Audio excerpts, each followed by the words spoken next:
Welcome, guys. David Lappin here. I am joined by Darrow Carney. We are here for the Merit Poker Western Series warm-up day 3 action, live from Merit Crystal Cove Hotel. What a action-packed day we had yesterday. I don't know if these guys can live up to the excitement of some of those hands we witnessed, but these are the 9 people, or 8 people right now at least, who are going to try and live up to that. As I said, I am joined by my good friend, my co-podcast host, and for this week, my co-commentator, Darrow Carney. Delighted to be here, David. Here for all of today. I just came in at the end yesterday. Delighted to have you over here, Dara. As we see there, Edward Barsagian, 794k. He is top of the chip stacks at this feature table. Hussein Akgul, pretty much the same stack there, 790. Dara, I think we got a little bit of information about a good friend of ours, actually a couple of good friends of ours, who we know are among the chip leaders overnight. They are on the outer tables right now. We might get to have a look at them a little bit later on. Ryan Mandara and Jamie Nixon all over $1 million. Yeah. I think Ryan is third in chips overnight, and Jamie is 6th, so they're right up there at the top with over $1 million. Great chance for both those guys. Ryan, of course, got heads up in the Irish Open a few years ago, and Jamie is a real regular on the GUKPT circuit. I used to actually room with Jamie on trips a few years ago. Lucky Jamie. Lucky me too. He's a very nice guy to room with. He's a very good roommate. He's a lovely lad, Jamie. We also see there on this feature table Fyodor Dedalov. We watched him play quite a bit of poker last night. I think he was on the last of our featured tables. We had 8 hours of poker action yesterday, 4 blocks of 2 hours. Dedalov on the last one, and right away, Krasilnikova under the gun. She looks down at pocket tens. That's a nice hand to look at first up. Yeah, with 19.8 big blinds, you can go a couple of ways here. You can raise and just call it off, or you can just do what she's done, shove. She's decided to just go for the shove.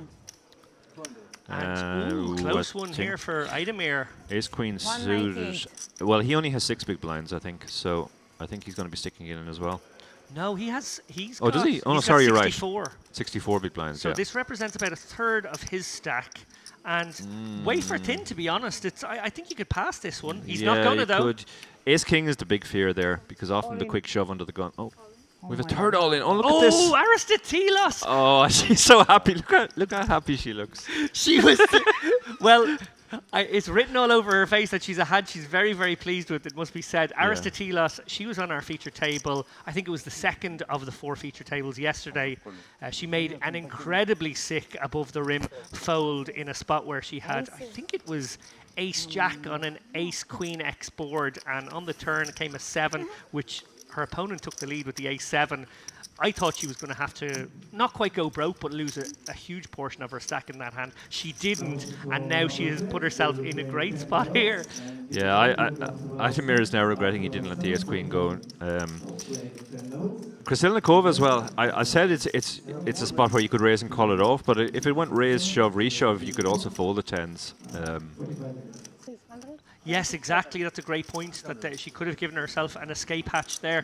Idemir is in a really wonky spot. I think he's probably fixating on the scenarios where he's in good shape, like maybe they've got kings and jacks and his ace queen actually has the right equity, but you can't do that, Darren. 10s and jacks is the dream, but yeah, ace queen is just such a horrible hand, because it's really dominated by all of the legitimate hands in the range, you know, queens, kings, aces, and ace king. She's so happy. It's odd. Yeah, love that reaction. She's just so thrilled to have her aces. Well, what I can do. 10s do have a shot here. Obviously, we saw one of the aces folded, so you know it does help her a little bit. 19% we see there, even though one of her suits are covered. Unfortunately for her, the one live flush draw she has, the spades. We saw that the ace and queen folded were also spades. Quite right, well spotted, Dara. Okay, well, she's some backdoors now. She can hit a backdoor straight with queen jack or 7-8, or it can come spade, obviously. But now she's drawing to one of the 2 remaining 10s. She seems resigned to her fate. And there it is. No good. Unlucky. First hand, I mean, that's kind of cruel. Very cruel. Krasilakova would have gone to bed last night with high hopes of spinning up her 20 bigs and making a run at this. Obviously, these guys are only 40 places away from the money. That's going to be probably a couple of hours in real time. And Aristotelos, well, she's beaming, Dara. She is. She's very, very happy. She got not only the stack there, but also the dead money from the ace queen that called and then folded to the shove. Great start for her is the dream. Yeah, she is up to around about 1 million chips herself now, so right there amongst the chip leaders. Obviously, that was the first hand of the day. We only saw maybe 7 or 8 players above 1 million, so she is right there with them. Amazing situation, of course, Dara, as I mentioned last night, a creeping ICM implication towards the latter part of the day. Clearly, that's a factor from now on, really. They're all going to be thinking about a couple of hours, 50 hands from now, the money bubble bursts. Yeah, I think in real terms people think of that way. In actual fact, I mean, I think the solvers have shown recently that ICM is a much bigger factor earlier than people think. It actually starts to be a fairly significant factor even when only half the field are gone. It changes the ranges. And by the time you get down to 30% of the field, it's fairly considerable. And most people don't realize that because, you know, you're still a long way off the bubble at that point. Well, with every bust out, that will become a more significant consideration for the ICM-minded out there. We're seeing some coolers already. The sixes have opened here. Jack 10 is called, and Fedosev has picked up queens on the button. Obvious squeeze spot. And he has, let's see his sizing here.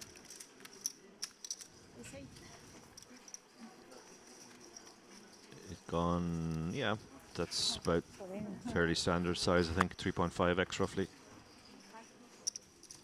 So Barsagian maybe will consider a set mine / board mine with these sixes. It's an interesting one. He obviously could win a very big pot if his opponent is legit. The problem sometimes, though, is that the button range could be a little wider than normal, and actually you're not necessarily going to get the full stack because it's not necessarily a premium hand if you do manage to get that dream set versus overpair situation. Yeah, that's an issue. Sixes is an interesting hand in this spot. In a lot of spots, the solvers will call sixes before they call sevens or eights, and that has to do with when the range you're up against is very ace heavy.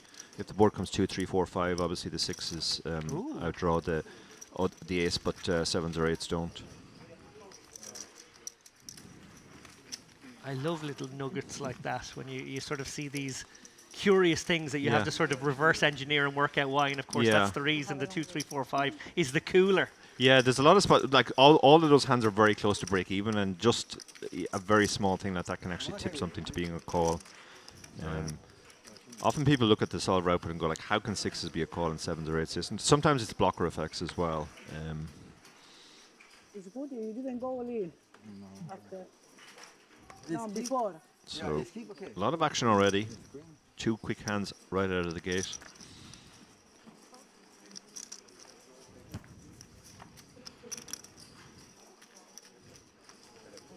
Oh, he's got a hand as well. He's down to 42 big blinds now after losing almost a third of his stack first hand without seeing the flop.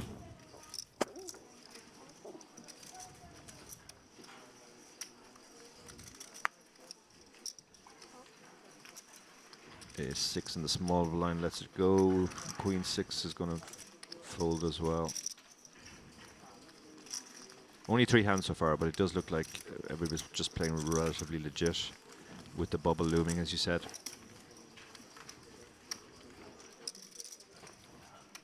Yeah, it's a period of the tournament where the big stacks can certainly start to lean into those middle to short stacks, try and take advantage of those ICM implications.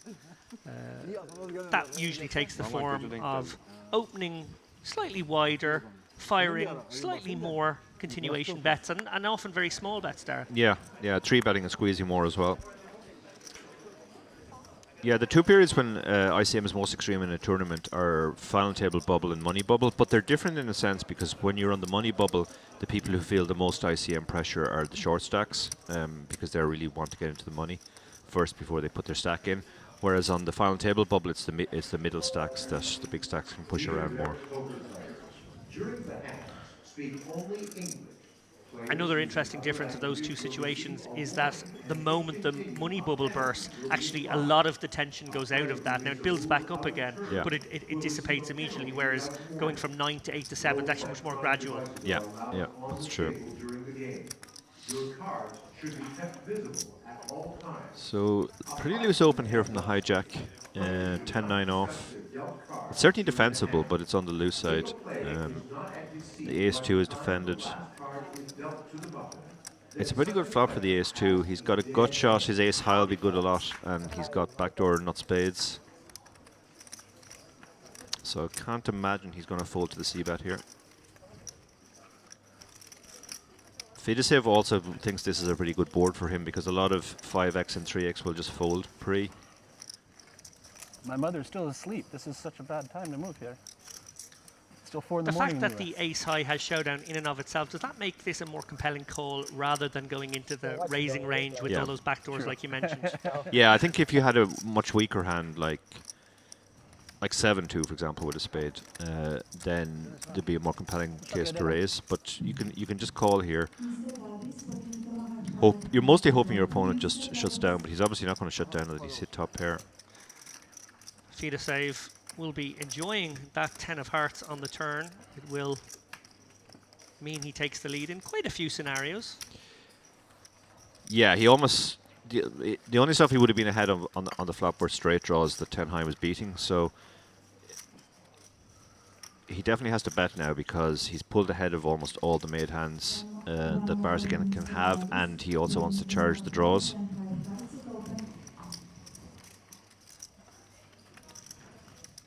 And at this point, I think Barsegian probably has to bin the ace-2 now. It really isn't a good card. It just wasn't a good. Yeah, there were lots of good cards for him. He could obviously have hit a 4. He could have hit an ace. He could have got a spade. This is just not a good card for him. But Fedoseev has gone for quite a small size, so. But he has let it go. Yeah, I think that's a prudent fold. And well played by both players, it must be said. As you said, Dara, the 10-9, a little on the loose side from the hijack. Oh, it looks like an accidental show. I guess he's got a little peek that time. I think he went to show and then it flipped. It didn't flip over, and then he deliberately showed. So okay. Yeah, interesting. I guess he wants to keep stealing, so he wants to show that he has hands when he bets. He could have gone for a bigger size on the turn there as well, because he would have so many checkbacks on the turn normally that his range should be fairly polarized on the turn when he does bet. And when you bet that small size, you don't really put the strong draws or pairs under that much pressure. You really only fold out the type of hand that he was up against.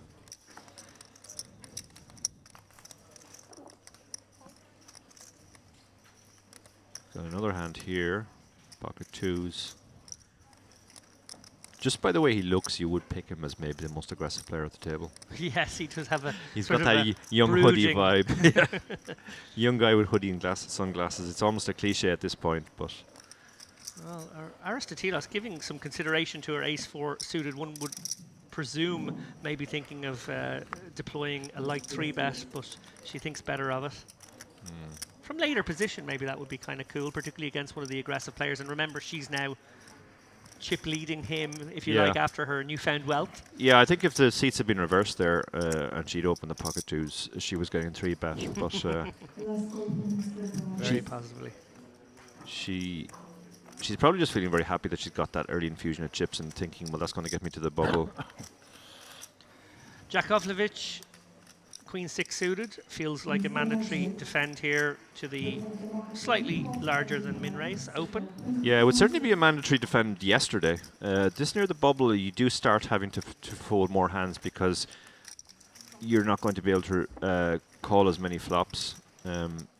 So I think that is a factor. So it's the 5-4 suited against the 2s. Now what I can say is, having watched a little bit of Akgul yesterday, he definitely likes to splash about with suited connectors, Broadway combos, a lot of flats in position with these kinds of hands. So the 5-4 suited, actually pretty consistent with that strategy we saw him deploy yesterday. Pocket 2s on the jack, 9-9 here. Looks like Fedoseev is going to continue here. It's one of those kind of boards that somewhat hits the flatting range, but obviously we see in this instance it absolutely did not. Yeah,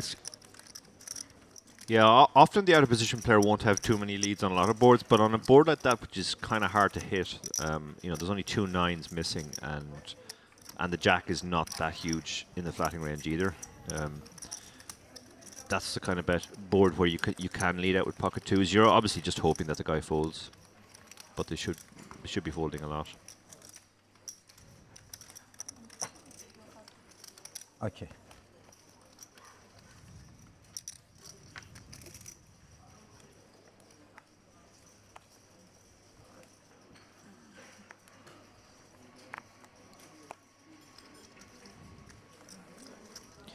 Ace-5 offsuit under the gun. Can't imagine he's going to play this. Yeah, just too many players to get to there.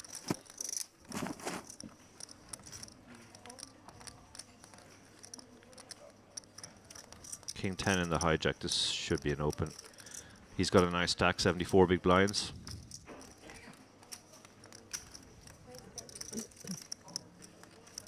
Opens for 22, 2.2 big blinds. Folds to the button, he doesn't have anything.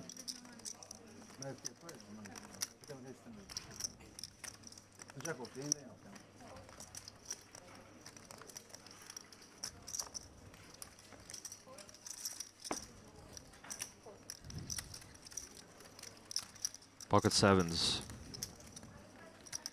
Mandatory offend. He's not going to like that flop. 3 overcards to his 7. Akul takes the lead with top pair.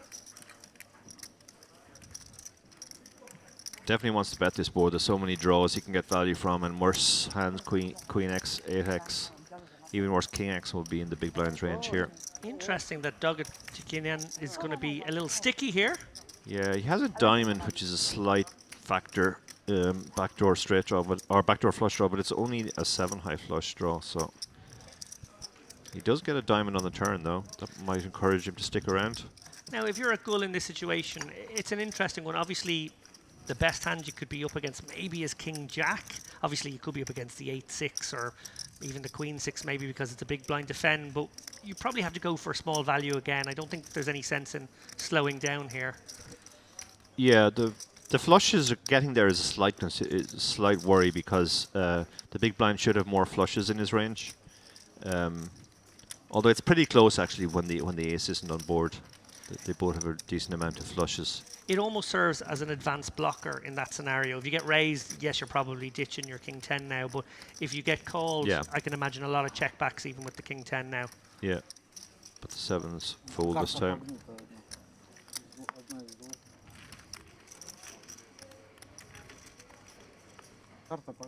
He looks relieved there, because obviously he had no diamond, and he just had fairly weakish top pair.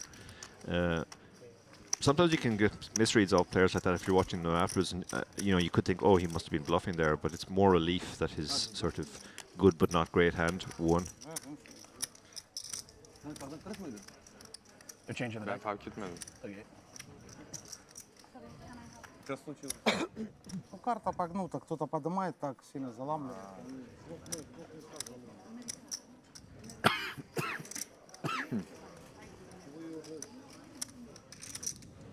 A little bit of table service to the players here. Real feature of Merit Poker and what this hotel, this resort, and this poker brand bring is that level of hospitality. We've certainly experienced it even just a couple of days we've been here. Food is great, all-inclusive bar, and players just generally feel very spoiled when they're here. Yeah, no, it's really good. I had heard great things about here. I'd never been here before, but certainly living up to the reputation. Indeed it is. There we see Katerina Aristotelos, 100 big blinds. She is over the million mark, as we mentioned earlier. She obviously had her aces hold versus the pocket 10s right out of the gate. Fedosiv, 930k. Things going very nicely for those players. But down the other end of the table, Alexander Jakovljevic, 295k. He's actually doing fine. 30 big blinds. 30 big blinds being the short stack. panic. Yeah, 30 big blinds being the short stack is fairly incredible. could lead for a period of very, very cagey play now, where nobody really feels under pressure to make a move before the bubble. King's under the gun for Akgul. I do it every time I commentate, Dara. The Django's. I'm trying to get it out there. The Django's. And given that there is a cowboy theme to this week, I think the Django's. This is my time to get this. Right. I initially thought for it to be Django's, it had to be specifically King of Spades, King of Clubs. Why? Because the Black King. But Django is just a cowboy. You mean Django Unchained, the Tarantino movie? Yeah, the Tarantino one. Oh, yeah. but Tarantino just borrowed from every cowboy movie there ever was. Every spaghetti western ever, yeah. Fair enough.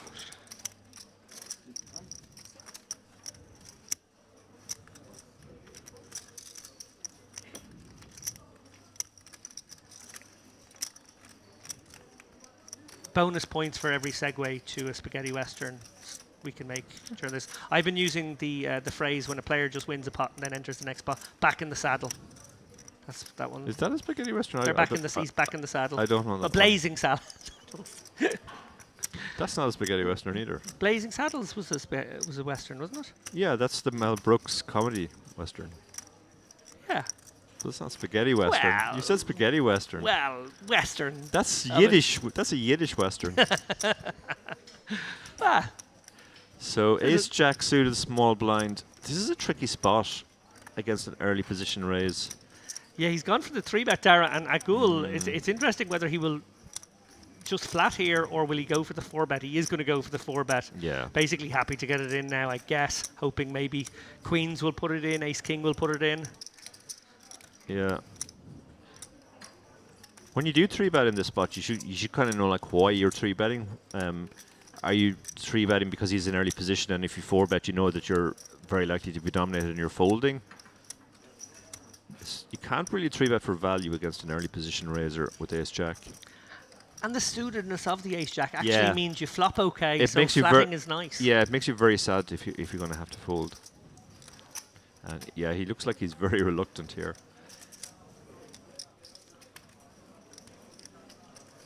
Now,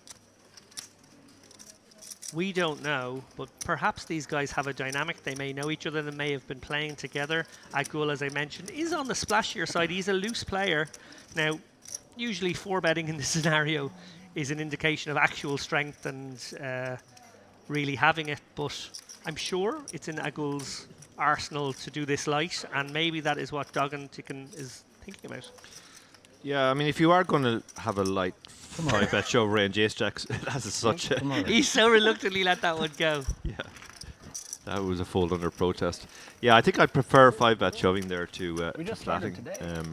If you do think your opponent's likely to be at it, you are blocking a lot of the strong hands with the ace, and even if you run into something like kings, you have a better chance than if you had queens or jacks, for example. But he did let it go. Yeah.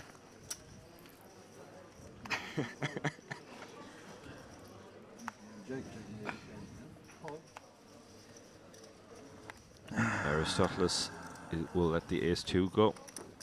I love how happy she looks at the table. She's absolutely thrilled with herself. Loving life.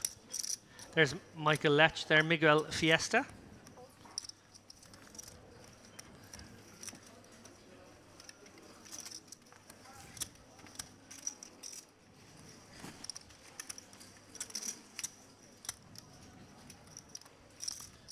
Love with the ace-2 suited. You can certainly open this. You can open any suited ace at this point. And he is going to.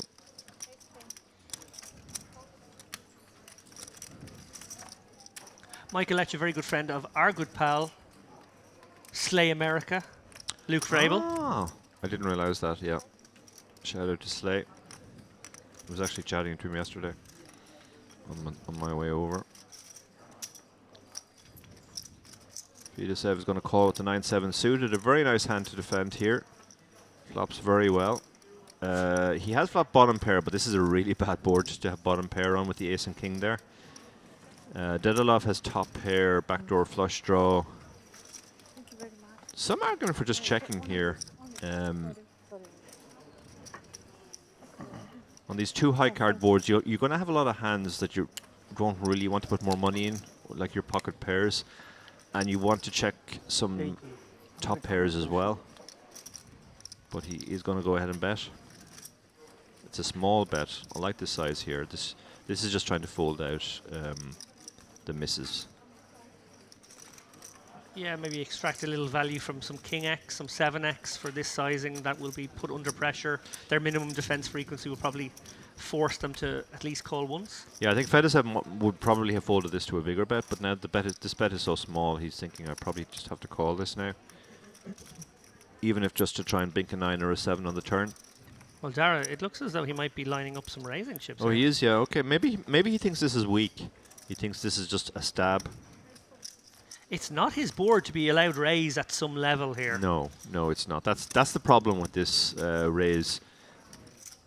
He's trying to fold out the nothings, but this is really Daedalov's board so much that he's not actually going to have nothing all that often. He's like, this is kind of one of the weakest hands he's going to have, and it's still top pair, backdoor flush draw.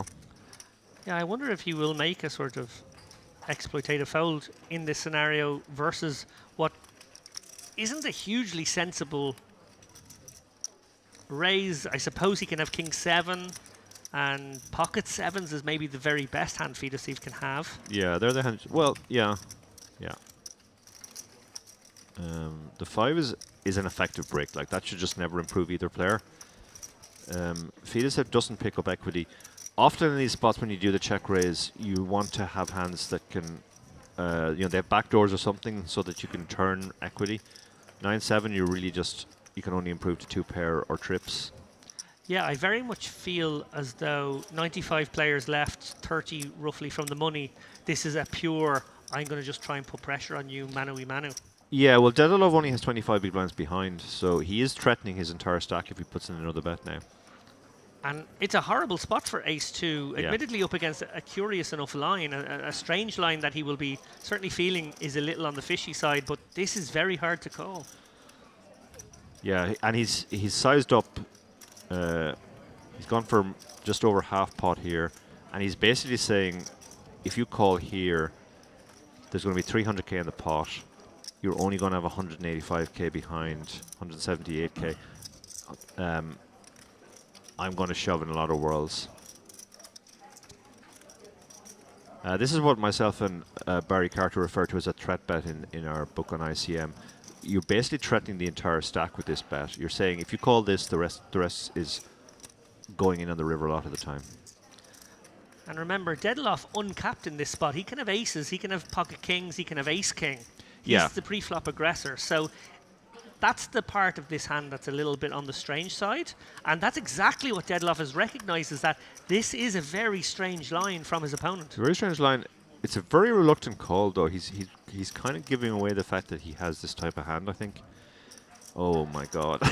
That's very, very sick. This is sick. But I do wonder, if Fedushev really loves it anymore, because he might feel as though he is being trapped by an ace-king or a pocket kings. Yeah, that's why he decided to just... I think on reflection, he's supposed to go for some value. Having got there with the 9-7, going 1/3 feels right.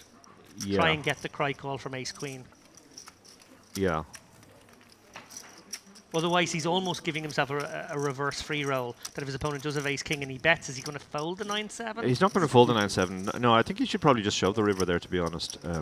If his opponent has a better hand, he's going to shove, and you're going to have to call off anyway. Yeah, I think he just got confused in that spot, because when he got called twice, obviously, as you said, the alarm bells went off, and he thought maybe he was being trapped. But it's not like you're going to fold your 2 pair to a pot. It wouldn't even been that big a bet on the river. It would have been half pot. A somewhat tilting experience, it must be said, for Daedalov to see that hand be turned over at the end. Yeah. But on the other hand, at least he's still in the tournament. Indeed. Well, he did make a good read, and whenever money went into that pot, he was in the lead, so he can console himself with that fact. I'm sure it's a huge consolation to him. 20. I'm pretty sure I've played with Yakovlevich somewhere. He looks very familiar to me.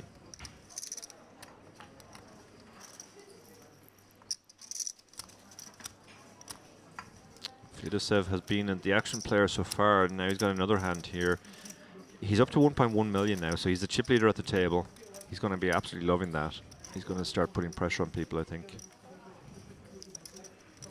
How much? 20? So just comes with a flat here, interestingly. Maybe feeling as though with his image right now, if he 3-bets and gets 4-bet shoved, he'd have to call with the 9s, and it's actually a little bit on the dicey side. Instead, he can maybe proceed applying post-flop ICM pressure.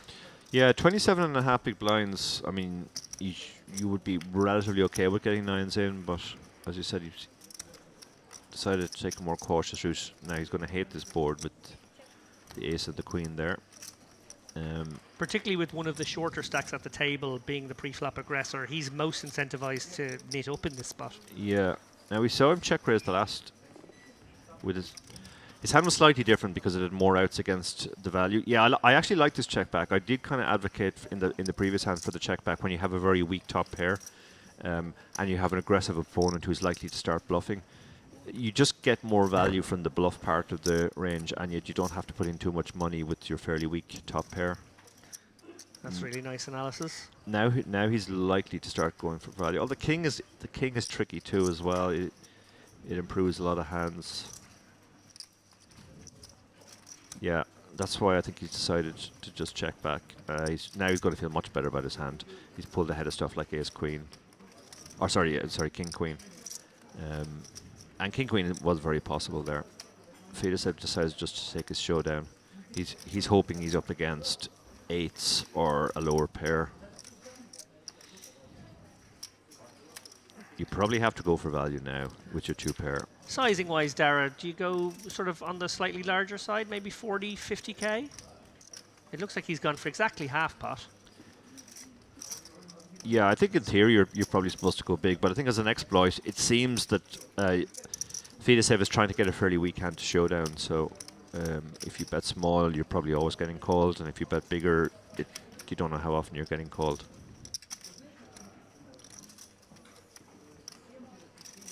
Wheels are turning for Fedosev there. Interesting to know whether he's considering the value of just calling in this spot or actually turning his hand into a bluff, given how Jakovlevich has played passively across flop and turn.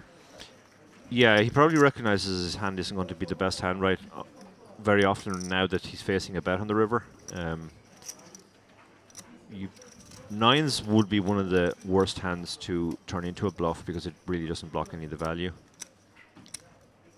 And he does make the call. Jakovlevich, an important pot for him to get himself back in amongst the players with 40 big blinds now. A little bit more comfort with that stack. Yeah, I like how he played that. He didn't go crazy with his fairly weak top pair, but then by the river he recognized he had a hand strong enough to value bet.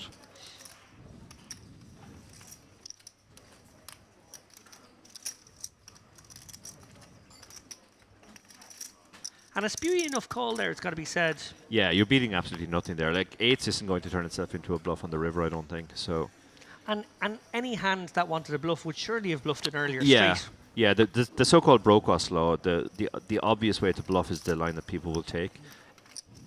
The obvious point in the hand to start bluffing was the turn after the flop goes check check. Or indeed just continuation bet the flop. There's a lot of more obvious ways to bluff there. That line of check check check check check bet on the river is very rarely a bluff.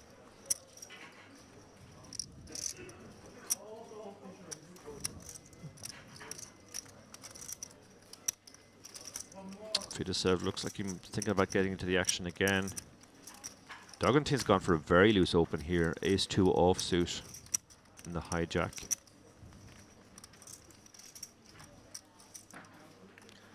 Well, Fedosev contemplates some light 3-bettage. Yeah, I like this. I just want to point out something. 10 hands in, we've lost 11 players already.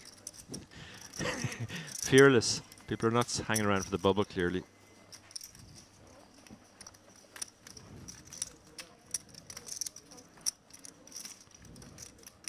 Yeah, I really like this 3-bet. It puts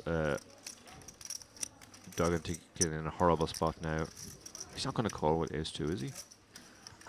It looks as though he might be. All right. Well, both players at it. Yeah, I mean they'll chop a lot if it gets checked down. The 4 isn't that much better of a kicker than the deuce. But yeah, ace deuce off. Not recommended to defend this. A better light 4 bet Yeah, if you are going to play it. Much better, yeah. Light 4 bet would have worked as well, I think. Now again, this is one of those hard to hit boards that doesn't really interact too much with either range. One suspects just from body language there that Dogentican, Has as given much up. as he will hate this board, is feeling like he's on to feed a sieve and his newly found levels of aggression, and maybe will decide he wants to make a move. I don't know if there's going to be intent here. Yeah, Fedosev has played a lot of hands, and one of the few ones he's showed down is the 9-7. So the other players will probably think he's actually playing much looser than he is. But yeah, this is the problem with defending the ace too. Like, even if the ace or the 2 comes, you're not going to feel great about it, and when you miss, you just have to pretty much check fold. And you're not exactly up against an opponent who's going to check a lot. No. I think at that spot, the player with the stronger range pre-flop, which is the 3-better, is almost always going to have the advantage post-flop. Well said.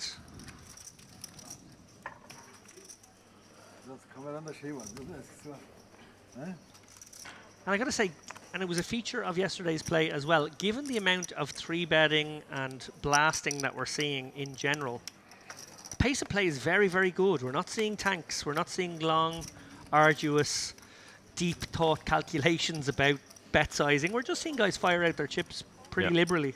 Yeah. As we lose another player.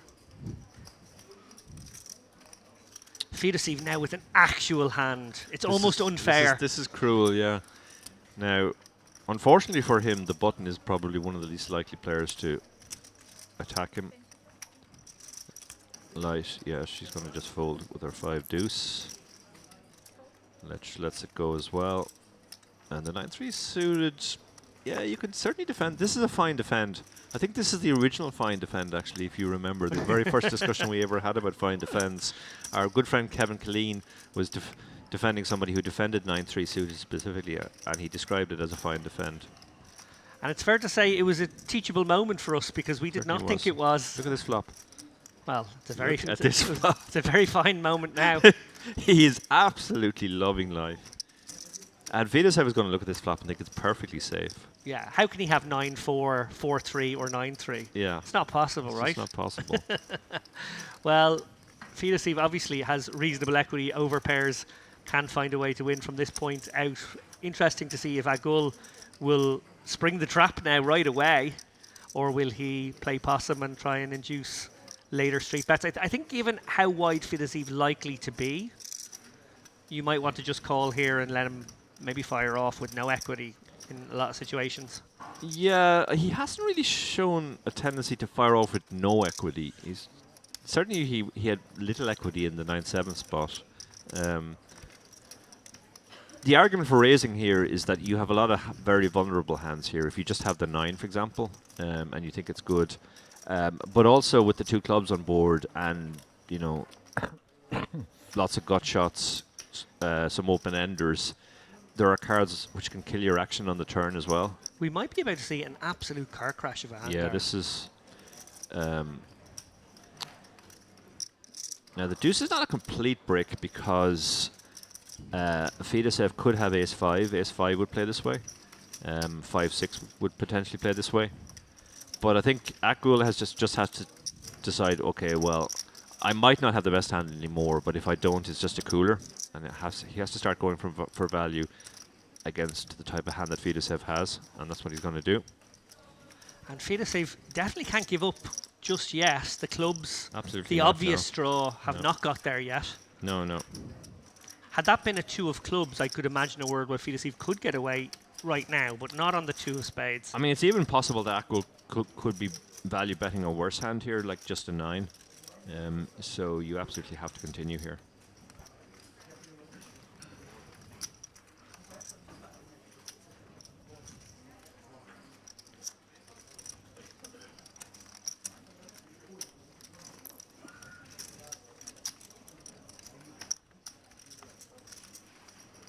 Fidesiv makes the call. And with the pot now approaching 400k, stack to pot ratio of maybe 1.7 to 1, we see the King of Hearts. At goal, probably not feeling too scared. Not too No, many you can't be monsters too, under the bed You here. really can't be worried about the king. An ace would be different, or a 5 would make it straight for an ace. They're more worrying cards. I think there's a strong argument for checking now, though, because it's definitely not his card, and there's a lot of missed draws. Yeah, I love this check because this can encourage a draw to bluff, even though it's not going to work out on this occasion. So a well-played pot by both players, it must be said. Yeah. I think Fedosiv, can't really avoid losing quite a few chips in that situation. Yeah, been very impressed by Ackworld so far. He seems to have very good presence, and he's just picking very sensible, intelligent lines.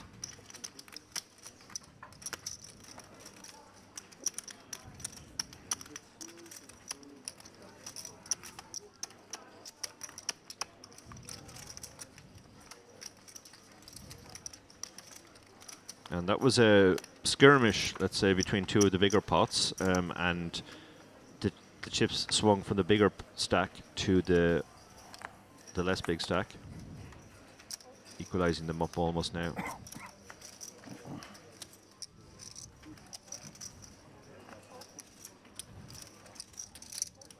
Lots of quick folding here. Nobody's tanking. Ace 20. There's 20 from Aristoteles. Legitimate hand, obviously. Ace 10 off, probably one of the worst hands she's actually going to have here. Leches on the button with 3s. He's going to, in his mind, set mine. Set mining is much more profitable against tight players than loose players, because more often when you do flop your set, you'll get paid off. They'll have something which can pay you off.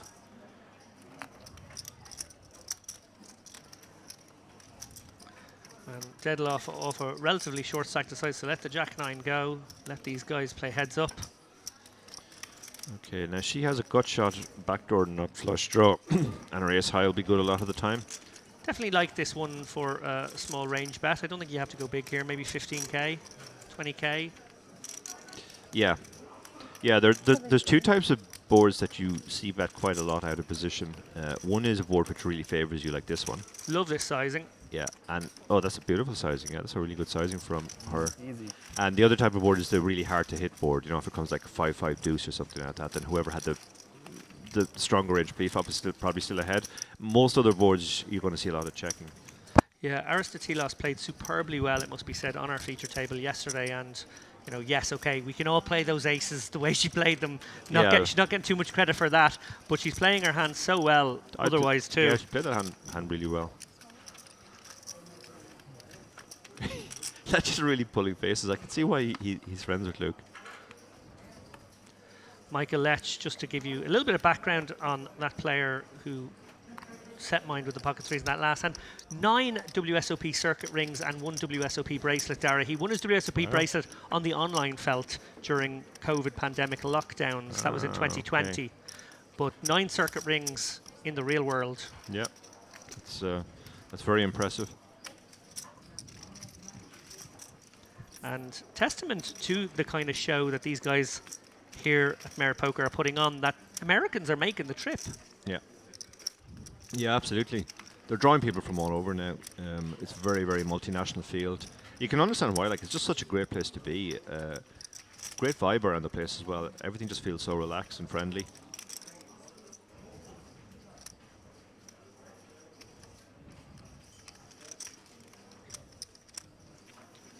Idemir has decided to go for a cheeky little raise here from +2. Wow. Coming over the top of an under the gun and under the gun 1. I wonder how much of this is frustration that he's lost the last few pots he's played, and he wants to book a W. I think he's going to get it through, to be honest. It probably will, because the size is quite big. Although Doug Hentigan is probably feeling like he's being tossed around right now. Yeah.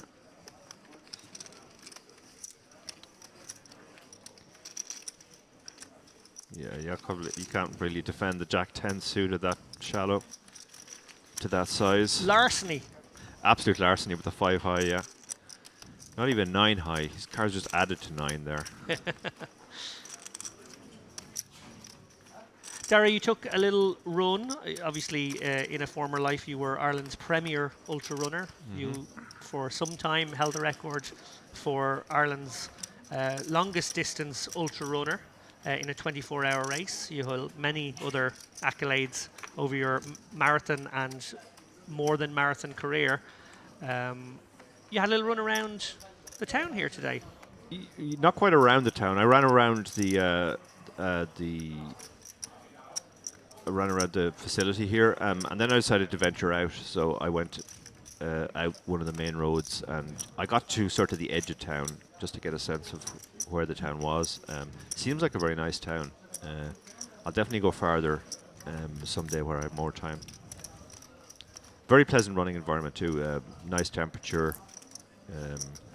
Not much traffic. So Doug Antikin has opened under the gun here with ace queen. Now, as you said, he's probably feeling a bit boxed around. So if he gets 3-bet, we could see fireworks here. But Ademir decides to just call with the 7s. King 2 suited in the big blind.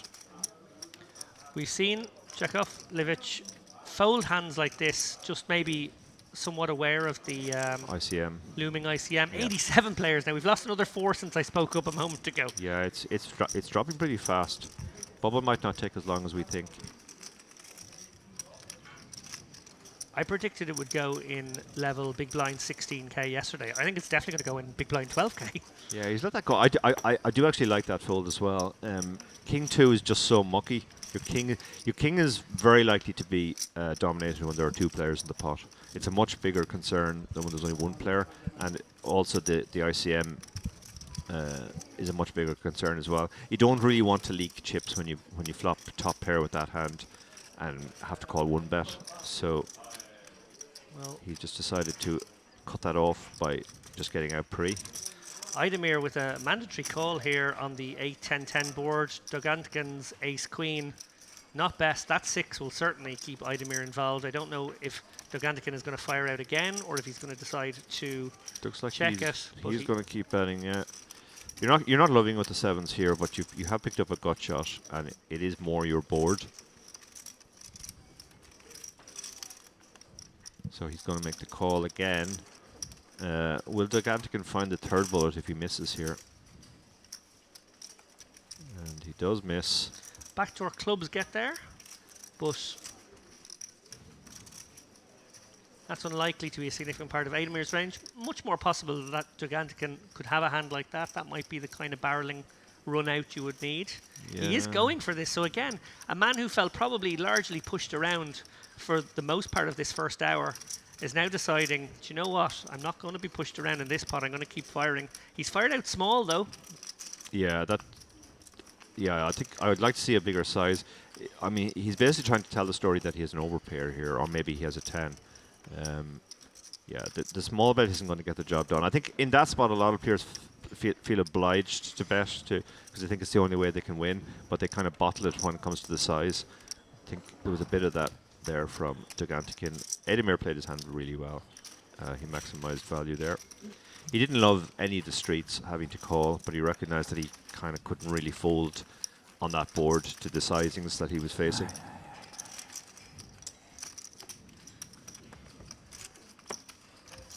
And that's something that people often overlook. People talk about, aggressive poker is good poker, but putting yourself in these tricky spots where you have to make marginal calls, you can. That's another way to win pots.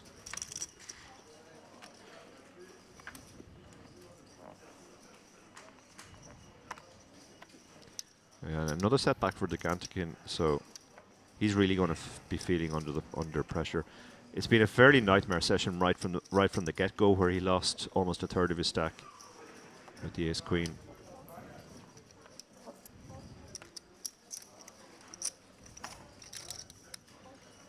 Card distribution keeping Michael Lech quiet for the moment.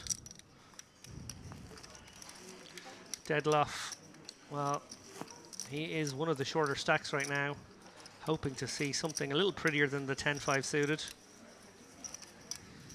Action folds round to the button here, Barsagian. Yeah, mandatory open with the ace. 10 And that man again, Dogantican, is going to get sticky with the 10-6 suited, as he should. Yeah, he absolutely should. Oh god, he's really he's making the second best hand so often here. That sometimes happens in poker. It's just another form of really bad luck when you make the second best hand. Indeed. The ace-5. I mean, this is a board where you'd pretty much be range C betting. So, and the 5 is not a completely useless card either. You can obviously make a straight with 3-4. Small bet, I like the size as well. You don't need to go big on this board. That will keep the 6 in though. Now it probably goes check, bet, fold.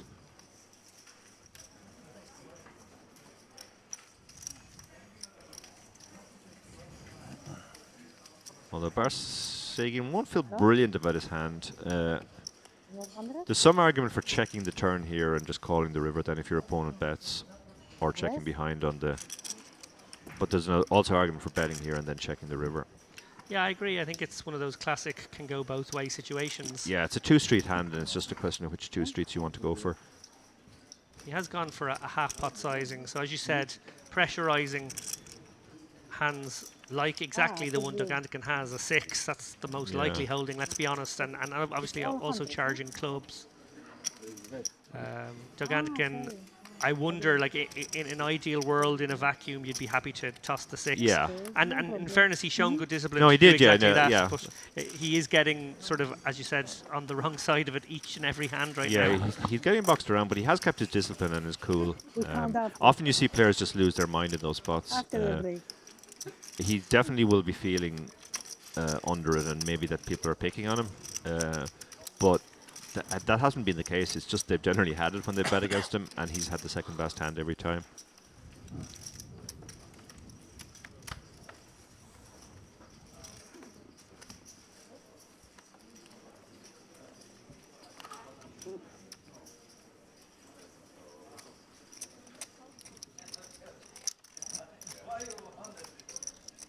Aristoteles, a fairly mediocre ace in early position, gets folded, but Lech has a decent suited ace.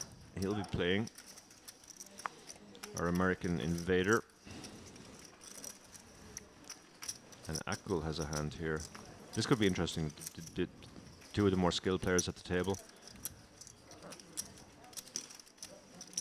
Yeah, Akul's going to raise it up here to 55, it looks like.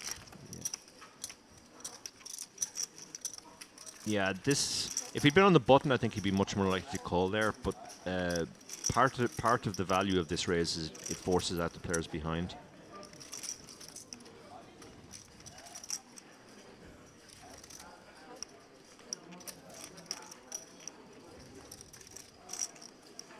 This is a tricky spot now. It's a small sizing, so he's getting a really good price to call here. But he will be dominated a lot. Yeah, that's exactly what that face says. It's like, yeah, I'm getting a great price here, but my hand is really bad against the value range.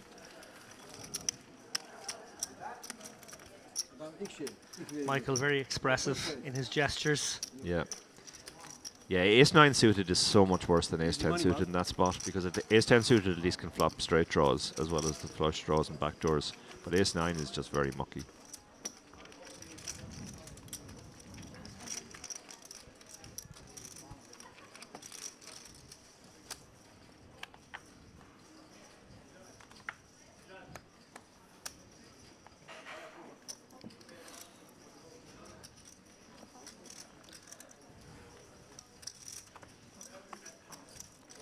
Down to 85 players already. It's astonishing attrition. Yeah. Yeah, it really is. We're not even out of the first level of the day. If you came back as one of the shortest stacks today, you'd be loving this rate of attrition, thinking, wow, this is... I might not have to survive as long as I think. It'll be interesting to see if it does slow down, 65 left. It's 60 paid, or how many are paid? 62. 62. So when they get to like 67-ish, will it slow down significantly then? So Fidesev has the ace-6 here, facing the limp from the small blind with the jack-3.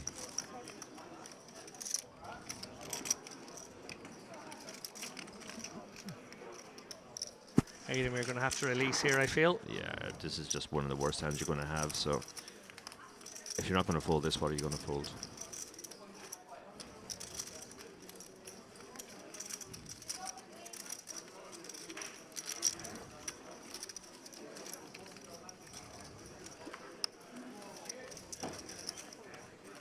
And indeed he does. I think he's going to show the ace. Yeah, he likes showing. It's a case of he's a very aggressive player, so he wants To get credit back whenever possible. Yeah, anytime he's something to show, he's going to show it looks like. Indeed. Which can be effective because players remember what they see rather than what they don't see. But on the other hand, it can also, if the players are perceptive, they can go, okay, well, he's showing every time he has something, but a lot of hands he isn't showing, so he must have nothing in those hands.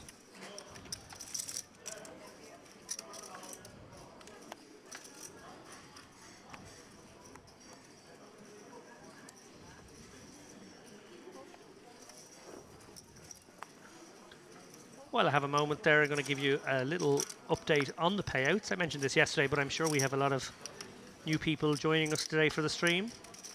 So, as we said there, 62 players paid. Everyone guaranteed $3,450. If they do make it, that's for a $2,200 buy-in.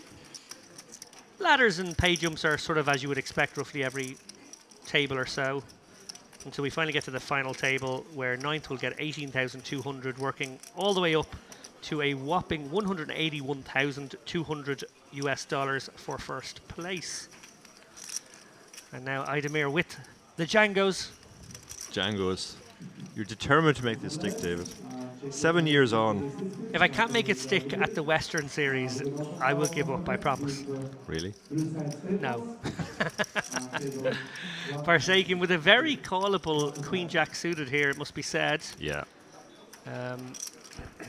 Facing a raise, just 41k more. I feel like he's probably compelled to make a call on balance. It's close though, and if he does go the other way, we won't be laying it on too thick. It does look like he's going to flick in the call. And yeah, we see an overpair versus a suited Broadway connector here. Oh my goodness me, we've got a flop for potential fireworks. 7, 4, 6, 2 spades crucially. Queen Jack of spades with lots of equity here.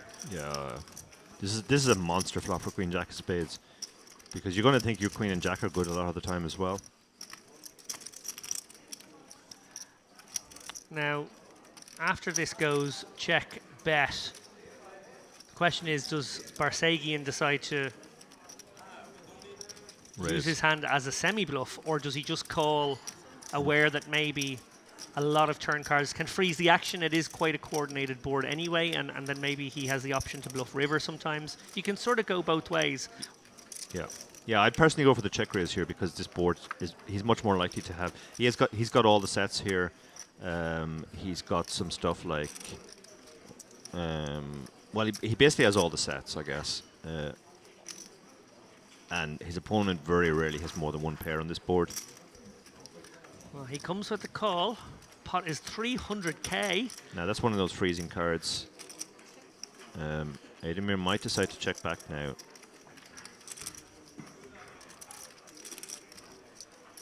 It's a tough spot because there's a lot of draws there.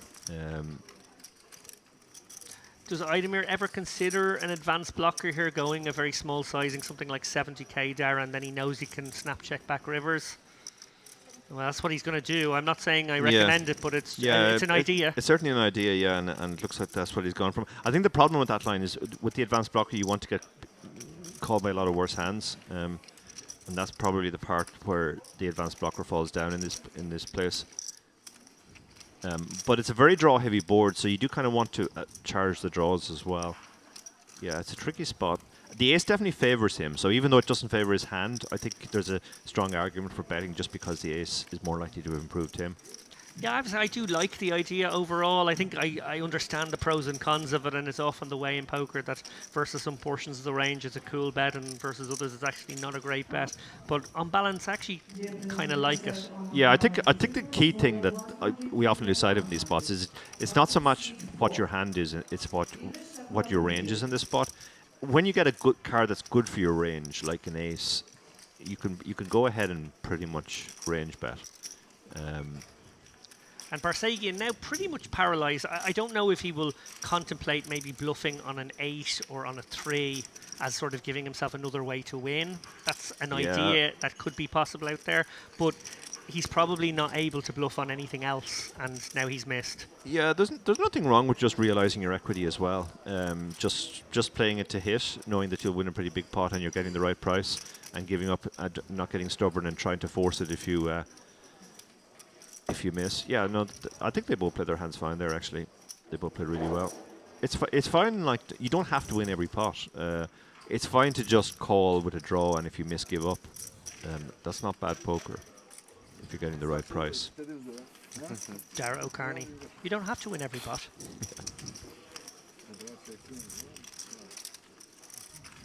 I think players spew a lot in spots where they feel they have to try and win every pot. There are spots where it's fine to just say, look, I was playing to hit a draw, I missed my draw and I give up. It's not a good spot to bluff. Sage words there from the maestro. Hussein Akul, we've seen him play superbly well on this feature table he's been for the superb. first hour, and he is deservedly sitting top of the pops with 1.1 million chips. Katerina Aristotelos benefiting from that aces versus ace queen versus 10 setup earlier on. She's up to 1 million. She's been pretty quiet since that hand. One very nice C bet to keep her above the million mark since then. Fedosiv, 80 big blinds, 948k. He's looking pretty comfy as well. Down at the other end, Dedeloff looking for some help now. He's been very unlucky over the past hour. And yeah, next time he enters a pot, he probably has to win that pot if he's going to stay alive here, as the blinds go up to 6k, 12k with a 12k big blind ante. Yeah. Eyes down. Eyes down indeed, as the bingo callers used to say. Did you play any bingo as a kid? My nan used to bring me to I the bingo played a halls. lot of bingo as a kid, yeah. The first multi-tabling I ever witnessed was one of my aunts. She was incredible. She could play a ridiculous amount of cards at the same time. Yeah, my nan used to bring me to the bingo halls in inner city Dublin when I was a nipper as well. Good little hustle from the church, it's got to be said there. They Yeah, it must have was, made a yeah. few quid. Yeah, absolutely. Yeah. No gambling unless it's bingo and we make all the money. Yeah. Yeah, bingo was huge in Ireland when I was growing up. It was right up there with horse racing. It was funny, it was kind of gender divided as well. Women tended to play bingo and men tended to bet on horses, and there didn't tend to be too much crossover. These days it's much more, less gender defined, let's say. Indeed, and a lot of women playing poker these days. Obviously, the online figures suggest it's sort of somewhere in the region of 20%, maybe even 25% on some sites. We haven't quite reached those kind of numbers on the live felt yet, but it does feel like it's changing all the time right now. Yeah, it was more good, and more women in the game. Good to see two ladies on the table at the start of play today, deep in this tournament. Unfortunately, one of them bust first hand. Well, Aristotelos she's is looking flop. very nice here in a battle of the blind. She's made top and bottom versus top pair of Lech. I feel like unless Lech improves, he's going to lose a chunky enough pot here. Yeah, there's no real reason to raise here, so I think he's just going to call. It's not. There's no draws on the board or anything. This is as dry as a board can get. Yeah, so having defended pre to the small raise, he's now in a must-call situation with top pair no kicker. Aristotelos likely to bet again, even though that ace of diamonds has come out there. She's still got a very, very nice hand. I wonder if that card will scare Lech, though. Yeah, I think it might do, actually. It might get him, because he's going to put a lot of aces into her range, I think. She seems to be playing super tight. They've only seen her play two hands. The only one she had to show was the aces, so his hand is very much demoted now, and he has a terrible kicker, so even if she just has a queen, queen 3 is the only thing he beats. Well, I gotta say, I think your analysis is spot on there, Dara, but Lech deciding he is going to call Be Sticky one more time. Yeah, I think he's giving her more credit as a player than a lot of people would, and that's probably accurate because we saw her play the ace-10 hand very well. What's a cool sizing here? Obviously, she's got a sort of middly to strong strength hand now. It's not super strong, but it is strong enough to bat for value. Yeah, you're targeting one pair of hands here. Hoping Lech maybe floated you with an a7 or something on the Yeah, flop. and when you're out of position, your sizings tend to be smaller anyway. So I think third to half pot here. There's no reason to polarize. She does check, and he'll be relieved. I can't He's imagine very. him Oh yeah, not you knuckling could back. see just. He's the arched eyebrows. We're like, wow, you let me away with that one. She made a mistake there. She needs to show the 2 first if she's going to do that. Just give him a little false hope. Yeah. They were both quite relieved in the end there. She was relieved to have won the pot, and he was relieved not to have faced a bet. I love. He's so expressive at the table. Oh my goodness. The eyes are going everywhere. The mouth is moving up and down. Yeah, wearing his heart on his sleeve, it must be said. Or at least after the hand is finished. Michael Lech, Miguel Fiesta. Our American traveller here.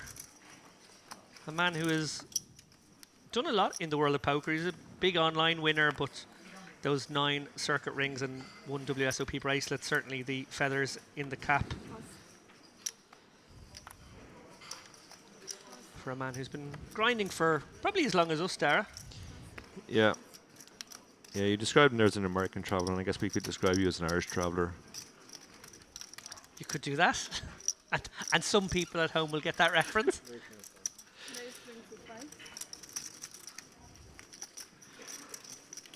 Idemir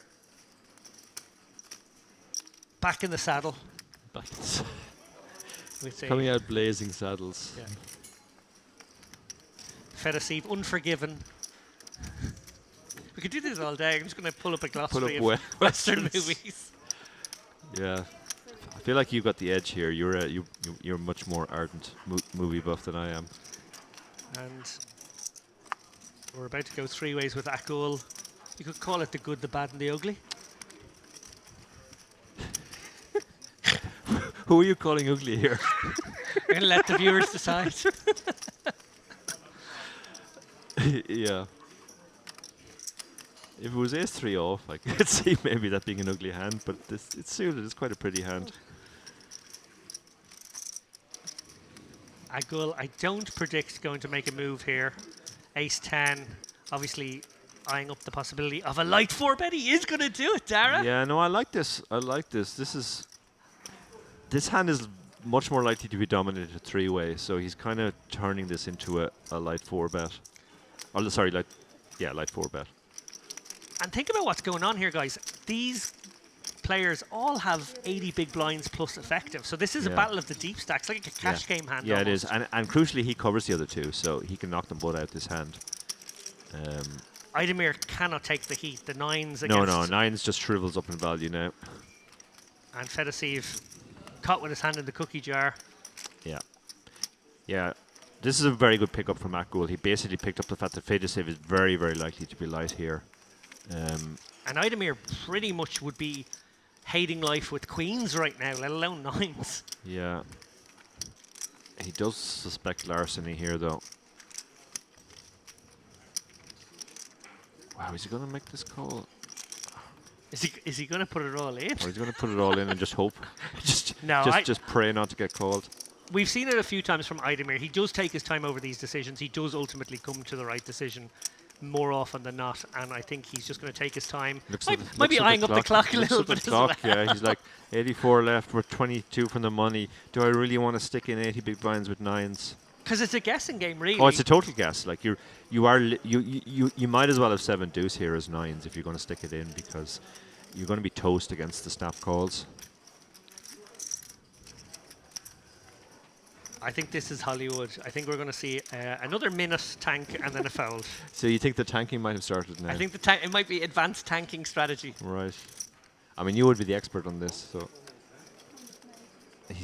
Now he's asking for how much it is. Yeah, no, we're definitely. This feels this looks like what was I called? A fake tanker once. A fake tanker. This looks like Lappin's older brother, maybe. And you can see as a cognizant of the tank, as a fanboy of the fake tank. You're actually quite. I'm enjoying this. I'm enjoying. He is. If this is a fake tank, he is putting on a convincing enough display. most people at the table are probably thinking, God, he's absolutely in the horrors here with queens. He doesn't know what to do. The body language for Fiddler was interesting. He was completely done with the hand. Fiddler He was like, I'm out. can you just fold? I want to fold too, and I want to get on to the next hand.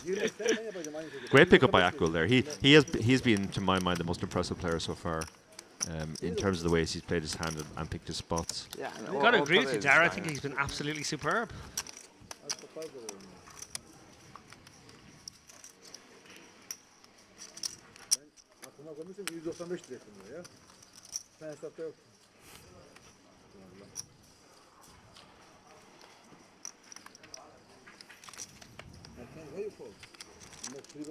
As we catch a glimpse there of some of our share hand team, they really are the best in the business. Oh, amazing stuff, yeah.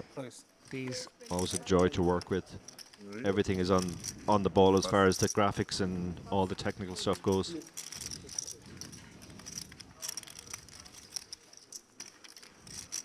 Ace 9 suited under the gun. Has opened. Queen Jack off. Now Fiduciv has been very aggressive, but I think if the last few hands had gone better for him, he might have gone for a 3-bet there, but he might feel like the table are onto him now. Showing those cards hasn't had the desired effect. They know that he doesn't always have it. Dedelev has a very defendable hand here. I think Dedeloff might be about to go all in. But Dara. he's only got 12 big blinds, yeah.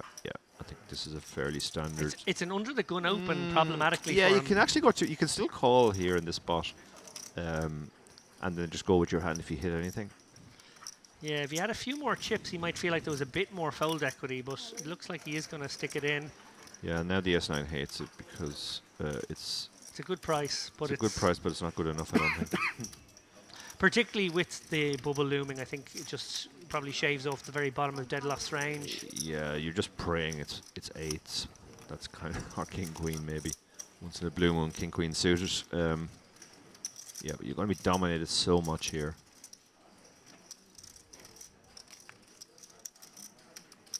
And we are only 20 from the bubble, so it's very unlikely he's sticking it in light here.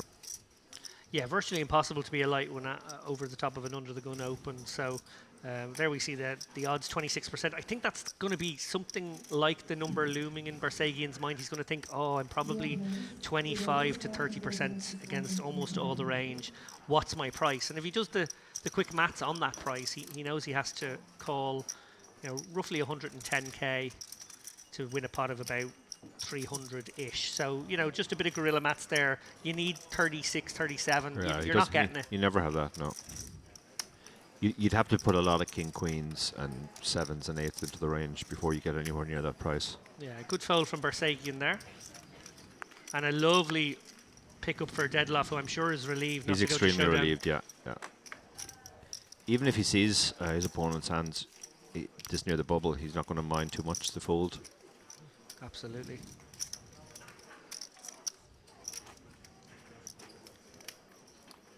And with that pick up, he's up to, I think, around about 14 or 15 bigs now. A bit more fold equity on any future reshoves,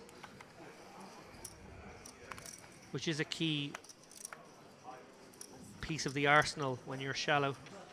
If you have just enough to get people off. A wider variety of hands you can avoid showdown. Crucial as we approach the money bubble. 19 away now.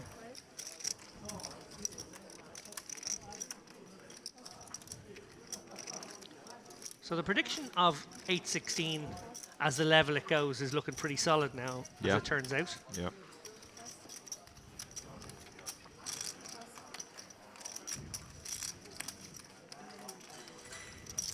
All the more reason for our audience out there not to go away. Yeah, the bubble is always a really exciting time in the tournament. Our audience from the UK and Ireland perhaps enjoying their morning coffee. Stick around. Watch these guys make some money. Very good, David. You're quicker with me on the time difference.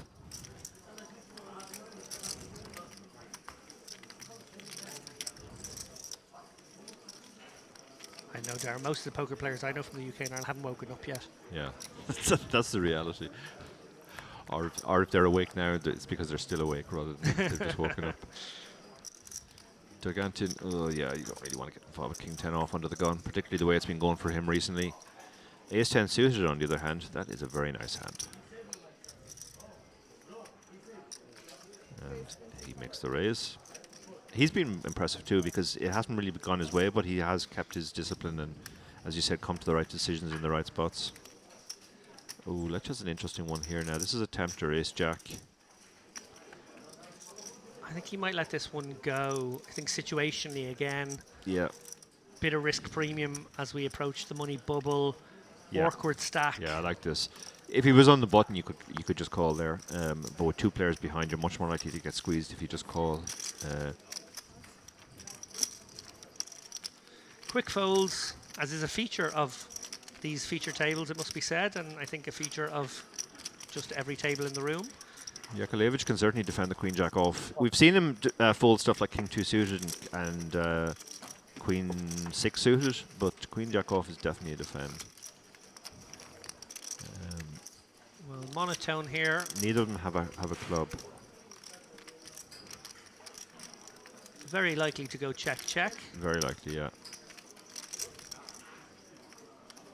No, but Ademir, yeah, a small bet here will just get so many folds as well, and he gets the quick fold.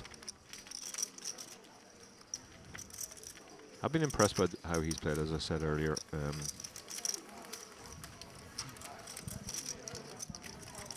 Standard in general has actually been very high.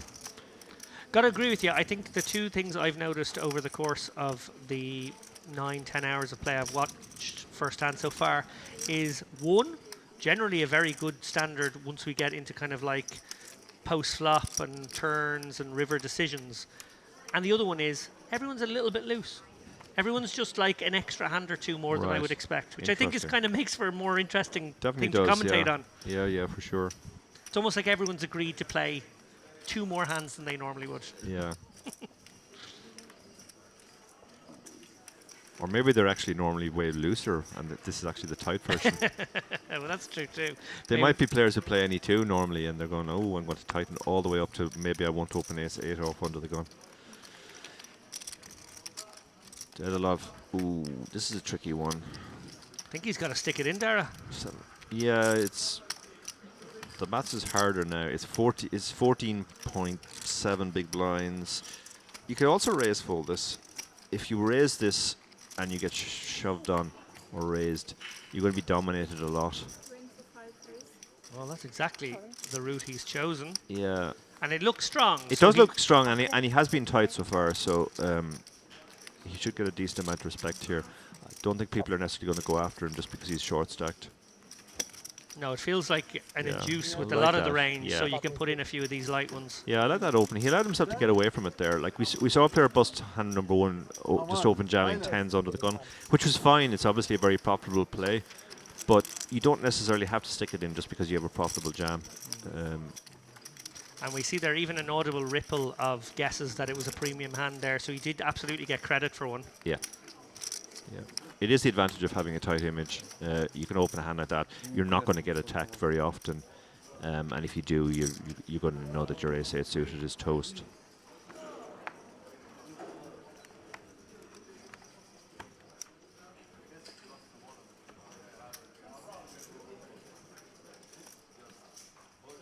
Aristoteles with the chip lead, I believe, on the table now. Is going to let go of threes +1. And wow, Michael Lech wakes up right behind her. I got to say, with the pocket threes, while it is actually a very reasonable fold from that seat, and there's obviously some reshove stacks behind, it's the kind of hand that can come into the range for her now because she does have that chip lead over everyone else, and they're all feeling the ICM pressure. I think she could maybe I think theoretically it would still be a fold.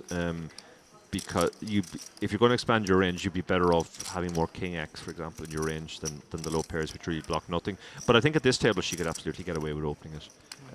She wouldn't get 3-bet light very much.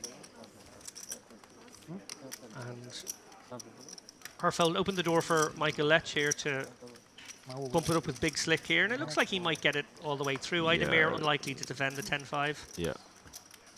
Я какой-нибудь хороший запасался, забыл. Relieved to get the ace king through. Not have to Hard to play win a any pot. post flop. Hard to win a pot, he says. Yeah, I don't think he's won a pot. That might be the first one he's won at the table. Yeah. A tough hour and a half for Miguel Fiesta. Again? Oh, and there might be a marked ace here. Look at this. We're having a little scam. Oh, is that your older brother in seat 1? There's the car. It feels like all the lap and tanking tricks are coming in now. How very dare you, Mr. O'Carty? Yeah, look. I think that might be Turkish lapping in seat 1. Scandalous. Have you been scandalous. coaching that man? This is scandalous accusations being made in the commentary box in public. All the tricks of my trade. Yeah. Let's get back to this leaderboard before Darren decides. The marked card is just to trademark throw that. me under the bus. That's scandalous. I won't have any of it, guys. Don't mind him.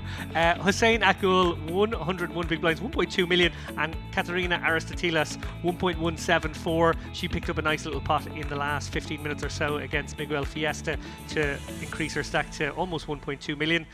There he is, Fedor Dedelev, the man to watch right now. He's got to win probably every pot he plays from now on. Maybe he can defend and try and hit something on a board, but most of the time he's going to be trying to navigate his way to the money bubble, as are probably all of those shorter stacks, Michael Lech, Alexander Yakovic, and I'm going to give this one a go, Dara. Kemaletten Jogenteken. No? Do you like that pronunciation? I'm similarly uninformed as to the correct pronunciation on that, so I can't guess either way whether that's an absolute butchery or. As we were told by our good friend Kevin O'Donnell yesterday, you're going to do it with confidence and then it doesn't matter. You Alright, didn't. thank Yeah, you. you didn't do that one with confidence. No, You didn't commit to that one. Yeah. I lost faith halfway through the second syllable. Well, I don't know about you guys, but I was very happy for that little break. I felt like Dara was about to make horrendous accusations about me on air. See, normally at the chip race when we're making our podcast together, You get I to get edit. final edit, so I You can, get to I can edit remove all all that this stuff out. stuff. Yeah, I'm going around with the impression that all that stuff is out there already because I've said it so often on the chip race, but it just never gets past the editor. Not a chance. Varsakian with the American Airlines, the pocket aces in the hijack, and Idemir with some consideration. He might take another few moments here. Yeah, He's going to make the call. yeah, he does.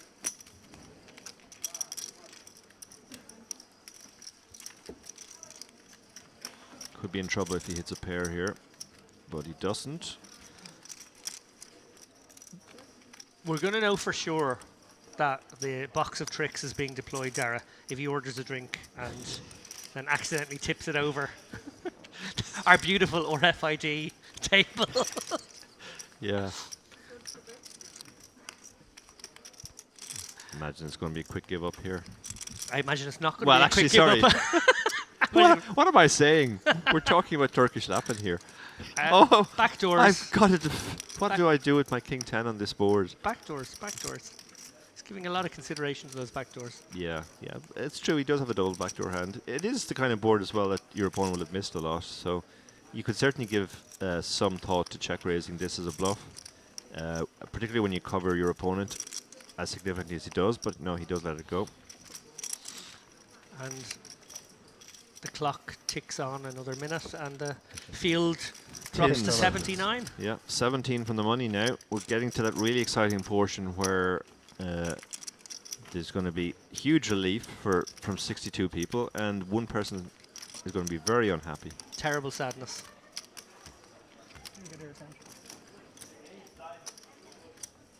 Will we lose anyone from this feature table, Dara? That's the question. Or will it even go in this level? Probably won't go in this level. It'll be our next group. We have to lose 20% of the field still. It kind of feels closer than it actually is in these spots. You think it's only 17 players, but when you put in percentage of the field, 20%, 2 players from every table on average, it would be very unlikely that we would lose nobody from this table. Yeah. Dara hitting you with some real mathematical stats there. My job, on the other hand, is to make it feel like the bubble might burst at any moment so that you'll stay tuned in. Right. Yeah. Yeah, I do think this bubble could go very fast though, because people really aren't sticking around. It's great for the tournament. A testament to the tournament. I guess the players and their loose play keep it deep, but also the structure keeps it deep. Yeah, Great foul there from with the queen 8. our man. Fidisa, ooh, he's got the queen 10 suited. You can definitely defend this. He's not even short there. He has about 90 bigs. I know. That's the best part of it, I think. Oh, well, Ooh, she's... no sevens. Yeah, No sevens left in the deck. No sevens left in the deck. Yeah. Look at Fidisa in such good shape here. He's 60%. I wonder if she's going to squeeze it here. Because you would feel like a flat was mandatory if you're going to proceed. So the only consideration is a squeeze, and she is going to squeeze it. Oh, this is nice. This is good play. She covers them both. Well, no, sorry, she doesn't cover Akgul, but he has to worry about Fidisa as well. So I think she's bumped up to 70 or 75 there. So not a particularly large raise. No. They perceive her clearly to be way tighter than she actually is. She's got a poor card distribution so far, and the only hand she had to show down. I think Well, actually, sorry, 2 hands. She showed down Queen 2 as well, but that was 2 pair blind on blind. Agul has to make the call here because you know he's so deep with her, and if he does perceive her to have a real range that contains a lot of overpairs, he could get the dream scenario if he does make a set. Yeah. So Fidasef now being laid a very good price. He's deep with them as well. Now his stack is the effective one overall. This is a very pretty hand. This hand actually plays pretty well 3-way as well, so can't imagine he's going to fold either. And then suddenly this pot's very big if he makes the call. Yeah, real pot loader bet there from Aristoteles as we now proceed with 222k in the middle. Yeah, the one advantage for her is if they all miss, she's very likely to win if she fires out a c-bet. Oh, the queen 10 is open-ended though. Yeah, this is an interesting one already. Aristoteles, she may well try and rep that king. Obviously, she can have ace-king, that kind of stuff in her range. So if she fires out a bet here, it will get rid of Agul, but Fedosif will stick around. Yeah, I think a small bet here would make a lot of sense. When you're multi-way, your sizings go down anyway, and you have such a strong range here. Like, you have the kings and jacks that they don't have, but she has decided to, I think, raise the white flag here. Does Fedosif come out with a lead now if it checks through? That's interesting. Akgul might be considering betting his hand here, but no, he's decided to check. Not a lot of merit to betting there. A third heart. He has turned a 7 high flush draw, which he's not going to feel brilliant about, but that really devalues the Fedosev's hand now.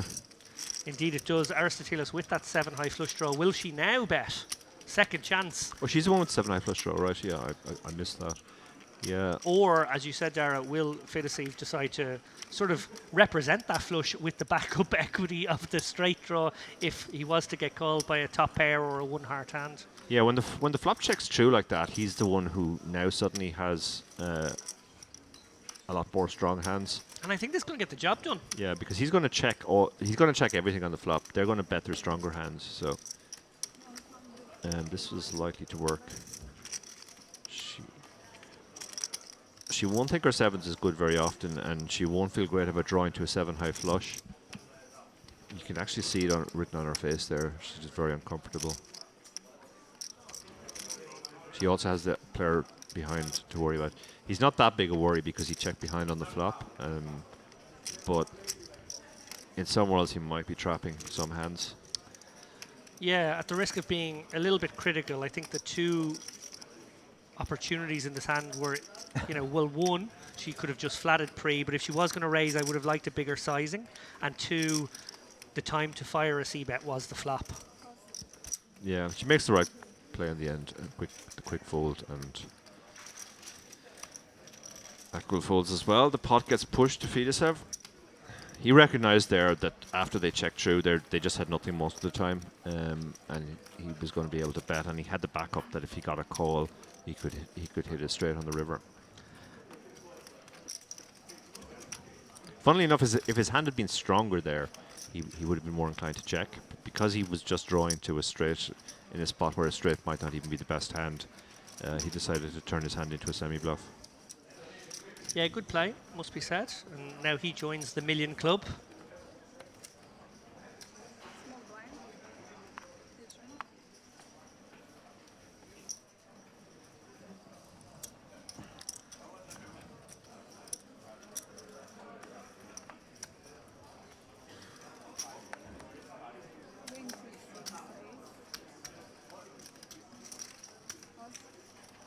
26 raise. 77 remain now. King Queen under the gun, open from Akgul. He gets to the next players who don't have anything they can play with. Edemir has a... Yeah, I mean, it's a tempter, but you would have to play it as a light 3-bet if you're going to play it, and he decides to let it go. You prefer to be suited there. 26. This would be a very ambitious call if she makes it.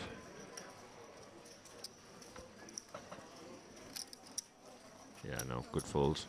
It's not the kind of hand you want to play out of position. Ooh, hello, Oh, hello. hello, hello, hello. Yeah, if we were miles from the bubble, I think he'd be a lot happier getting this in. But Yeah, if we were shorter as well, he's Yeah. got a sort of awkward stack here, 30 bigs. awkward stack against the under the gun open again. And if the razor came from late position, you'd be happy sticking it in. Now he's been outflopped here, and he won't necessarily know that immediately. The queen is a lot less scary than a king or an ace. A wry smile there, I think, off camera from 25. Aristotelos, who of course would have flop trips. Yeah. She does give it away a little bit after the Yeah, effect. yeah, she's very expressive at the table. Yeah, this probably goes check back call, and then Tough turn decision coming up for Michael Lech. turn is the difficult spot. Yeah, if a 4 or something rolls off on the turn, it's going to be hard to release. An 8 is the same as a 4. Yeah. I feel like, depending on the sizing, Lech will have to call one more time. Yeah, Probably not calling river, but Yeah, theoretically, I think this is at least a call 2 spot. There's not a lot of natural bluffs here either. Now that probably doesn't matter against somebody as good as Akgul, who will find bluffs that are not natural. But he has a fairly standard bet again for value, targeting exactly the type of hand that Lech has, a pair. yeah, any kind of pocket pair, and then I suppose all of the queens are likely to be weaker queens. So Yeah, ace queen very likely would have bumped it up pre-flop. Yeah, he can't really fold. Like, it's just he's miles up his range here. yeah, and not a good card for Lech because No. there are some Jack X that maybe would have been barreling merrily there. Yeah. I feel like he can maybe just about get away depending on the sizing. I think Akgul's going to probably come with something a little milky, maybe in the region of 40 to 50%. He's going to be looking for the queen 9, queen 7s to call. They're going to be the target hands in his mind. Yeah.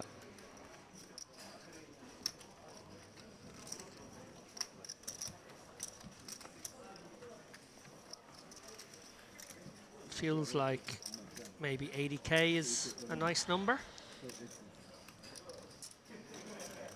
Yeah, I think you can go even bigger. I mean, I think a queen will call anything up to 2/3 pot. So.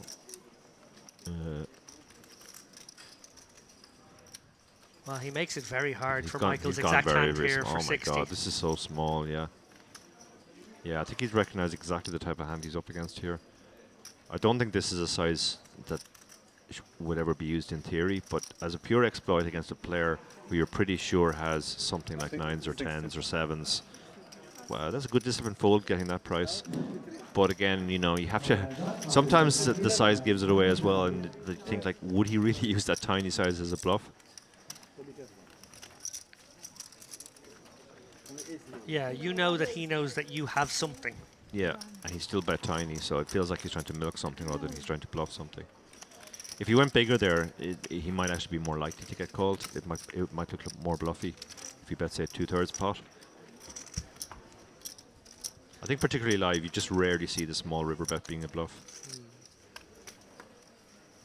I think for Michael there, he sort of like works out what his range would be in that situation. He realizes that he has some better calls, some Queen X that would be good calls in that spot, and decides that that's probably the ones he should Yeah. call with, and the 10s is the one he can let go. Yeah, yeah, because the Queen X, objectively they're not much stronger, but they do block your opponent having a queen.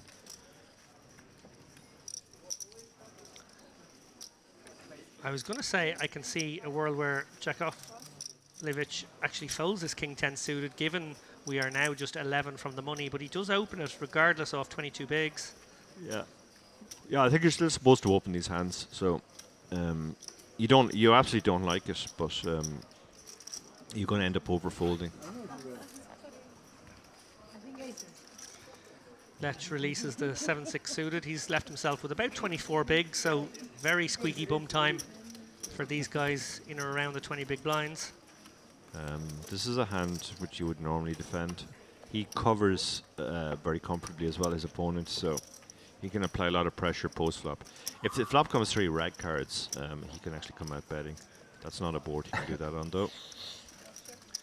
I wonder if Jakovljevic will fire out a sort of a range c-bet here, or will he decide to check back? I think I prefer a small bet, to be honest. Yeah, I think we absolutely should protect our checking range by having some strongish checkbacks, but I prefer to check back a weak ace than the 10. The 10 is vulnerable as well. Yeah. Yeah, queens and jacks are not nice cards. Yeah, but that goal just releases quickly, recognizes this is not a board for him to make a move on.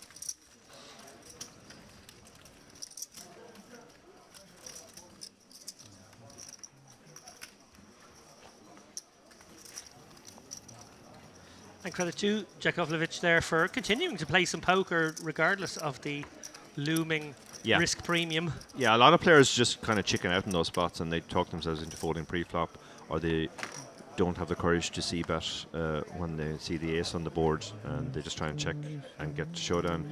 But you're absolutely supposed to open King 10 suited there, and you're absolutely supposed to see bet. As I said, I'm pretty sure I've played with him somewhere before. He looks very, very familiar to me. This one I can see being let go. Ace 9 off, definitely far less playable than the King 10 suited from early. Yeah, yeah. Yeah. Again, been very impressed by how he's played. Absolutely. Idemir with the ace 2 suited here. Very much expect him to open a hand of this nature. He does.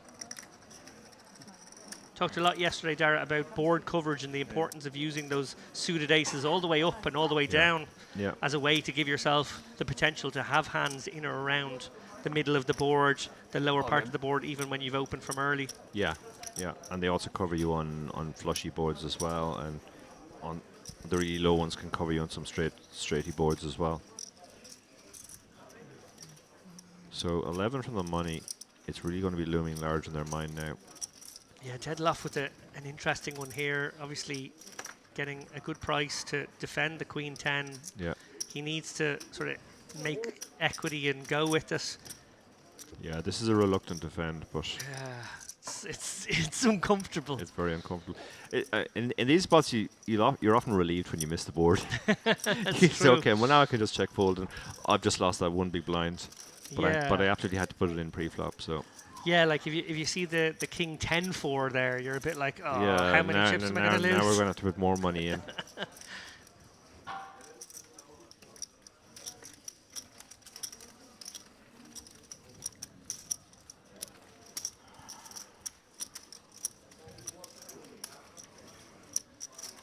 Roughly 20 minutes left on the clock for this level.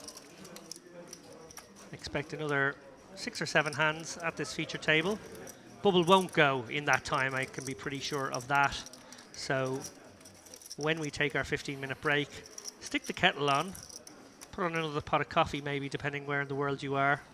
And please do join us for what will be bubble bursting coverage in the next 2-hour block. Yeah, I think it's almost certainly going in the next 2 hours, so that will be one of the most exciting phases of the tournament.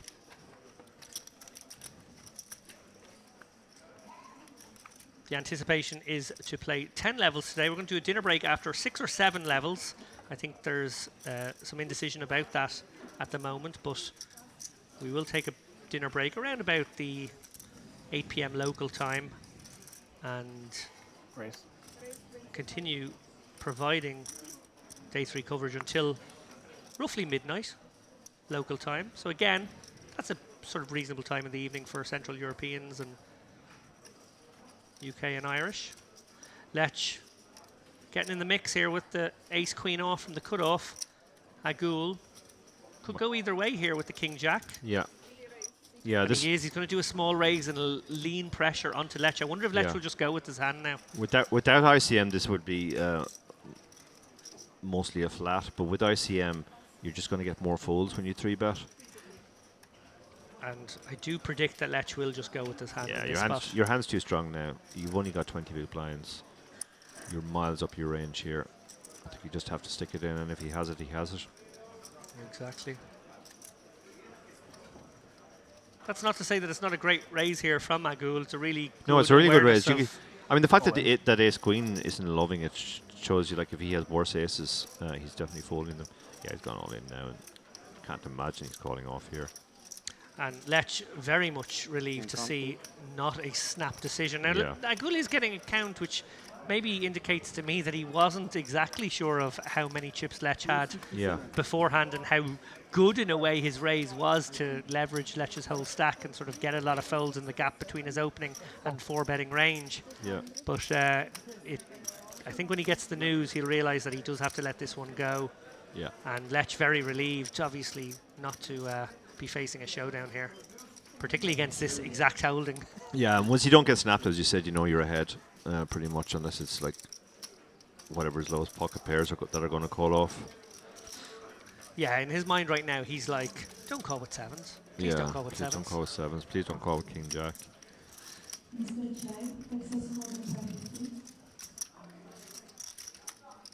If you must, call with ace jack, Ace jack. Yeah. but please don't call with sevens. Yeah, no, he makes the correct decision there. He folds. And a good outcome for Miguel Fiesta. Michael Lech, probably the most accomplished player at this table in terms of resume. I mentioned it earlier there, his 9 WSOP circuit rings, 1 WSOP bracelet. Traveling all the way from the US of A to bubble the Merit warm-up would not be a happy thought. No.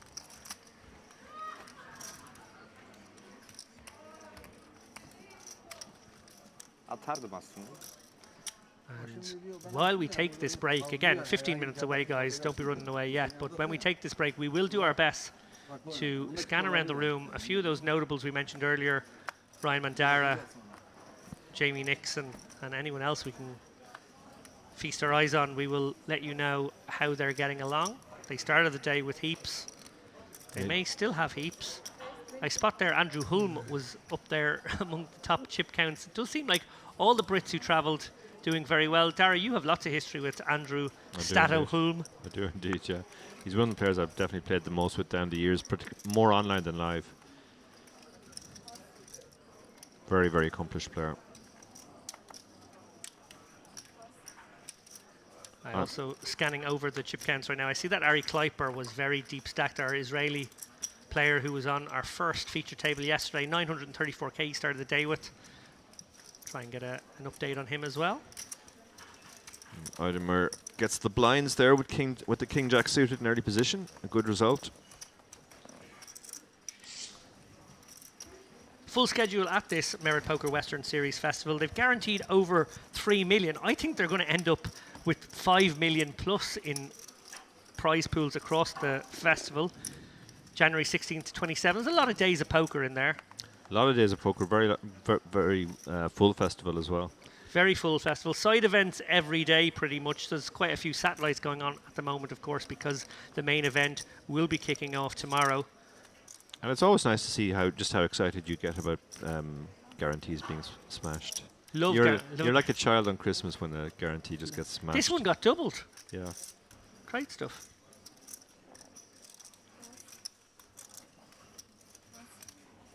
Don't get me wrong, I do like an overlay as well as a player. You like but one or the other. You don't Yeah. like the boring, they just barely scrape. they scrape over. That's They boring. scrape over, yeah.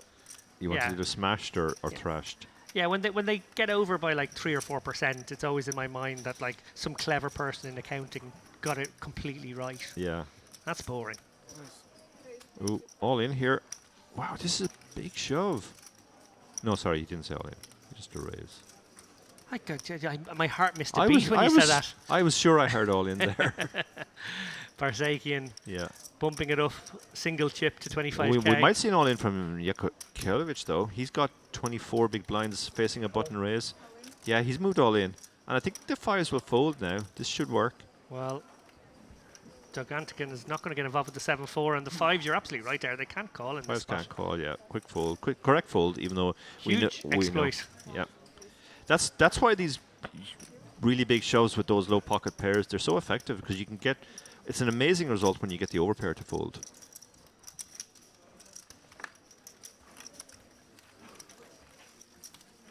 You literally fold out a huge part of the range that you're actually in terrible shape against, the slightly better pairs, and when you're called, you're often flipping. So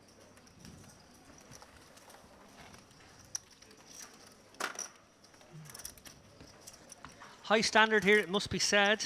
I think throughout yesterday we saw a mixture of standard of play. It was all very entertaining, all kind of maybe on the loose side, but this feature table has probably been the highest caliber we've seen so far. this has been really good. Yeah, I mean, I can't really comment on yesterday because I wasn't here for it and unfortunately couldn't watch it when I was traveling, but really impressed by the standard so far.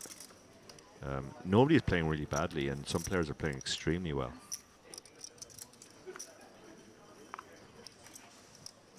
We really have, I mean, you could count on the fingers of one hand how many even small mistakes we've seen. Yeah.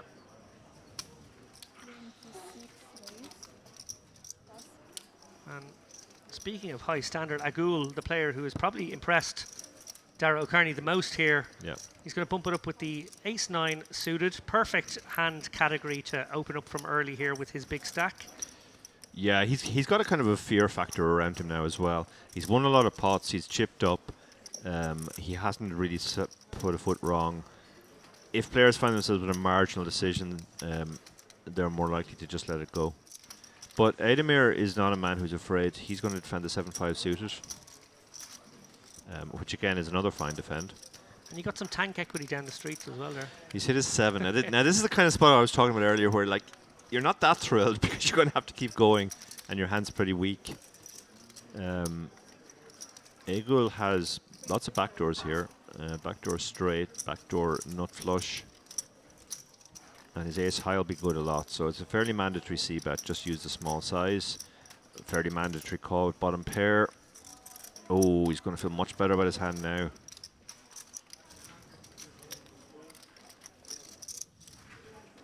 So Akul, Yeah, obviously good showdown here with the ace high now. really like this check back too. There's literally no point in betting again because you're not folding out a jack or a 7 obviously, and all the hands you're folding you're actually ahead of pretty much. Give me a sizing for Idemir here on the river. 120k is the pot. Does he go 100? Does he target the overpairs and the ace for a cry call, given the fact that he can definitely have missed clubs? Yeah. 8-9, 10-8, 10-9, that kind of thing. Yeah, I think you might as well go fairly big here. I agree. But he has gone for 75, which And is I think he has to get called. Yeah, he does have to get called. Yeah. Yeah, we can't be results-based here. That's absolutely the correct call. He could have a counterfeited pair, for example, 6s or lower. He can obviously have the missed clubs as well. And he can even be, at that size, maybe betting an ace himself as a blocker. Yeah, the 9 of spades in your own hand is certainly a card you would want in your opponent's hand, but it's only a small factor in the overall scheme of things. Yeah, when it's the big blind, the ranges are so much wider, the blockers become a lot less important.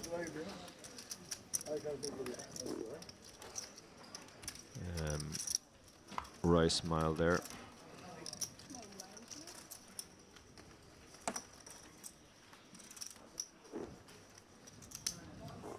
Roughly 10 minutes to go now. As we see Aristotelos probably open this one up here from under the gun. Yeah, can certainly open this one. The pocket 7s were somewhat unkind to her moments ago, but regardless, she gets back on the horse. Yeah, let's snap released 5s there. He's not deep enough to set mine. Ooh, and an interesting spot for Barsagian, who I actually would advocate flatting in this spot, I gotta be honest. He's playing 40 bigs deep. I don't know if he wants to blow pots given the proximity to the bubble. I think flatting and navigating is the way like to go. this. Yeah, David called it there because of the ICM, you're going to have to flat a lot more of your range. And Jacks is a nice hand to do it with. Yeah, he's basically top of his flatting range here. He's under-repped and he will be able to get sticky on quite a lot of run-outs. Test out Aristotelos.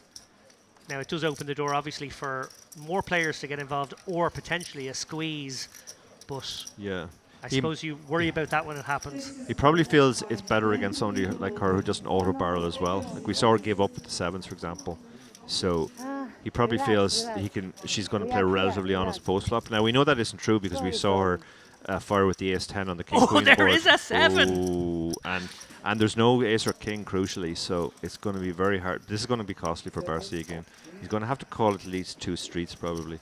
Yeah, he has the jack of clubs in his hand. Yeah, so he has a chance to win this.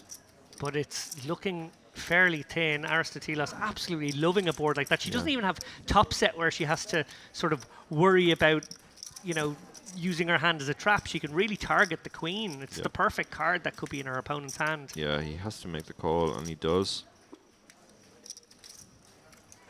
A big sizing here on the turn, I predict. Oh, well, that's actually strengthened up her range from his perspective. He won't be loving that card. Actually could be a bit of an action killer. If she bets again, which we would anticipate she would, he could get away immediately now. Yeah, he might just decide, look, we're 11 for the money here. She seemed, good quick fold by him there. Very good. It's not just the fact that he folded, but the speed. He just recognized my hand is really kind of just not much good now. He was. Yeah, obviously he could hit his jack, and then it would have been bingo, or jackpot. But a club would have been, a low club would have been a card where he definitely could have got in trouble, but at the same time could have got out of trouble on the river. Which would have been Yahtzee. Yep.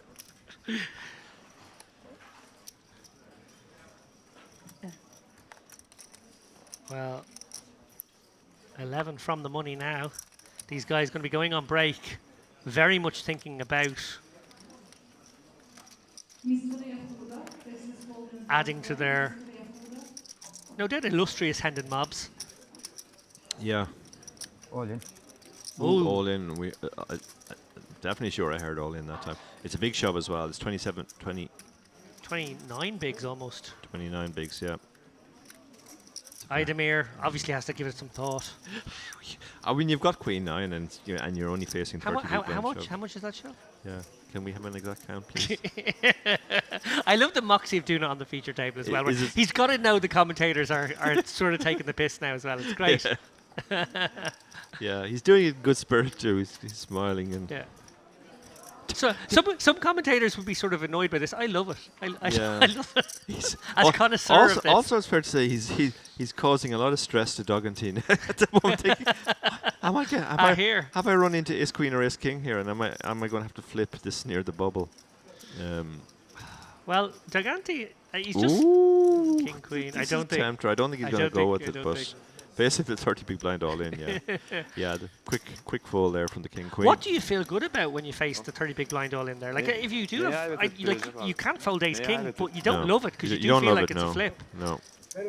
Yeah. You probably don't love jacks either. You don't love jacks but you have either, to go no. with that too. Sure. Yeah. So it's like those are the lines, I guess. you don't want the other pair of tens. Action. That's the tough one. That's the toughest one, bro. I think you can probably let Yeah. tens go. 2, 3, action. Biraz kötü belli yapmış ama onu anlaman lazımdı. Yeah, like he's not going to be Kağıdı shoving başka 9s or göstermek 8s istemedi for falan. 30 big blinds. So I think 10s you can Utandı. definitely let go. Bakarsınız ekrana.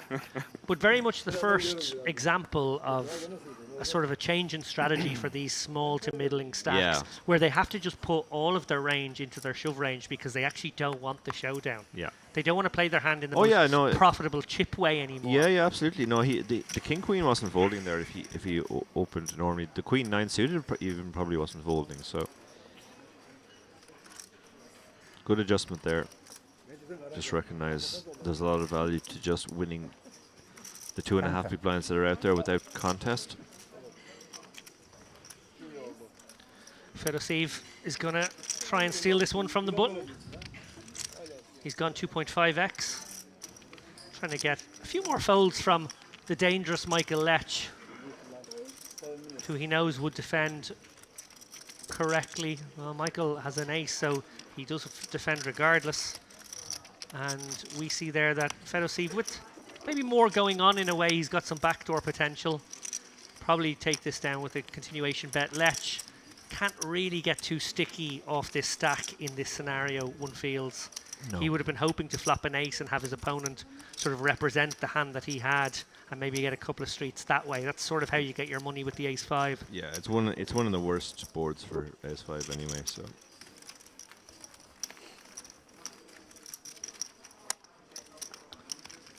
As we take a wider shot there of the beautiful stage and setup. As you see there, lots of cameras. This is going to be our feature table, guys. This is the feature table coming up. Let's have a little look around, see how familiar we are with these guys. Well, what I can tell you is... Jamie Nixon, I see Jamie there. Jamie is on C2. And it looks like he's got chips, Dara. It looks like he's had a reasonable morning. Yeah, well, he came in 6th in chips, so Handsome lad, Jamie. very handsome lad. Yeah. Plenty of handsome lads at this table. I think we might have our most attractive table of the session so far. Yeah, trust David to reduce it to mere looks. But I'm sure we're going to see a lot of high quality play as well. No doubt we will. And I do see a couple of familiar faces from the stream yesterday. So a few guys making their second appearance on our live stream coverage. Brought to you by the guys at Sharehand and, of course, the people at Mirror Poker.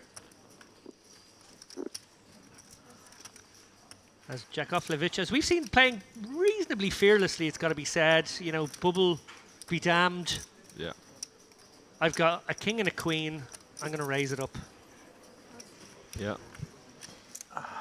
Fedosiv. Yeah, no, he's fives. he's continued to play hands. He hasn't really been scared of the bubble.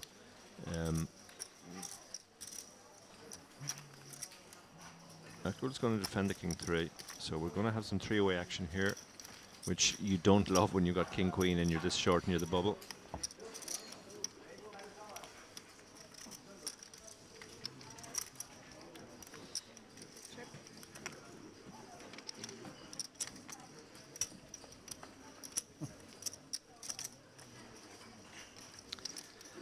Good flop for Jakovlevich. He's going to play it slow, I suppose, feeling like Fedosiv is going to put him under pressure here and bluff quite a bit. All of the hands sort of going into the bluff catching range that would maybe ordinarily go into the looking for value themselves range.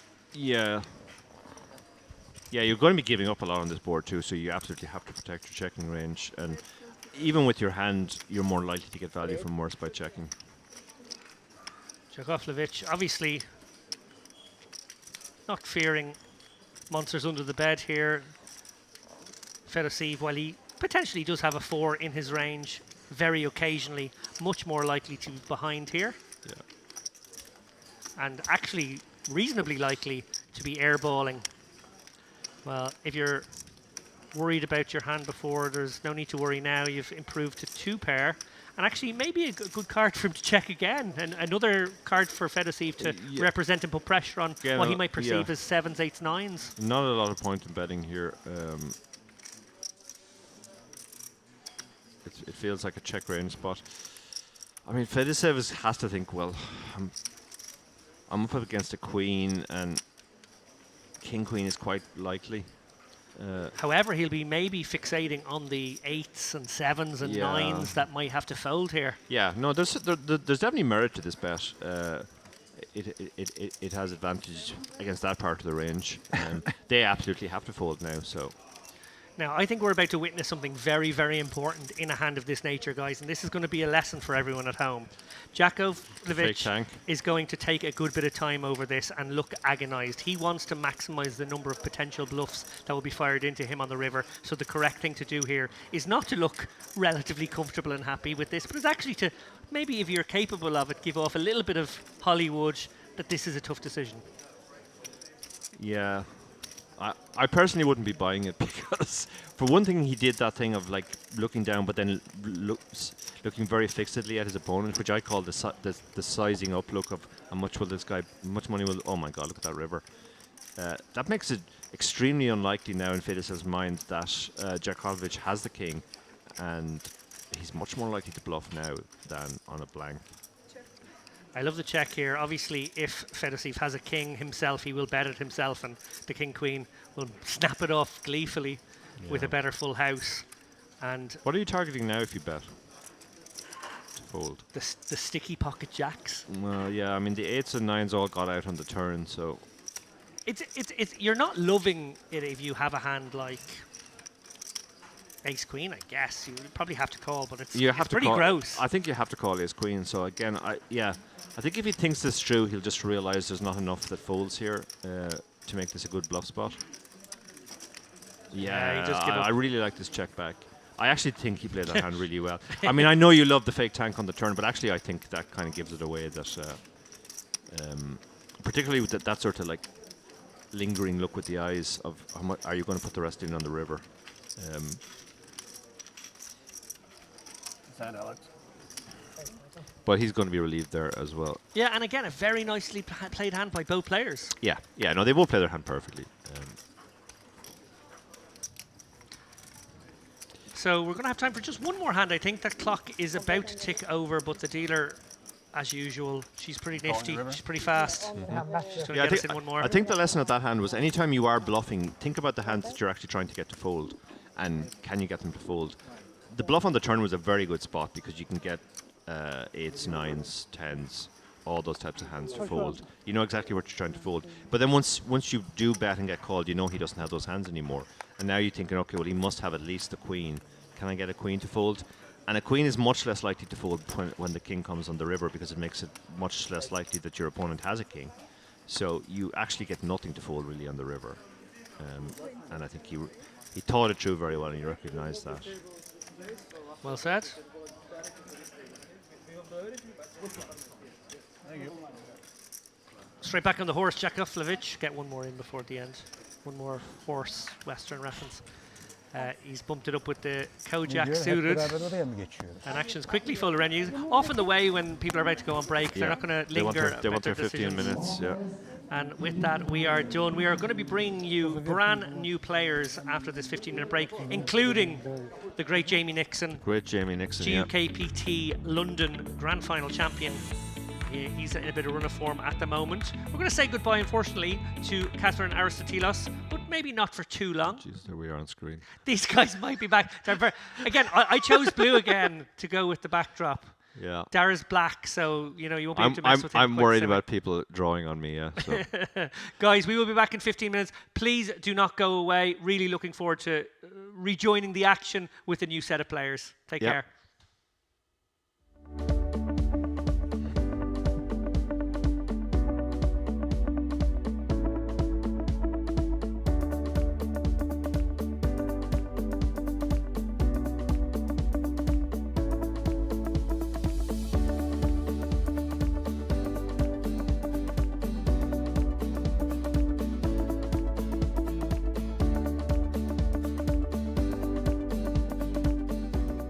Or you can just do what she's done, shove. She's decided to just go for the shove. And close one here for Idemir. Ace Queen suited. Well, he only has 6 big blinds, I think. So I think he's going to be sticking it in as well. No, he's oh, got, does he? Oh, no, he's sorry, got you're 64. right. 64 big blinds, So yeah. this represents about a third of his stack. And wafer thin, to be honest. I think you could pass this one. He's not going to, though. Could. Ace King is the big fear there because often the quick shove under the gun. Oh. We have a third all in. Oh, look at this. Oh, Aristotelos. Oh, she's so happy. Look how happy she looks. She was... well, it's written all over her face that she's a hand she's very, very pleased with, it must be said. Aristotelos, she was on our feature table. I think it was the second of the 4 feature tables yesterday. She made an incredibly sick above the rim fold in a spot where she had, I think it was ace-jack on an ace-queen X board. And on the turn came a 7, which... her opponent took the lead with the ace-7. I thought she was going to have to not quite go broke, but lose a huge portion of her stack in that hand. She didn't, and now she has put herself in a great spot here. Yeah, Idemir is now regretting he didn't let the ace queen go. Kristina Cove as well. I said it's a spot where you could raise and call it off, but if it went raise, shove, reshove, you could also fold the 10s. Yes, exactly. That's a great point. That she could have given herself an escape hatch there. Idemir is in a really wonky spot. I think I he's don't think you probably fixating on the scenarios where he's in good shape. Like maybe they've got kings and jacks, and his ace queen actually has the right equity. But you can't do that, Dara. Tens and jacks is the dream, but yeah, ace queen is just such a horrible hand because it's really dominated by all of the legitimate hands in the range. You know, queens, kings, aces, and ace king. She's so happy. It's odd. Yeah, Thank you. love that reaction. She's just so thrilled to have her aces. Well, What I can do. tens do have a shot here. Obviously, we saw one of the aces folded, Yeah. so you know Yeah. it does help her a little bit. 19% we see there, even though one of her suits are covered. Unfortunately for her, the one live flush draw she has, the spades. We saw that the ace and queen folded were also spades. Quite right, well spotted, Dara. Okay, well, she's some backdoors now. She can hit a backdoor straight with queen jack or 7-8, or it can come spade spade, obviously. But now she's drawing to one of the two remaining tens. She seems resigned to her fate. And there it is. No good. Unlucky. İyi basmadın First mı hand. direkt? I mean, that's kind of cruel. Very cruel. Krasilakova would have gone to bed last night with high hopes of spinning up her 20 bigs and making a run at this. Obviously, these guys are only 40 places away from the money. That's going to be probably a couple of hours in real time. And Aristoteles, well, she's beaming, Dara. She. Aristoteles will let the ace-2 go. I love how happy she looks at the table. She's absolutely thrilled with herself. Loving life. There's Michael Lech there, Miguel Fiesta.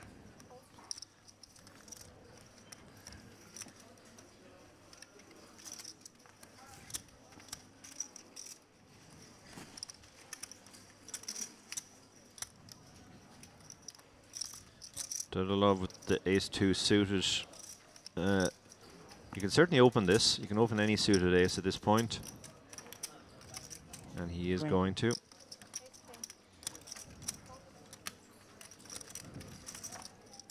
Michael Lech, a very good friend of our good pal, Slay America, Luke Frabel. Oh, I didn't realize that, yeah.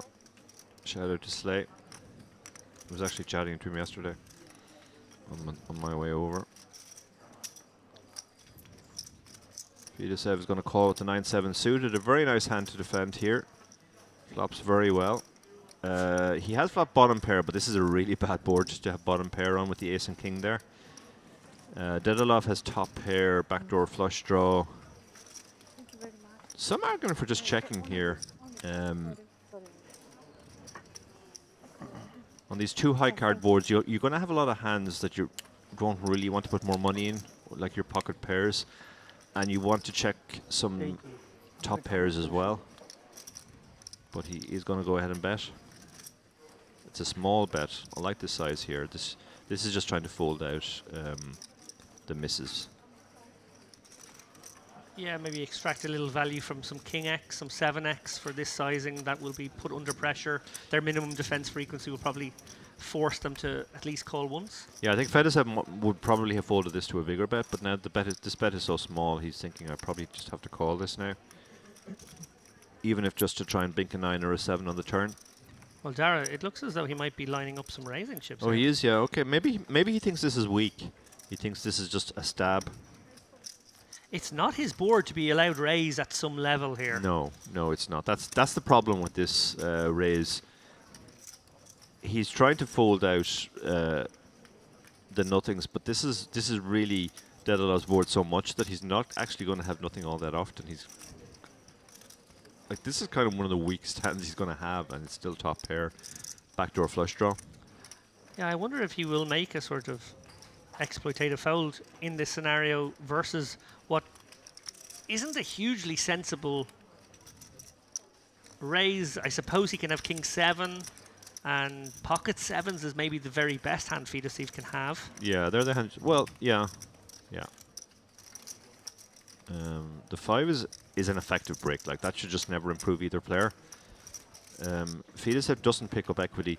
Often in these spots when you do the check raise, you want to have hands that can, they have backdoors or something so that you can turn equity. 9-7, you can only improve to 2 pair or trips. Yeah, I very much feel as though 95 players left, 30 roughly from the money. This is a pure, I'm going to just try and put pressure on you, manu. Yeah, well, Dedalov only has 25 big blinds behind, so he is threatening his entire stack if he puts in another bet now. And it's a horrible spot for ace-2, Yeah. admittedly up against a curious enough line, a strange line that he will be certainly feeling is a little on the fishy side, but this is very hard to call. Yeah, and he's sized up. He's gone for just over half pot here, and he's basically saying, if you call here, there's going to be 300k in the pot. You're only going to have 185k behind, 178k. I'm going to shove in a lot of worlds. This is what myself and Barry Carter refer to as a threat bet in our book on ICM. You're basically threatening the entire stack with this bet. You're saying if you call this, the rest is going in on the river a lot of the time. And remember, Dedalov uncapped in this spot. He can have aces, he can have pocket kings, he can have ace-king. He's the pre-flop aggressor. So that's the part of this hand that's a little bit on the strange side. And that's exactly what Dedalov has recognized, is that this is a very strange line from his opponent. It's a very strange line. It's a very reluctant call, though. He's kind of giving away the fact that he has this type of hand, I think. Oh, my God. That's very, very sick. This is sick. But I do wonder, I do wonder if Fedosiev really loves it anymore, because he might feel as though he is being trapped by an ace-king or a pocket kings. Yeah, that's why he decided to just... I think on reflection, he's supposed to go for some value. Having got there with the 9-7, going 1/3 feels right. Yeah. Try and get the cry call from ace-queen. Yeah. Otherwise, he's almost giving himself a reverse free roll, that if his opponent does it. Bet on the river. It would have been half pot. A somewhat tilting experience, it must be said, for Dedalov to see that hand be turned over at the end. Yeah. But on the other hand, at least he's still in the tournament. Indeed. Well, he did make a good read, and whenever money went into that pot, he was in the lead, so he can console himself with that fact. I'm sure it's a huge consolation to him. 20. I'm pretty sure I've played with Yakovlevich somewhere. He looks very familiar to me.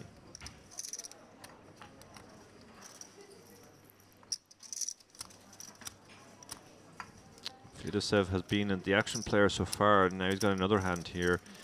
He's up to 1.1 million now, so he's the chip leader at the table. He's going to be absolutely loving that. He's going to start putting pressure on people, I think.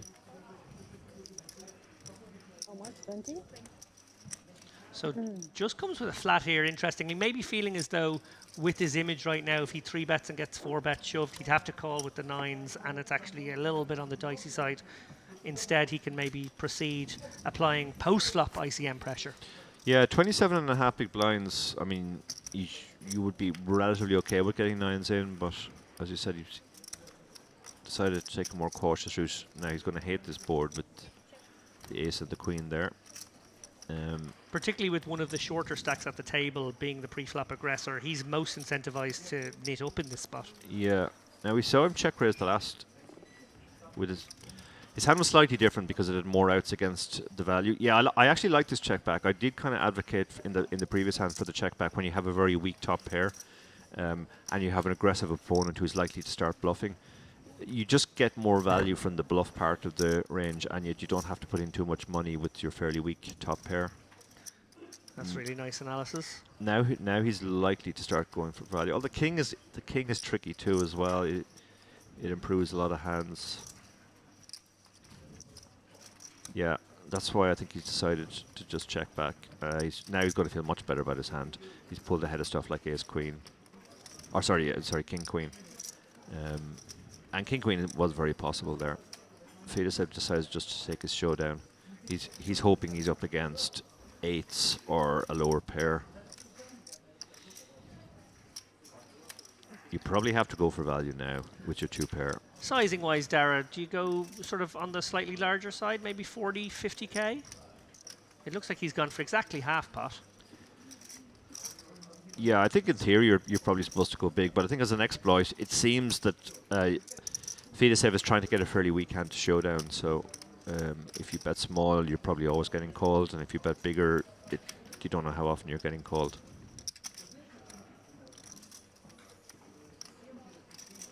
Wheels are turning for Fidesiv. They're interesting to know whether he's considering the value of just calling in this spot or actually turning his hand into a bluff, given how Jakovljevic has played passively across flop and turn.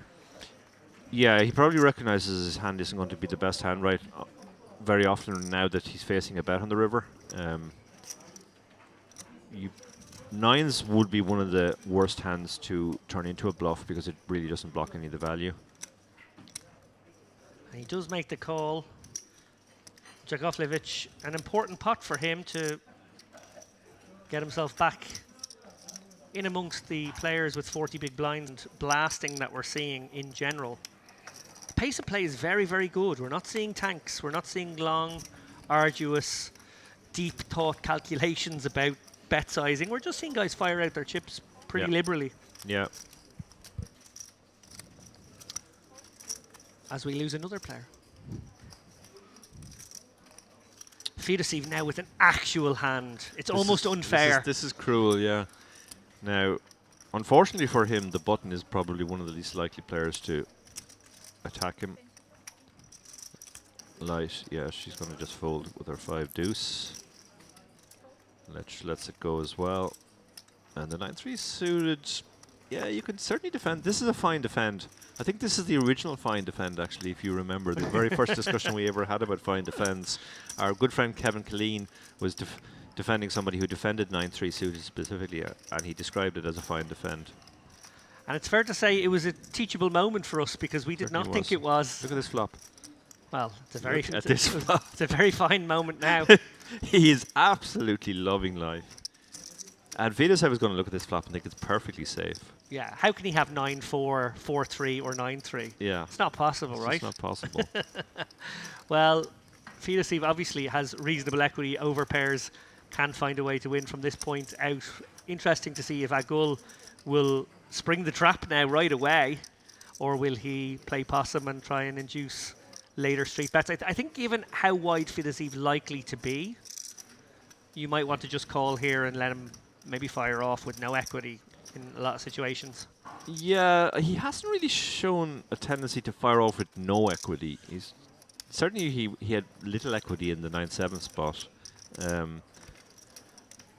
The argument for raising here is that you have a lot of very vulnerable hands here. If you just have the 9, for example, and you think it's good, but also with the 2 clubs on board and, you know, lots of gut shots, some open enders, there are cards which can kill your action on the turn as well. We might be about to see an absolute car crash of a hand. Yeah, there. this is... now, the deuce is not a complete brick because Fidesiv could have ace-5. Ace-5 would play this way. 5-6 would potentially play this way. But I think Akgul has just has to decide, okay, well, I might not have the best hand anymore, but if I don't, it's just a cooler. And he has to start going for value against the type of hand that Fidesiv has, and that's what he's going to do. And Fidesiv definitely can't give up just yet. The clubs, Absolutely the not, obvious no. straw, have not got there yet. No, no. Had that been a 2 of clubs, I could imagine a world where Fidesiv could get away right now, but not on the 2 of spades. I mean, it's even possible that Akgul could be value betting a worse hand here, like just a 9. So you absolutely have to continue here.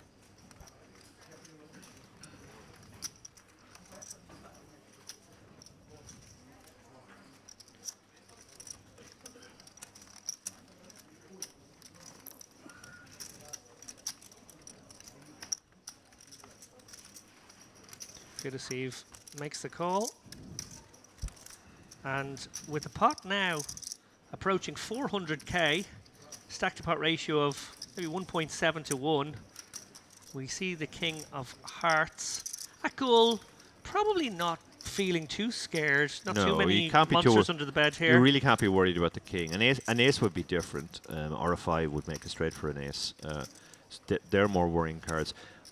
I think there's a strong argument for checking now, though, because it's definitely not his card, and there's a lot of missed draws. Yeah, I love this check because this can encourage a draw to bluff, even though it's not going to work out on this occasion.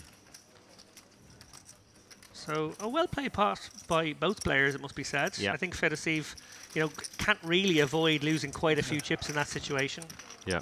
been very impressed by Ackroyd so far. He seems to have very good presence, and he's just picking very sensible. We'll run around the town here today.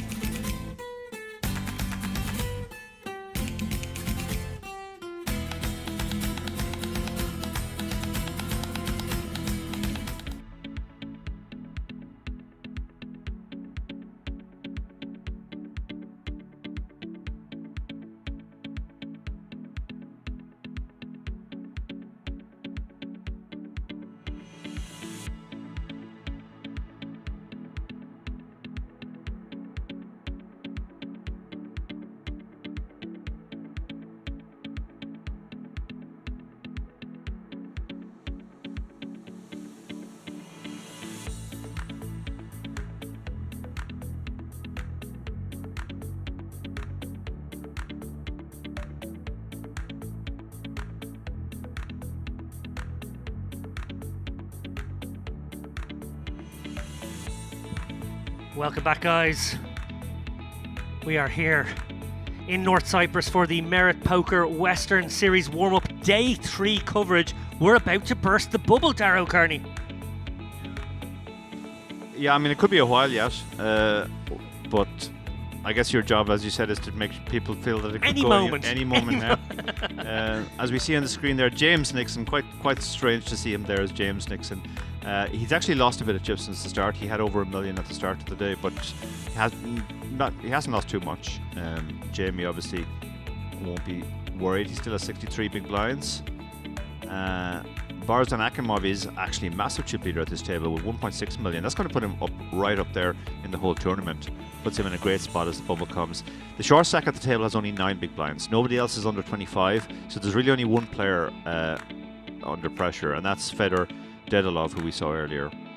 Yeah, Dedalov not being given any respite from these feature tables, but maybe, just maybe, you don't mind it in the context of a pre-bubble situation. Generally speaking, feature table might play 1 or 2 hands less per hour just because of the RFID and the little bit of stuff. So these small edges, these small factors, maybe making it just a little bit more pleasant. Also, on the converse side, never nice to bust on the bubble, on the feature table. That's the absolute worst, yeah. Then your friends can wind you up and send you the clip. 30 minutes later, yeah. You actually bust twice. You bust when you bust, and you bust when all your friends found out you bust. Yeah, exactly. I have to say, the point you made about the feature table there, it's true of most feature tables, but we've seen a fair old clip on the feature table already. The dealers seem to be really on point in terms of banging out the cards. Same dealer, in fact. Maybe she's the specialist feature dealer. Yeah, we have 2 special feature dealers from what I can identify from yesterday, and they sort of alternate back and forth, and they're really, really good. Yeah. We saw him yesterday too, didn't we? Mr. Genk, yes, we did. Yeah. Yeah, blinds now 10,000, 15,000 with a 15,000 big blind ante. I falsely led people to believe that this might be the level of 816, but we're a bit more modern these days with the way we do aggressive chip ups. So 816 was the prediction then. So the prediction was actually for not this level but the next level, or no? This is the replacement of the 816 level. This is the 816. Yeah, because they obviously did the chip up. Yeah, fair enough. So Genk against Bakarov here. The ace-5 has pretty much got nothing, so he might take a stab here, but he shouldn't be putting too much chips into the pot. No, he decides to check. Like to check on this board. When you got 3 cards between a jack and an 8, it's very hard to miss that board. And if it was a wet flop, it's just an absolutely soaked turn. Yeah, it's gotten worse.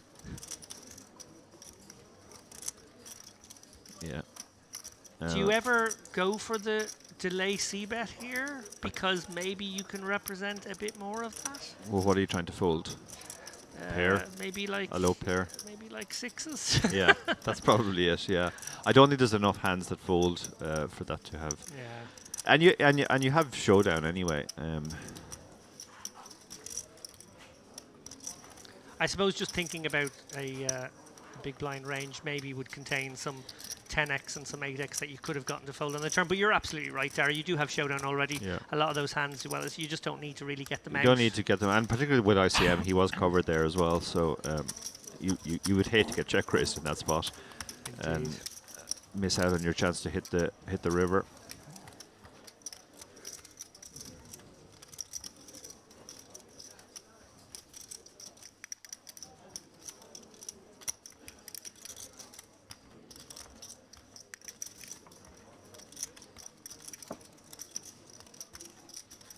Oh, nice to get a close-up there of the handsome Jamie Nixon. I know Jamie Nixon, yeah. he's a very good-looking boy. I mean, he looks like he could be in a boy band. I mean, don't get me wrong, like he wouldn't be the edgy one. He'd be the quiet, dependable one who gets about 5% of the fan mail. But he still could. He absolutely could be in a boy band. I mentioned that he used to travel with me quite a lot to tournaments, and actually Mrs. Doka accompanied me on a few of those trips, and she was really impressed by him because, as well as being a handsome boy, he's actually a very nice, respectable boy as well. He's a lovely lad. Respectful, and yeah, she was very impressed by him. Well, interesting. My missus is very fond of Jamie as well. Yeah, no, so he's definitely got the. maybe we should stop saying how nice he is. I'd be a bit worried there about our two missuses maybe deciding that they could do a bit better. Yeah. I mean, he's such a nice boy that he brings his mother on quite a lot of trips as well. Like I said, he's the nice, dependable boy in the boy band. He doesn't do drugs, or there's nothing. There's no question he's ever going to be in a scandal. Absolutely not. An excellent poker coach as well. Shout out to Jamie Nixon, who I know offers his services as a coach from time to time. Yeah. As you do too, Dara. Yeah, and we've had him on our podcast a few times too, doing strategy. Great strategic mind. Very, very great temperament as well. He just never. You cannot imagine Jamie ever losing his cool in any spot. Well, that's enough Jamie love. Yeah. Let's talk about the other players. Now we're going to rag on his play and pick holes in his lines. Yeah. So this one is three-way. We have middle pair against pair that's worse than middle pair against king high. So the king high has probably lost interest already. I'm going to let you call the action on this one, Dara, for two reasons. One, very exciting news. We've just received our own internet box, which means we might be able to interact with the chat a little bit more than we've been able to for the last day or so, because we really want to get the engagement levels high with you guys. Really do appreciate you tuning in. And secondly, because, yes, I'm his co-commentator, but I'm also his butler. Darryl Carney would like a latte. What he's really saying is he's running off to get himself a coffee, and he might get me one too, just to make it look better. So as David slips athletically out of the commentary booth to get our coffee, yeah, they've both got fairly marginal hands here on the river, so it goes check, check, not surprisingly. I love the whole serious vibe around the table. Everyone is serious and just like, wow. Jamie repping Grosvenor Poker there. He has been a sponsored pro for them for a few years now. So yeah, everyone is serious on the feature table. I wasn't yesterday. I love it.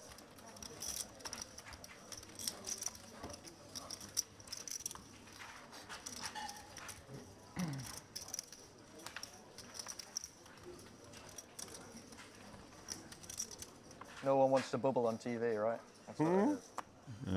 The table talk there is about the fact that nobody wants to bubble on the TV table, which we mentioned earlier. That can be a factor. Exactly. Like it can said, cause you people don't to wanna tighten be up a famous bit. for 3 minutes.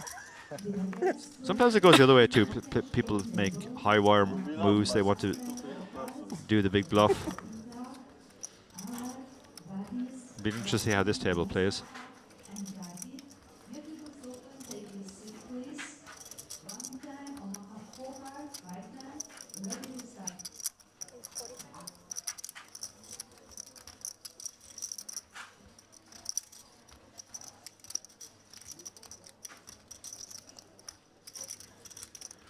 So Akimov, well, he is the overwhelming chip leader, which means he gets to open hands like Queen 5 suited, even in early position. And he'll be hoping that bubble actually goes on for a while, because he's likely to continue to chip up. He just gets to play so many hands. People are going to fold to him so much. Like even the ace-jack doesn't like getting involved against the chip leader here.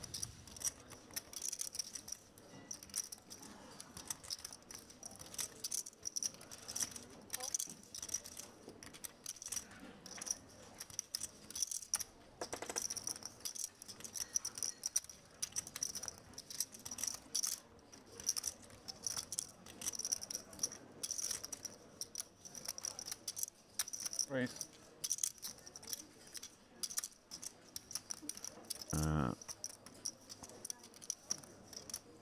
No fear here, though, from the ace-10. He's gone for the squeeze. Recognizing that Akimov won't have a hand a lot of the time. And if Yagmei had a really strong hand, he would probably have raised himself.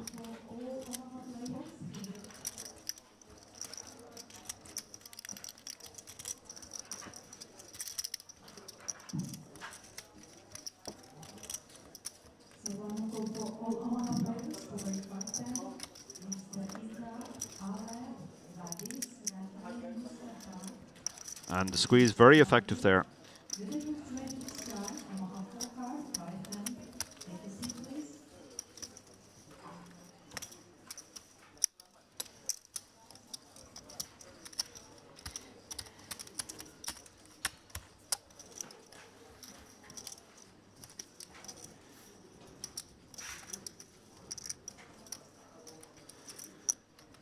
So the dealer dealing another quick hand.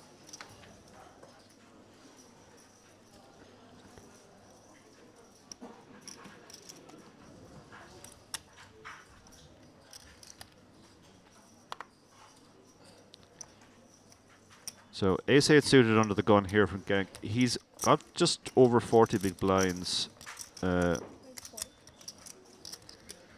seeing no fear so far. Hand that David just missed was an interesting one. The chip leader opened Queen 5 suited in early position, which is obviously fine. He has so much chips. There was a flat from ace-10, but then the button did a very effective squeeze with, sorry, the flat by ace-jack. The button did a very effective squeeze with ace-10 and got it through. So it doesn't look like there's much fear factor here. No, no fear at all. I actually got to watch that one on the big screen. We're on the big screen outside. This Cards Up coverage is being displayed on a number of screens around the room as well for people. I guess the guys can then watch what happened on the half-hour delay. Fair is fair. Yeah. So I did actually watch that one while your coffee was being poured. As we see now another interesting hand brewing.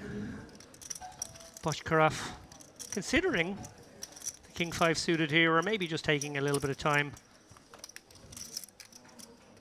to ponder his options. Musa, well, that's certainly a light 3-bet candidate as well. As we see, quick fold from Jamie Nixon. And Al-Kashab, who we watched play for quite a bit of yesterday. So a lot of familiar faces now. I suppose that is the nature of it, as we see people who built big stacks on our feature tables yesterday still around, still battling here today. And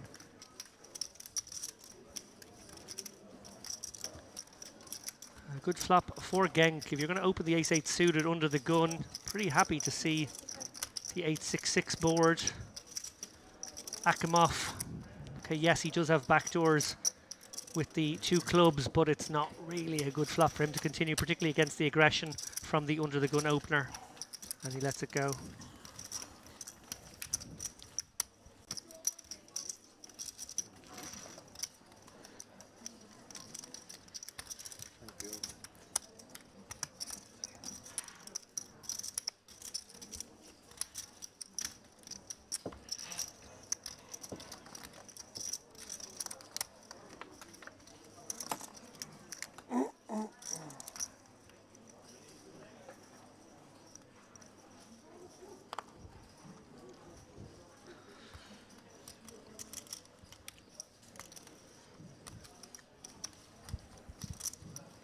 Well, he is wielding one of the biggest stacks in the room right now, Akimov. And he is going to use this little steel wheel suited ace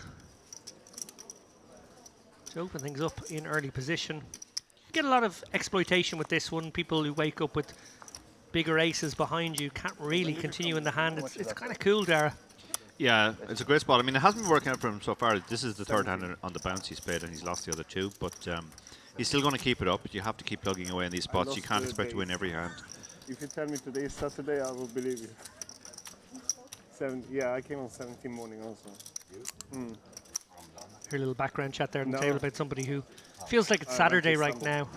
I feel like it's 2020, so I can't really be giving out about him. Another paired board.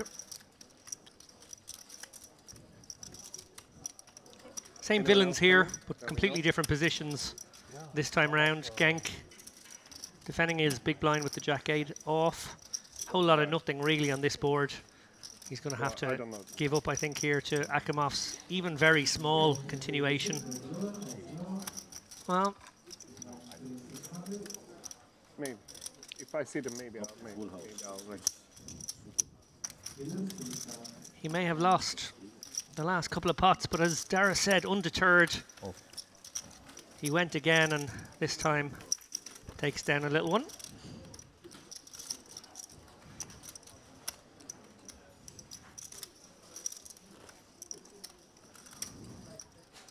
And you're right, Dara, the action has slowed. Not as many bust outs. I've noticed that during the entirety of the 15-minute break, nobody was eliminated. That's quite the observation. Yeah. Yeah. I mean, that's usually the way in tournaments, except obviously in seniors tournaments. You see, I deep down knew I was teeing you up for that joke, but I didn't know if you'd find it.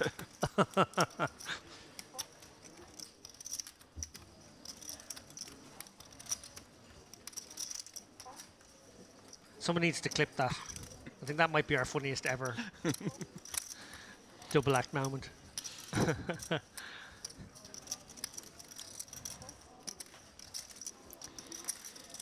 Jamie Nixon may consider opening this. Yeah, this is a hand. You can definitely go either way with this one. It depends on how Jamie's viewing the bubble. If he wants to just navigate through it safely and preserve his stack, or if he wants to try and chip up. Knowing Jamie, he's definitely in the latter category of keep the aggression down. Yeah, and he is opening into players he covers for the most part, so sort of adds to the reasons. Well, here's the one player he doesn't, though, in the big blind. Akimov. I think that's the reason we saw the pause. It was like, oh shit, it's the chip leaders big blind. Well, Akimov Yeah, he's going to defend. is going to just defend here with the 6-5. I like that. You can go a little bit too far with the aggression in this situation where you've got the 1.5 million stack and you're... Look at that flop. Wow. Okay, well... Look at that flop. We have top and bottom against middle and bottom. Jamie's missed it completely but has backdoors, but the backdoors are less helpful three-way. I was going to say, Jamie may still c-bet this one with the wrapped around the jack and the 3 spades. He might fire out a little c-bet and juice up the pot for these other guys to start fireworks. Yeah, no, this is fine. Like you have to have some bluffs three-way, and this is the type of hand you should be using. Also, it's a board which the other two players will just have missed a lot of the time. You know, if a guy's sitting there with ace-9 and the other guy has king-2. If Genk raises it up here, what does Akimov do? Does he go again, or does he just flat the bottom 2? Well, here is the raise. Yeah, this is a horrible spot now with the 6-5. And it's a big raise. He also has to worry about Jamie behind. It's a really big raise, Dara. Yeah. 195k over Jamie's 35k c-bet. So it is the full 195k to Akimov. Jamie, we know, will be out of there. He won't be paying 160 to see a turn. But Akimov in a really wonky situation now with bottom 2. Yeah, you got to ask yourself, would he do this with ace-jack?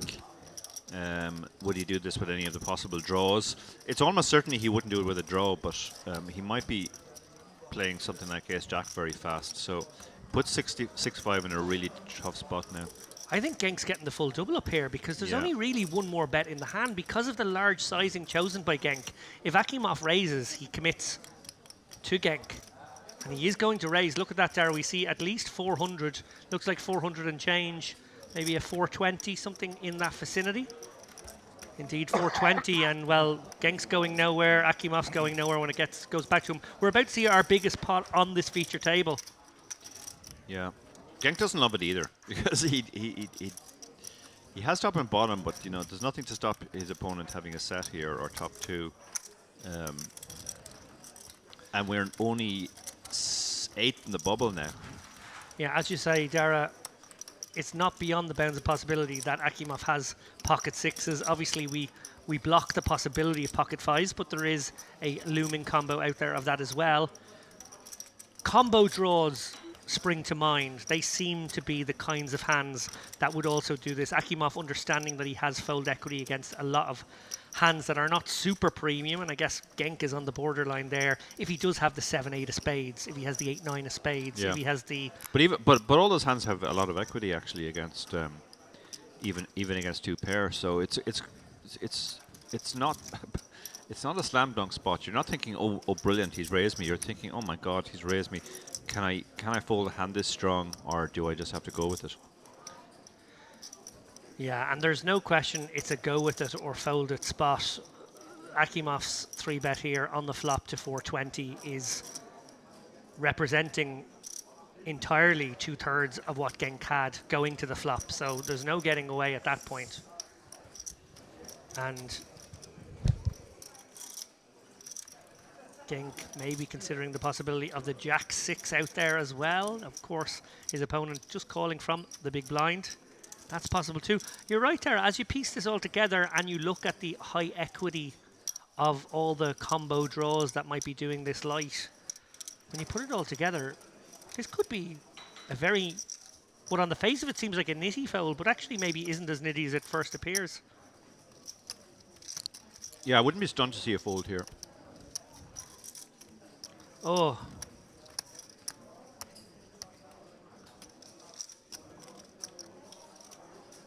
What a situation we have found ourselves in here. What a flop for these two players. Wide ranges, both guys calling out of the blinds. 755 in the middle. Right now, Genk just 435 back.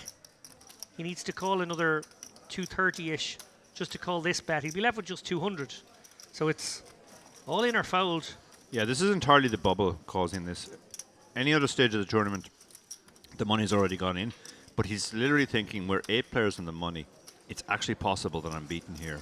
He can have Jack-6, he can have pocket 6s, he can have pocket 5s, which is the least likely one, obviously, combinatorically. But we could be beaten here. And even if he's bluffing with something like 8-7 of spades or 9-8 of spades, 9-7 of spades, any of those hands, it's not much better than a flip. So he's hating his spot now.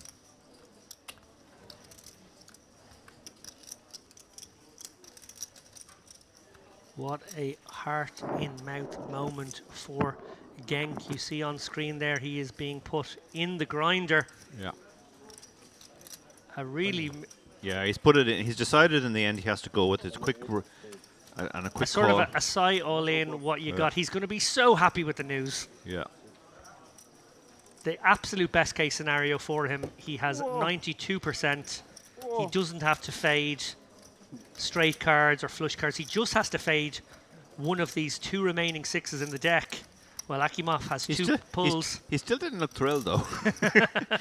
He didn't look thrilled because the fear of bubbling is just huge in players' minds. Even getting it in 92%, most players don't feel brilliant about it. Well, this table has a new chip leader. There is a new sheriff in town, and his name is Genk. Akimov surrendering almost half of his enormous stack in that hand.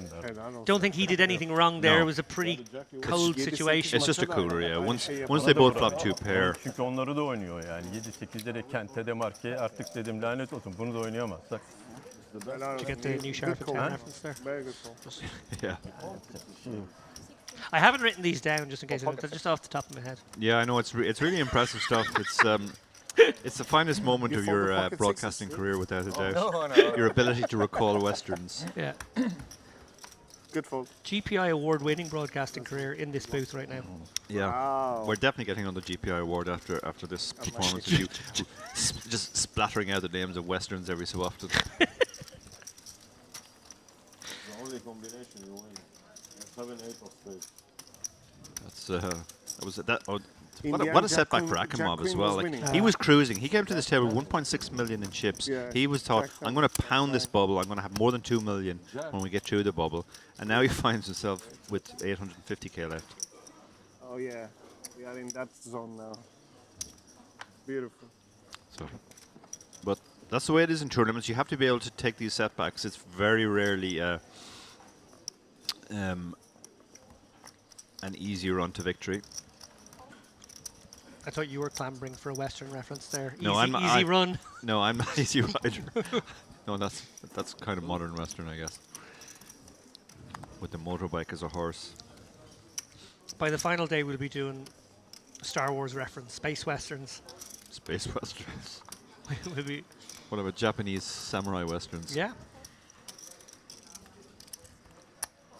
So Jamie folding the 10-8 there. Masterful fold from young Jamie Nixon. What a heartthrob. Indeed.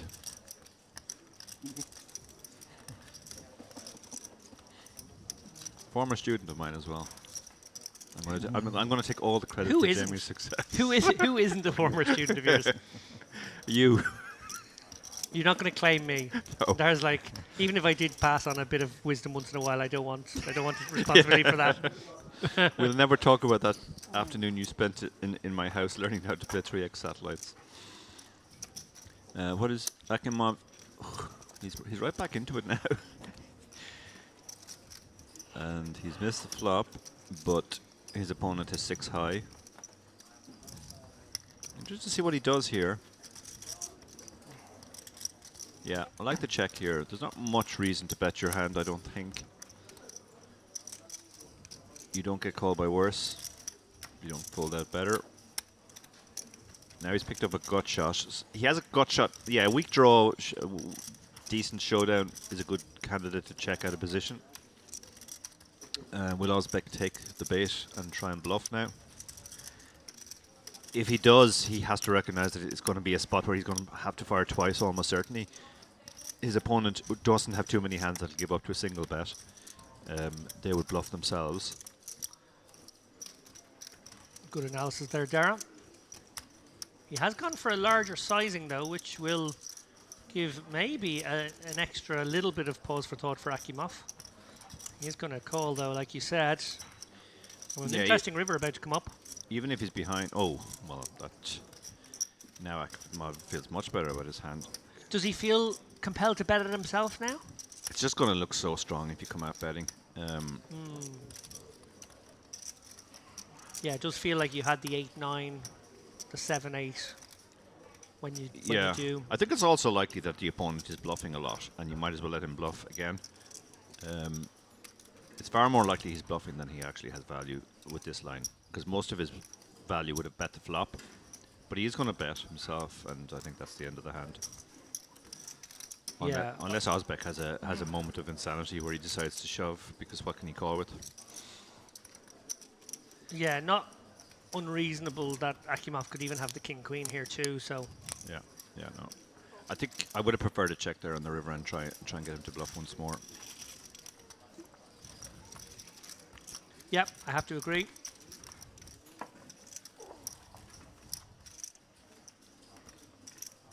Have you had a go over a new internet? Does it work?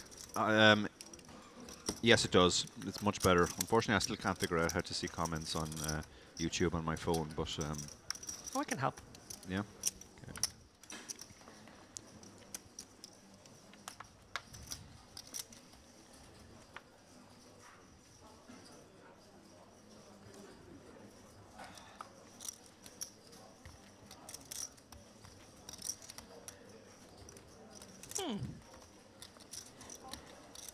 Mine does appear different.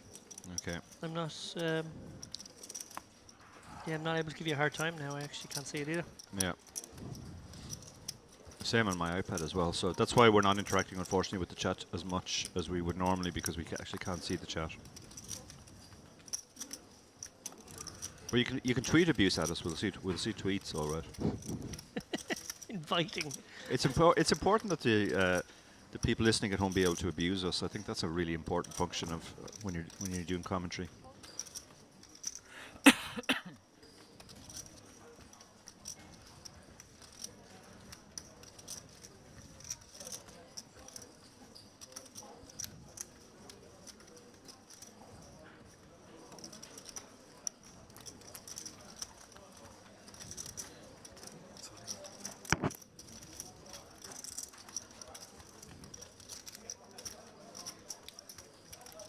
Okay, I'm in the mix.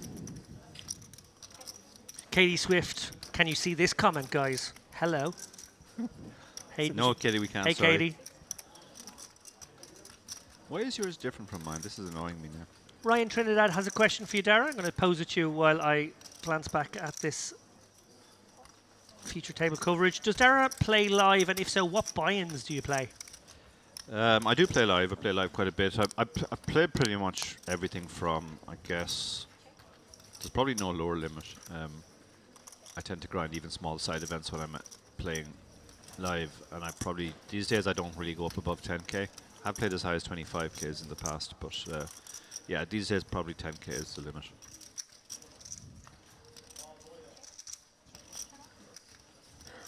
So Ozbek will pick up a little pot here. yeah.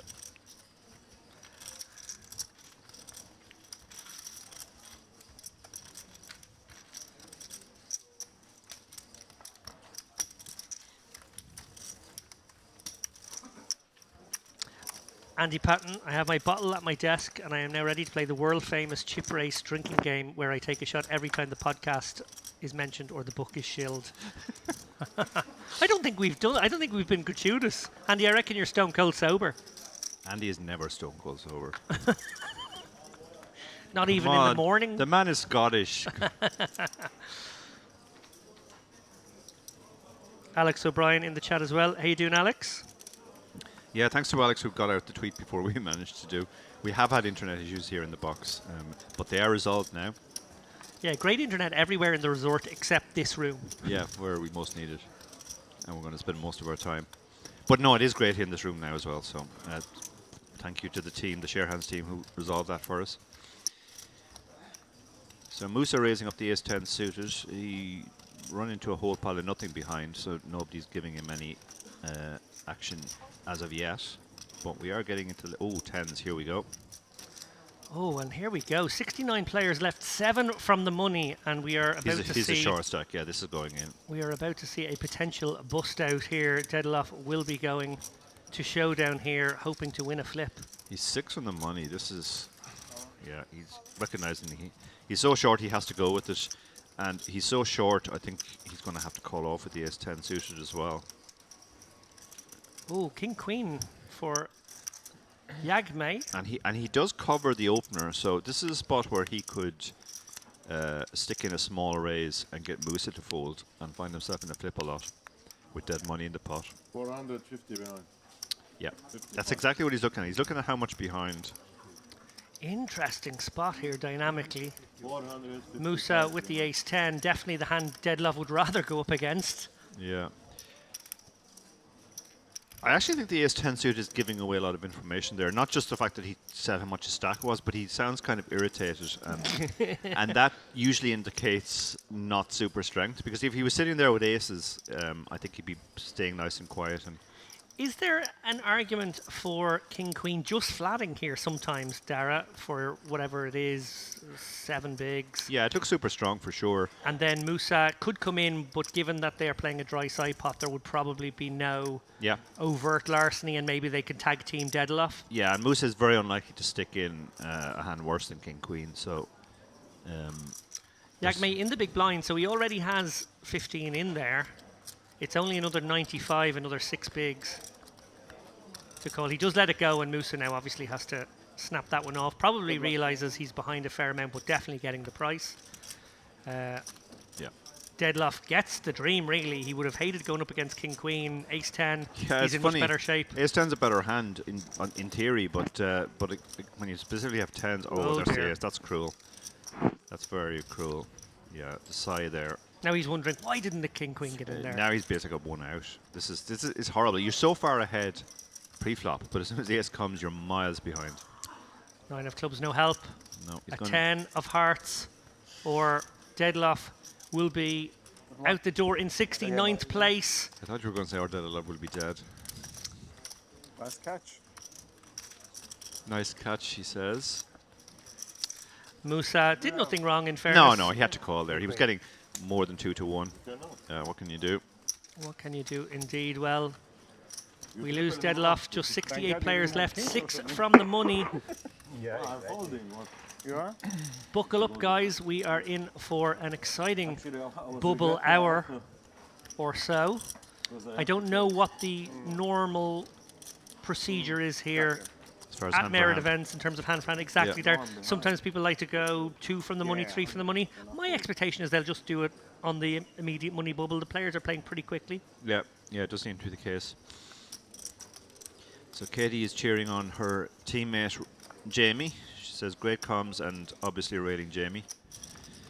As we keep, David does keep commenting on just how attractive Jamie is. He's very good looking lad. Ace 3. Oh, has he moved all in here? He has moved all in, Dara. Wow. Kashab, fearless. No fear. 21 big blinds with ace 3. If he's called, he's toast, but he basically expects this to get through almost always. Don't do this at home. No, this is fearless, but it's going to work when nobody behind has a hand.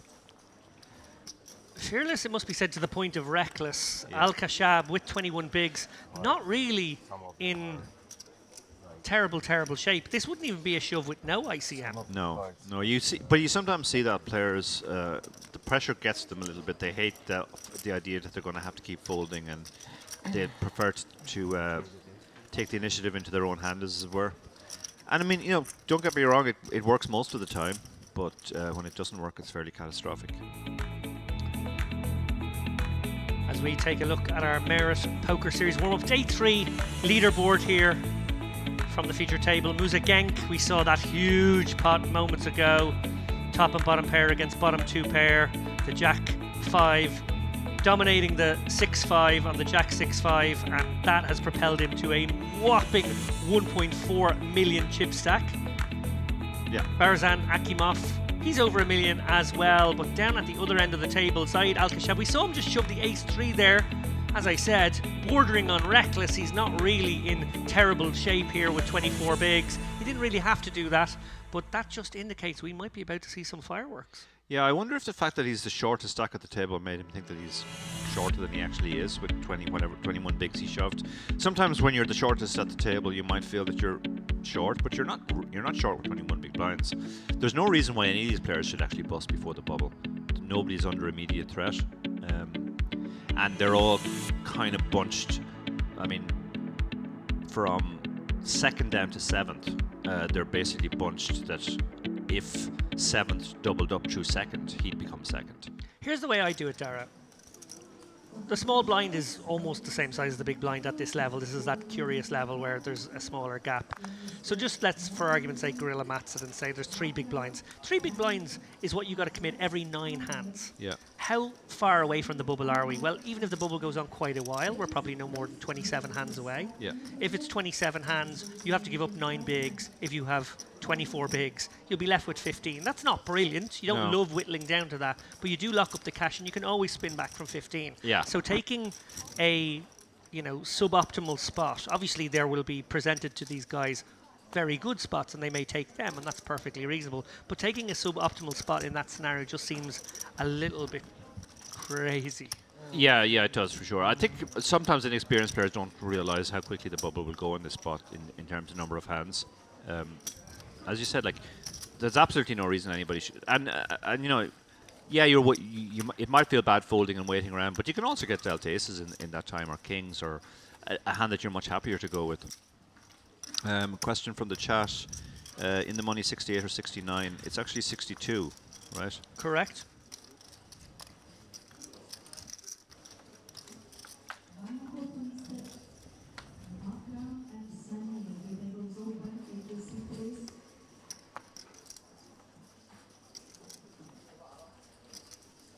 Is he going to shove the ace-5? Oh my goodness, Dara. No, he's just going to do a normal raise. Normal raise, which again is very loose under the gun. Or he's gone for a very large raise. He's gone for a large raise. He's basically trying to force the fold here. So he has bumped it up to almost 4 bigs. Yeah, Akimov, this would be a good spot now to 3-bet. Just pick up on the fact that he appears to be impatient, but he has let it go. Oh, and Uzbek is not going anywhere with the ladies here. Yeah, the problem with this hand is it will work when nobody has a hand, but when you're under the gun, you're going to run into a hand quite a lot. Yeah. Uzbek It's a little tricky to figure out your raise size here when you're facing a almost 4x. I guess he's probably going to be allowed to make it relatively small. He doesn't have to make it much more than the min to the players behind him. And then, of course, Kashab, having made it so big, well, any kind of raise is leveraging his entire stack. Yeah. I normally go for something in the region of 120 here, maybe 110. Gone for 135. Yeah.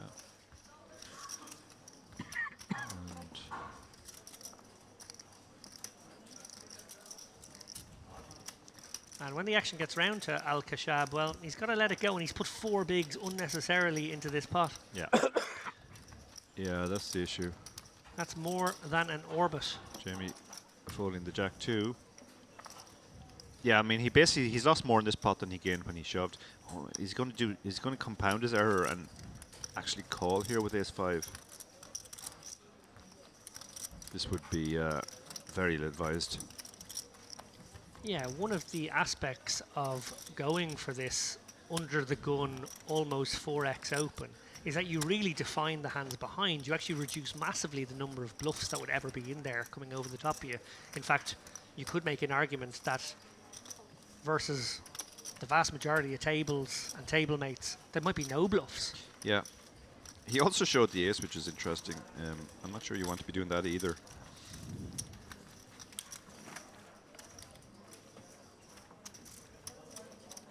So a misstep there, as Dara said. When it works, and it works often, but when it doesn't, it's catastrophic.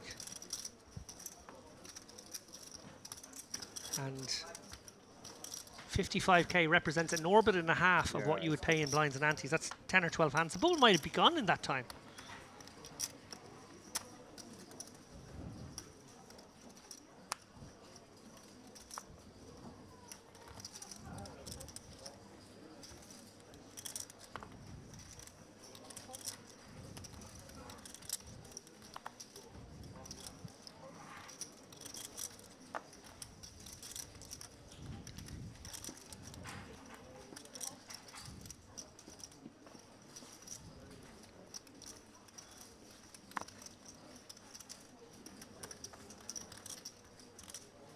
Baccarat here with the somewhat gratuitous 20-second tank. I think he was genuinely thinking, I mean, he took the spot earlier with ace-10, which a lot of players wouldn't have taken. So I think he was thinking of making it very wide open there. But, you know, Jamie Nixon, extremely accomplished player in the small blind, and loose cannon, it's fair to say, in the big blind. He might lamp this into his opponent. No, he does just go for the limp. Yeah. 20 bigs. I don't. If ever there was a time, I Yeah, suppose it's definitely theoretically you can shove there because your opponent is supposed to fold a lot, but whether this opponent actually folds as much as he's supposed to, that's the big question mark. well put. Well, we see Al Kashab has made bottom pair, bottom kicker. Yeah, Jamie has nothing, but he can lead out in this situation. Jamie has far more aces here because his opponent will almost certainly have raised an ace, whereas Jamie will limp some aces. So once the ace flops, it's a good spot to lead out. It's a play referred to as the limp stab. You limp pre-flop and then you stab at the flop.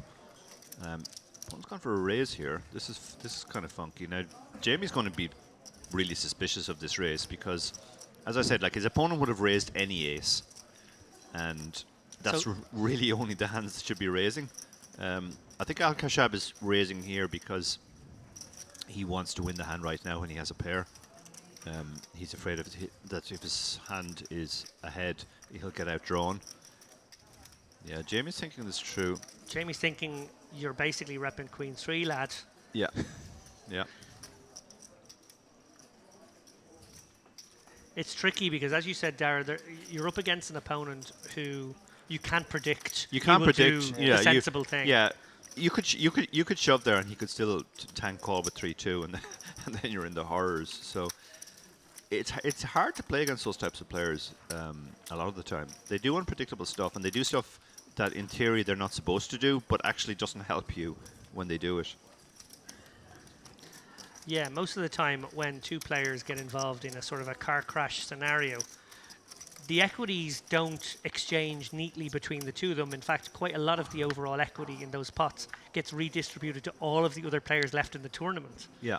Yeah, well, Colin Moshman, who wrote the seminal book on sit and goes back in the day, he proved the very first example in his book was that if two players get it all in a $50 sit and go very first hand, the player who wins, his equity doesn't go to $100, it only goes to $83, and the remaining $17 gets distributed among the 8 players who folded the first hand. And it's the same in tournaments as you get near the bubble. You actually make money every time you fold, believe it or not, because you increase the likelihood that somebody else will bust and you get nearer to the money.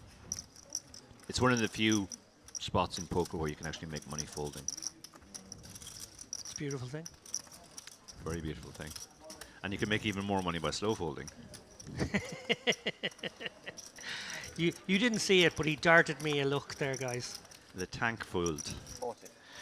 Jamie Nixon. Oh, Jamie's got a real hand here.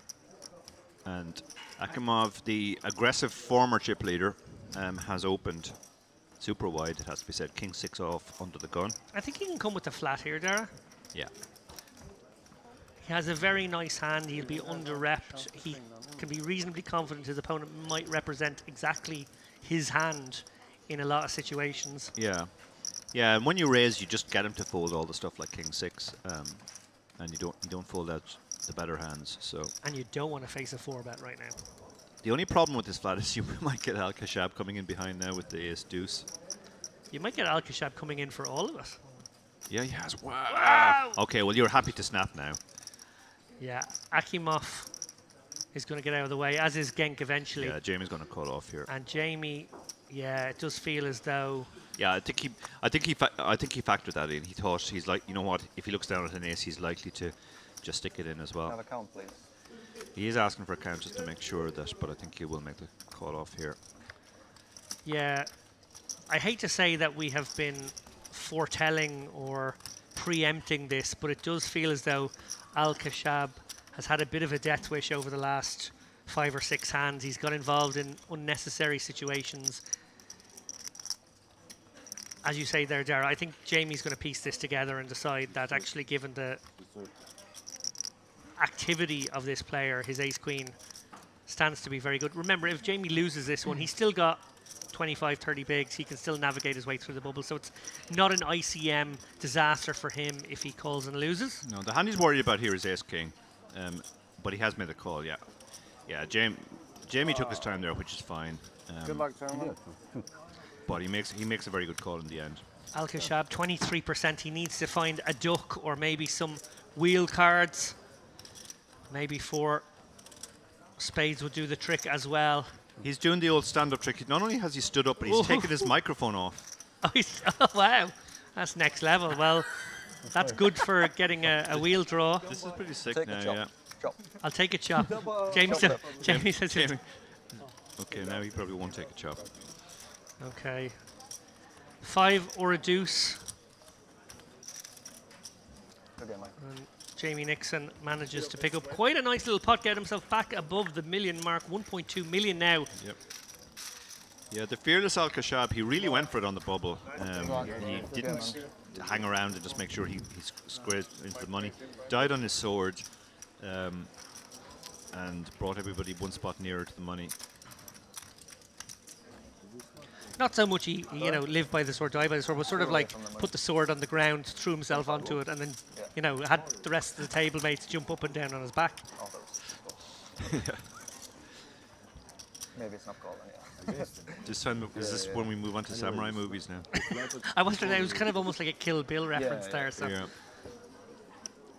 So, presumably we will get a new player on the feature table.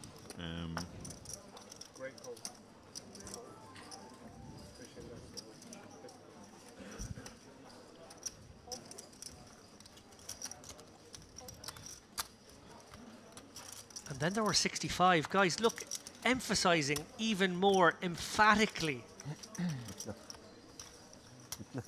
how close we are to this bubble. 65 now. Yeah. 3 from the money.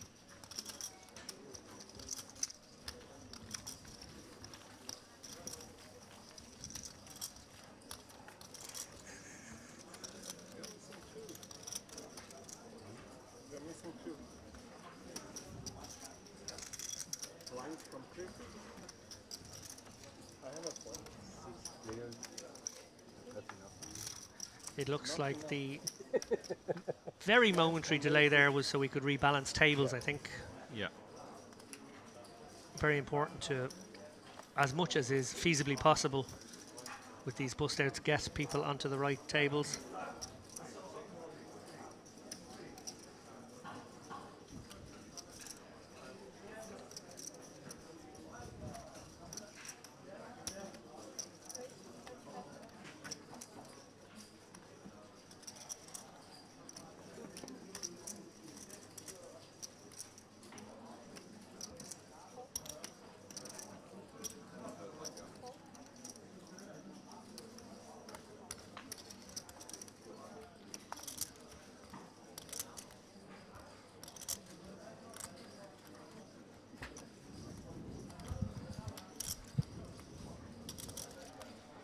Interesting spot here. We have 3 legitimate hands. 2 of them are ace-jack, though. And I think we've got a Jamie Nixon with newfound wealth who will be deciding to drop the hammer on these guys, put maximum implied ICM pressure on them by bumping it up here. He can play a big pot in position, hopefully using both position and the quality of his hand. He does have a pretty nice hand in ace-jack to perhaps exploit these guys 3 from the money. Yeah. Jagme in quite a horrible spot, it must be said. 145k. Jamie's gone for a large sizing, really, you know, putting maximum pressure. Genk, I think we've got a little bit of Hollywood here with the 4s. I think they're going in the bin. Well, but he does cover Jamie, so he could try and put pressure on Jamie, recognizing that Jamie is putting pressure on 2 guys that he covers. Well, that is next level, and kudos if that is what's happening right now. This is the way ICM plays. Like, the guys who are just ahead of you get to put a lot of pressure on you. So, but he does let the 4s go. Yeah, decided he's not going to take the risk that Jamie has a legitimate hand here.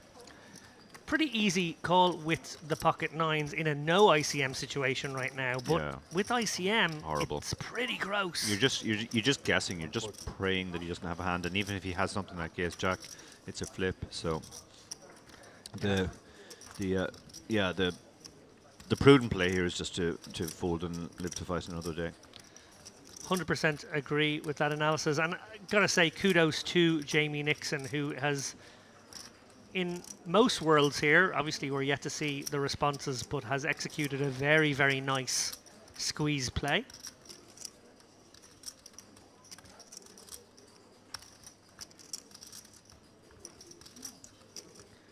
Well, Jagme maybe also somewhat happy to let some time tick down. He's going to be left with 50 bigs if he does fold here. Comfortable stack, but Yeah, no harm to let another few moments pass. Yeah, I think the 9s were always folding there, but as you said, there's some value to consuming some time there as well. Bakarev now with the same hand, but he doesn't know that. Yeah. And does feel as though while Nixon could be taking liberties, could be using his newfound wealth to lean into these guys, at the same time he could just have it. And as you said, Dara, a guessing game. You don't want to be in a guessing game. Yeah. Oh, he is going to call. He's going to call. This is Wow. This is yeah. These spots where they both have the same hand are always interesting. But I mean, Jamie's going to win this hand almost always because they're both going to miss most of the time. Now it's probably going to be a chop when they both get it in. But Well, Jamie has the free roll, oh yeah, Jamie does have the free roll. You're right. He has the back door. which is always nice. Bakarev will be delighted to see that he has top pair, but he will also be fearing the pocket kings, pocket queens, But that's the problem. pocket tens. That's the problem with calling with ace jack. If the board comes jack high, you're still afraid of all the over pairs, and if the board comes ace high, you're afraid of ace king and ace queen. So there's no good flop for you that you just have a pair on. Jamie down betting here to roughly quarter pot. Yeah, like this size, this is pretty standard. Bakarev will certainly continue. Certainly continue. In no ICM world, this would be a standard call. With ICM, there's a little bit more consideration to raising and just ending the hand now. But now that's an interesting. Jamie might find a way to win this now, because Jamie absolutely has ace king in his range, and ace queen, and they both pulled ahead of ace jack. But Jamie might check back as well. with his showdown. Yeah, King Queen will be the hand that Jamie will be thinking about as the possible overtaker there.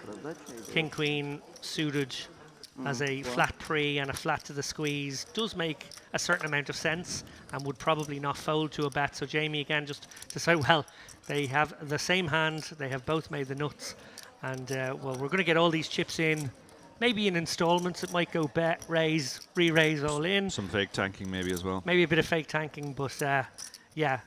If ever you needed an opportunity to stick the kettle on, Yeah, this could take a while. this could take 3 minutes before we get all these chips in. This is almost like having a break. Yeah. He is going to lead. Jamie is going to raise, and then Bakarev is going to shove, and then Jamie is going to Yeah, call. I mean, Jamie's going to know he mostly has an ace here, but you still have to think about, well, what if he has a 9? What if he has a set or 2 pair and he's blocker betting? How do I get more money against those hands? Well, Bakarev has gone for the small sizing, sort of like it's an induce, almost like maybe he has King Queen and he's trying to just guarantee some showdown. So these guys both sort of playing possum for one another.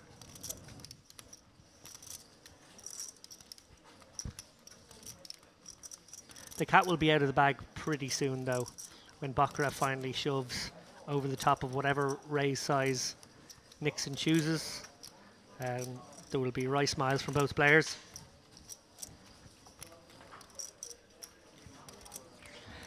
Jamie does sort of click it back here to 305. Bakarev knows that not always, but most likely Nixon does have the same hand, but not. Yeah, there's no point in tanking now because if he has anything other than an ace, he's folding, and This for if nothing. he has the ace, yeah. We had Whole fun. drama. We had loads of fun. It's all right. Yeah, Yeah. I can see that. Yeah, no, I like the speed Especially on there the turn, I'm because sure. he basically recognized there's absolutely no point in Hollywooding now. If he has the ace, he's calling. If he has anything Nice else, he's folding. Nice game. You had an ace also? At that point, you almost have to raise just to avoid the penalty.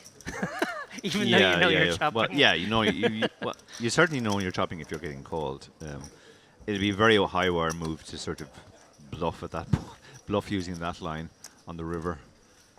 Because I think once 2 bets go into that pot on the river, they always both have the ace.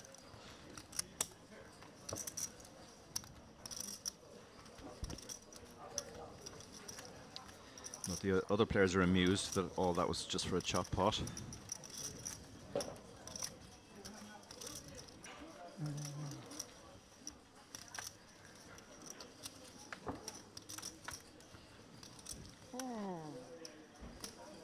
Shout out to Aidan Quinlan, who I see is in the chat.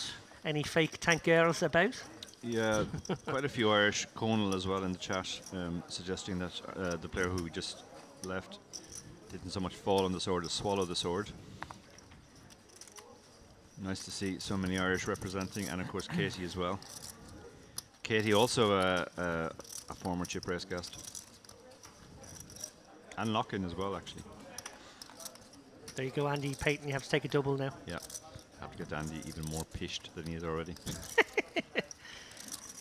Musa bumps things up here, +2. He's playing roughly 40 bigs. Uzbek in the small blind, probably going to get in the mix here for a call. Both of these guys sort of threatening one another's tournament life, give or take. Yeah, Uzbek covers. It's a gross enough spot because you certainly don't want to 3-bet fold. Yeah, this is why he's gone for just the flat. Both of these players incentivized to take passive enough lines now post-flop. Yeah. So Alan is the new player at the table, I think.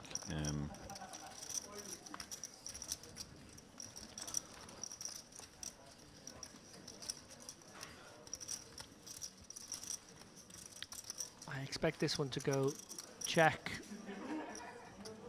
Probably a small bet from Musa and call.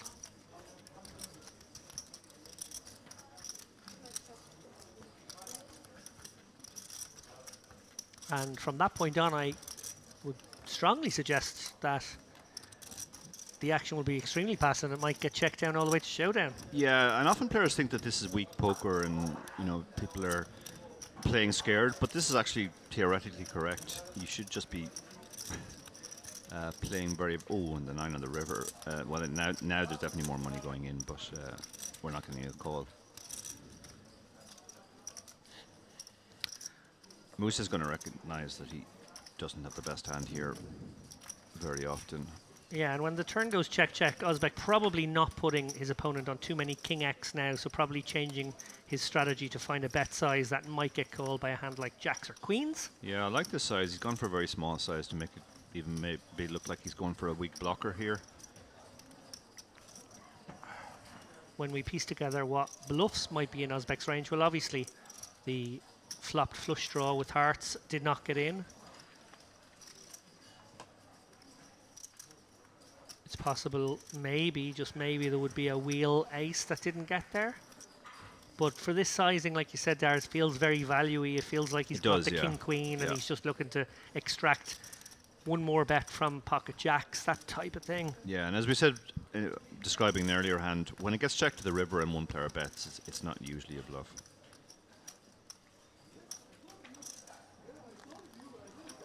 You don't want to get bluffed for a small amount, but on the converse side, when this very value looking bet comes in, you do suspect that you are behind.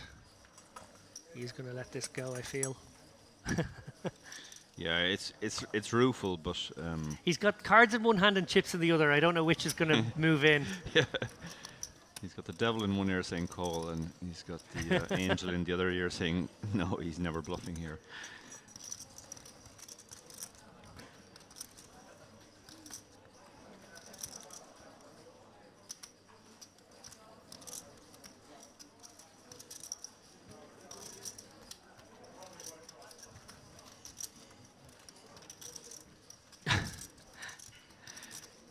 Okay.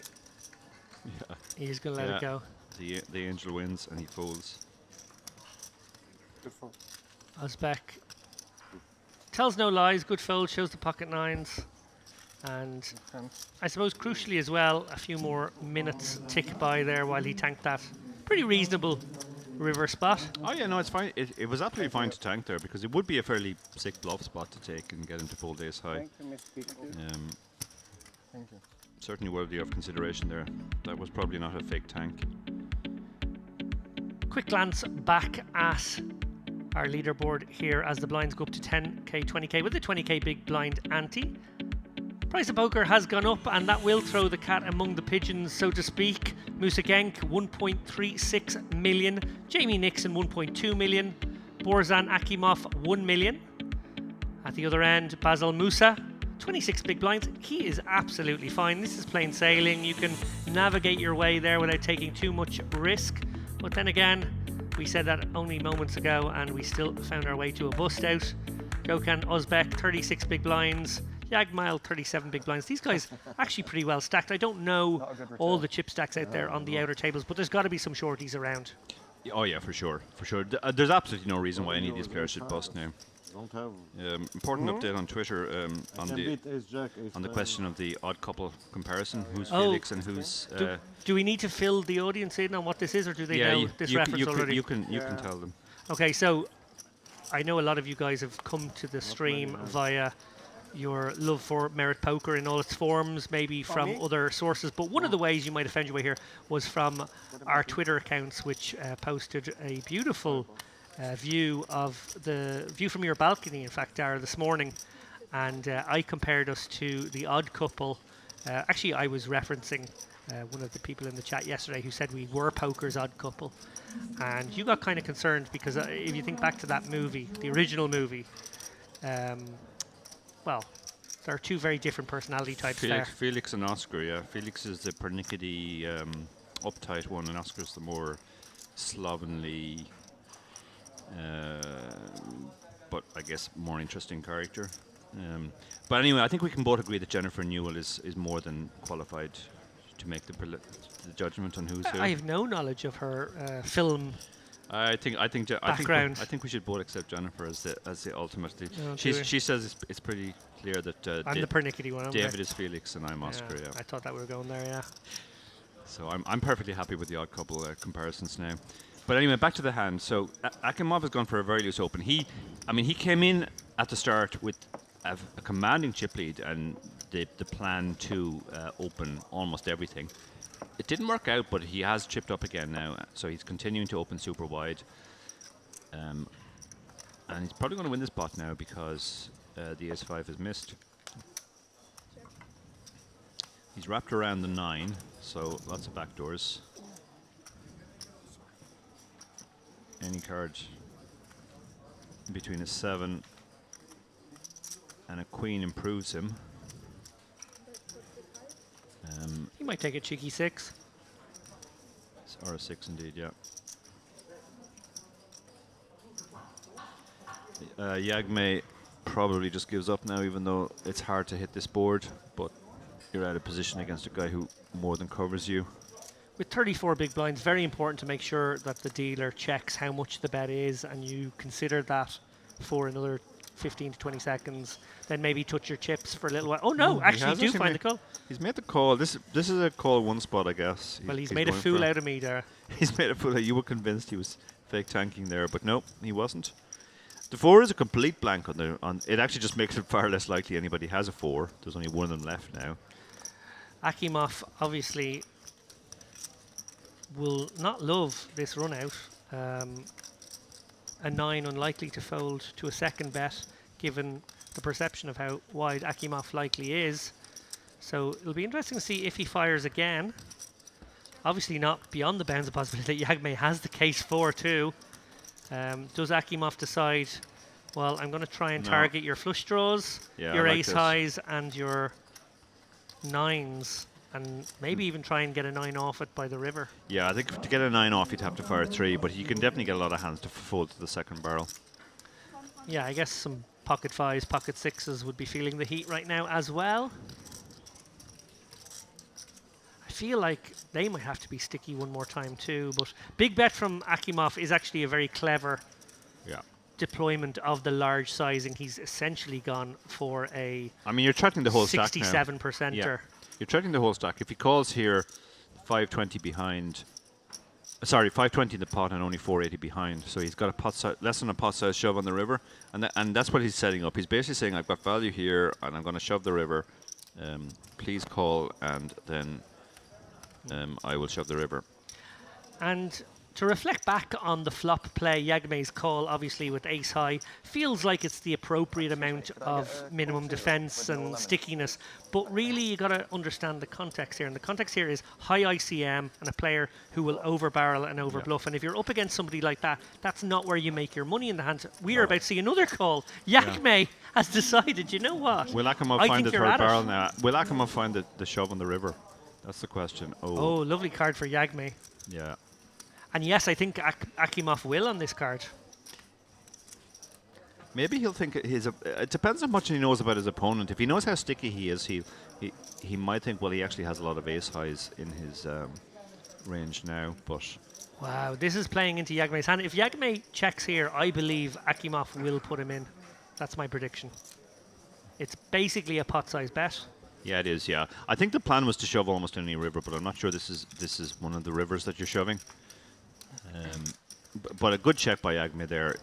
The worst thing you can do is obviously come out betting and make it obvious. No, I like it. Yeah. Akimov waves the white flag. Yeah, no, I think he recognized that there was a lot of ace high there, and there was lots of hands which would fold to the second barrel, but not necessarily the third. I've got to give a lot of credit here. A huge amount of moxie to Yagme here. There's no way I would have played the hand the same way. But brave, and correct. Three from the bunny, yeah. No, very, very brave there. I probably would have bailed on the hand on the flop actually, and just thought, okay, well, my opponent's going to keep barreling, and I'm not confident enough to call down 3 and hope he doesn't have the 9 or the 4. But yeah, he buckled up and he called down. Very, very brave. Extraordinary 2-street call. Yeah, I also think it was a very good shutdown on the river by Akimov. The ace looks like a scare card, but you know, his ace highs are not barreling twice at that size.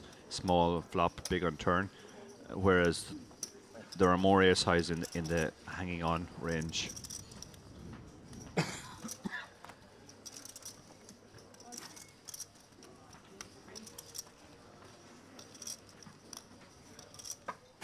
So we're very near the bubble now. 3 from the money. We don't know at which point they'll be going hand for hand, but it will be in another elimination or two.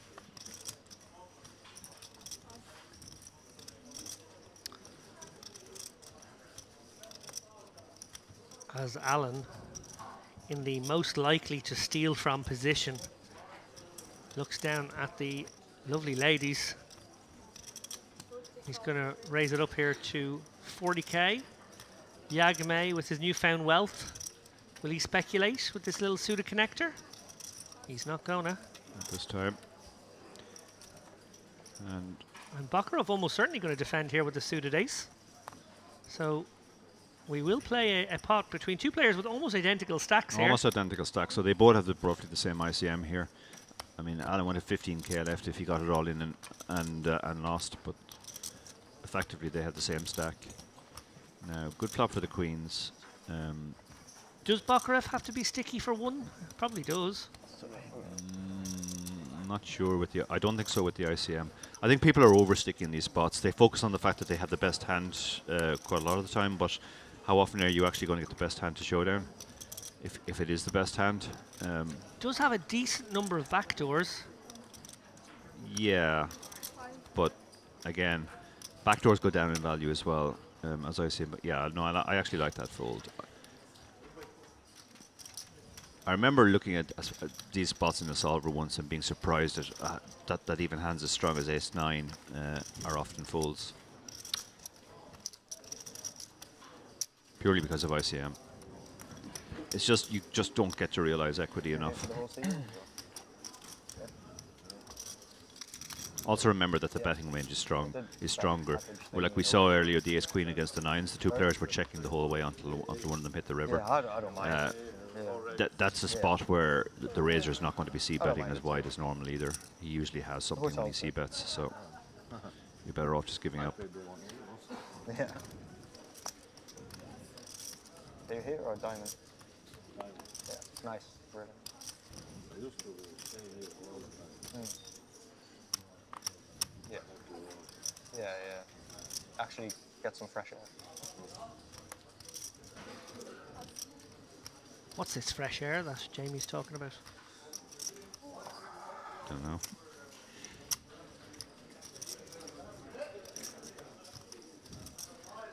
Yagame cresting a million right now. King Queen offsuit. Definitely good enough to open up proceedings. But it is a feature of the last orbit or so of somewhat cagey play. Obviously we have seen a couple of instances of people trying to use their chip leads and the pressure they could apply, but actually most of the time when we've seen that, it's gone awry. Musa going to defend here with the Jack 10 as we go to a flop. You have about 450. Both of these players with Broadway combos. Jack takes the lead. Musa likely just going to check it over to Yagami, who probably fires out a small bet here. Again. Yeah, hard to hit this board, so makes sense to sort of range bet this. Yeah, and Musa definitely has the kind of stack that could be threatened by the river. Yeah. So no harm to just fire in a little bet here just so that that's in his mind. Now, we know that Musa going nowhere with top pair. But that doesn't mean Yagami can't find a way to win this by the river, either by getting there or through. Yeah, he can hit a king or a queen to pull ahead immediately. He can hit a 10 to go open-ended, or an ace or a 9 to have a gut shot with the overs going to the river. But this card doesn't help him.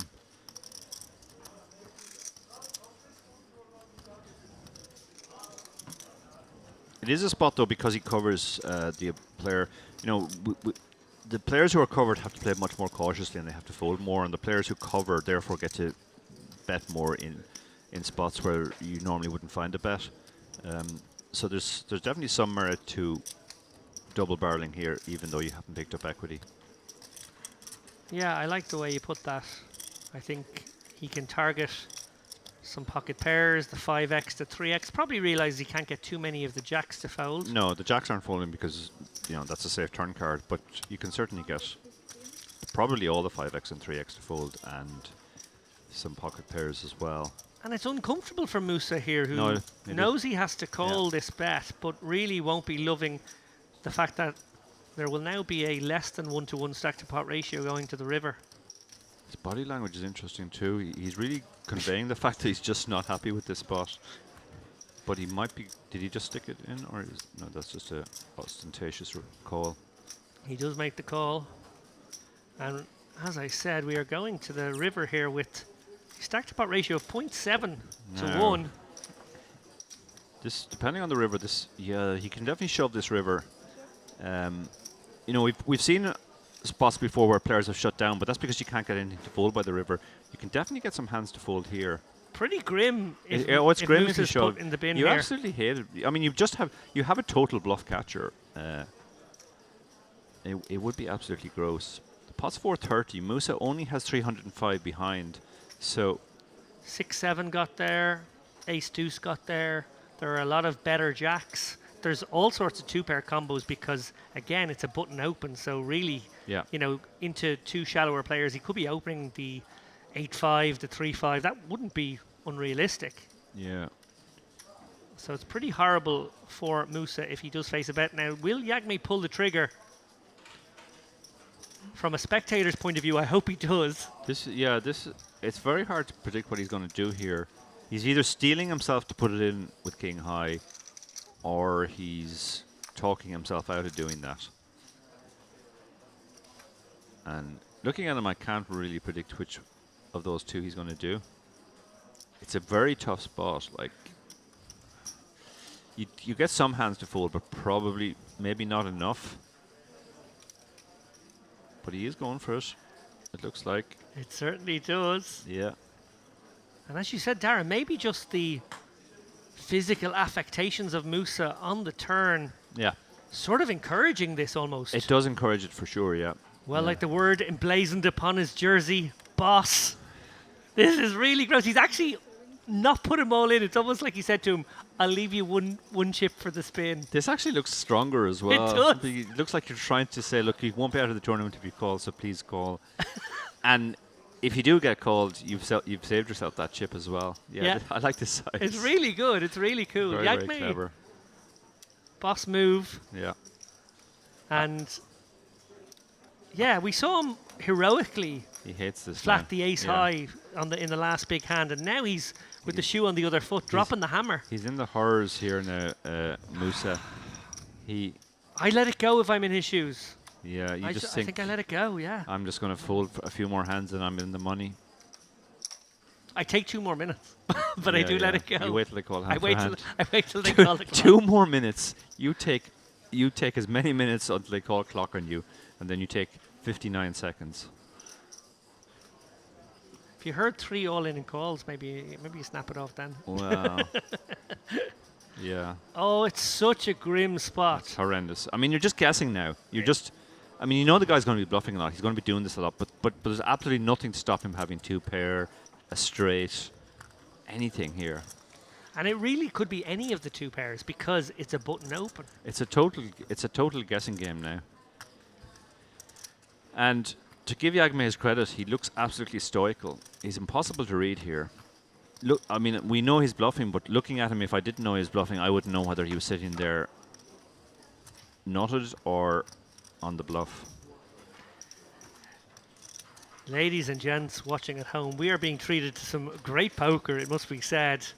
Exciting stuff here as we contemplate Musa's decision here.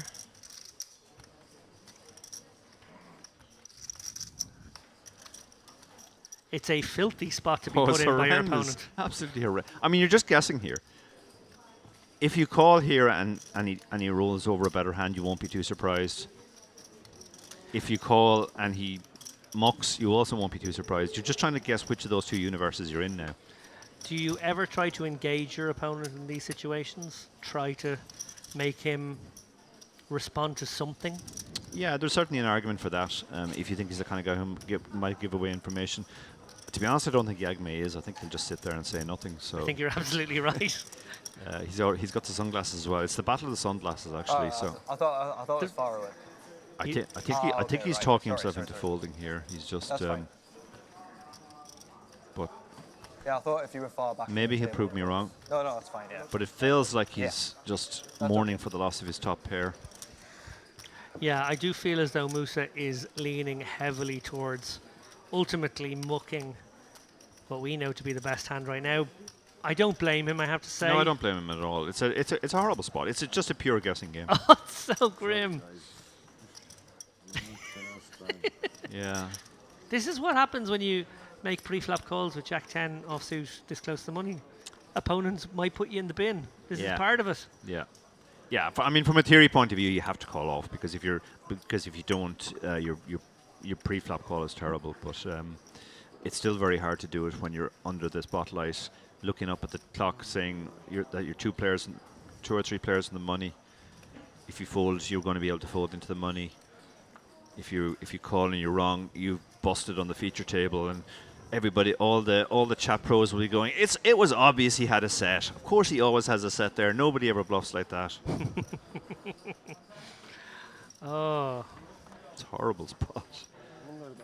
Credit to Jagme for going for it. Just recognizing that, I mean, if you can get top pair to fold here. Well, we are into the 5th or 6th minute of this tank. Yeah. I do understand it. This is not a fake tanker situation. This is a horrible, horrible spot for Musa. He's so relaxed as well. I think he's made up his mind what he's doing. He's not tense thinking about it. Yeah, I think he knew he was folding 4 minutes ago, but I think it fold. I think it fold. You don't know what Simply superb stuff from Jagme there. Yeah. Against him? Pure pressure. I would He did that that mouth movement would that I fold always know is a release of tension, meaning I've got away with a bluff. It's worth watching your opponents after the hand. What Tommy Antler refers to as 6th Street. They often give away a lot of information. Anyway, we'll see. I wouldn't have been able to read Can Jagme say in no. hand. I'm going to be honest. I'm not good enough at reading people. I wouldn't be able to tell whether he was bluffing or value betting. But from his reaction afterwards, I would have been Pocket nines. almost 100% certain he was bluffing. You got Jack? You got Jack?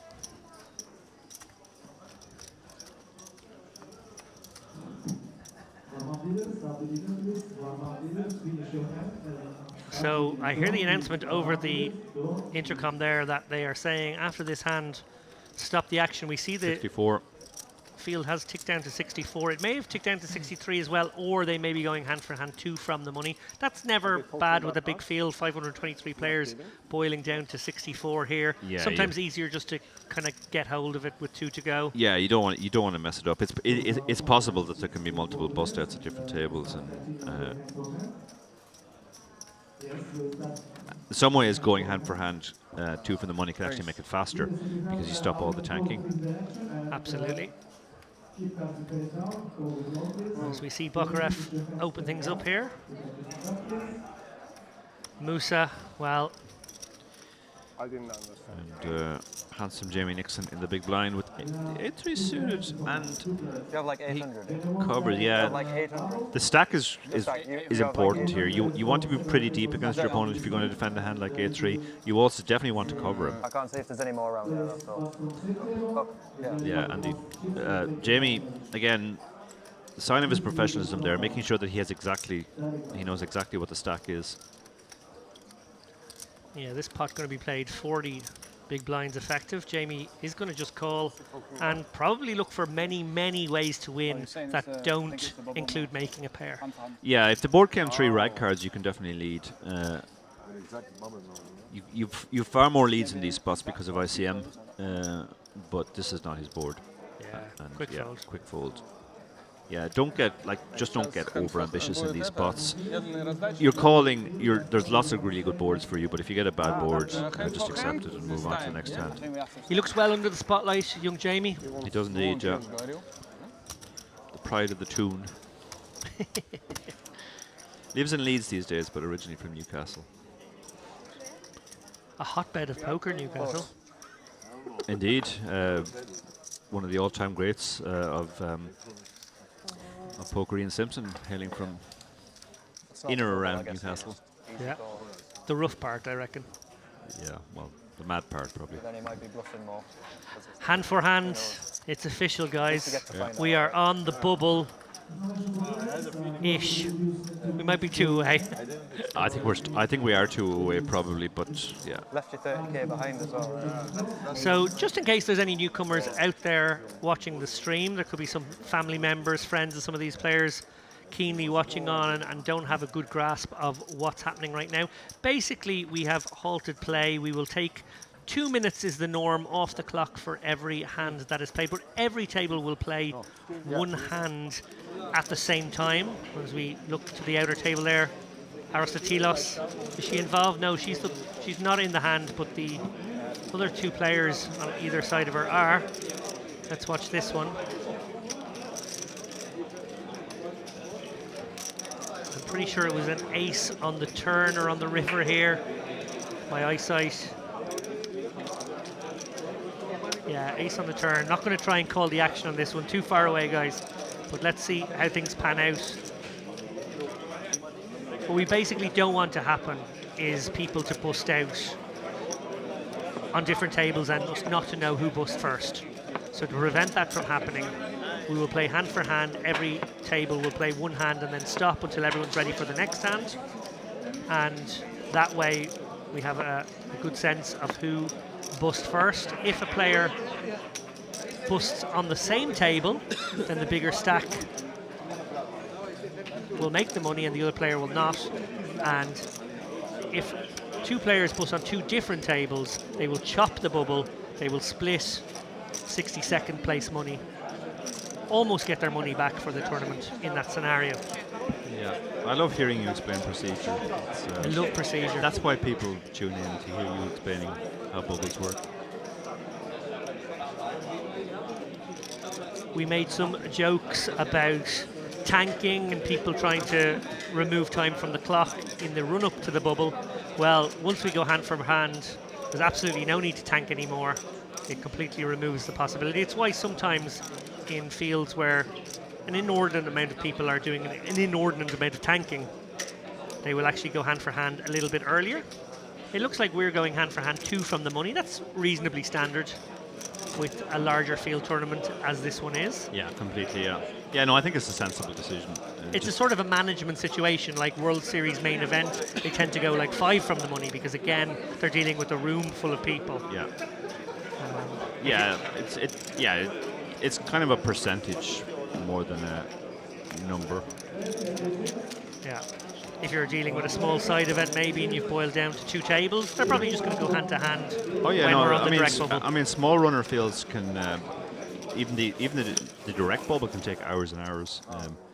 I played a high roller at a UKRPT in Dublin during the year where the actual bubble went on for 4.5 hours.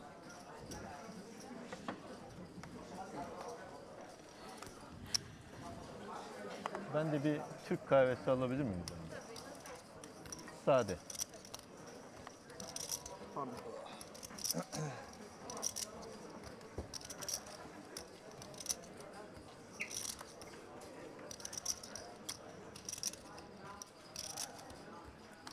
Сейчас туда проебался что-то. Как? Ну,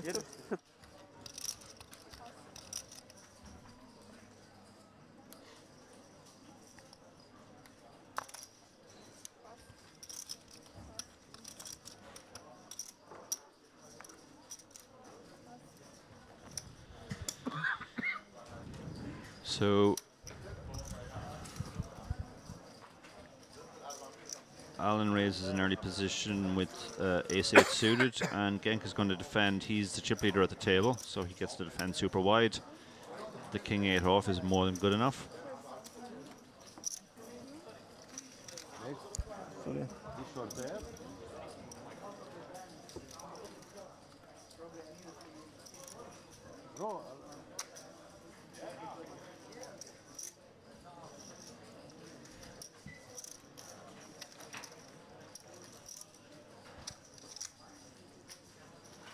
Excuse me. So while we obviously stay focused on the action on this live stream feature table, we will try to pop across to the outer tables when the hand is complete here, just to see if there are any all-inner calls. I will do my very best. I'll put my spectacles on and try to You already call have the your action you from a already distance. have your spectacles on. Metaphorically. Your double spectacles.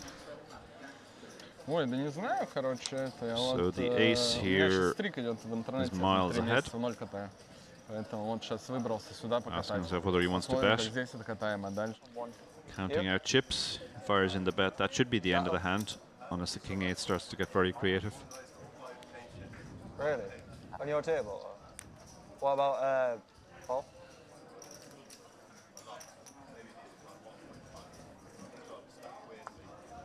Of course he has. Does let it go. Alan picks up a small pot. He is over $1 million now as well. Yeah, all the pots are big at this stage. You just don't want to lose a pot near the bubble. Then there's one guy with 5k over there. One guy with 5k over there. Apparently, That's it. looks like some of the players are leaving to check the short stacks on other tables. Vultures. They want to know how near the bubble is really. Well, the one guy with 5k will be forced in as soon as the blinds get round to him. Yeah, that's never a fun spot. You know, the guy is being forced in, and everybody else in the room is rooting against you. I have a coin. Actually, it is close.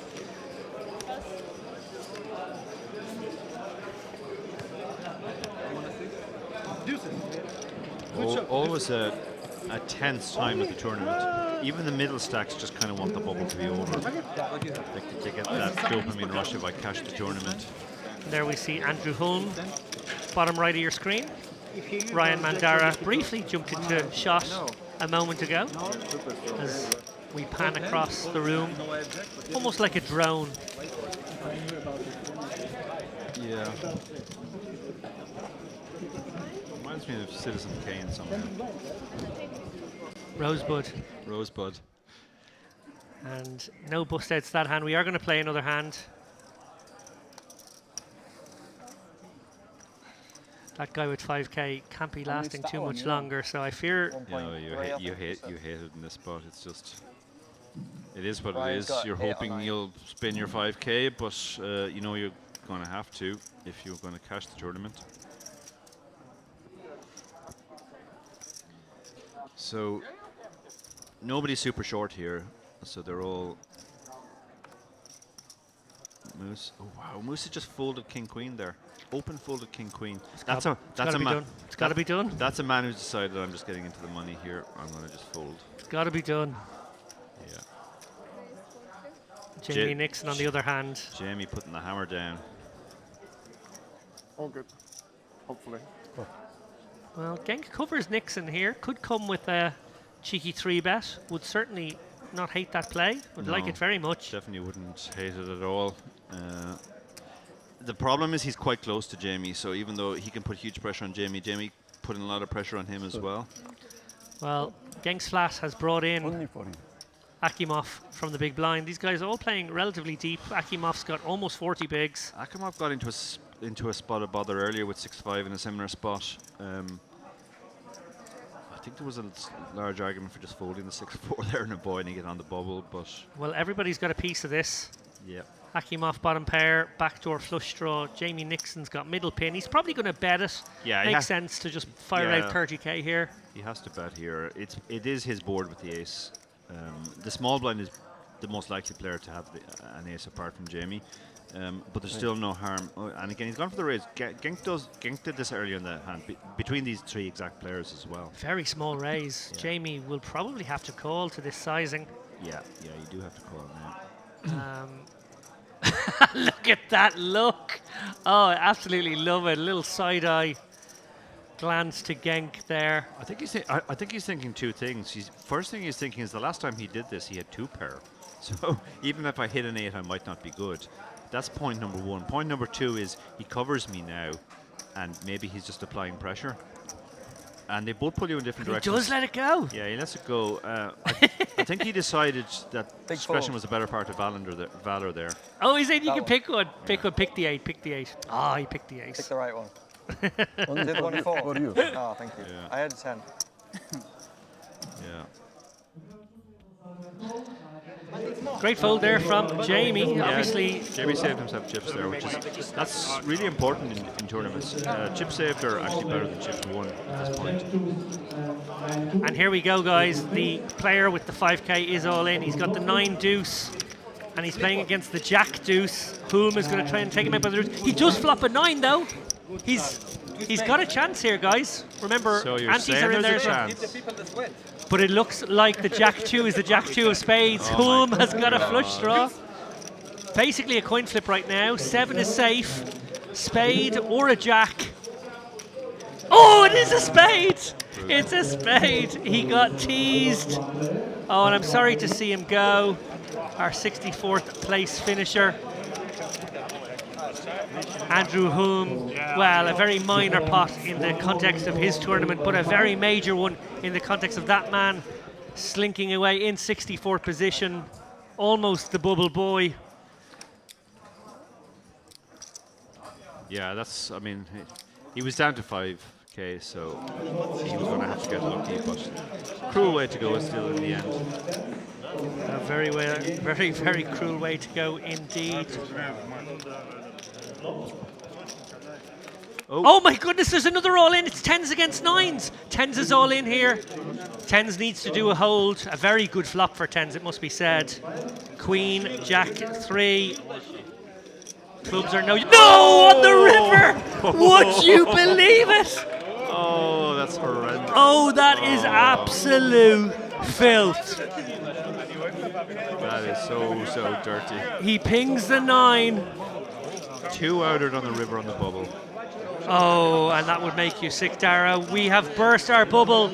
Ladies and gents, 62 players remain from the 523 players that have built a 1.05 million prize pool here in the Merit Poker Western Series warm-up event.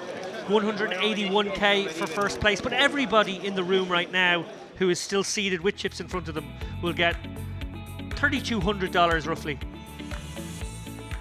Oh, that 9 ball, Dara. That's brutal. That's brutal. I mean, we've all been there. It's a horrendous feeling. You're so far ahead. You just have to fade 2 outs on the river. But you know, they're in the deck, so the chance they're going to come out, they will sometimes. But it's a horrible, horrible feeling. Oh, it is absolutely disgusting. We see here feature table. Obviously, as Dara predicted, none of these guys needed to put themselves at risk. None of them did. No. And Jamie's back over the 1 million mark now. He started the day, I think, just over the 1 million mark. He came to the feature table just under the 1 million mark. He got up as high as 1.3 million maybe. But it's been a very, very steady performance from Jamie. To some extent now, normal service has been resumed. We talked a little bit earlier about the 2 crucial points in a tournament where the bubble and the ICM factor sort of creates a lot of additional risk premium for the players. Bubble being one of the major ones, final table bubble being the other major one. What happens when the bubble bursts in terms of hand ranges and those people's sort of tendencies to just try and make it through? It's a lot of pressure has essentially been taken out of this. The pressure's been taken out of it, but to be honest, it's more emotional pressure than anything else. The ICM still remains fairly high, much higher than most people think. Now, it does come down significantly from the bubble, but I think it's still a lot higher. A lot of people make the mistake of thinking there's no ICM because the bubble's gone now, but that's absolutely not true. The ICM is still pretty high. It'll continue to drop as more and more players go out. So it's actually still quite high, even though we're just on the far side of the bubble. But that's not the way people play. When people have just got through the bubble, you just see sort of this bubble relief factor. They just get it in. Now they're going for it. They want to double up or bust. And actually, this is a spot where there's a lot of value to sort of just surviving the next 20 minutes when there's quite likely to be a lot of bust outs, and we get to the first page jump. Goodwill now. Very well broken down there from Darragh O'Carney, the man who literally wrote the book on endgame poker strategy. And dare I say, we are into the endgame now. We are into the endgame now. All these players are in the money.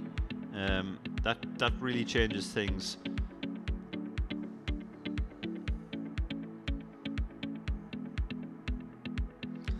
Argo G throws a little sort of technical point our way here. He says it's weird that they don't have a rule that all players must be seated while playing hand for hand. There's too much noise to concentrate. Don't know if I fully agree with that. I actually think players should be allowed to figure out maybe if there's some short stacks on other tables, because that very much plays into, you know, the strategy that they have to deploy in their hand. So I actually quite like the fact that people are free to get around. Of course, they must get back to their seat by the time the next hand is dealt. But yeah, most tournaments these days do insist on that rule that he's talking about. But like you, it's a rule I kind of personally disagree with. I think it's a rule which is there more for the convenience of the tournament staff than the actual integrity of the game. yeah, there is a lot of milling around, and I do have sympathy for the tournament staff, but I have more sympathy for the players whose money is in the pot and on the line, and they want to know, is there a guy sitting out there with one big blind? Because I'm sitting here with 3 big blinds, I'd like to know that. Yeah, I think you put players who have who maybe travel at a disadvantage, because you know, if we're playing a tournament in Ireland, let's say, and we're both still in, and we know lots of other people who are still in as well, and we're short, we can text any number of players and say, is anybody short at your table? Is anybody short at your table? So we'll have better information than players who don't have friends still in the field and aren't able to do that. So I think allowing people to go and actually see for themselves is kind of an equalizing factor in that case. Absolutely. Well, I said normal service has been resumed. Hand 64 of the day. And we're actually watching a fairly stacked table, it's got to be said. My hunch is that these guys have an awful lot more than the average chips on all the other tables. These guys playing deep, at least 4 or 5 of them are. As Dara said there, we may see quite a few quick bust outs here. Guys who are 10 big blinds or less may decide to spin, gamble it up. That does tend to be the trend. We could get down to 50 players pretty rapidly, and then from there it sort of will chug along. Yeah.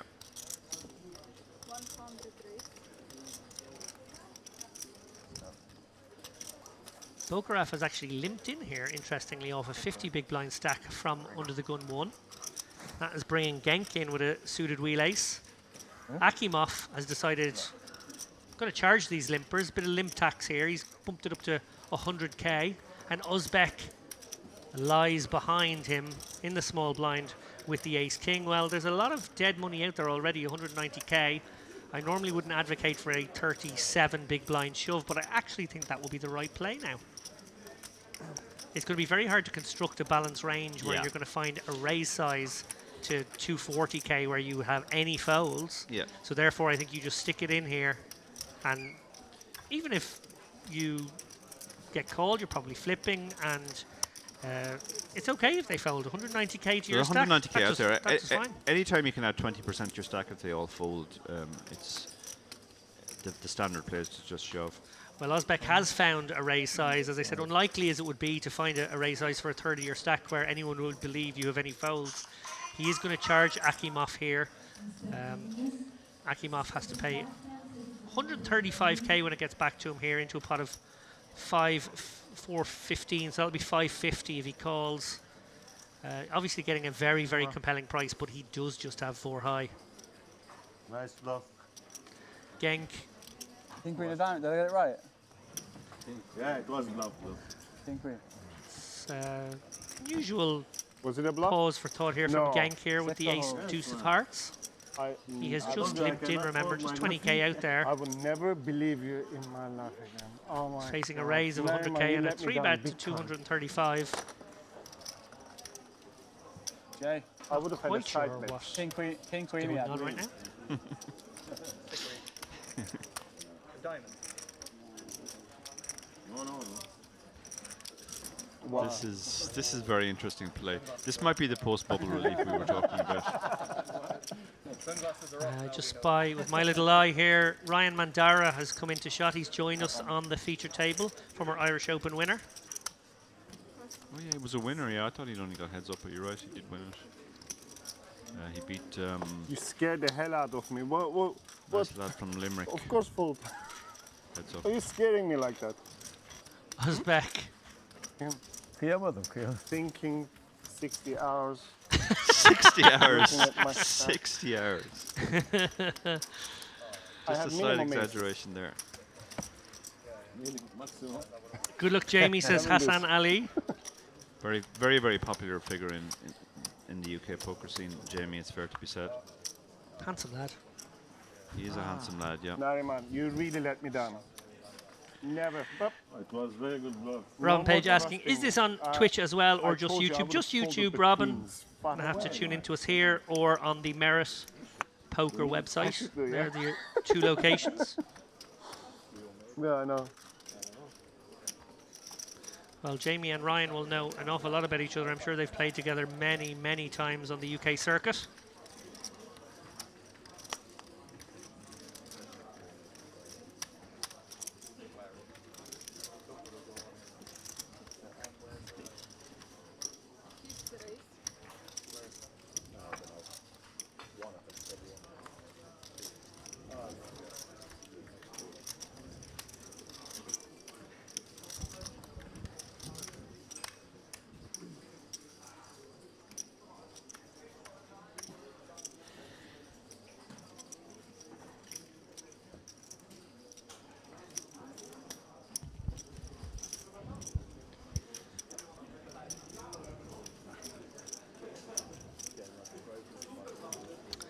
Question from Patru here in the chat. What is the min cash? $3,200 You can't. You roughly. There might be a little bit of change on top there.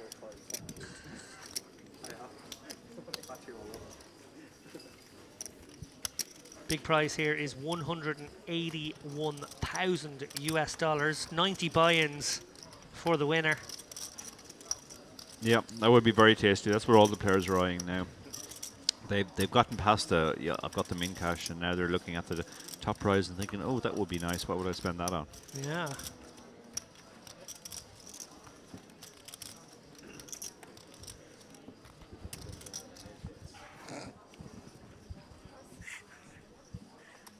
Quick fold from Musa there under the gun. Jamie looks down at the Queen 9. He's going to muck that one. And Ryan Mandara looks down at his first hand on the featured table. Be banned in future. Oh, he got back to me about May. He said it's not finalised yet, but there will be packages. Oh, nice. That's good.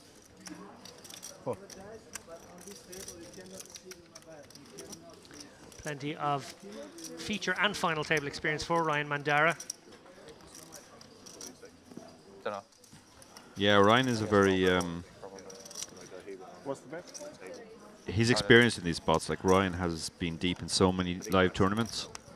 Yeah. No.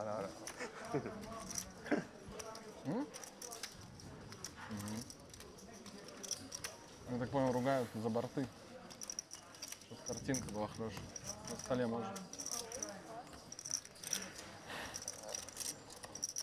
Uzbek flicks in the call here with the suited king, and Yagme an offsuit king in the small blind, getting a little bit of a discount. May decide this is just about good enough. I like a fold here on balance myself. I think it's 3-bettable in some worlds, but yeah, he does go for the fold. Offsuit ace here for Bakarev, always a wonky hand. Yeah. Multi-way here, tricky one. It's actually a much worse hand multi-way than heads up. You're going to be dominated a lot more. That said, it is Genk who's opening. He's going to be wider than most because of his chip lead. Yeah, I feel like you don't love it, but you probably do it. Yeah, I think ace 7 might be the line there. So. Got me in trouble. Well, I nearly got me. Bakarev is best, but he won't know that. Yeah. Everyone has missed. Uzbek with a few more backdoors than everyone else.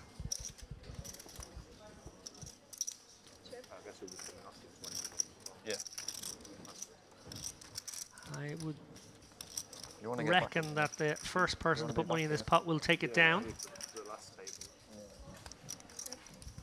Genk does knuckle it though, so Uzbek has a chance the more to you're on it, the more used to it you get. use these backdoors. He doesn't though. No, it's difficult to think you're going to get 2 players off in that spot. Well, second chance for everybody now. Yeah, this is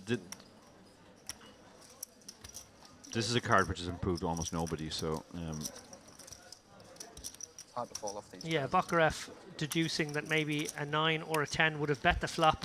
yeah, So he can stab first now. Little does he know he actually has the best hand and is protecting his hand. He will probably feel like he's exploiting a few better aces that can't really call on this board texture. Looks like Genk is considering a sticky call here for 65k. He does let it go, and would be very sticky. well played from Bakarev there. We talked about how it's very hard to realise equity from the big blind in those spots, but he's actually sort of deduced very nicely from the flop action that that was a pot he could take away. Yeah. It wasn't big, was it? 34. 34. I was sweating. I was sweating. Oh yeah. Re-entry in the main. I never got much going today. No.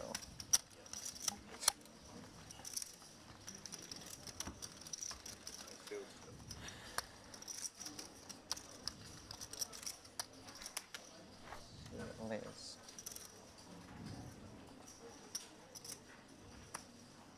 As the cameraman lingers on another gratuitous one shot of Jamie Nixon.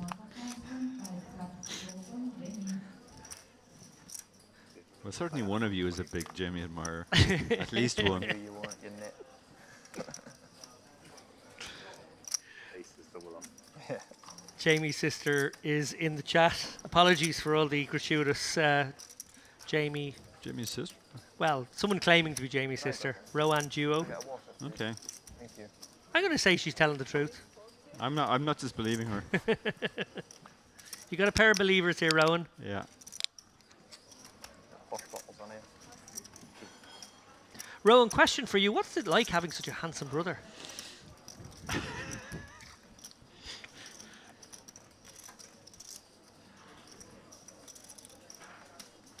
And with every passing minute, the chances that Jamie will take out a restraining order against David increase.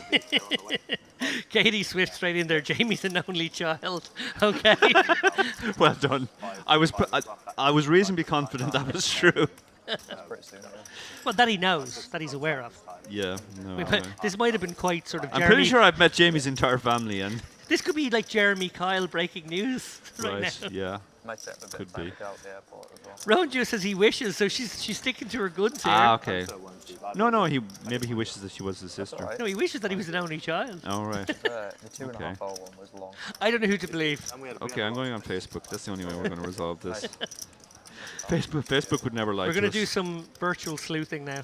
Yeah. As I call the action here. Ace 9 for Bakarev. He's 3-bet here. He's certainly changed gears since this bubble burst. Should have recorded that. I should have, We don't know what Alan has, but we know he has the Queen of Spades in his hand.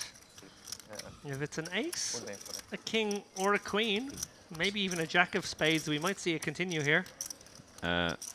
Jamie has a son, a mother, James Allen Nixon 2 nieces, and a cousin as his family members, but no sister on Facebook. on the screen. Did it say James? Alan is all in here, so one would suspect there may be another queen lurking outside of the That is a big, RFID Yeah. reader. I don't think it's Queen 2 suited. Bakarev will have to release here. Yeah. He got caught with his hand in the cookie jar. We don't know if Alan had it or not there. Ace Queen, a possibility. Queen's more likely. Maybe something cheeky. Maybe a Queen Jack suited.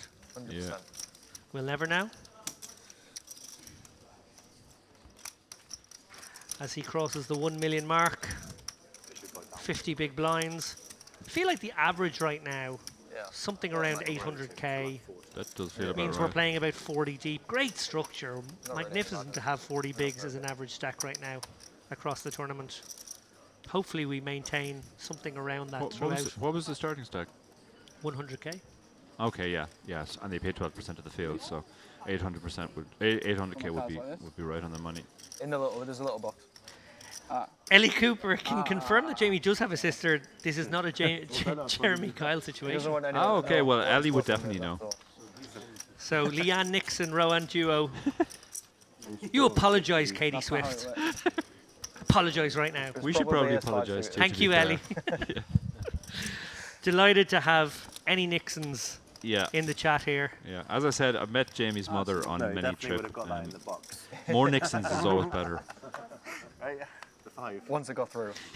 Stu Gill is asking, is this a poker stream or Jamie Nixon's episode of This Is Your Life?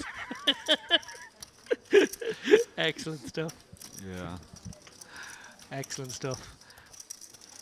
Alan, straight back in the saddle with the ace-queen suited. He's been quiet since he came to the table, but he hasn't done anything rash, and he's played all his situations very well. Interesting to see what he does here now. Obviously, the ace-queen suited is an open. Let's see if anybody else is going to give him action. Ace-10 on the button. Bakarev went for a squeeze with exactly the same hand earlier. Doesn't have a squeeze opportunity here, but what's he going to do with ace-10 on the button? Just over 42 big, well, exactly 42 big blinds. Goes for a call this time. Well, these are the same two players from the last hand, where we know that Alan had a queen, we don't know the other card. Bakarev had the ace-9, went for the 3-bet, and then ultimately had to let it go. Yeah. So Bakarev may be deciding, don't fancy getting it put in my eye again, I'm going to flat this ace-10 on the button. Especially when you have ace-10, yeah. Well, this will bring Nixon in with the suited gapper here. Yeah, I mean, Jamie's given this consideration. Yeah, this is a perfect type hand. Like, this is a much better hand than ace-3, say. Just you know what you're playing for with 5-3. Even the way he puts the chips in, Jamie. Oh my God. I spy a lot of diamonds on that flop. Yeah. Alan has with the ace of stone diamond, cold nuts. but Bakarev has the 10 of diamonds. Will that be enough to? That was his resting, I have the nuts face. Yeah. Yeah, Jamie's lost complete interest. He might have a gut shot, but he's already folded in his mind. Alan is trying to think, how do I get chips in here? I have the nuts. How do I? Oh yeah, Bakarev is going to stab here with the 10 of diamonds. He is the type of player who will definitely be over stabby.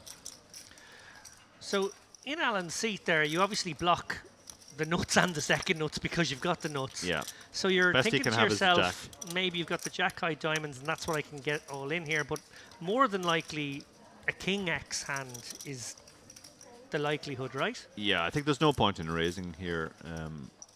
Like, what can you get to stack off if you raise? Well, he won't love another king. Obviously, it does open the door slightly for his hand being overtaken either now or at some point in the hand. But at the same time, we won't be afraid of ghosts when we have the nut flush. Does Bakarev decide to continue his story that I have a king? It seems that he will. Maybe targeting a hand like pocket 9s, pocket 8s.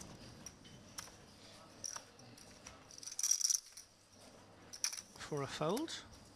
Yeah. Yeah, he generally doesn't turn down the opportunities to take stabs at pots.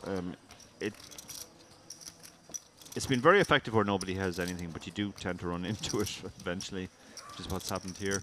Yeah, I think again Alan going to come with just a call. Why not? Yeah, you just want to keep the bluffs going.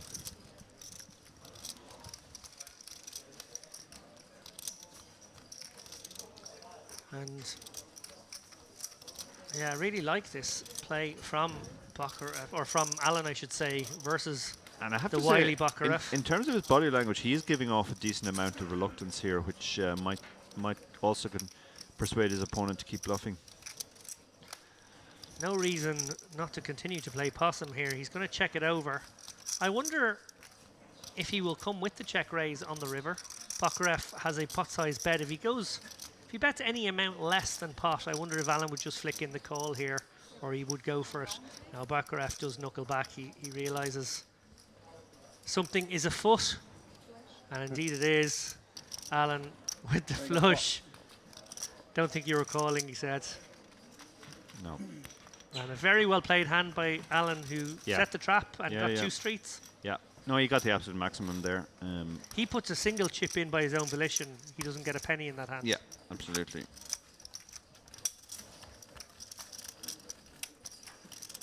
Again, it goes back to what we were saying earlier. People often overstate the idea that aggressive poker is good poker, but there are spots where you absolutely should play passively and you can actually get more value.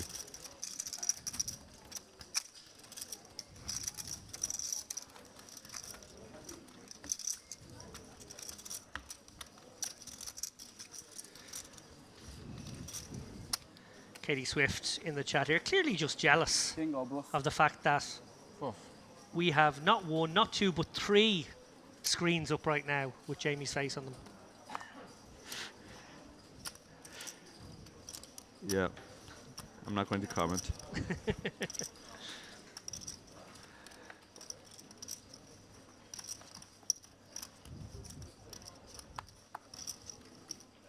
Sick brag though about how high tech this setup is. Oh, the setup here is amazing. This is the best setup I've ever commentated in for sure.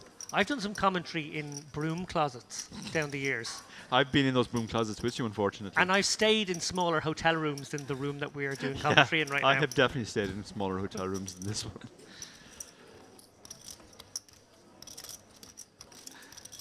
Baccarat has a real hand right now, 570k. He's also got an image that is one of a loosey-goosey player, so one would anticipate he may find a customer with this big slick. He bumps it up to 125k. Akimov, the original raiser with Queen 9 suited, could conceivably flat here when it gets round to him. I think versus a 3-bet, Jamie Nixon has to put the 3s in the bin. Ryan Mandara quickly out, so back to Akimov.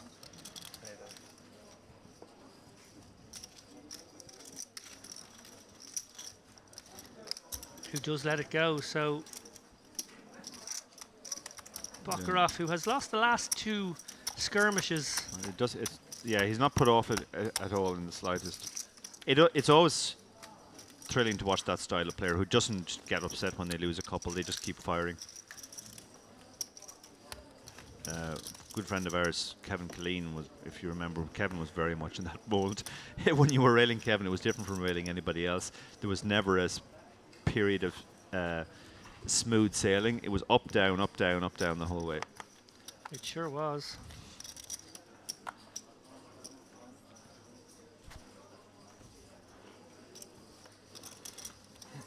And there is just something in the air. I detect that the players, the situation, there's a recognition that we have entered the end game, that the business end of the tournament, so to speak, is upon us.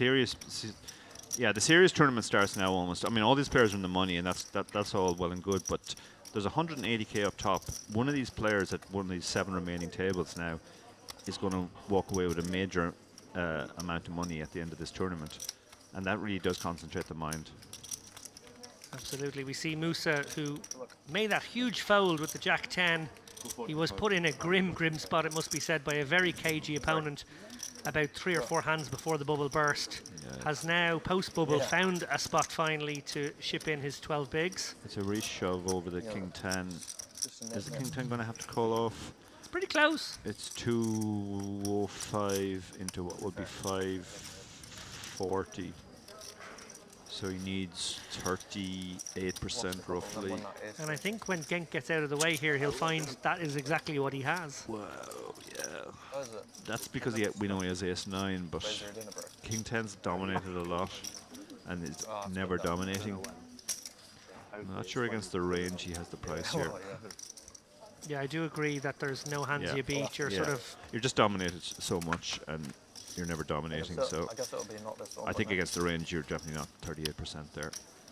Yeah, tidy fold from Baccarat, who did his maths on the fly nice and quickly. It does look like only one player is busting into the bubble, which again, that does surprise me. I mean, we talked about how you often see lots of quick bust outs after the bubble, but that doesn't seem to have happened here. Always follow your plan. I planned to call all the way, but I changed my mind. Musa is still talking about the Jack 10, and that's weighing very heavily on his mind. He's probably seen the hand now, I'm guessing. Oh, half he an hour has! left, Yeah, so yeah, absolutely, that's true. He's seen it on the big screen, because actually they put it on the big screen out here. Just to really rub salt in the wounds. Yeah, yeah. He's been sitting there for 30 minutes thinking he made a great fold, and now he's got the news that he wasn't. Wow. Oh, it's a cruel game. I wonder if there might be delayed tilt now. That can be a thing. You sit there thinking you're a brilliant player, you made this amazing fold, and then you see that the guy was bluffing. The guy pulled your pants down. Oh, well, here now. And you know that everybody else in the casino has seen it as well. Well, Jagme, the villain of that piece, was a hero, depending on your perspective. I played the hand like an absolute boss. Done. He Forget really about it. did. He's bumped it up here with the pseudo connector. Yeah. You can get a bit carried away with this exact hand type there. I want You to shouldn't have folded. maybe turn to you for a strategy point here. Obviously, we like to have some pseudo connectors in our early position opens, maybe because they do give us board coverage along with the ace X's with keep those on smaller reminding cards. you how But if we put them all in, Oh, we're yeah. overbalancing our. We have too many of them, yeah. No, the correct way is to have them in there some of the time. And don't just pick one, but pick them all like 10% of the time or whatever the percentages you need to have them in there. But How do you kind of figure out your frequencies in these situations? Some players sort of have You a take all my very, money, I'll start crying. I suppose, unsophisticated way of doing it. I would put myself in these shoes where I kind of think about 25% frequencies and 50% frequencies, and I literally choose a suit and a color. yeah, I generally use the tournament clock. Use the clock. Yeah. Nice. Just look at the second, and if it's a 20% frequency, you go with it if the second is 1 or 2. If it's a 50% frequency, you go with it if it's 1, 2, 3, 4, 5. That allows you to have more Nuance. And nuance, more versions, yeah. More versions.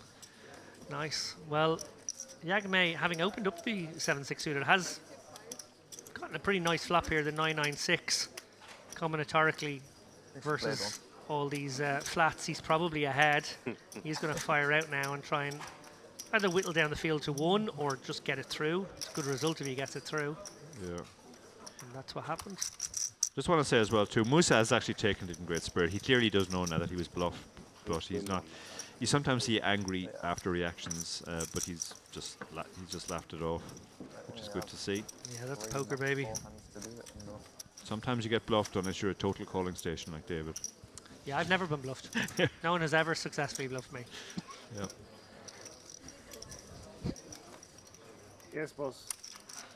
Anything you wish.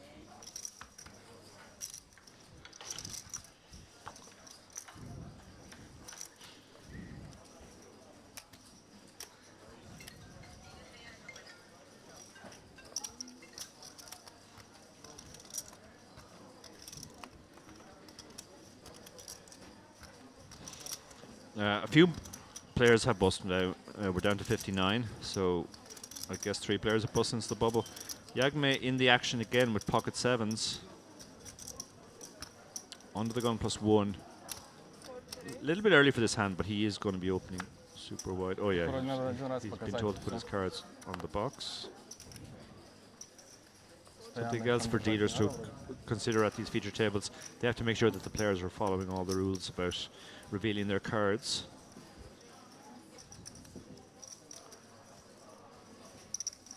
Jamie with the King 8 won't be getting involved. He's far too disciplined to do anything foolish with a hand like King 8. And we're pretty close to the end of this level, and there will be a Nah, break man, at the how end of dare this you level. raise my big blind. I imagine we are going to refresh our feature table as well. Don't know if we're going to catch a glimpse of those players, Good raise. but this session I did not promise has been that. I said I would have a folded highlight, I must queens, say, of the 2 days of and coverage so now far. I really I wouldn't even enjoyed fold the 7 that deuce. bluff from Yagme in particular. Thought Yeah. that was Fold. a really well executed 60. 3 street bluff, putting his opponent in the bin 2 or 3 from the money. Just a one short. Yeah, I agree. I thought that was extremely impressive. I also liked the amount of time he took on the river. He considered all of the factors. It wasn't just a rash, oh, I'm going to go for it here, stick them all in and see what happens. He sat there and he thought about all the hands he could possibly get to fold and what hands wouldn't fold, and decided it was a spot to go for it. And a little bit of movie magic there, as if There we there go, were people in next my feature ear table. who were instructing me to make reference to the new feature table. There they are. Are you hearing voices in your head again, David? It could be that, it could be that. A few familiar faces there. We've seen at least 2 of these guys, I think 3 of these guys on feature tables before over the last day or 2. They will be joining us now after the break. A short break, guys, just 15 minutes. We don't want you to go anywhere. As we mentioned, this tournament now entering into the end game phase. I imagine we will see roughly 10 bust outs per hour over the next few hours. It'll slow down after that as that number becomes a smaller. Yeah. We were obviously sorry to see Jamie go from the feature table, and he had a lot of love in the chat. But I'm sure the next feature table will have its fair share of characters as well. Yeah. Are Lee and Ben coming or not? This one now. Oh, it's the Just next a load one. of mingers there. Potentially might do the Yeah, I'll return the favor. No eye I'll raise candy. on your big blind. Yeah. You have to fold. Promise? Yeah, they most likely will. Yeah. Good luck. That wasn't very convincing. Good luck. Up to queens, okay. Up to queens, okay. You'll fold, okay. So, a couple more hands. We'll manage to get in here before the break. But Ace Jack under the gun. Bakarev, who has been the most aggro player at the I table. was supposed to do that. Jamie is going to fold his hand. a little reminder that we will be playing a 2-hour block after this next break. And then I believe they're going on dinner break after level 7. So there may be Another just 1 a hour. 1 hour block then. I don't know if we'll keep the same feature table intact for that. We will have to see.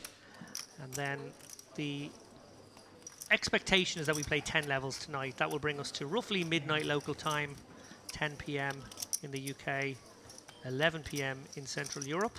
So Hope you guys will stick around as you start firing up games in your online sessions, no doubt. Keep us on in the background. We'll guide you through this. Hopefully you have a few favourites still in the mix. Yeah, Mandara getting involved here, and he's in actually horrendous shape. He's double dominated, but he does have the clubs working for him. Not another club out there. He's 5 in the small blind. This is yeah. Maybe he was thinking of a squeeze, but that's not a hand you want to get involved with 4-way. And Yagme with the 6x. Plenty of 6x's will find a defend here. Imagine even though we're flying somewhat blind, we could see him get in the mix. And does seem to be in the RFID box there, so Yeah, imagine we might catch a glimpse of that other card soon. Maybe.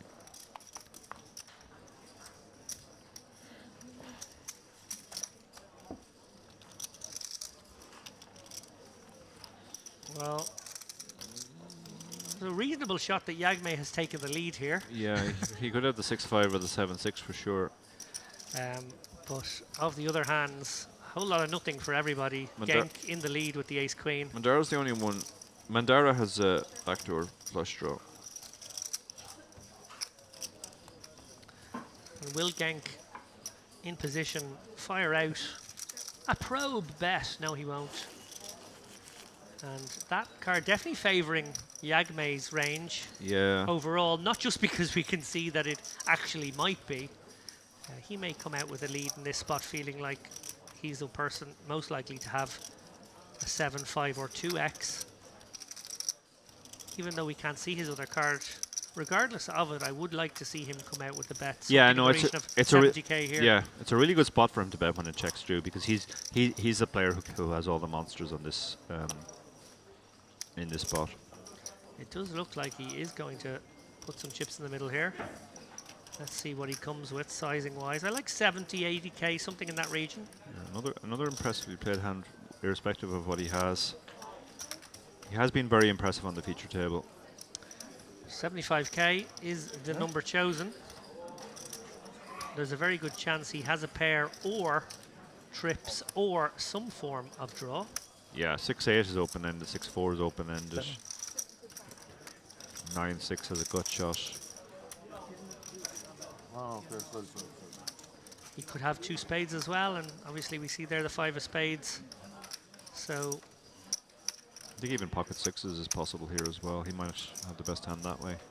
kind of fun. I hope they do this more often, just deprive us of one card. Make us guess. Yeah. Made a profit of 8,000 chips today. Tough spot for Genk here because Yagme has bet into 3 other people. Jamie just said the most Jamie thing ever. I've made a profit of 8,000 chips so far. Yeah, Steady Jamie knows exactly how much he's up for the day. He's just going to make 8,000 every 4 hours for the rest of the tournament, and that's how he's going to win the tournament. No. And I see that there is about 30 seconds left on the clock here, so this will be the last hand, guys. This is your moment.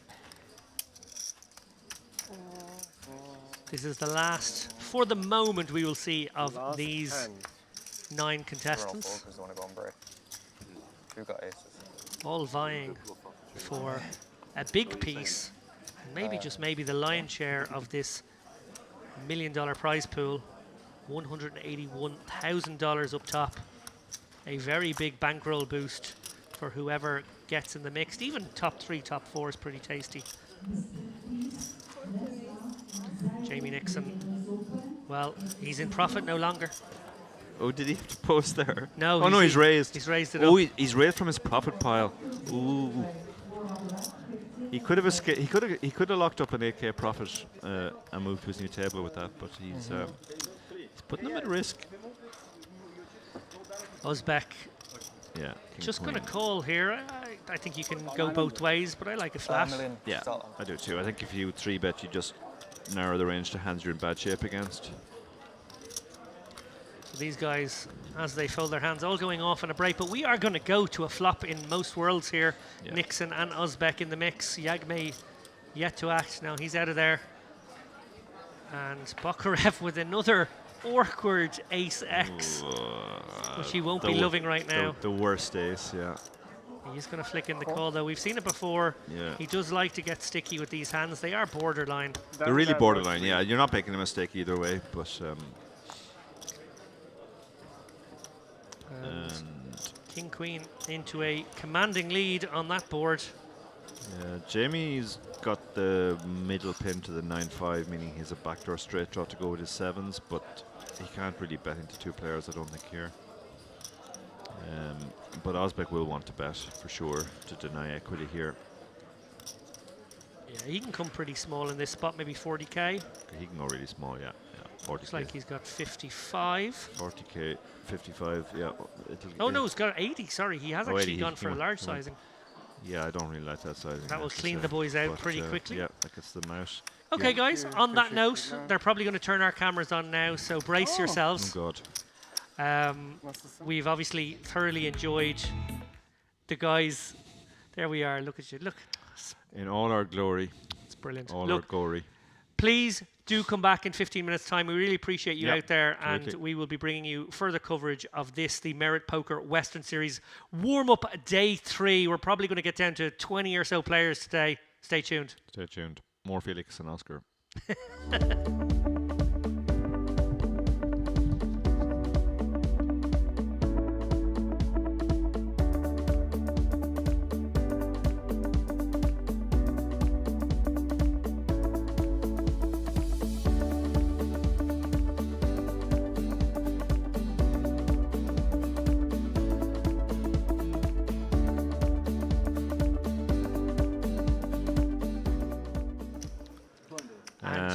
Close one here for Idemir. Ace Queen suited.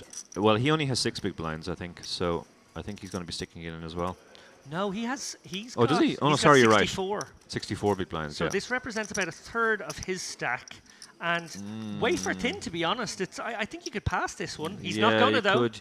Ace King is the big fear there, because often the quick shove under the gun. Oh, we have a third all in. Oh, look at this. Oh, Aristotelos! Oh, she's so happy.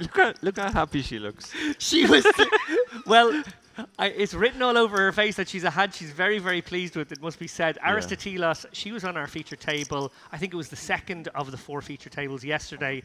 She made an incredibly sick above the rim fold in a spot where she had, I think it was ace-jack on an ace-queen X board, and on the turn came a 7, which her opponent took the lead with the ace-7. I thought she was going to have to not quite go broke, but lose a huge portion of her stack in that hand. She didn't, and now she has put herself in a great spot here. Yeah, Idemir is now regretting he didn't let the Ace Queen go. Kristalina Cove as well. I said it's a spot where you could raise and call it off, but if it went raise, shove, reshove, you could also fold the 10s. Yes, exactly. That's a great point. That she could have given herself an escape hatch there. Idemir is in a really wonky spot. I think he's probably fixating on the scenarios where he's in good shape. Like maybe they've got kings and jacks, and his ace queen actually has the right equity. But you can't do that, Darren. 10s and jacks is the dream, but yeah, ace queen is just such a horrible hand because it's really dominated by all of the legitimate hands in the range. You know, queens, kings, aces, and ace king. She's so happy. It's odd. Yeah, I Thank you. love that reaction. She's just so thrilled to have her aces. Well, What I can do. tens do have a shot here. Obviously, we saw one of the aces folded, Yeah. so you know it does help her a little bit. 19% we see there, even though one of her suits are covered. Unfortunately for her, the one live flush draw she has, the spades. We saw that the ace and queen folded were also spades. Quite right, well spotted, Dara. Okay, well, she's some backdoors now. She can hit a backdoor straight with queen jack or 7-8, or it can come spade spade, obviously. But now she's drawing to one of the two remaining tens. She seems resigned to her fate. And there it is. No good. Unlucky. First hand. I mean, that's kind of cruel. Very cruel. Krasilakova would have gone to bed last night with high hopes of spinning up her 20 bigs and making a run at this. Obviously, these guys are only 40 places away from the money. That's going to be probably a couple of hours in real time. And Aristotelos, well, she's beaming, Dara. Aristoteles will let the ace-2 go. I love how happy she looks at the table. She's absolutely thrilled with herself. Loving life. There's Michael Lech there, Miguel Fiesta.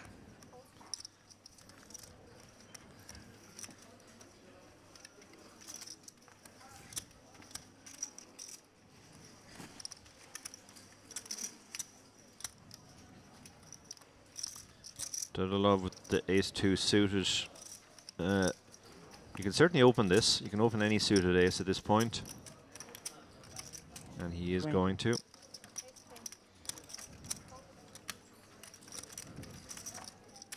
Michael Lech, a very good friend of our good pal, Slay America, Luke Frabel. Oh, I didn't realize that, yeah. Shout out to Slay. I was actually chatting to him yesterday on my way over.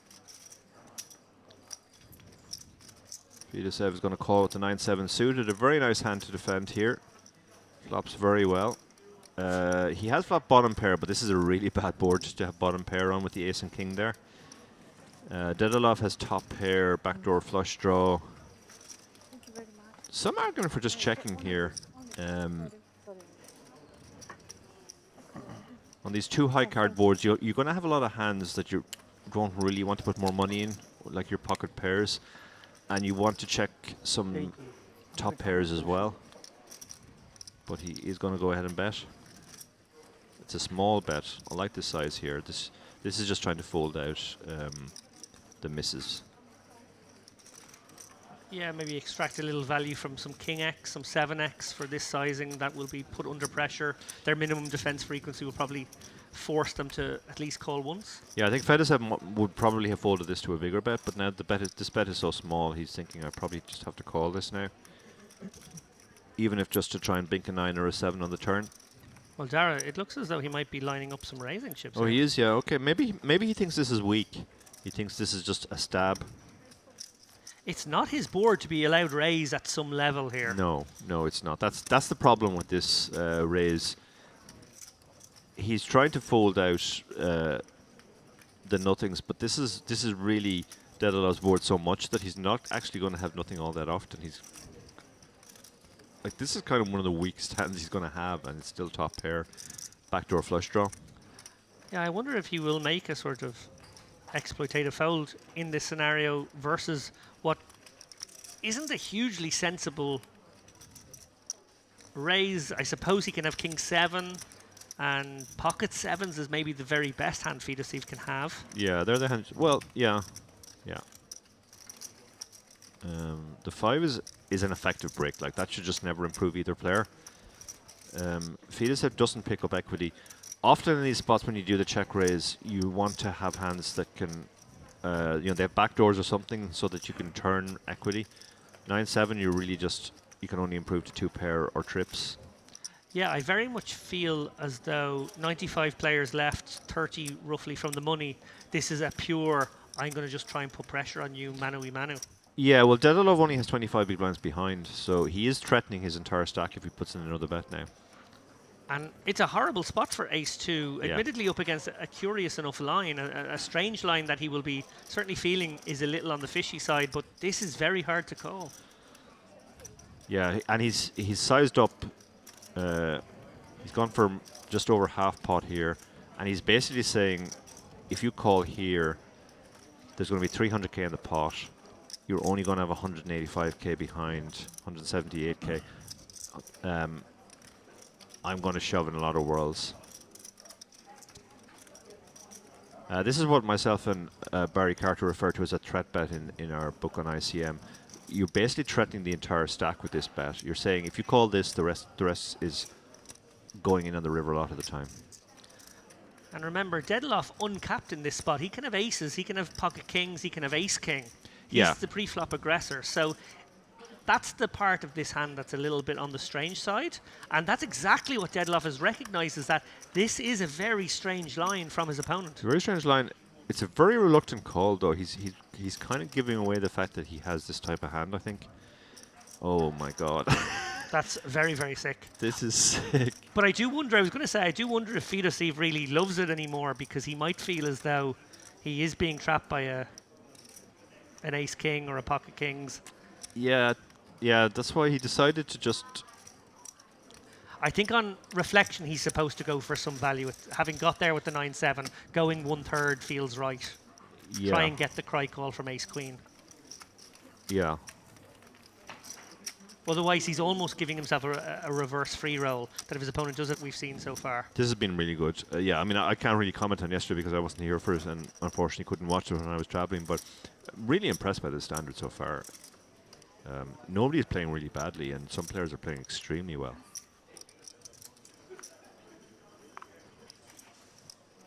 We really have... I mean, you could count on the fingers of one hand how many even small mistakes we've seen.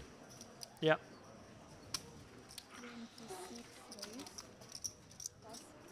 And speaking of high standard, Agul, the player who has probably impressed Dara O'Carney the most here, he's going to bump it up with the ace-9 suited. Perfect hand category to open up from early here with his big stack. Yeah, he's got a kind of a fear factor around him now as well. He's won a lot of pots. He's chipped up. He hasn't really put a foot wrong. If players find themselves with a marginal decision, they're more likely to just let it go. But Ademir is not a man who's afraid. He's going to defend the 7-5 suited, which again is another fine defend. And you got some tank equity down the streets as well there. He's hit his 7. Now this is the kind of spot I was talking about earlier where, like, you're not that thrilled because you're going to have to keep going and your hand's pretty weak. Agul has lots of backdoors here. Backdoor straight, backdoor nut flush. And his ace high will be good a lot. So it's a fairly mandatory c-bet. Just use the small size. Fairly mandatory call with bottom pair. Oh, he's going to feel much better about his hand now.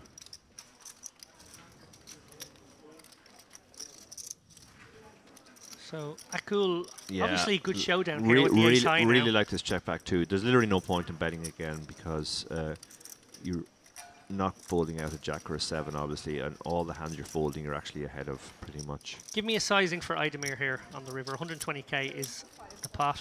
Does he go 100? Does he target the overpairs and the ace for a cry call, given the fact that he can definitely have missed clubs? Yeah. 8-9, 10-8, 10-9, that kind of thing. Yeah, I think you might as well go fairly big here. I agree.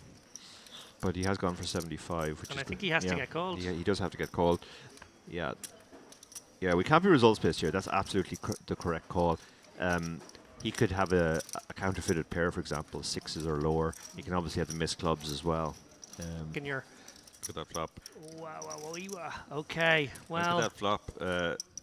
We have top and bottom against middle and bottom. Jamie's missed it completely, but has backdoors. But the backdoors are less helpful three-way. I was going to say, Jamie may still c-bet this one with the wrapped around the jack and the 3 spades. He might fire out a little c-bet and juice up the pot for these other guys to start fireworks. Yeah. Yeah, no, this is fine. Like you have to have some bluffs three-way, and this is the type of hand you should be using.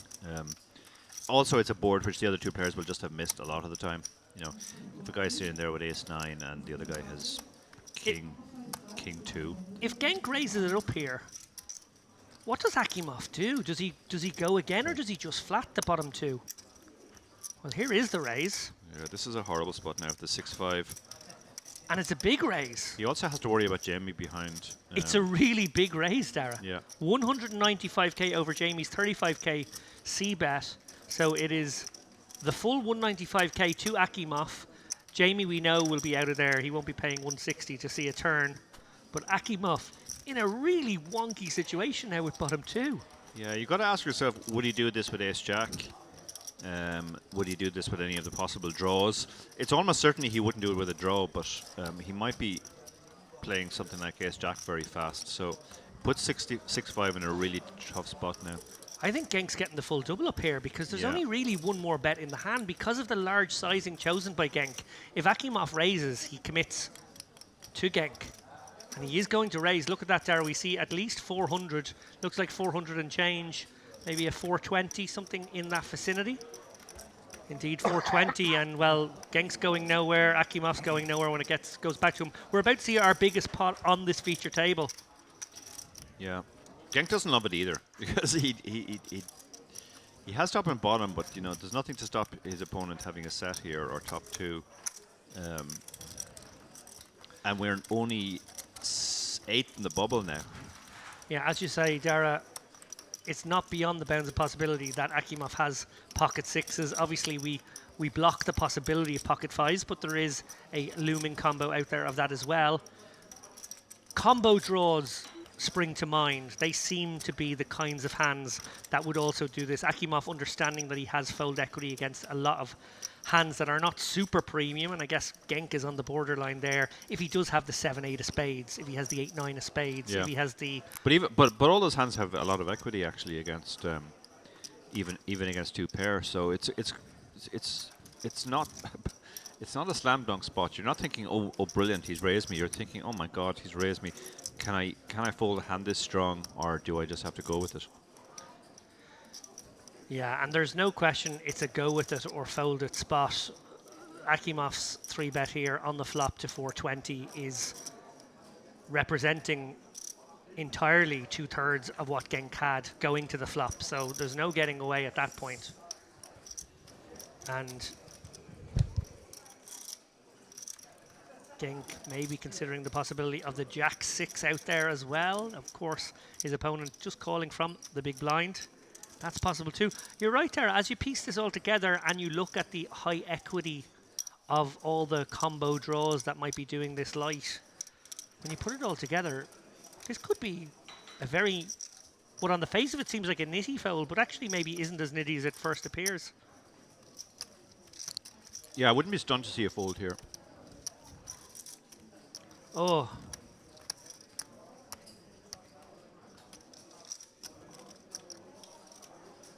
What a situation we have found ourselves in here. What a flop for these two players.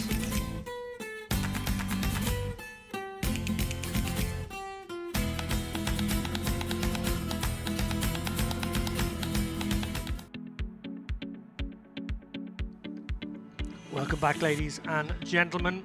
We are here live from the Merit Crystal Cove Hotel in North Cyprus.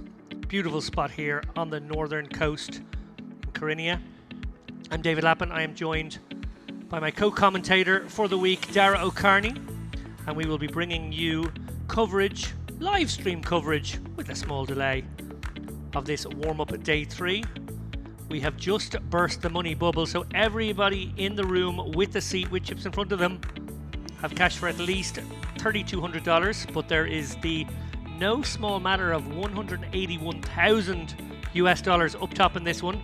We have a new feature table. You can see it there. Haley Babers, big stack. Yeah, and 4 short stacks. Four guys with 12 big blinds or less. So they could be here for a short time rather than a good time. We're likely to see a lot of action given how short they are. Yeah, dynamically a very different table, this one, from our last one. Everybody sort of had a stack at the last table. We saw a lot of interesting pots. This one may be much more likely to see a few of the big stacks want to play some deep stack poker against each other. But the short stacks playing a bit of ninja. They want to get their reshoves through. They want to get their shoves through and build a stack from where they are right now. Yeah, it's very much a table of two different camps, the rich and the poor. Half the table have 12 big blinds or less, and the other half are extremely comfortable, so under no pressure at all.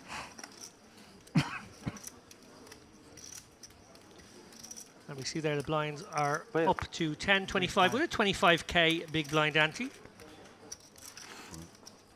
These guys all started with 100k in chips. Average right now is a little south of 1 million. So 40 big blind average more or less being maintained throughout this, which is great to see. That's a function of the really good structure, 1 hour clock, and of course some pretty aggressive play as well. Okay. A couple of familiar faces here on the table. Yeah.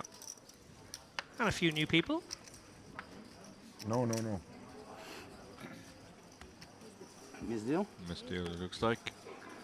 A rare misdeal. We haven't seen too many of those. No. A feature of not just the live stream feature table, but also the tournament in general. Very high quality staff and dealers, Dara. I know we are a little bit spoiled in Ireland, being Irish people. I don't live in Ireland anymore, but so many of the great European floor staff dealers, tournament directors, either Irish, live in Ireland, or learn their trade in Ireland. Yeah. But it's fair to say that over these parts here now, when you take it, I don't know, what is it, maybe 1,500 kilometers east? Probably a bit more than that, in fact. You've obviously got a hotbed of excellent tournament staff as well. Aboudi, he might be on a ladder jump, hence this little tank here. I think 53 No pay jump. is the pay jump. Someone says no pay jump. I think there might be Yeah. one. He was definitely watching the clock there, but no pay jump, he was told, and he moved. He was so still there, I thought our screen might have actually frozen, but then I saw that the player to his left was actually moving. Yeah. And Di Nicola likely to call it off here. He's in a very similar spot with just 12 big blinds. Certainly can ill afford to let this one go, one would feel. Under the gun, yes, going to have a fairly tight range, but from another perspective, with this big blind ante, which is the norm in poker these days, the person under the gun sort of incentivized to go a tiny bit wider than they used to, because obviously in the next hand they're going to be eaten up by that big blind ante. A shove in this spot, they can win all of it. Di Nicola does isolate shove here, so the two guys going to go to showdown, more or less flipping. And, well, whoever comes off the best of this one is back in the mix. Whoever does not, well, if it's Aboudi, he's out the door, and if it's Di Nicola, he's going to be staring at one big blind. Yeah. We call this a flip, but it is actually 55-45 in favor of the nines. No longer the ace on the flop. And now the ace is well ahead, 91%. Di Nicola's going to need to find a 9. That doesn't change too much, apart from the fact it's just one more card that can't be a 9. But a 9 will still work for him. And that is that. Di Nicola crippled. He is down to just, well, I don't even know if he does have one big blind. It might be sub one big blind when they do the countdown here. Yeah. The big blind ante changes things slightly, because if he shows, he can win the he can win that, and 15k from anybody who puts money into the pot. And he's not anteing every hand until the big blind hits him, so he can wait a few hands, but yeah. Not too many. Not too many, no. It's never good when you're in the money and you're down to 0.15 of a starting stack. It's hard to come back from there.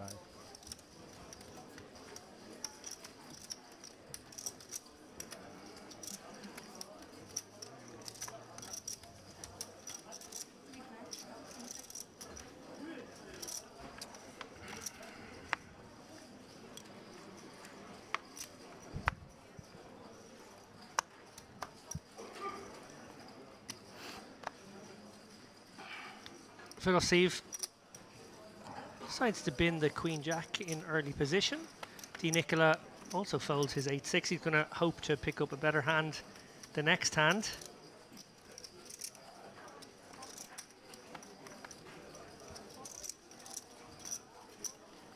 Stranger things have happened than spinning back from one big blind in poker, but it's not going to happen too often. We wish him luck. Sadek, blind v blind, he's very short as well, just 6.5 bigs. He's going to get looked up by a lot of hands. At booty with the Jack 8. Well, this one's close, actually. This is close, yeah. Sadek probably not supposed to shove technically the 7-4 here, so he is going wider than a Nash equilibrium, shall we say. Yeah, I think Jack 8's probably a call. Factoring into the calculation here for a booty, I feel, is how his stack right now has an important weapon. It has some reshove fold equity. Should he call and lose here, he will be back in the sort of mire of a short stack. I do agree with you, Dara. I think he needs to find the call there, but it is close. Oh yeah, no, it's close for sure. Yeah, yeah, you can't really blame him for folding either. I mean, if you know that your opponent's shoving 7-4, then it's a snap call because Jack 8 is actually well ahead of an average hand. But if your opponent has a more respectable shoving range, let's say, Jack 8's going to be very close. More respectable, maybe more respectful. Our respectful, yeah. There might be another factor there too. Sometimes when a player has just doubled up, he doesn't want to put a lot of chips into the next pot as well. He just kind of wants to enjoy his stack for a little while before he puts it at risk again. You're not wrong. There are those little emotional connections to the newfound chips. Yeah, he was super short. Now he feels he's back in the tournament with over 20 big blinds and doesn't necessarily want to give up 6 or 7 of them. Well, we see there Swoboda. Haven't seen this man yet. First appearance on the feature table. He's looking very intimidating. Those darkened sunglasses. And again, he's one of our short stacks too, so he's going to stick in his 11 bigs here with King Queen. As well he should. And he's unlikely to get called by worse, but there are some flips that will get out of the way. Maybe a couple of ace-x hands that he can get to fold as well. Job well done. He's up to 330 now. Maybe, just maybe, could get a reshove through now off that stack. Yeah, they're all big wins when you're that short. Every big blind matters, and he's added a nice bit to his stack there when the shove gets through. That's why you have to keep taking those spots, because there's no point in allowing yourself to blind down to the point where you're always getting called. A booty getting some love in the chat, I see.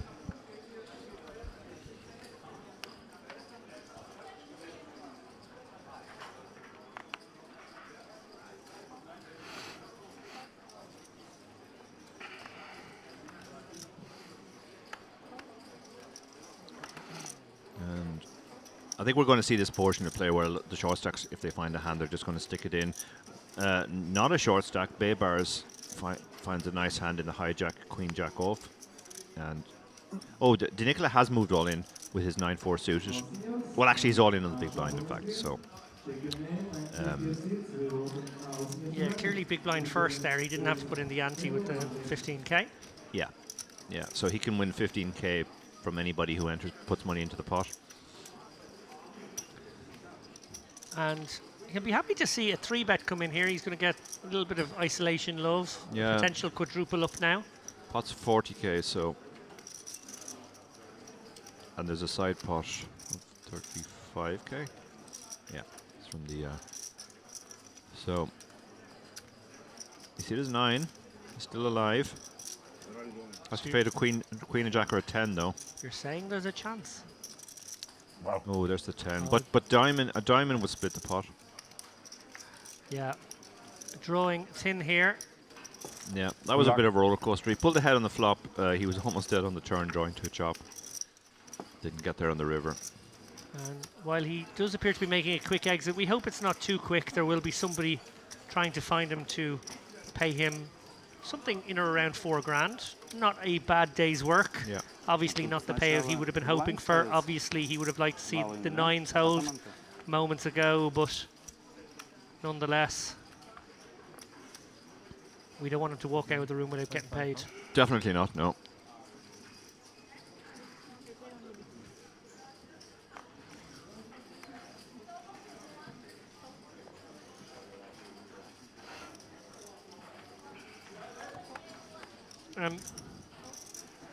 A curious feature of a table with this sort of stack setup. As Dara mentioned, the rich and the poor, the deep stacks and the shallow stacks, is that the shallow stacks can actually steal a bit of equity off the deep stacks. The deep stacks want to play some deeper poker against each other, and the ranges that you play 100 bigs or 80 bigs deep are very different to the ranges you would be playing 10 bigs deep, 12 bigs deep. Yeah. And at some level, which is sort of an equalizing force, or maybe something a little generous to the short stacks, they do get to potentially pounce upon the wider ranges or the kind of confused mix ranges of the players who are sort of looking to play deeper pots against the other deep players, but also maybe trying to balance that out by constructing ranges that can also maybe call off the short stack should they do that. Yeah, the hands that really go down in value are like low to medium suited connectors. They don't have any blockers to the reshoves, and they can't really call off the reshove either. So, yeah, until the short stacks have all either doubled or gone, you do have that weird dynamic going on where they're essentially playing two different games. Half the table are playing a short stack game, and the other half are playing deep stack.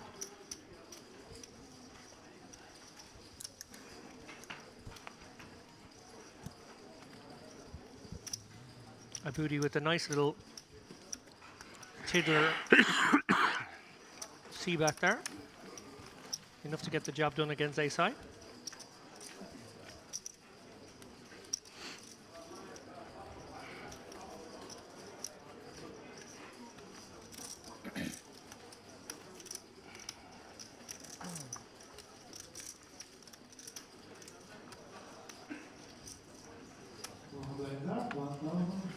Short stacks will also be keeping an eye on the clock to see if there are any pay jumps coming up.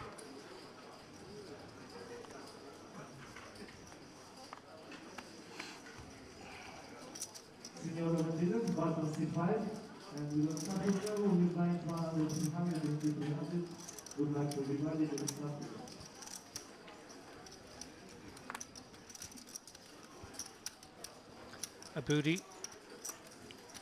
Playing about 25 big blinds here. He's got the 9-7 clubs. Happy to open it up. Fedosiev right behind though with the ace king. Yeah, this is an auto 3-bet.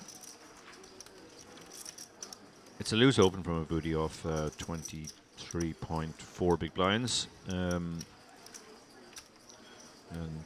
he's going to get the bad news that he's not going to see a flop for his minimum investment.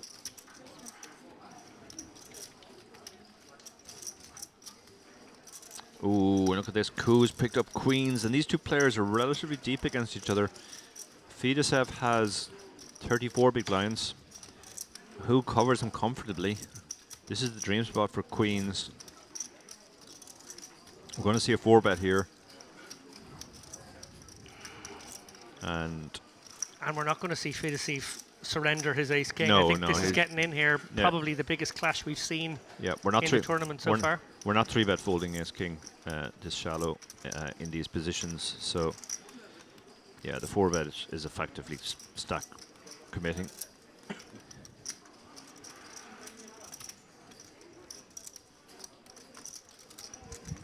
All in. Yeah, he moves all in. Quick, it'll be a quick call from Who, and then it'll be off to the races. A classic flip. Yeah, the queens are a significant favourite here, 56-43.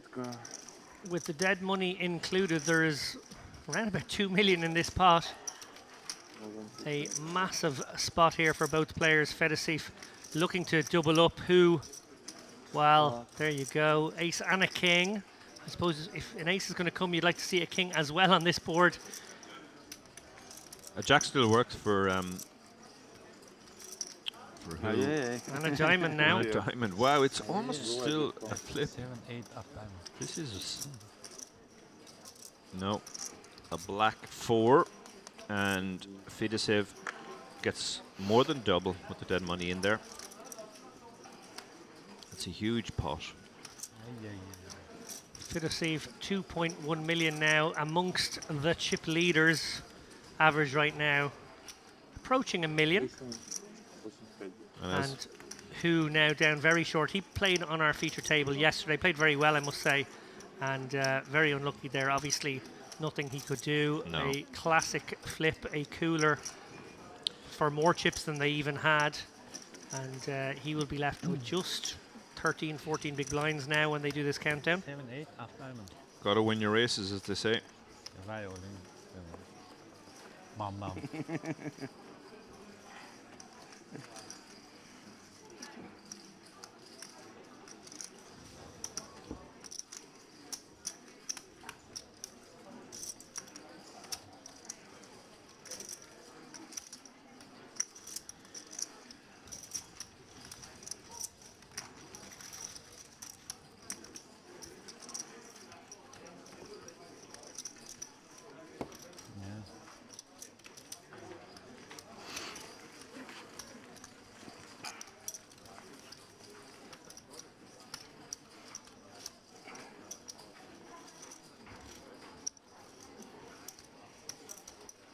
$350.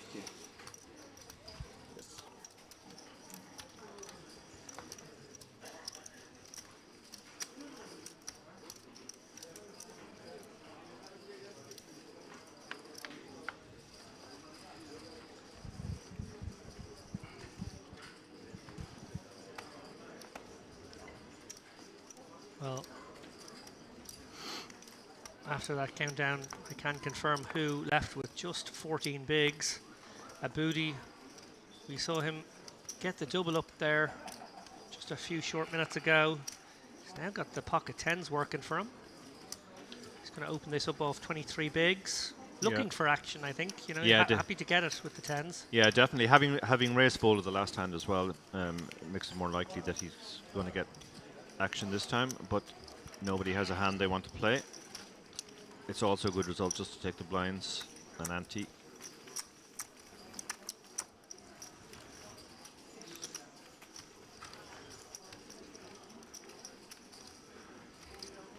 Looks very, very composed, I have to say.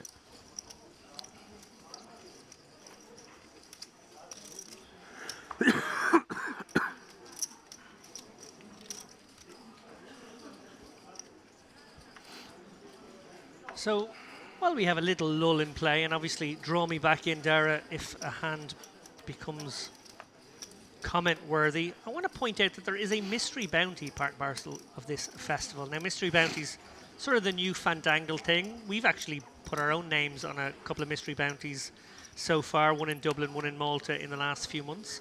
I'm going to give the general rules for the mystery bounties here. There are 2 day ones, 1A and 1B, which play down to 15% of the field. That is in the money. And then the mystery bounty prizes will be determined by tournament entries and remaining day 2 players. So everyone in day 2 looks like they will get a mystery bounty prize. So in that instance, both the in the money and the bounties exactly the same. Sometimes there's a discrepancy there. Yeah. Can you talk about the differences of when there is discrepancy in one direction or even in the other? Yeah.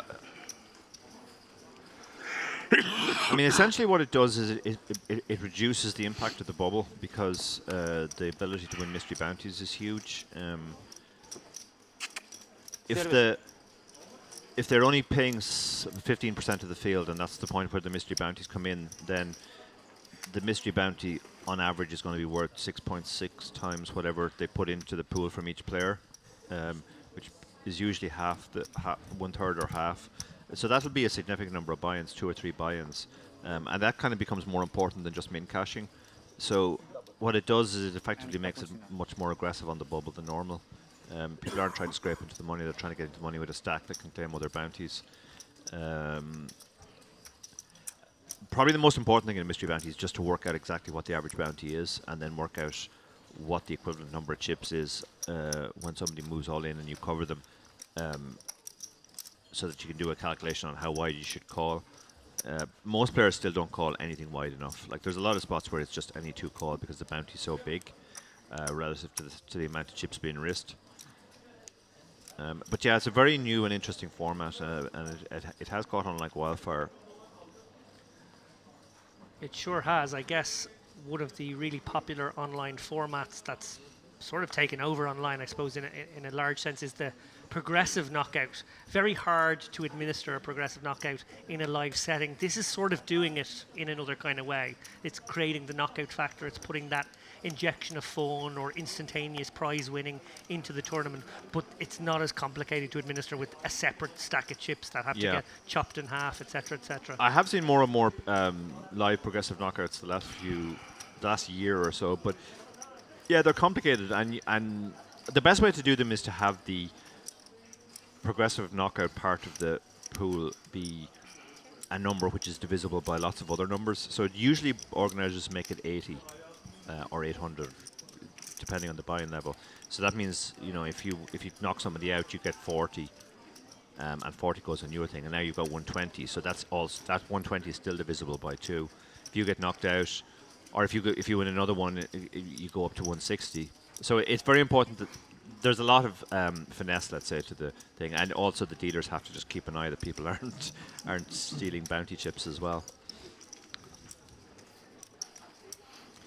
It's definitely a format that works much better live. Online. But the mystery bounty, I think, is the opposite. Mystery bounty is much better live. There's more excitement about it live. A few of the sites have got them now online, but they haven't really caught on online to the same degree. Yeah, got to agree with you. I think it is sort of about the quote-unquote buzz in the room that is generated by that instantaneous prize winning. And also you got to remember, when someone's up there trying to win a big prize, everyone else is anti-railing that guy. That's right, yeah. So well, everybody else for them too. Everybody else in the tournament. Yeah. Or maybe everyone else in the room because people are just miserable and begrudging. Yeah, but then you're also eyeing the people all in the tournament that you don't want to win. And you're like, I definitely prefer that random person I don't know walk away with $1 million than those 4 people I hate at that table. Indeed. So we've an all-in here, pocket 9s. Perfectly legitimate all-in hand when you've got 14 big blinds. Tough decision for Niall here. I definitely go with the ace-jack. I think ace-10 he can just about let go. Yeah, you're worried about being dominated a lot. You're asking yourself, is he shoving ace-9? Probably not. Is he shoving ace-jack? Yes, he is. So I'll be dominated a lot and I won't dominate very much. Maybe he's got some stuff like king-10 suited, jack-10 suited, queen-10 suited. But apart from that, you're going to be very rarely far ahead and you can be quite far behind.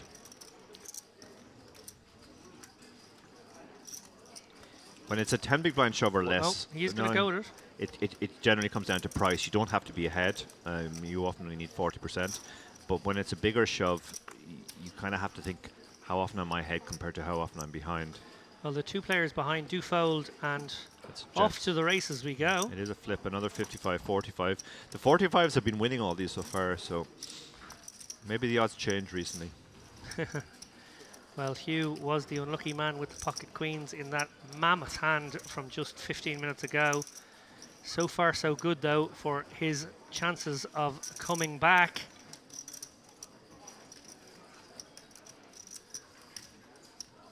Well, 10 of hearts in the hand of Noel means he has quite a few more outs going to this river. But now a 6 of spades. We do see a double up for Hugh. Who could begrudge him it? He was the man with queens there against the ace-king. He lost a huge pot, 2 million there. He's doubled up to about 700k, maybe with the dead money, something in the region of 800k now. I do think it was an avoidable flip for the ace-10. I agree with you, Dara. I think there are a few hands you get to dominate, some of those suited Broadway stuff, but I think there's just too much that you don't. And I think ace-jack is the line for me. I think ace-jack's probably the spot where I go, this is pretty close. And then I ask myself, well, is this the kind of guy who sort of takes every spot and shoves nice and wide? Or is he actually the kind of person who shaves a hand or two off an optimal range? And then I might let even the ace-jack go in that instance. Yeah, I agree.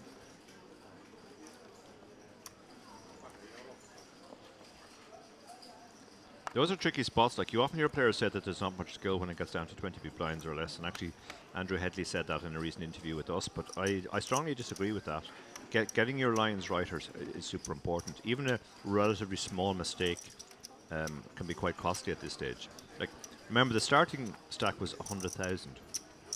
Blinds are now 25k. Big blinds 25k. So even a 1 big blind mistake, which might not seem like much, is a quarter of a starting stack. So therefore a quarter of a buy-in. Absolutely. And bear in mind, you know, with this number of people who've been paid out and everybody who's guaranteed whatever they're guaranteed right now, something around 4k, only 200k of the prize pool has actually been sort of actually paid out right now, and there's still 800k to be fought for. Yeah, no, it's huge. Once you get into the money, it's really about sort of going for the top spots. That's the way all these players should be thinking. Well, a tough one for Fal to navigate here. One feels he is going to lose a few chips. These guys very, very deep. They're very deep, yeah. Baybars with the top pair, good kicker and backdoor flush draw against Fal, who's only looking at one overcard to his pocket eights. He can't really proceed with the raise, so he's just going to flick in the call and take it to a turn. Turn is another overcard for his eights, but crucially, it's the 10 of clubs, which does mean he has a good shot. Yeah. That might persuade him to stick around for one more. Yeah, one suspects he will call one more bet here if the price is right. 160k does feel like it's the right number to be sticky. Yeah, you don't think you're ahead all that often, but you do have the chance to improve still. So when you add the two things up, that can give you enough equity to make a call here. Yeah, your equity is kind of in a few places. It's not unfeasible that you are ahead right now with the eights, although it's hard to know that out of position.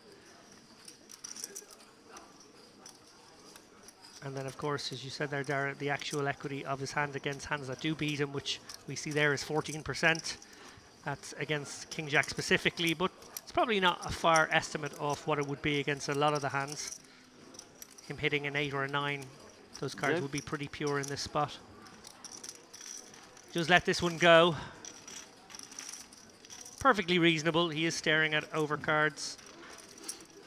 Even when he is ahead there, might be hard to realize given that his opponent has position and might fire a third shell. Yeah, part of the problem with that hand too is that even if you hit one of your perceived outs, your 8 or your 9, sometimes you're not going to be good. If the 9 comes, you might be up against King Queen, and that's kind of disastrous. And if you hit your 8, it's possible he has a 9, which makes him a straight. So your outs aren't entirely clean there.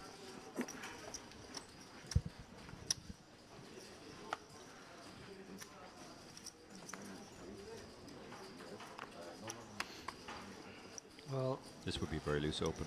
Fal, is he going to get straight back on the horse? Looks like he might. Again, one of those interesting spots where it's kind of a nice hand to open if everybody had your stack, but all these short stacks lurking can pounce on exactly this hand category. Yeah, no, I like to fold there because of the short stacks.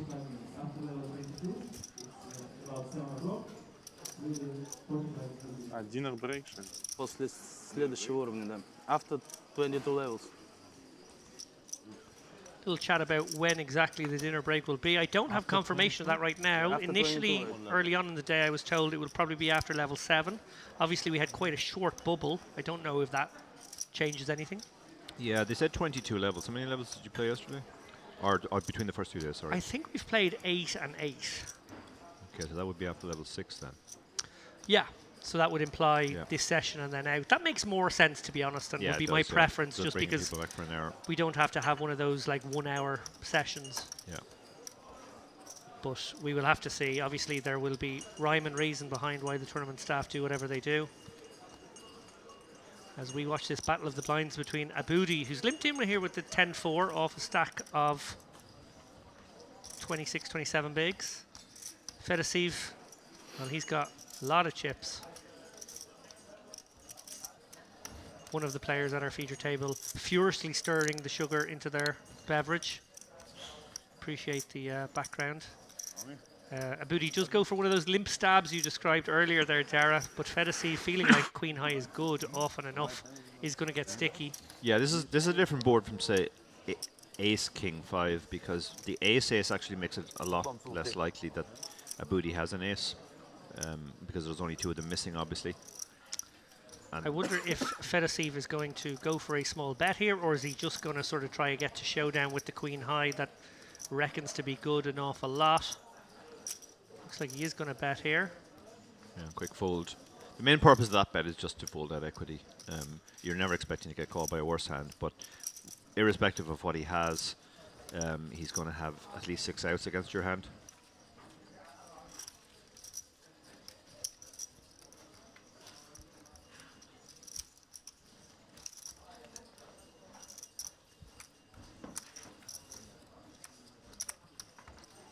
A booty somewhat on the comeback trail. A very small skirmish there. Surrendered just a couple of big blinds. But all in all, he will be very happy with his progress on this feature table.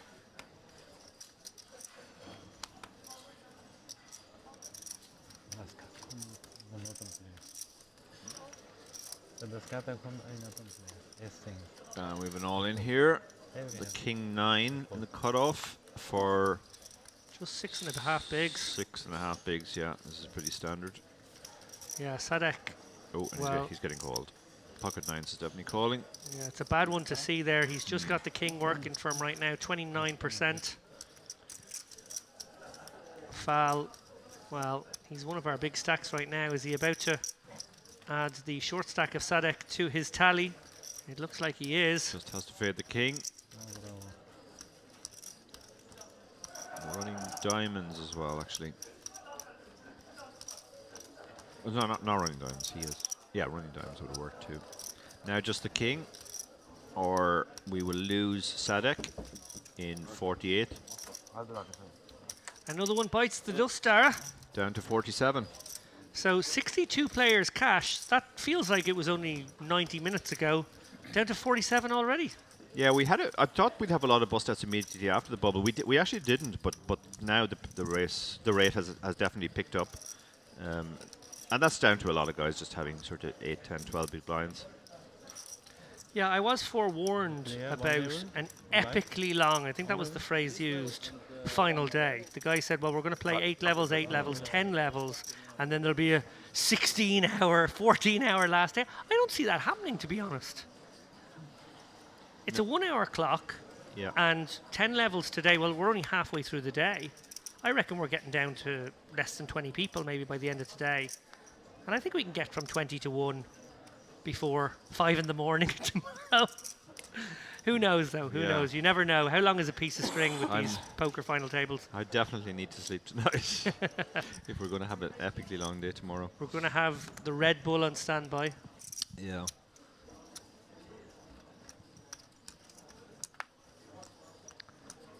Actually, looking around me right now, there's already a detritus of coffee cups. Yeah, this is already showing signs of guys pushing up to their limit. 46 players. Yeah, I mean they're dropping really fast now. Yeah. Actually, living up, was the comments. Slovenly was the member of the odd couple. You are. This is kind of consistent. Yeah. Okay. That's where you're going with this. I should be trying to get rid of that because I know what I know what character that makes me. You really want to be the fastidious one.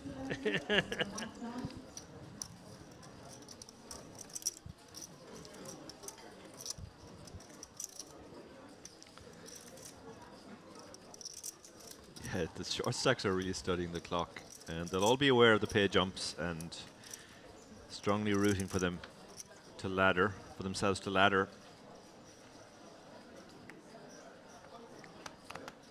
Now with the 7-6 in the muck. Badibar's had a hand there. I mean, he's got a massive stack. Some players would actually open King 8 suited even in early position. Yeah, the guys are 2 away from a ladder jump. So as you said there, Dara, very significant if you're one of the short stacks. There's a pay jump coming up then. So the short stacks are actually less likely to play back now, which is why you're seeing Fedosev open a hand like Jack 3. Yeah, and not completely inconsequential. 750 bucks for the ladder jump between 45th and 44th place. Yeah, he has run into it here though. Swieboda, one of the short stacks with 9.2 big blinds, has shoved with the 7s. And is Fedosev going to let this one go? He has to. I mean, it's just so bad. It's so bad, right? Yeah, it's so bad. You're just never even 35%. No. Unless it's specifically pocket 2s, I guess. So as predicted, it is creating a very interesting dynamic here where the big stacks trying to nudge and pick on the short stacks. The short stacks sort of picking off the wide ranges of the big stacks, and it's an interesting dynamic. Yeah, you can't really bully the short stacks at this stage. I mean, the final table's miles away, so they don't really have significant ICM now. They're really looking for good spots to either get a reshove through or double up.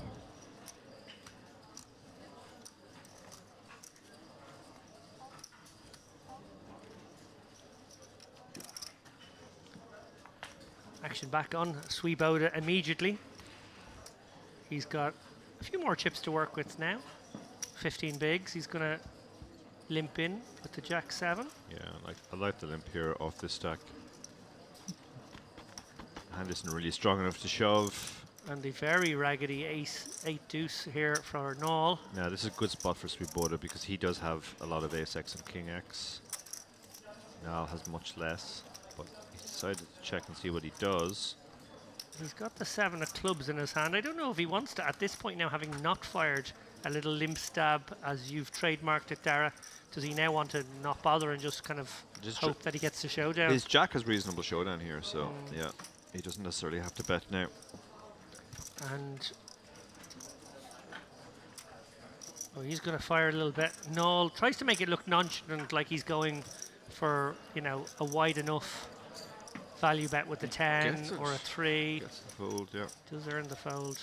I like the nonchalance of that. It makes it look like, oh yeah, go on, give me another 25k. Yeah. Yeah, no, I like the bet there on the end. He's been checked it 3 times. Yeah, you're never folding a pair, obviously, but you're trying to fold out queen. I think queen high actually needs to call there. Otherwise, we just don't have any calls because we don't have any. We don't have many pairs that get to the river that way. So we have to start calling with our non-pairs, and obviously queen high is the best one, and it blocks the nuts as well, which is a slightly useful factor.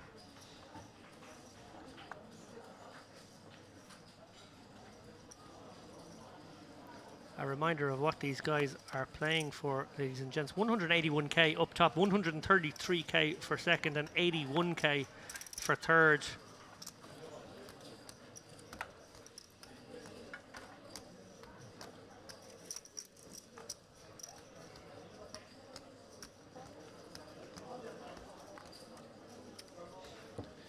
And a booty back in the action with the ace jack suited under the gun +1 off 24 big blinds. Niall has a fine hand to defend. Jack 9 suited in the small blind. You can call with any of those kind of reasonable suited connectors, but Baybars has a great squeeze spot now. Ace king. There's already 150k in the pot. Nobody has more than 730k. Oh, and a very interested party, a booty, eyeing down his opponent as he carves out raising chips here. Looks like he's going to make it somewhere in the region of 160, 170. Yeah, this looks like a squeeze from the big stack, basically putting pressure on the others. So a booty might think ace jack is good enough to go with here. 185 is the number. A booty,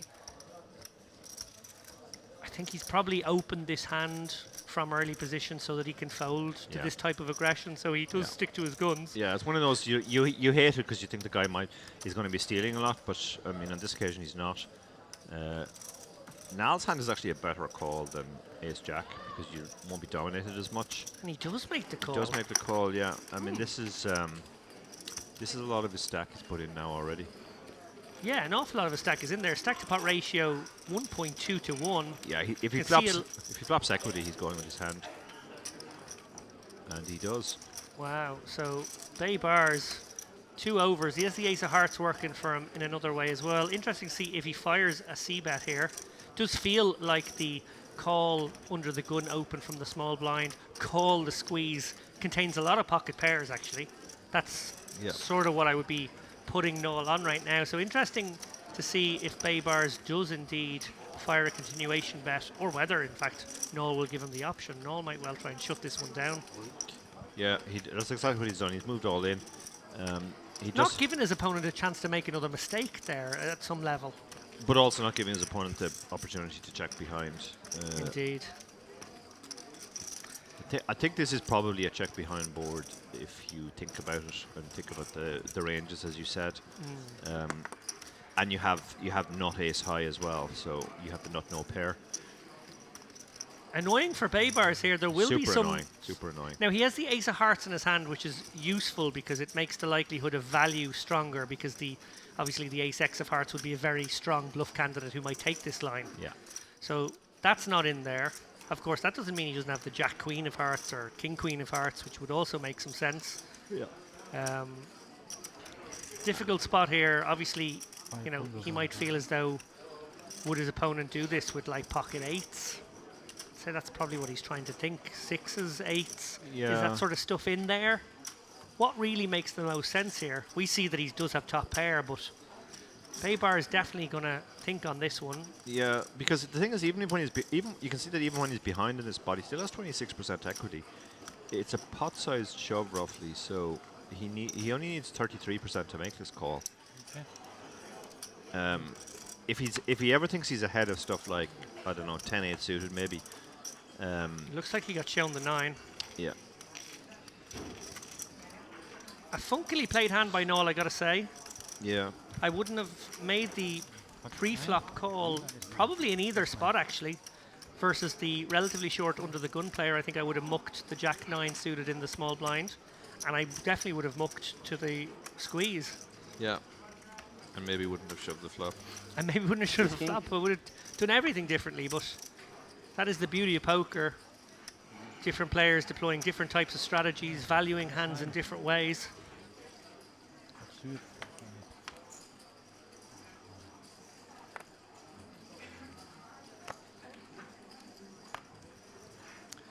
Fedosif, pocket 10s here. He has impressed throughout the day today. He was in our first feature table. Took a little break then from the feature table. He's back now. Immediately won that big flip, obviously now 2 million, putting himself in a very nice position for a deep run. Hugh, his nemesis from earlier on, 3 bets the king jack suited well. I think the tens are going to shove now, so. Yeah, Hugh is going to feel the pain once again at the hands of Fedosif. Yeah, it's a gross spot. He's put in so much, and he's going to be 3-bet folding a very strong hand if he 3-bets fold. But then the question is king jack suited strong enough to 3-bet call? I think that's a spot where he could have considered just shoving. And then you get some hands that you're flipping against to fold. So you do, I think in this situation it would have been like a 27, 28 big blind, sort of one of those big shoves. That Yeah.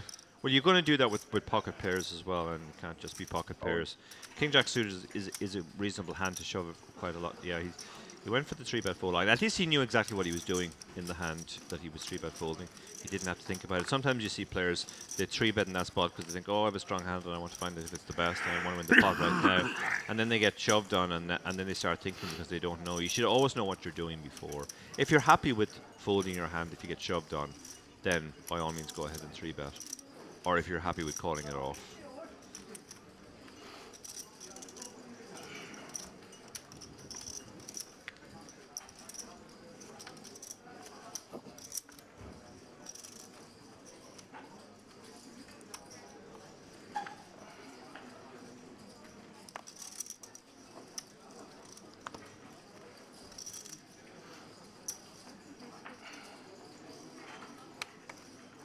Great to see so many people in the live chat.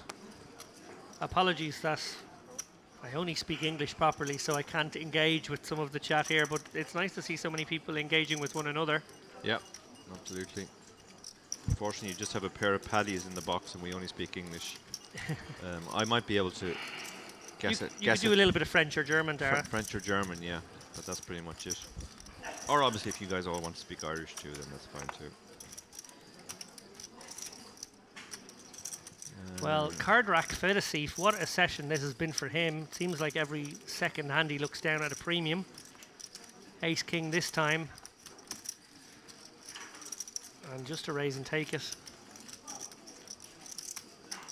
Oh no, I apologize, a booty in there with in the big blind. And actually Guven calling from the small blind with 3 deuce. So this pot is going to progress, and Govan with the 3-2 suited can't expect to flop much a lot of the time. Has actually flopped pretty well with the flush draw. Yeah. And King Queen from a booty likely to stay interested too. Fedosif does knuckle back in position. Does Govan go for a little cheap stab here? I think he should. Yeah. A booty will call, and then probably Fedosif will get out of the way.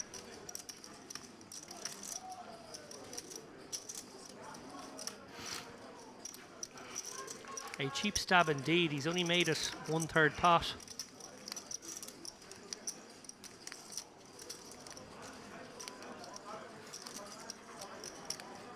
A little annoying for Fedosif with a premium hand such as Ace King here. He's closing the action, so he's getting like 6-1. Needs to be about 14%. Probably trying to figure out if both his Ace and King outs are good. Yeah, you can't be sure they are. The Ace in particular, that can be up against Ace X, where X is a board pair.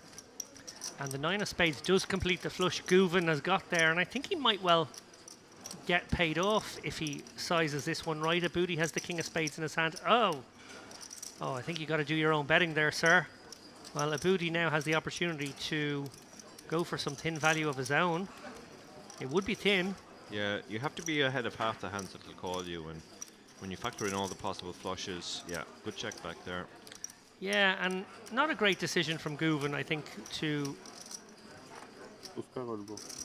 check his Tiddler flush. Feels like he could have extracted a little bit of value.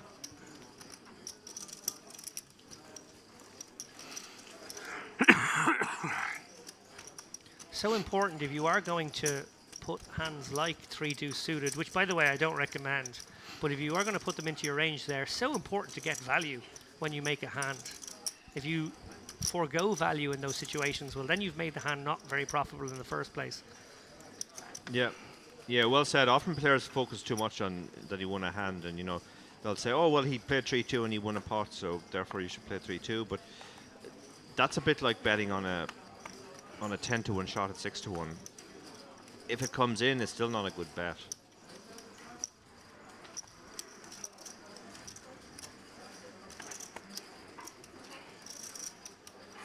Again, rapid fire folding around to a battle of the blinds now. I gotta say, credit to our share hand team. These guys fold so quickly. They get the information up on screen really fast. Dealers really fast. Players, no messing about here. Yeah. Patrick Winterbottom in the chat says, enjoying the commentary and I can understand everything you're saying being a fellow English speaker. Good to see you, Patrick. Patrick is one of my my students who is actually going to the PCA. He's a Platinum Pass winner, so lucky boy. Very looking forward to railing him virtually. Actually, we had to cancel a coaching session today. So sorry for that, Patrick, but I know you'll be starting your online grind soon, so good luck today. Best of luck, Patrick, as we see a booty raise it up here with the 10-deuce suited from the small blind. Fedosif getting sticky with the Jack-9. Very shallow stack to pot ratio now, already just 2.5 to 1. And it's very hard to hit the board, so stronger range pre-flop still has the stronger range. Yeah, and a booty choosing to use this sort of very disconnected suited hand as part of the trashy raise from the small blinds. I like that, I gotta say. It can flop some equity, and it is a good way to use a hand like that. Yeah, I have to say I construct my range slightly differently. I tend to limp all those hands, and I would use something like 9-3 off as an occasional raise.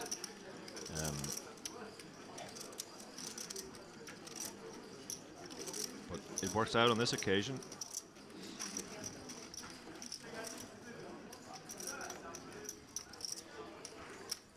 We have seen a booty swing the most of the players in this session. He's got a lot of hands, been involved in a lot of spots.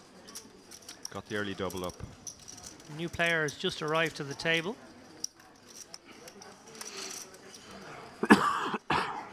He looks as though he has brought a relatively short stack to the proceedings. They're just sending short stacks to the feature table to keep the thing moving along.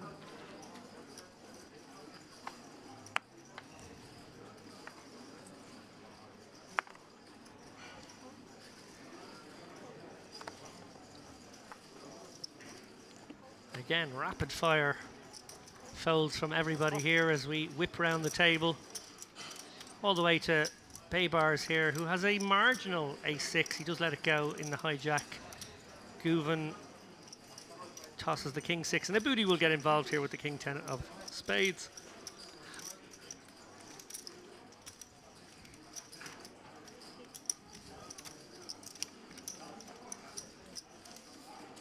The brooding presence of Fedosif behind here looks as though he is going to just put him to a test for all his stack. Remember, the guy in the big blind who has just arrived, he's one of the short stacks as well. Yeah. He's got just 11, 12 big blinds, so perfectly fine to just commit him. King 10 can't call, so nice pick up there for the ace 10. Yeah, Fedosif doesn't miss a trick, it's got to be said. He has run pretty pure on this feature table, a lot of big hands, but he's playing them well. Yeah, yeah, he's getting after it. He's not letting any spot go by, so.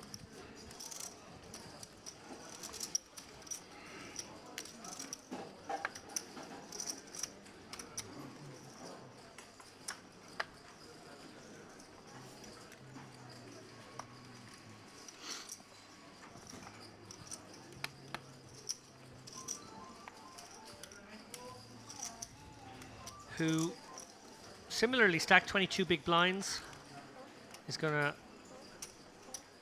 chance an under the gun steal here with the ace-9 out. A lot of players to get through. Yeah, this is definitely a loose open off that stack, but you do want to try to keep stealing when you have 20 big blinds. You don't want to just drift back. He knows exactly what he's doing with his hand if he gets 3-bet as well. Jack-6 suited is definitely a fine defend. He does try chips to call.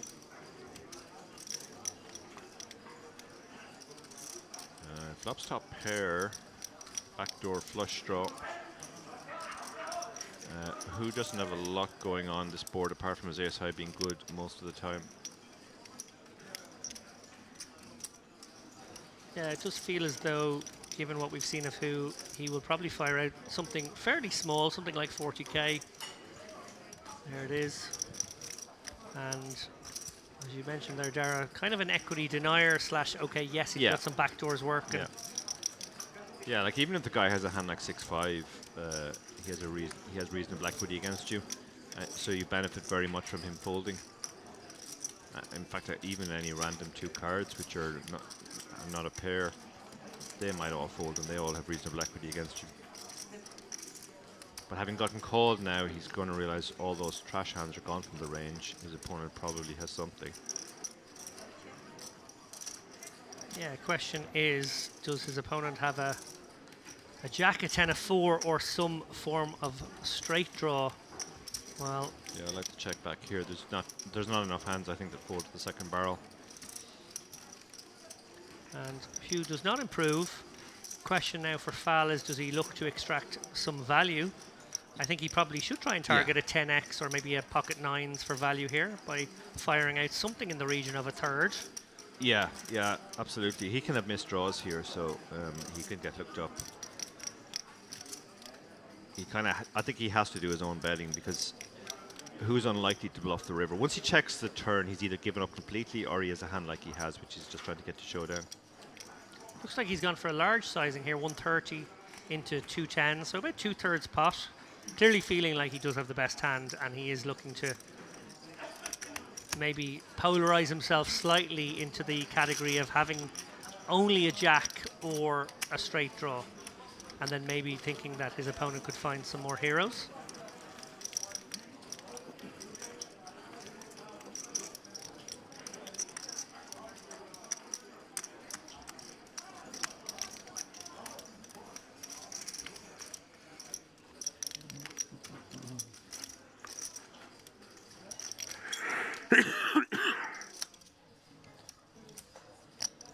As we take a bird's eye view of the table here.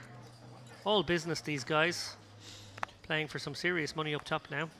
Yeah, a lot less table talk on this table than on our previous feature table. You get different dynamics at different tables, depending on how, just the personality of the players, how well they know each other.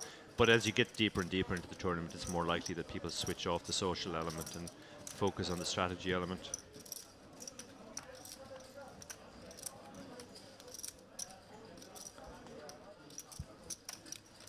Baybars, another one of our deep stack players here.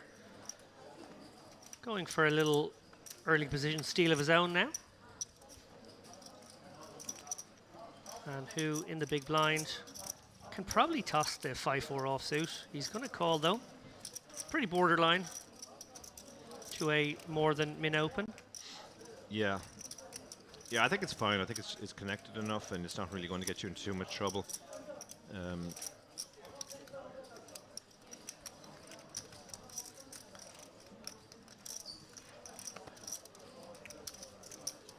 Baybar's deciding he's not just going to auto fire on this. Now, who picks up the so-called ignorant end of the straight draw?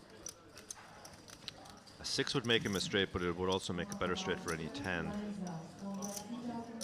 So he's going to check. Baybar's is probably just trying to get the showdown. Yeah, he checks behind. He hits the king on the river. It's a third club, but that's kind of inconsequential.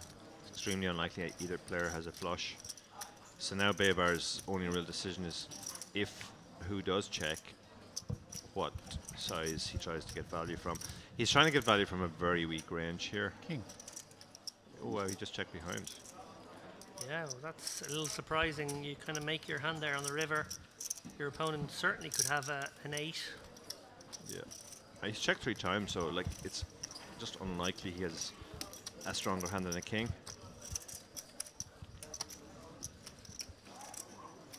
So important to find your value bets. Obviously, in that instance, we know he wasn't going to get paid. But when you do have these kinds of hands that do, as Dara said, beat more than half of the hands your opponent can have, you've got to get some value from them. And that is all part and parcel of why you open it in the first place from early position. In any case.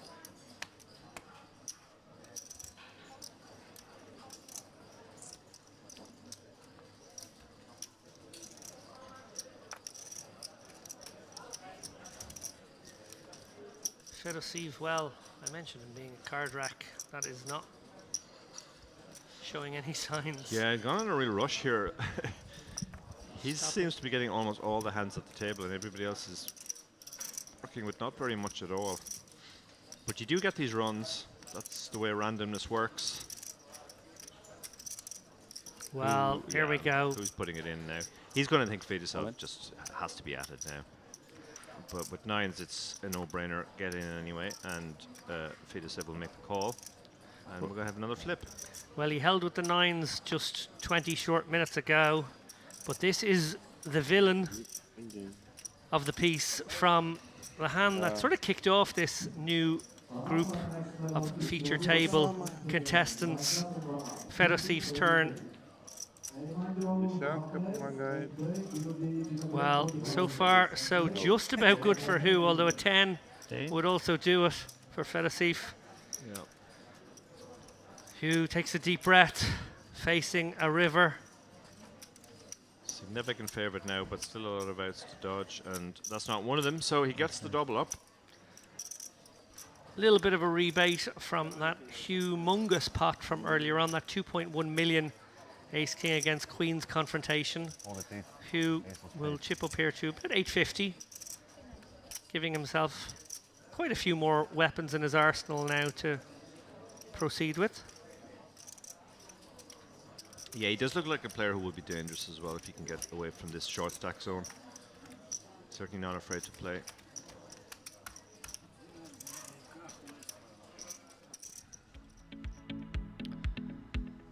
As we take a little look at the updated chip counts, Halley Baybars, 2.5 million. My goodness, what a stack that is. Nicola Fai, 1.9 million. Fedosiv, well, he's been the action man so far, but he just took a hit, 1.9 million.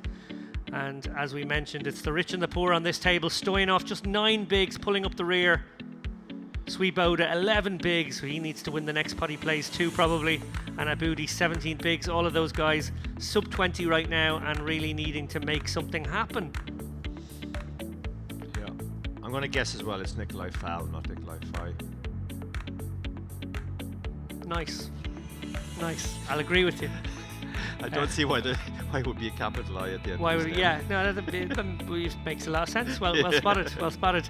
Blinds are now 15k, 30k with a 30k big blind ante. The price of poker has crept up throughout this day.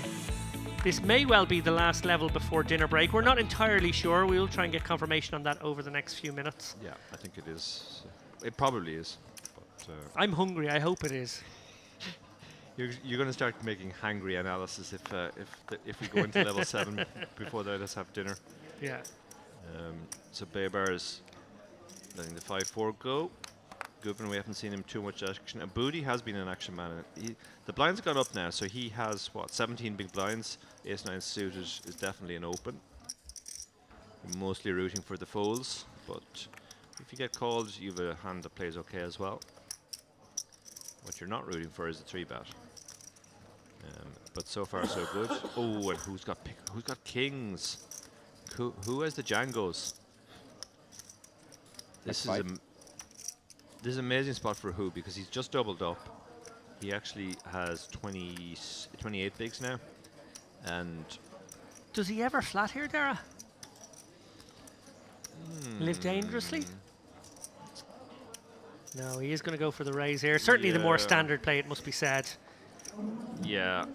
Just because we've seen Aboudi raise fold quite a bit off these sort of shallower stacks, I wondered if there was some maybe more interesting opportunity to a flat there, maybe. Yeah, I don't think it's a terrible play, but at the same time, you don't really want to let his ace-x see a flop and realize equity.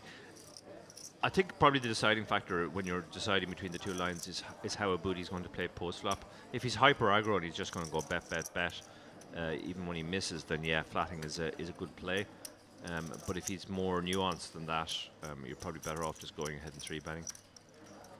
It's not just the fact that you win more when he has an ace-x and he misses. It's also sometimes you lose value. If he has a hand like queens or jacks and you just flat, and the board comes ace, king, x, you're probably not getting the rest. But who's going to be feeling very good about himself now? That's 2 pots on the bounce, bringing him up to about $1 million, having been pretty short.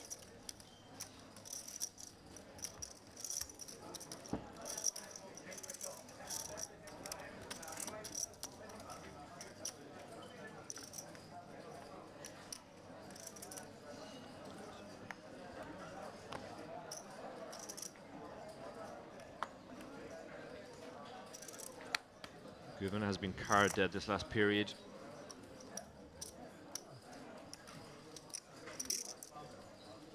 Stoyanov is interested. Yeah, 9 big blinds. We have an ace. It's a wheel ace as well, which is actually a better shove than a hand like ace-6 or ace-7. All in. So he does move all in. He has a few players to get through, but this is his first shove, so this is going to fold out better hands than his for sure. Bunch of quick folds, just the big blind to get through. Oh, the big blind is ace-10. Yeah. But actually no, he just let it go very, very quickly there. Yeah, that's basically Stoyanov just had a very tight image there. Ace-10's a big fold to a 9 big blind shove from a relatively late position. Yeah, I agree, Dara. I think it's a surprising one. Obviously, these guys maybe just making an initial profile read off Stoyanov, or maybe they've played with him on previous tables. He's obviously the newcomer to this feature table, but I was surprised as well. I thought it was a quick call initially, but it was actually a very quick fold.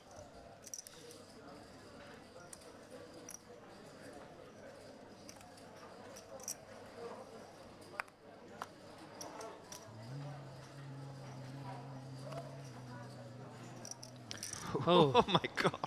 Well, when it rains, it pours. What an absolute card rack he's been in this last passage of play. He's got more big hands than most players get in an entire tournament. players will be getting really suspicious now. Is he just absolutely taking the piss? But nobody has anything they want to think about. Yeah, it's a lot of these queen 9, they're just not good enough even if you think the guy's at it. 6-2 folds.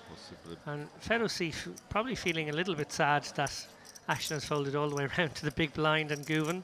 Yeah, Jack 5 suited is again the phrase we've been using. It's a fine defend. So if he flops a jack, if it's a jack high board, this could be costly.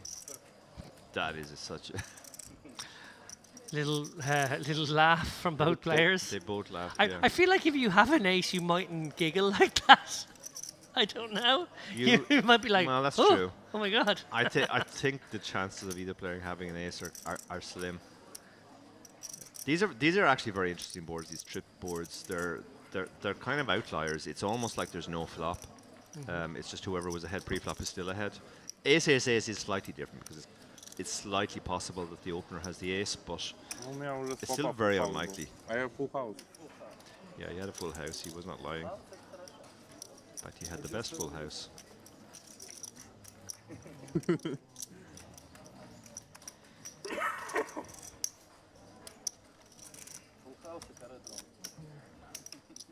Причем нацию full house.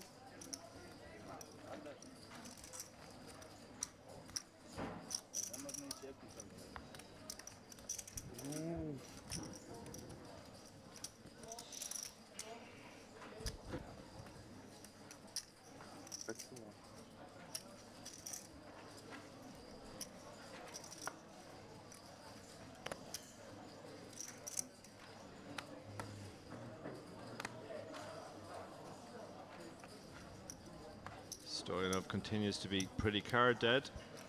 Just had that one shove with the S5, which got through.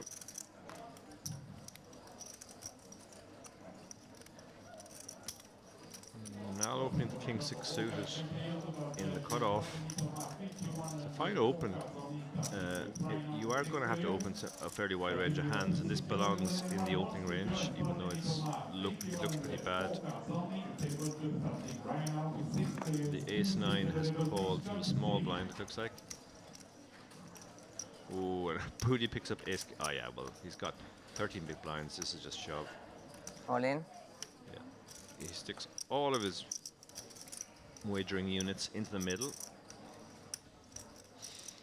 Now the King 6 is, I guess, tank is face save folding. Have a little tank to pretend he had a hand. Govan, well, if he had something like ace 10 or ace jack, it would certainly be a decision, but ace 9 does feel that much worse. Yeah, compelling price, but yeah, your hand is just absolute garbage against the value part of the range. Nice pickup there.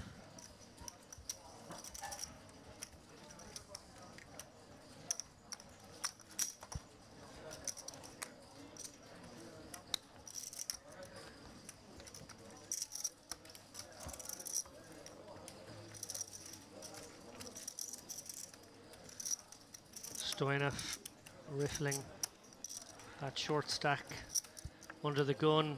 He knows that big blind ante and big blind are just about to come on him. He might be looking down at a pocket threes feeling like he has to make a move. He doesn't. He does show some discipline there, letting it go. Yeah.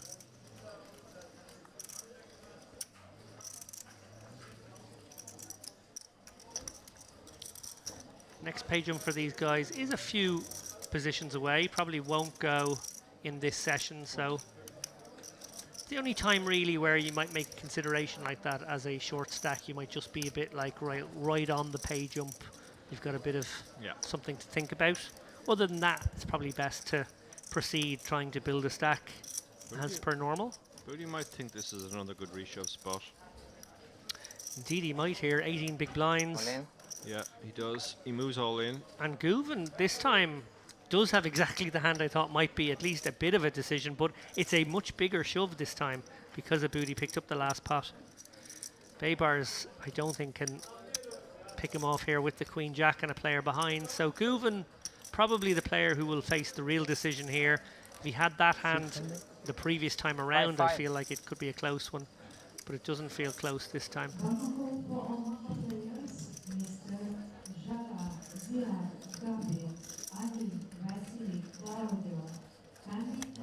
Sasha and Kaplan.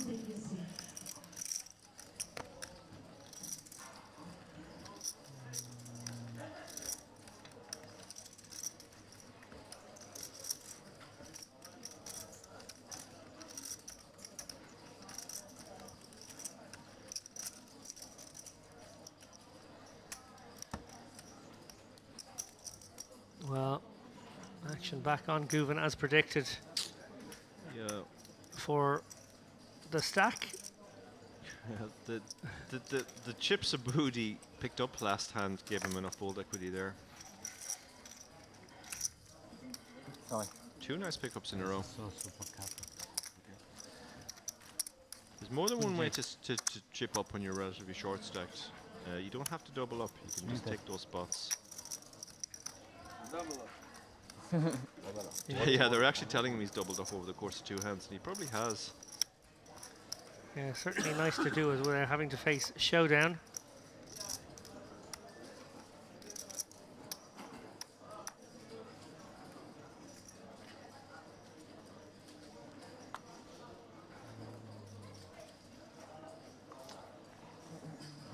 Queen Jack under the gun, foul, or fi as you called him earlier. Yeah, apologies to Fal. Epic foul. Very nice, nicely done. He's thinking of opening the Queen Jack under the gun. He has, in fact. He's gone for it. Who has picked up 10s under the gun +1? 30-something bigs. He's just called. I like this. If you 3-bet this hand, you kind of narrow the range to hands you're in bad shape against. Apart from, I guess, Queen Jack, which you would get to fold out. But when it goes under the gun open and under the gun +1 flat, that tightens the ranges behind considerably. Stoyanov is very short, but he's going to think he's dominated a lot of the time here. He doesn't have much fold equity on the shove, if any, at all. Yeah, we saw him fold the 3s under the gun there for what was about 11 bigs moments ago.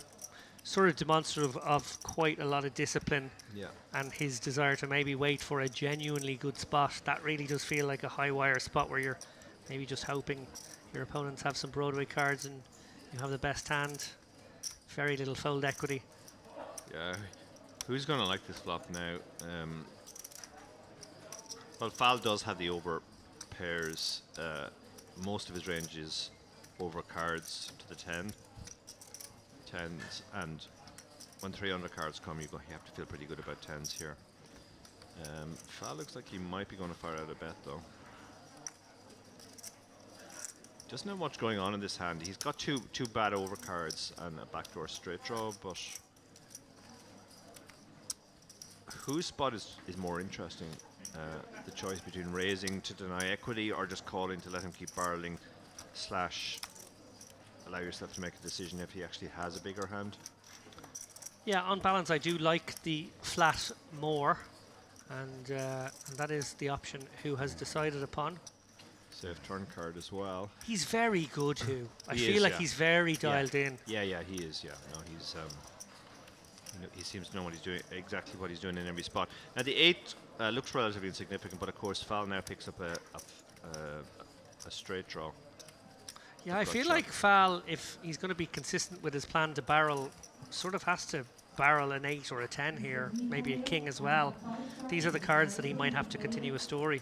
Yeah, you definitely, like, if you have kings or aces here, you're going to keep firing, and they can't be the only hands. You have to find bluffs as well, and Queen Jack does feel like one of the better bluffs.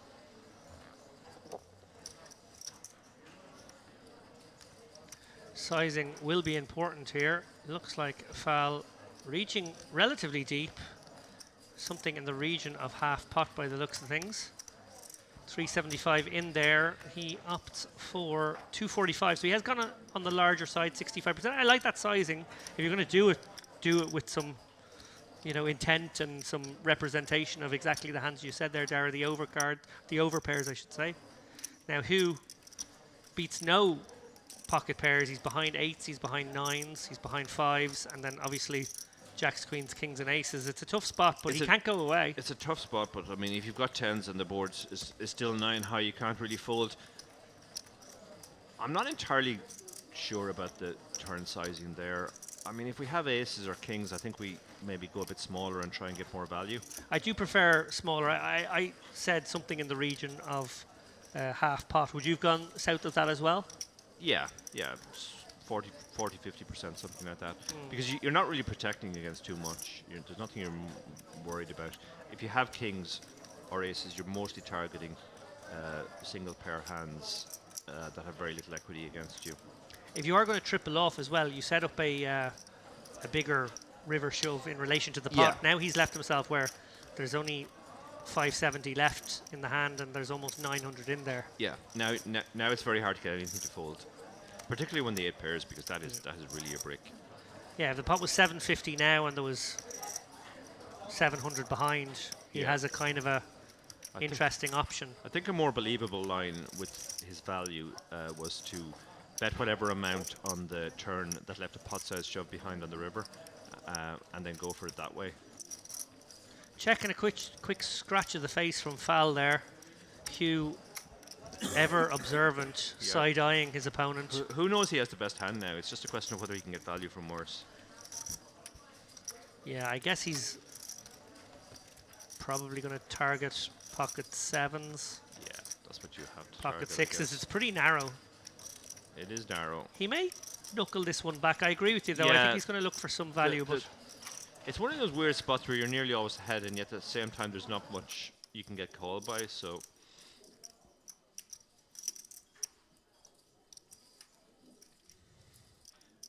that's the look of a man who's already folded in his mind. well, he's leaving just the one big blind behind while he puts the rest of his chips in, and a very quick fold. Yeah, I mean, he knew he had the best hand, so I guess you just have to go for it and hope the guy makes a bad call.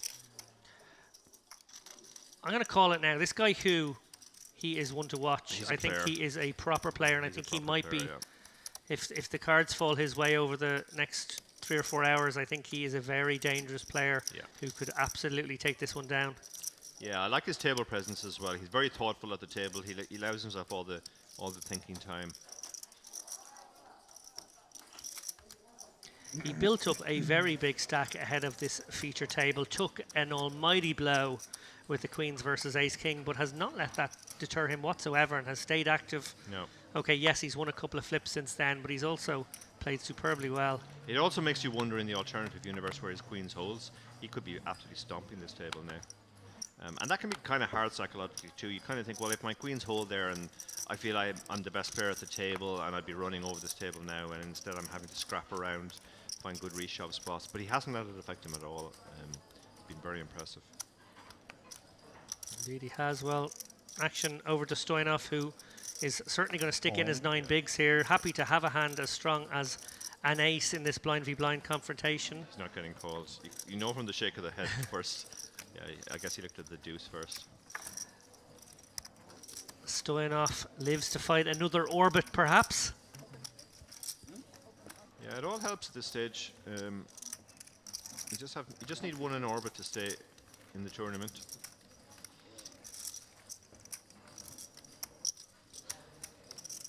We've done it many times, Dara. Actually, something I think probably both have a reputation for down the years is being able to navigate that sort of 10 to 20 big blind stack for quite long periods of time through tournaments and sort of never panic. I don't think that's in either of us, but just be able to, you know, progress, get that shove through, get that reshove through. Even if we get short, find the spot.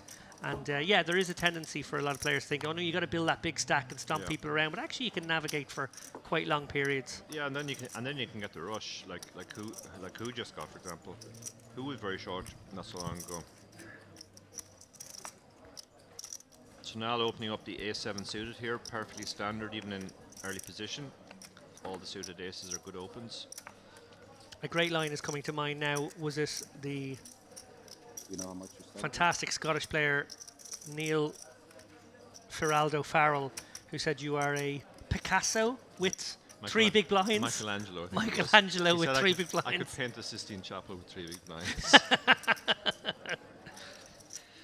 Yeah, that was that was on that 4.5 hour bubble that I mentioned earlier at UK IPT High Roller, where I had 3 big blinds for most of that 4.5 hours. It was epic stuff. I was there on the rail.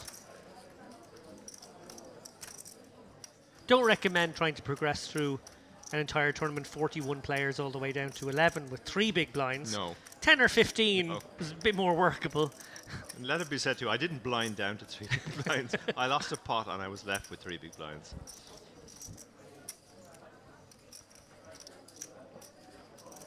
But, you know, 3 big blinds, you have to play every stack as optimally as you can. You see a lot of players, they take a beat like that, and they have 3 big blinds left and they just stick it in blind next hand. But there's still a bit of skill to 3 big blind poker, believe it or not. Who comes leading out on the Jack 10-9 board here on the turn? Yeah, I like this. This is a good lead. This is putting pressure on exactly the hand that Nal has, ace high. It's very annoying for Nal, isn't it? That's a super lead, yeah. I really love that. Telling you, Dara. Yeah, this boy's a player. Good looking lad as well. Oh god, David, don't start. It's just... Yeah, I think you're slowly turning into a handsy uncle. Eyeing up all the good-looking young lads. And now Jamie Nixon on our last feature. I'm only human.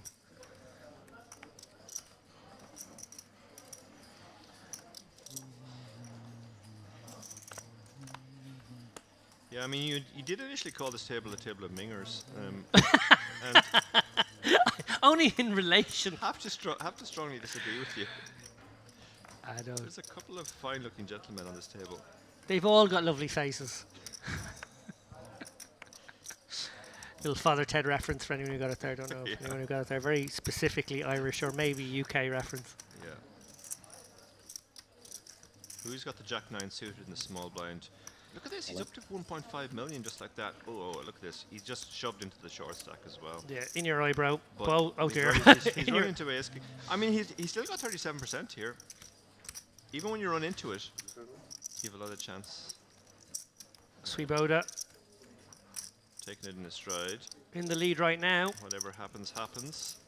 He knows it was the right play. He just ran into it. And here we go. 5 cards to come. Can this big slick hold? Can Swoboda stay in the tournament? Ooh, there's a jack. It's just become a little bit more difficult. Backdoor hearts, backdoor straight draw to go with his ace or his king, but yeah, who now is a significant favourite, even more so now that the turn is bricked out. Has to be an ace or a king, or we will lose Swoboda. And It it's is an ace! Barry Greenstein. Ace on the river indeed, Swoboda. Again, look how cool who was. A lot of players will have an emotional reaction there.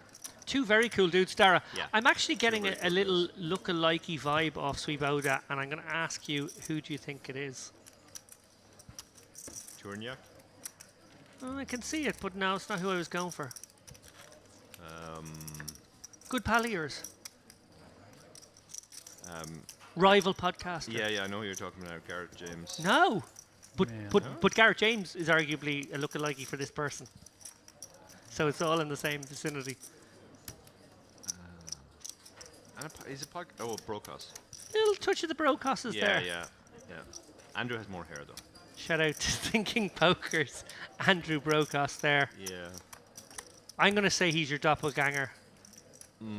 I don't know. Andrew, yeah. I remember a few years ago, Andrew was playing in the tag team event at the WSOP with Carlos Welsh, and Carlos went up to register, and I guess he had the card, but the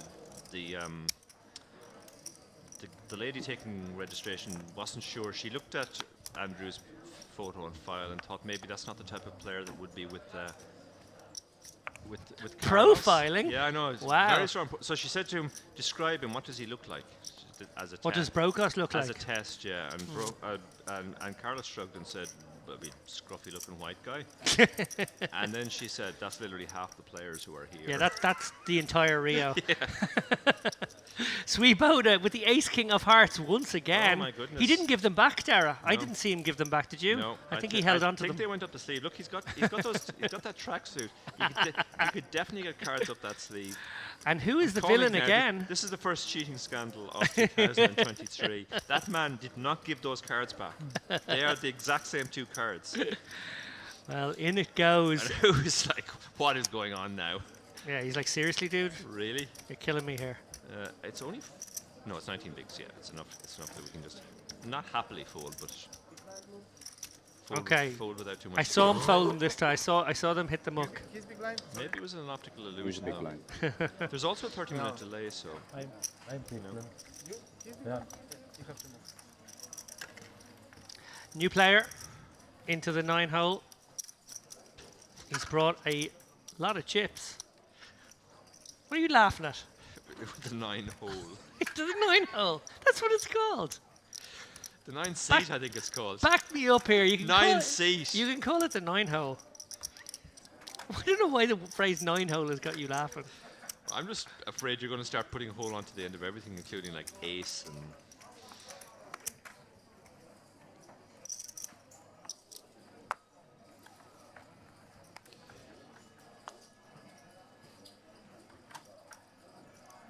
So I have confirmation, guys. We are going to be taking a 1-hour dinner break at the end of this level. 40 players remain. We'll probably lose a few more between now and then, but they have decided to do a more natural, I think, 6-level split, 4 levels after dinner. All in Shape on this one. A reshove here from Style. No, so he's not expecting to get a fold here, but he's got pocket ace, so he's Well, not folding. Oh, and look what's happened, Dara. Who's found aces? This is just. He's like, oh yes, thank you for this. So important to take your time here. You don't want to do a snap shove. God, you're doing the. So No, important. snap shove and make it look like ace king. So important to Sorry, call this. sorry, disagreement. You need Fedosif to keep in here. Snap shove, make it look like ace king. I think he's Should make it look like ace king. Yeah, that makes sense too, actually. Just like Phil Helmut, just spill all the chips into the pot. I'm all in. Yeah. I have ace king or jacks. Well, Fedosif will have a fairly easy decision when it comes back to him. He was at the very, very light end of his range with the queen 10 off. And we see here that Stoyanov is going to have to get very lucky here. He was so patient. One has to say he's got a little unlucky here to be up against a dominating hand when he finally gets his 12 big blinds in. Yeah, he does have 2 flush draws, which improves his equity from about 18% up to 20%. Could be crucial. Let's have a look. No. There was a flash of black, which would have given false hope. The black was helpful, yeah, but now he does need an 8 or an 8 only. A wry smile from Stoyanov. Oh, yeah. Aware that he is down to just 2 outs. It is what it is. Who is in... And there it is. We lose Stoyanov. He played the short stack very patiently, took all his spots when they came. I mean, he really got almost nothing to work with. We saw him shove the ace-5 and get it through. Finally gets a hand, pocket 8 runs straight into aces. And the Who show continues. It certainly does. Who are you? We had a very momentary blackout here. Yeah, so we hope everybody can still hear us. So I don't know if that means in half an hour's time, these guys will be on their dinner break. So if it did happen out in the main room, I'm sure it's all right. What I would say, though, is I hope Ryan Mandara kept an eye on his exact chip stack when that took place. In that moment of that flash of black, I hope nothing happened to the chip stack of Ryan Mandara. No palming took place, I suppose, is what I'm trying to say. Yeah.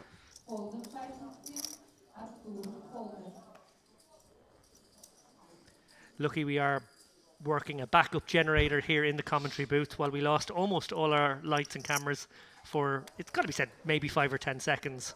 We were still able to bring you that run out there, the aces against 8s. Maybe the world has ended, David. Is that how it ends? Nobody has said anything in chat for a while.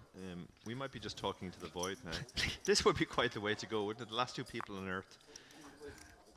This is like our bunker. Doing This a is our YouTube safe, stream our safe on a house. tournament of people who are already dead because the world has ended. God, that's a horrible thought. Please, cool please as don't, it. please don't do it. Please don't talk about this anymore.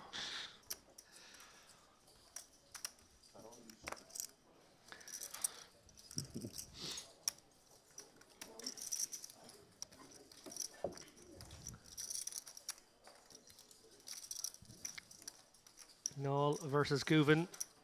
Button versus small blind here. Very nice flop for Noel. Flops top. Guven, well, he's got a gutter. He's got the queen of spades working in a couple of different ways.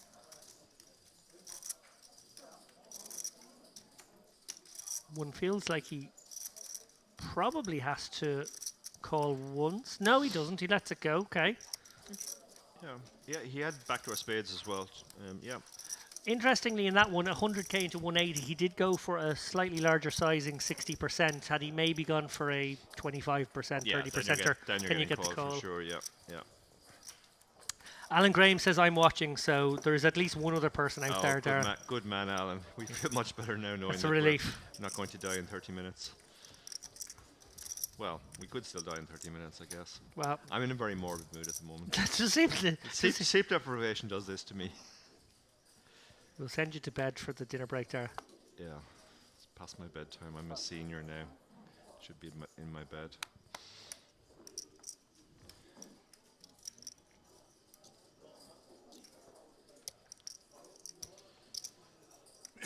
Guven has a hand here. Queen 9 suited on the button. You're definitely opening this off 30 big blinds. Shout out to Donna Morton, Dark Angel. I do see that she is hovering around one of the many places that this stream can be found. She spotted the Father Ted reference. Where is Donna watching us? Oh, it's on another stream, yeah.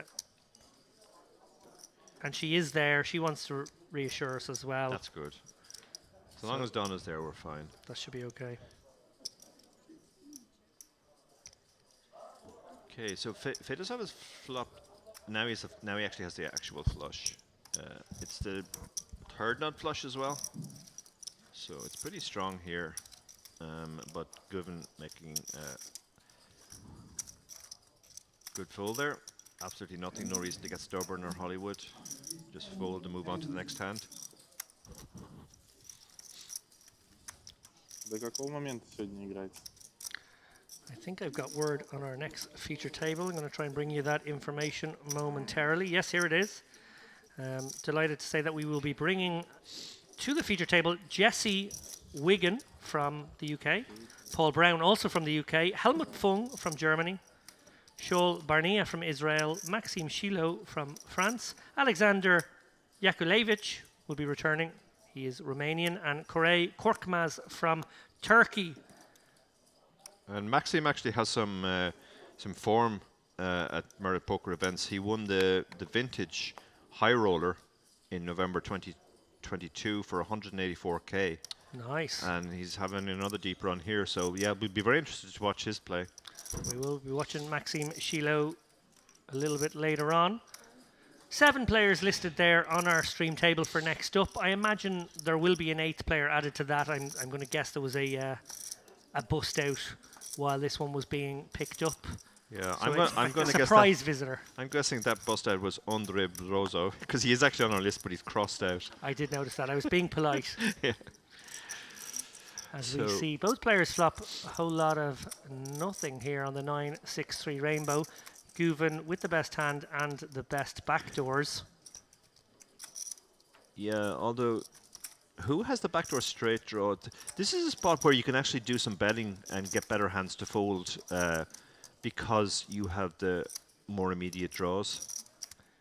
Yeah, to a 60k continue, I think Guven's got to be sticky at least once. Yeah, for sure. He recognises that fact as well. His hand's very strong on 9-6-3 and.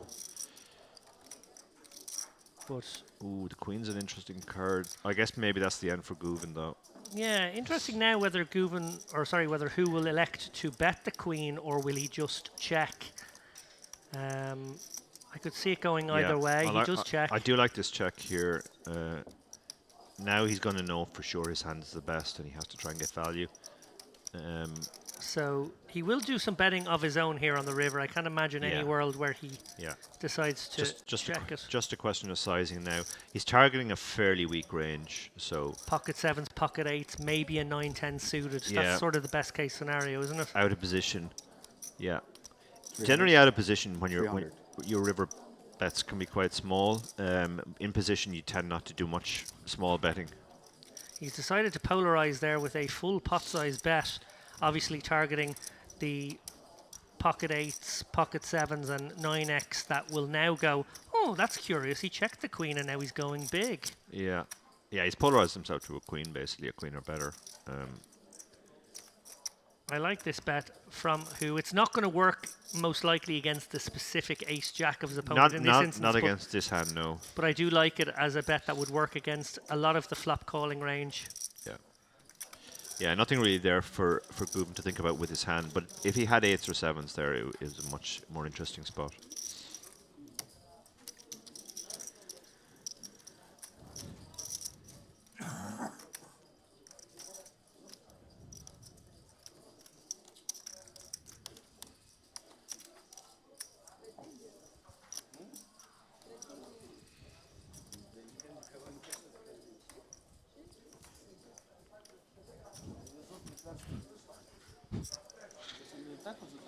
So, again, just a little update for you guys. It looks like we're not going to have the full hour dinner break. We're going to go 45 minutes. I guess for these players in an all-inclusive snazzy resort such as Merit, you can just walk into a room and have food handed to you immediately. Yeah, no, it's quite the experience. You could probably do a 20-minute dinner break in this place. I have been in resorts like this before, and yeah, the food is free, but what makes it really different here is the food is really good. It's really good. And the drink options are really good. You feel like you should be paying. It feels weird to just walk in and get a really good meal and not have to pay.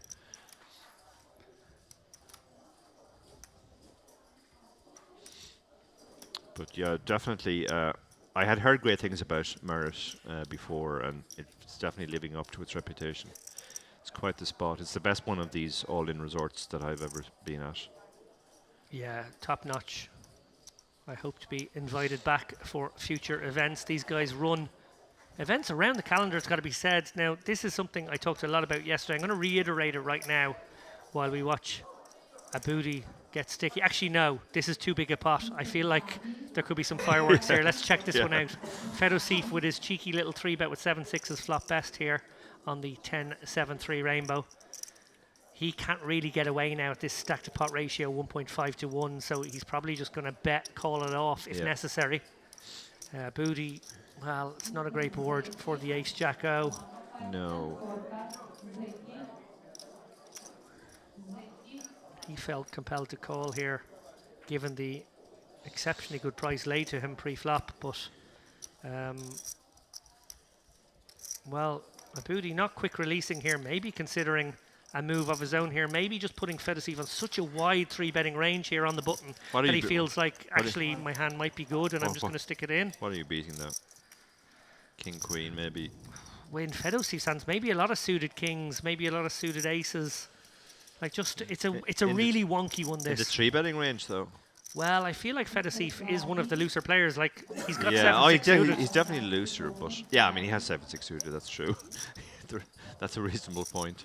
If he has 7-6 suited, he also has 8-9 suited and other stuff like that. Yeah, but a booty does let it go. Yeah, I think it's one of those spots where, like, you definitely have the best hand a lot of the time, but even when you have the best hand, he's going to have equity a lot. And I think I would have stuck it in pre.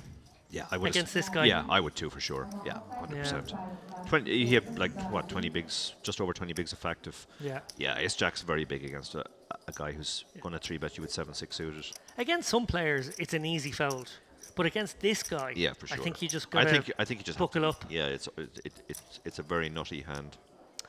Yeah. I have a general rule of thumb I always give my students in those spots. When you're playing against somebody like that, you know, they'll often say, oh, I didn't want to put in 25 big blinds with ace-jack or whatever. I say, like, if it's a normal player, yeah, but against somebody like that, you literally have to double it. I would happily put in 50 big blinds against some players with a hand that I would only put in 25 big blinds against other players. Yeah. Guven with the big slick here, under the gun one. He's going to open things up, and I'm going to do a little bit of an advertisement for the future stops here. As I said, Merit bringing a lot of poker from other operators here. There's going to be an EPT here in October. Oh, wow. Yeah. That's, yeah. Big stamp there. They're going to be doing that in the big room. That'll be phenomenal. Yeah. And then, of course, they've got the vintage series, retro series.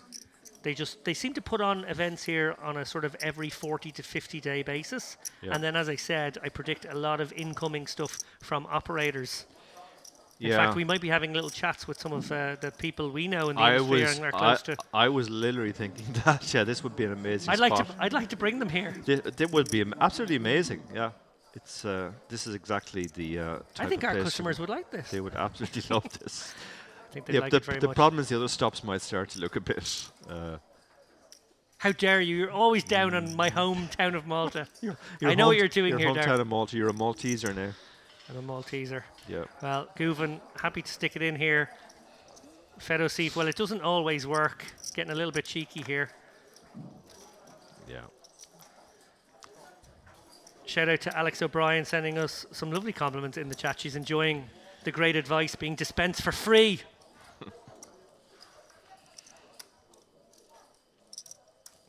I assure you, Alex, it's not free. We are being paid.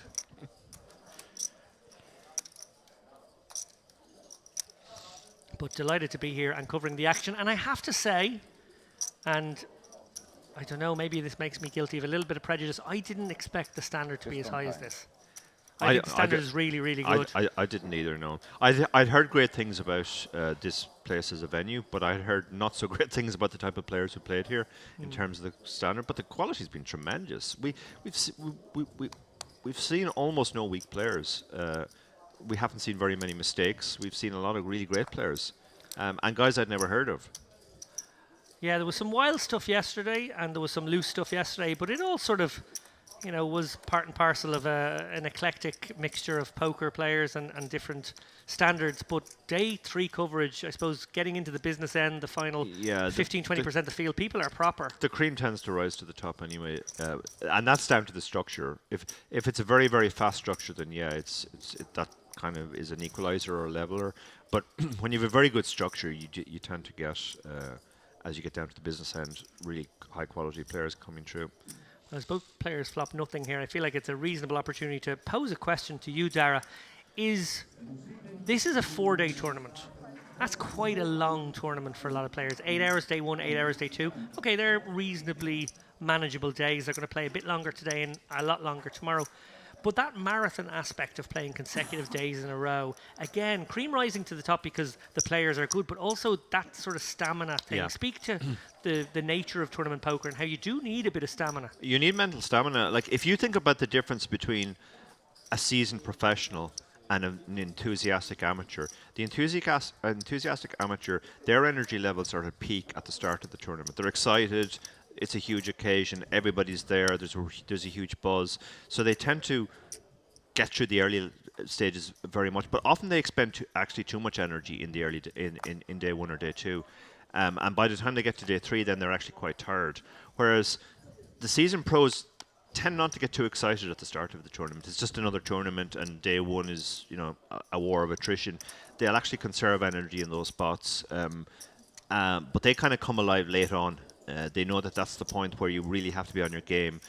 All your decisions are big decisions. You're playing for large amounts of equity, and that tends to be the different factor. And then just the very fact that they're more used to it, particularly if they're online players, you know, and they're used to playing long days. You know, most online players play 10, 12, 14-hour Sundays, for example. So they have that sort of experience of having to make a lot of decisions under pressure in a short time. So now we have an all-in here with the Jack-10 suited. Oh, I like this. Yeah. Yes, we both are identifying this as a very nice hand to include in the 3-bet shoving range. Yeah, this is a great hand to have. You'll actually fold out hands that you're dominating, which is an amazing result. You know, you can get Queen Jack and King Jack to fold, King 10, Queen 10, all those hands, and then the calling range, you'll actually have good equity against it because you won't be dominated. A lot of the hands that you'll got dominated are actually folding, and you're getting called by stuff like ace king and ace queen, and you know you've got 42% against those hands. So. And in the disaster scenario where they do have aces or kings, actually Jack 10 suited plays better than most. Yeah, you're better off. You're better off having if you run into aces, you're better off having Jack 10 suited than pocket kings, which is a sobering thought.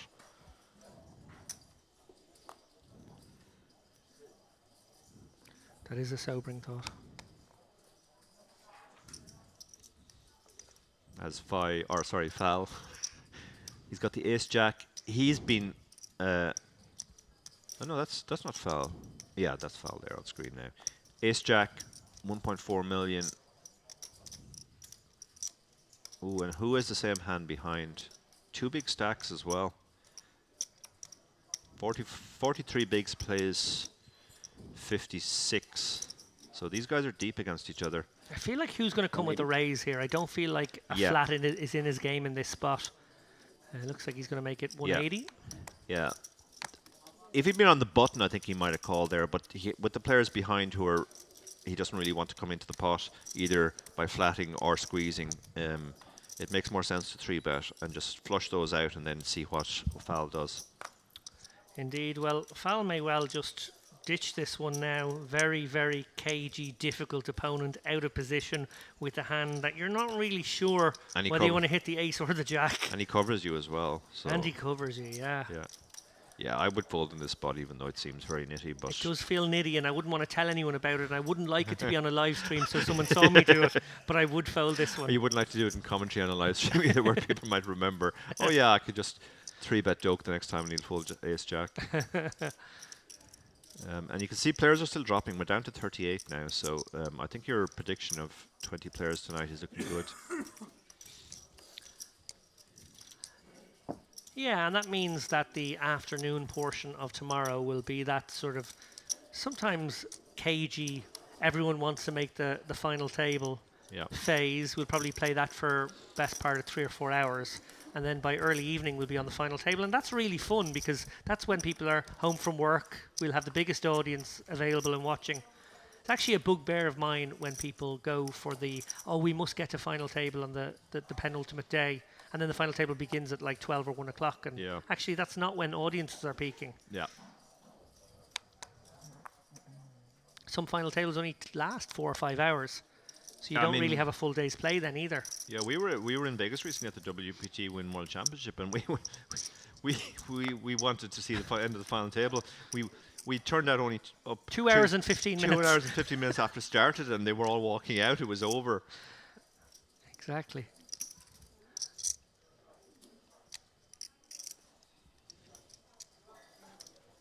Yeah, I feel like from an audience point of view, it's sort of nice to see the dynamics created by the last 2 table play, because of course last 2 tables it's short-handed. You get that little taste of the short-handedness, and then you go to 9 again, and it's sort of you know, it's like a concertina basically. Yeah, I think from a storytelling point of view, it's actually kind of nice to come back with 15, 16, 17 players, whatever it is, and then earn your way to the final table by early evening and entertain people through the evening.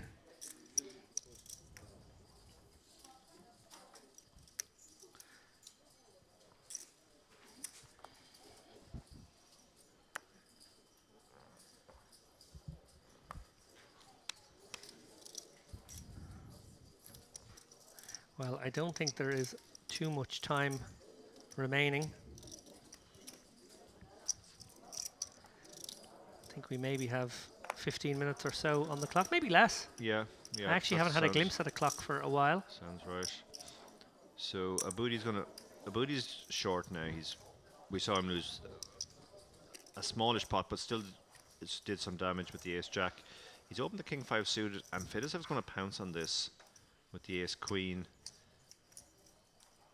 This is testing Aboody now because he might feel he's getting picked on here. Fedosev again, a bit of a card rack. I know he's actually got No, out of line with like a couple of Broadway combos as well, but he also has just had it a lot. He shows as well this time. Like he is thinking about the fact that Aboody might be getting tired of his guff. We can see but now. Aboody made a very quick discipline fold there. He didn't get emotionally invested in the fact that, like, oh, this guy keeps 3-betting me.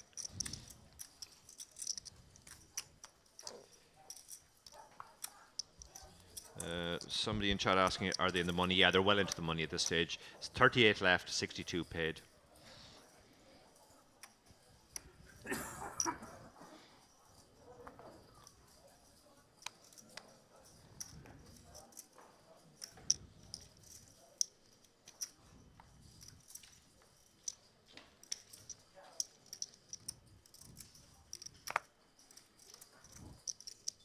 He has another hand, which he's down to 13 big blinds now.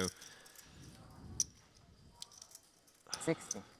Yeah, you hate getting dealt this hand just after you raise full to the previous hand, but it is an open, and he's sticking to his guns. Sorry. Well, fellow CF's happy to get it in with the king queen suited, so he's just going to make it 160 here. Happy to commit against a booty stack. I think a booty will fold again. He'll make another disciplined fold. He didn't raise this to. Yeah, look at that, the quick fold. I really like that. Like, there's no frustration or Nice then. or petulance, let's call it. He knows what he's supposed to do with ace-5. He's supposed to open it, and if he gets 3-bet, he's supposed to fold it. As we take a look at our next feature table, little scan around, some big stacks. Well, one huge stack. That must be our chip leader in the tournament, Derry. He's got about 3-point-something million, if my eyeballs don't deceive me. Another big stack over there, 1.5, 1.6 million. Oh my goodness, another huge stack. We've got a stacked It's going to be a feature table. very different table, yeah. A little bit of the rich and poors, like you mentioned. There's a few shorties around as well. Interesting dynamic. A lot of new faces that we haven't seen yet on the feature table. Yeah. Very much looking forward to those guys joining us after dinner. Yeah. And we know that one of them won the high roller here back in November. You fold and I fold. Well, I said yesterday on commentary, this warm-up event at the Merit Poker Western Series, more like another main event really. 4-day tournament, 2K buy-in, $500,000 guaranteed, 1 million ends up being in the prize pool. Very much feels like a main event to me, but It of does, course, completely, yeah. The structure is just amazing. I mean, normally when you hear warm-up, you think it's going to be a fairly fast side event, bish bash bosh, but this is an incredible structure. This is a better structure than a lot most of main events. Most main events, yeah, absolutely. But that being said, there is a main event. It's a 3,300 US dollar, 1.5 million guaranteed. I expect that one to get smashed as well. It will be taking place here from Friday until Wednesday.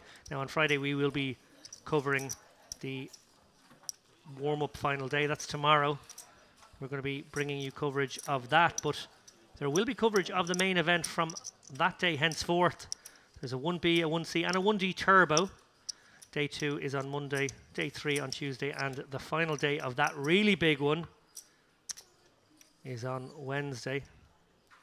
It's a high roller on this schedule as well, a 5,300 buy-in. It's a 3-day tournament. It's going to take place from Wednesday through to Friday, and that is the last day of the festival here in Korinia. A lot of televised, exciting, high buy-in live poker to look forward to over the next week or so. I hope you guys will be tuning in. The warm-up whetting the appetite for what is to come.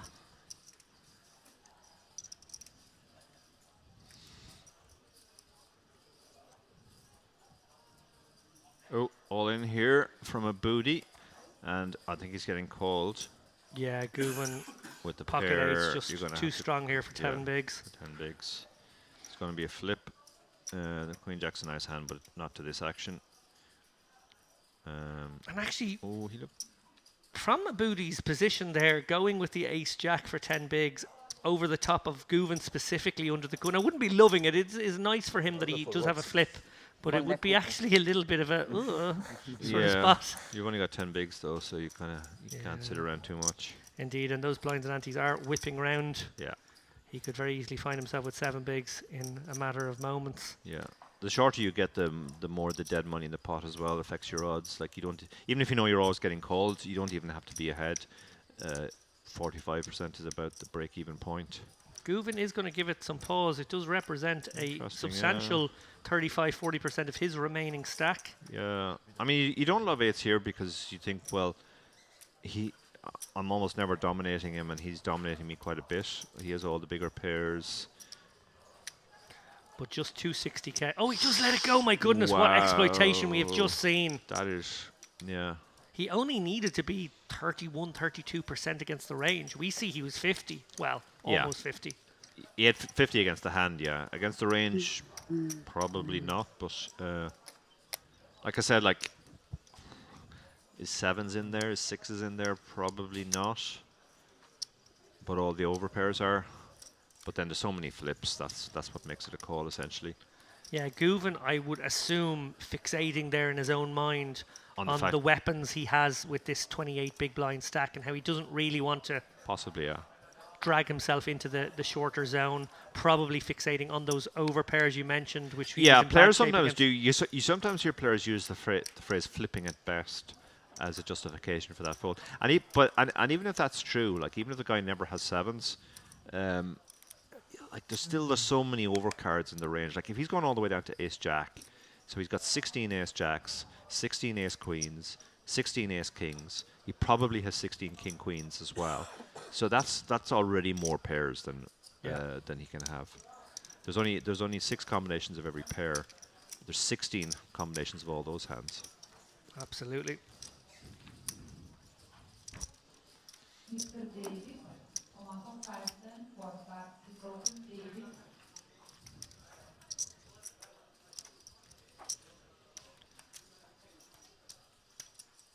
Well, there he is, center of the screen. It has kind of been his world on this 2-hour block. He's been something of a card rack, but he's also played his hands tremendously well in this 2-hour stint.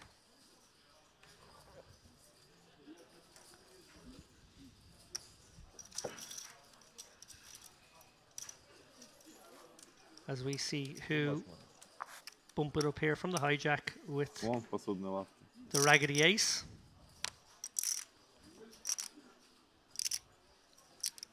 .37 players left. We are approaching a ladder jump.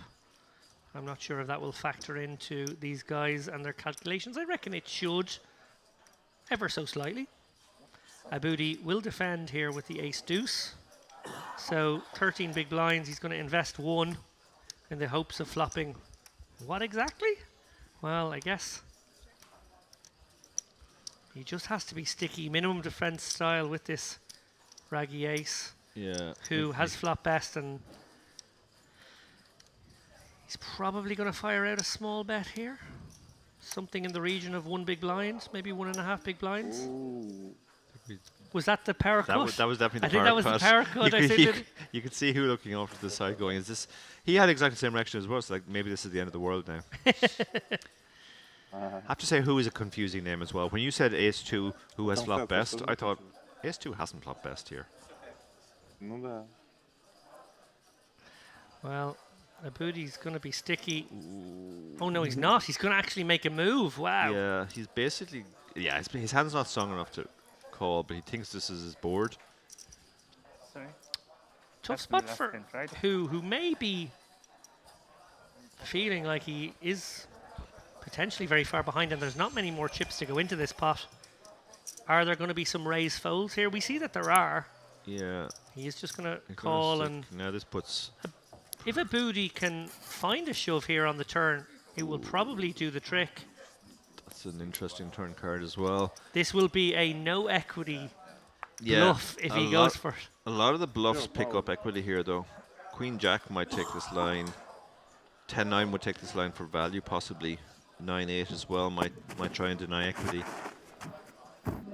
7-6 actually would be another hand to do this with double gutter. And Aboudi does But shut down here. Shuts down, yeah. He could still find a way to win on the river. I don't see who betting this card. No. No. So there will be one more bite at the cherry. Yeah, weak showdown, weak draw, and now he's hit his weak draw. Would be hard to find a call with the 4 of diamonds if you faced a bet here. It will be very interesting to see, does a booty decide? There's Yeah. a lot in there and I'd really like to win them, and if I don't, well, at least I will have fought the good fight. He's only got 265k behind though. It would only be a 60% pot bet.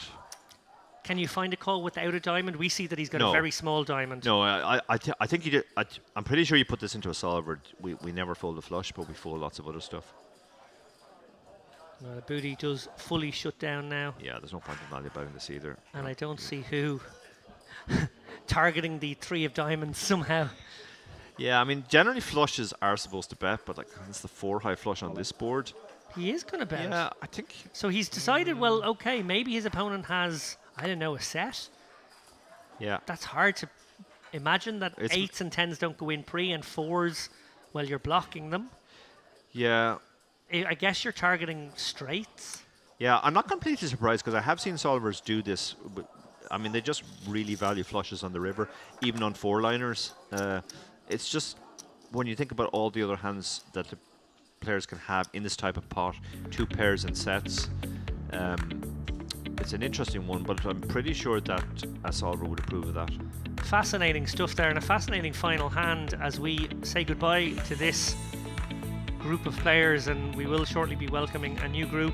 Fedosif, well, it was all one-way traffic for him. He chipped up to 2.4 million. Who, as we saw, what a comeback. He was down at 300k after that really, really horrendous car crash hand, ace-king against queens. He's back up in the mix. As I said, he's my one to watch. Yeah, I think we really got to watch out absolutely. for him on the outer tables. But a new group, I'm very much looking forward to seeing them. I don't think we have seen any of those players unless the 8th mystery guest is somebody we've seen before. I think it's a brand new group, and I'm very much looking forward to it. Dara, any thoughts before we go? Yeah, very much looking forward to seeing the guy who won the high roller back in November, how he plays as well.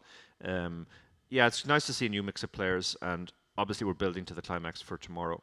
We certainly are. It's exciting stuff. It is building. The tension is building. The money is getting very significant. Please don't go away. 45 minutes just on this dinner break, and we will be back with you with live Cards Up coverage from the Merit Poker Western Series. Day 3 coverage of this warm-up €2,200 event. $2,200 event. I'm sorry. Get my currencies right. See you then, guys.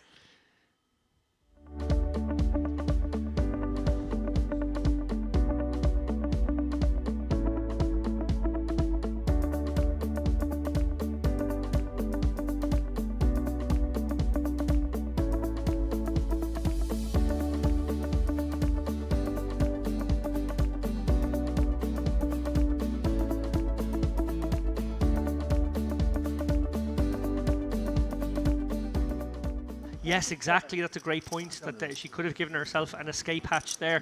Idemir is in a really wonky spot. I think he's probably fixating on the scenarios where he's in good shape. Like maybe they've got kings and jacks, and his ace queen actually has the right equity. But you can't do that, Dara. 10s and jacks is the dream, but yeah, ace queen is just such a horrible hand because it's really dominated by all of the legitimate hands in the range. You know, queens, kings, aces, and ace king. She's so happy. It's odd. Yeah, Thank you. love that reaction. She's just so thrilled to have her aces. Well, what I can do. 10s do have a shot here. Obviously, we saw one of the aces folded, so you know it does help her a little bit. 19% we see there, even though one of her suits are covered.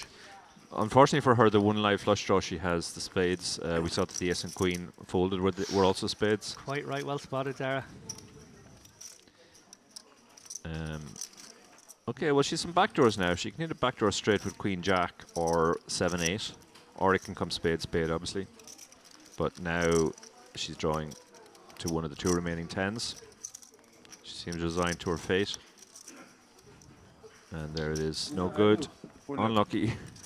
First hand. I mean, that's kind of cruel. Very cruel. Krasilakova would have gone to bed last night with high hopes of spinning up her 20 bigs and making a run at this. Obviously, these guys are only 40 places away from the money. That's going to be probably a couple of hours in real time. And Aristoteles, well, she's beaming, Dara. Aristoteles will let the ace-2 go. I love how happy she looks at the table. She's absolutely thrilled with herself. Loving life. There's Michael Lech there, Miguel Fiesta.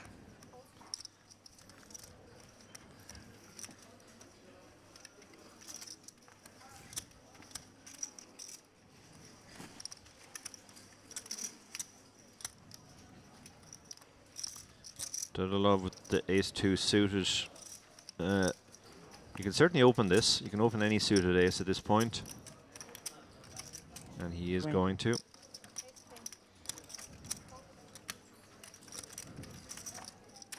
Michael Letch, a very good friend of our good pal, Slay America, Luke Frabel. Oh, I didn't realize that, yeah. Shout out to Slay. I was actually chatting to him yesterday on my way over. Fidosev is going to call with the 9-7 suited. A very nice hand to defend here. Flops very well. He has flopped bottom pair, but this is a really bad board to have bottom pair on with the ace and king there. Dedalov has top pair, backdoor flush draw. Thank you very much. Some argument for just checking here. On these two high card boards, you're going to have a lot of hands that you don't really want to put more money in, like your pocket pairs, and you want to check some top pairs as well. But he is going to go ahead and bet. It's a small bet. I like the size here. This is just trying to fold out the misses. Yeah, maybe extract a little value from some King X, some 7X for this sizing that will be put under pressure. Their minimum defense frequency will probably force them to at least call once. Yeah, I think Fedosev would probably have folded this to a bigger bet, but now this bet is so small, he's thinking I probably just have to call this now. Even if just to try and bink a 9 or a 7 on the turn. Well, Dara, it looks as though he might be lining up some raising chips. Oh, he is, yeah, okay. Maybe he thinks this is weak. He thinks this is just a stab. It's not his board to be allowed raise at some level here. No, it's not. That's the problem with this raise. He's trying to fold out the nothings, but this is really Dedalov's board so much that he's not actually going to have nothing all that often. He's like, this is kind of one of the weakest hands he's going to have, and it's still top pair, backdoor flush draw. Yeah, I wonder if he will make a sort of exploitative fold in this scenario versus what isn't a hugely sensible raise. I suppose he can have King 7, and pocket 7s is maybe the very best hand Fidosiv can have. Yeah, they're the hands. Well, yeah. The 5 is an effective break. Like, that should just never improve either player. Fidosiv doesn't pick up equity. Often in these spots when you do the check raise, you want to have hands that can, they have backdoors or something so that you can turn equity. 9-7, you can only improve to 2 pair or trips. Yeah, I very much feel as though 95 players left, 30 roughly from the money. This is a pure, I'm going to just try and put pressure on you, manu-y-manu. Yeah, well, Dedalov only has 25 big blinds behind, so he is threatening his entire stack if he puts in another bet now. And it's a horrible spot for ace-2, Yeah. admittedly up against a curious enough line, a strange line that he will be certainly feeling is a little on the fishy side, but this is very hard to call. Yeah, and he's sized up. He's gone for just over half pot here, and he's basically saying, if you call here, there's going to be 300k in the pot. You're only going to have 185k behind, 178k. I'm going to shove in a lot of worlds. This is what myself and Barry Carter refer to as a threat bet in our book on ICM. You're basically threatening the entire stack with this bet. You're saying if you call this, the rest is going in on the river a lot of the time. And remember, Dedalov uncapped in this spot. He can have aces, he can have pocket kings, he can have ace-king. He's the pre-flop aggressor. So that's the part of this hand that's a little bit on the strange side. And that's exactly what Dedalov has recognized, is that this is a very strange line from his opponent. It's a very strange line. It's a very reluctant call, though. He's kind of giving away the fact that he has this type of hand, I think. Oh, my God. That's very, very sick. This is sick. But I do wonder, I was going to say, I do wonder if Fidosiv really loves it anymore, because he might feel as though he is being trapped by an ace-king or a pocket kings. Yeah, that's why he decided to just... I think on reflection, he's supposed to go for some value. With having got there with the 9-7, going 1/3 feels right. Yeah. Try and get the cry call from ace-queen. Yeah. Otherwise, he's almost giving himself a reverse free roll, that if his opponent does it. You had a little run around the town here today. Not quite around the town. I ran around the facility here, and then I decided to venture out. So I went out one of the main roads, and I got to sort of the edge of town just to get a sense of where the town was. Seems like a very nice town. I'll definitely go farther someday where I have more time. Very pleasant running environment too. Nice temperature. Not much traffic. So Dogantikin has opened under the gun here with ace queen. Now, as you said, he's probably feeling a bit boxed around. So if he gets 3-bet, we could see fireworks here. But Ademir decides to just call with the 7s. King 2 suited in the big blind. We've seen Chekhov, Livic fold hands like this, just maybe somewhat aware of the ICM. looming ICM. Yeah. 87 players now. We've lost another 4 since I spoke up a moment ago. Yeah, it's dropping pretty fast. Bubble might not take as long as we think. I predicted it would go in level big blind 16k yesterday. I think it's definitely going to go in big blind 12k. Yeah, he's let that go. I do actually like that fold as well. King 2 is just so mucky. Your king is very likely to be dominated when there are 2 players in the pot. It's a much bigger concern than when there's only 1 player, and also the ICM is a much bigger concern as well. You don't really want to leak chips when you flop top pair with that hand and have to call 1-bet. So he just decided to cut that off by just getting out pre. Idemir with a mandatory call here on the 8-10-10 board. Dogantikin's ace-queen, not best. That 6 will certainly keep Idemir involved. I don't know if Dogantikin is going to fire out again or if he's going to decide to Looks like check it. He's going to keep betting, yeah. You're not loving with the 7s here, but you have picked up a gut shot, and it is more your board. So he's going to make the call again.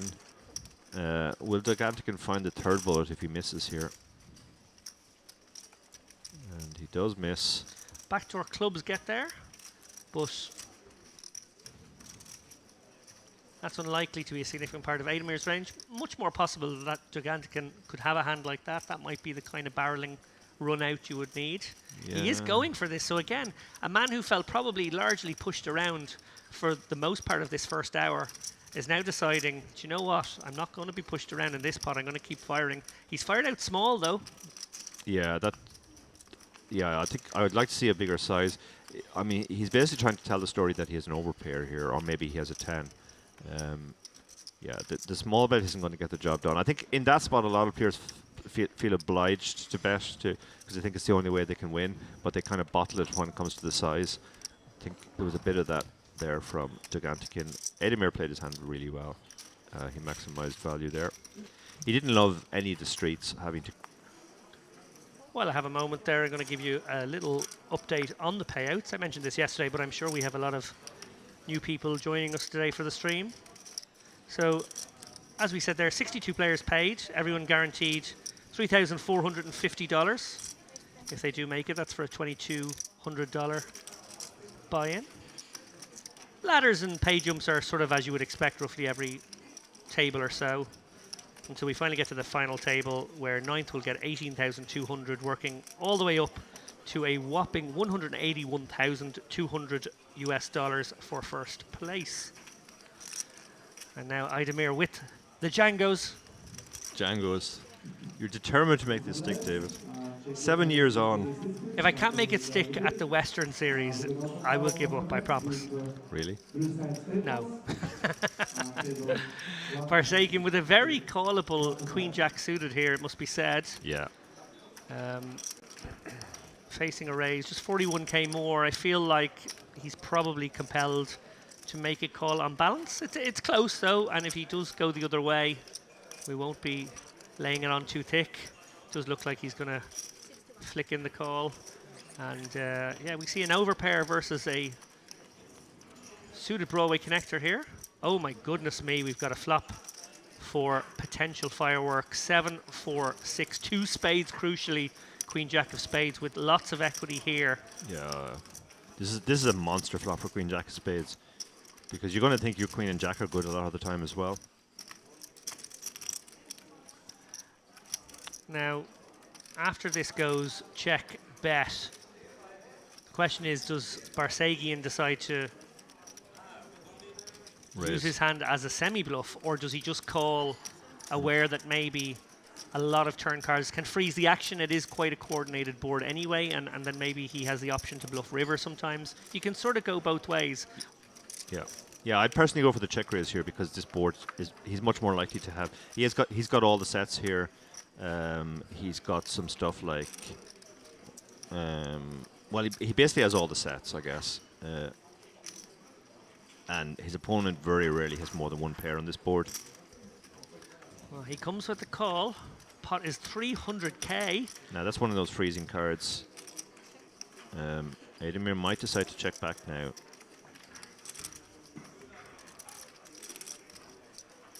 It's a tough spot because there's a lot of draws there. Does Idemir ever consider an advanced blocker here, going a very small sizing, something like 70k Dara, and then he knows he can snap check back rivers? Well, that's what he's going to do. I'm not saying I recommend it, but it's an idea. It's certainly an idea, yeah, and it looks like that's what he's gone from. I think the problem with that line is with the advanced blocker, you want to get called by a lot of worse hands, and that's probably the part where the advanced blocker falls down in this place. But it's a very draw-heavy board, so you do kind of want to charge the draws as well. Yeah, it's a tricky spot. The ace definitely favors him, so even though it doesn't favor his hand, I think there's a strong argument for betting just because the ace is more likely to have improved him. Yeah, I do like the idea overall. I think I understand the pros and cons of it, and it's often the way in poker that versus some portions of the range it's a cool bet, and versus others it's actually not a great bet. But on balance, I actually kind of like it. Yeah, I think the key thing that we often lose sight of in these spots is it's not so much what your hand is, it's what your range is in this spot. When you get a good card that's good for your range, like an ace, you can go ahead and pretty much range bet. And Barsagian now pretty much paralysed. I don't know if he will contemplate maybe bluffing on an 8 or on a 3 as sort of giving himself another way to win. That's an idea that could be possible out there, but he's probably not able to bluff on anything else, and now he's missed. Yeah, there's nothing wrong with just realising your equity as well. Just playing it to hit, knowing that you'll win a pretty big pot and you're getting the right price, and giving up, not getting stubborn and trying to force it if you miss. Yeah, no, I think they both played their hands fine there, actually. They both played really well. It's fine, like, you don't have to win every pot. It's fine to just call with a draw, and if you miss, give up. That's not bad poker if you're getting the right price. Dara O'Carney, we've seen so far. This has been really good. Yeah, I mean, I can't really comment on yesterday because I wasn't here for it, and unfortunately couldn't watch it when I was traveling, but really impressed by the standard so far. Nobody is playing really badly, and some players are playing extremely well.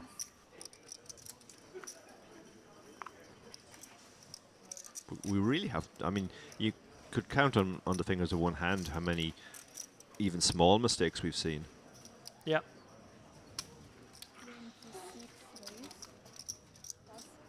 And speaking of high standard, Agul, the player who has probably impressed Dara O'Carney the most here. Yeah. He's going to bump it up with the ace-9 suited. Perfect hand category to open up from early here with his big stack. Yeah, he's got a kind of a fear factor around him now as well. He's won a lot of pots. He's chipped up. He hasn't really put a foot wrong. If players find themselves with a marginal decision, they're more likely to just let it go. But Ademir is not a man who's afraid. He's going to defend the 7-5 suited, which again is another fine defend. And you got some tank equity down the streets as well there. He's hit his 7. Now this is the kind of spot I was talking about earlier where, like, you're not that thrilled because you're going to have to keep going and your hand's pretty weak. Agul has lots of backdoors here. Backdoor straight, backdoor nut flush. And his ace high will be good a lot. So it's a fairly mandatory c-bet. Just use the small size. Fairly mandatory call with bottom pair. Oh, he's going to feel much better about his hand now.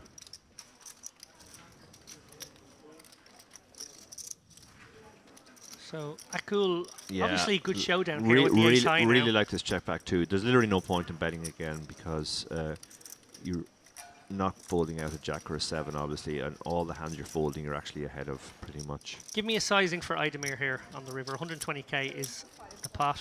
Does he go 100? Does he target the over pairs and the ace for a cry call, given the fact that he can definitely have missed clubs? Yeah. 8-9, 10-8, 10-9, that kind of thing. Yeah, I think he might as well go fairly big here. I agree. But he has gone for 75, which And is I think he has to get called. Yeah, he does have to get called. Yeah. Yeah, we can't be results-based here. That's absolutely the correct call. He could have a counterfeited pair, for example, 6s or lower. He can obviously have the missed clubs as well. Can your Look at that flop. Okay, well. Look at that flop. We have top and bottom against middle and bottom. Jamie's missed it completely, but has backdoors. But the backdoors are less helpful three-way. I was going to say Jamie may still c-bet this one with the wrapped around the jack and the 3 spades. He might fire out a little c-bet and juice up the pot for these other guys to start fireworks. Yeah. Yeah, no, this is fine. Like you have to have some bluffs three-way, and this is the type of hand you should be using. Also, it's a board which the other two players will just have missed a lot of the time.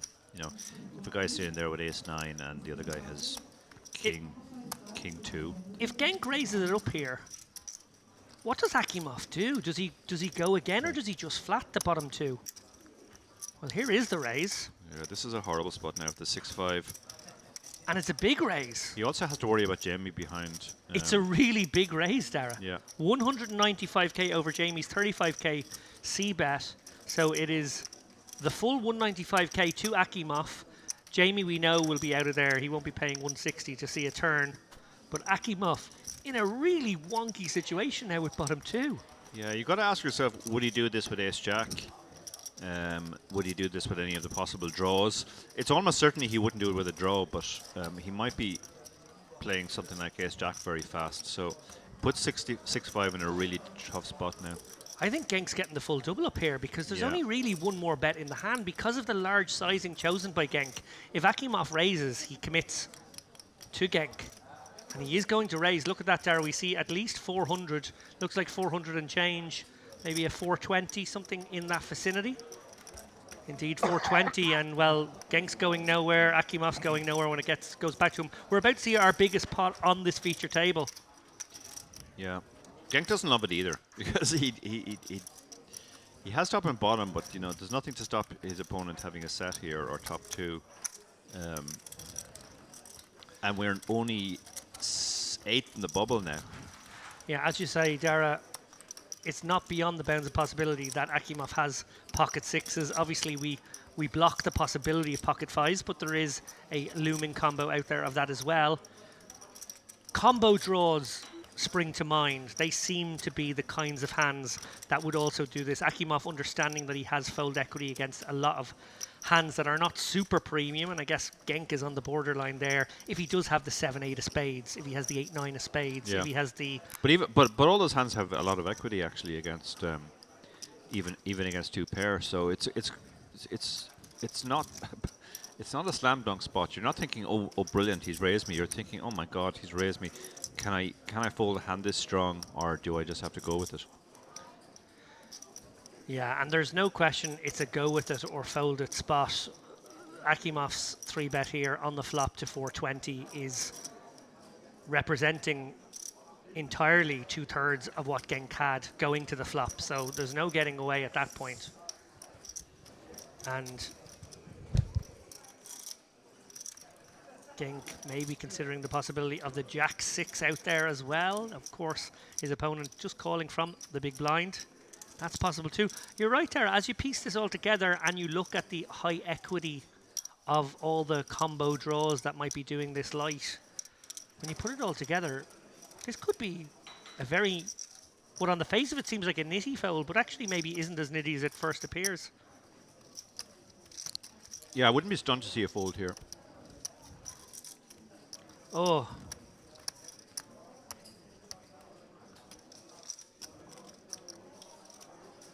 What a situation we have found ourselves in here. What a flop for these two players. Wide ranges, both guys calling out of the blinds. 755 in the middle. Right now, Genk just 435 back. He needs to call another 230-ish just to call this bet. He'd be left with just 200. So it's all in or fold. Yeah, this is entirely the bubble causing this. Any other stage of the tournament, the money's already gone in. But he's literally thinking, we're 8 players in the money. It's actually possible that I'm beaten here. He can have Jack 6, he can have pocket 6s, he can have pocket 5s, which is the least likely one, obviously, combinatorically. But we could be beaten here. And even if he's bluffing with something like 8-7 of spades or 9-8 of spades, 9-7 of spades, any of those hands, it's not much better than a flip. So he's hating his spot now.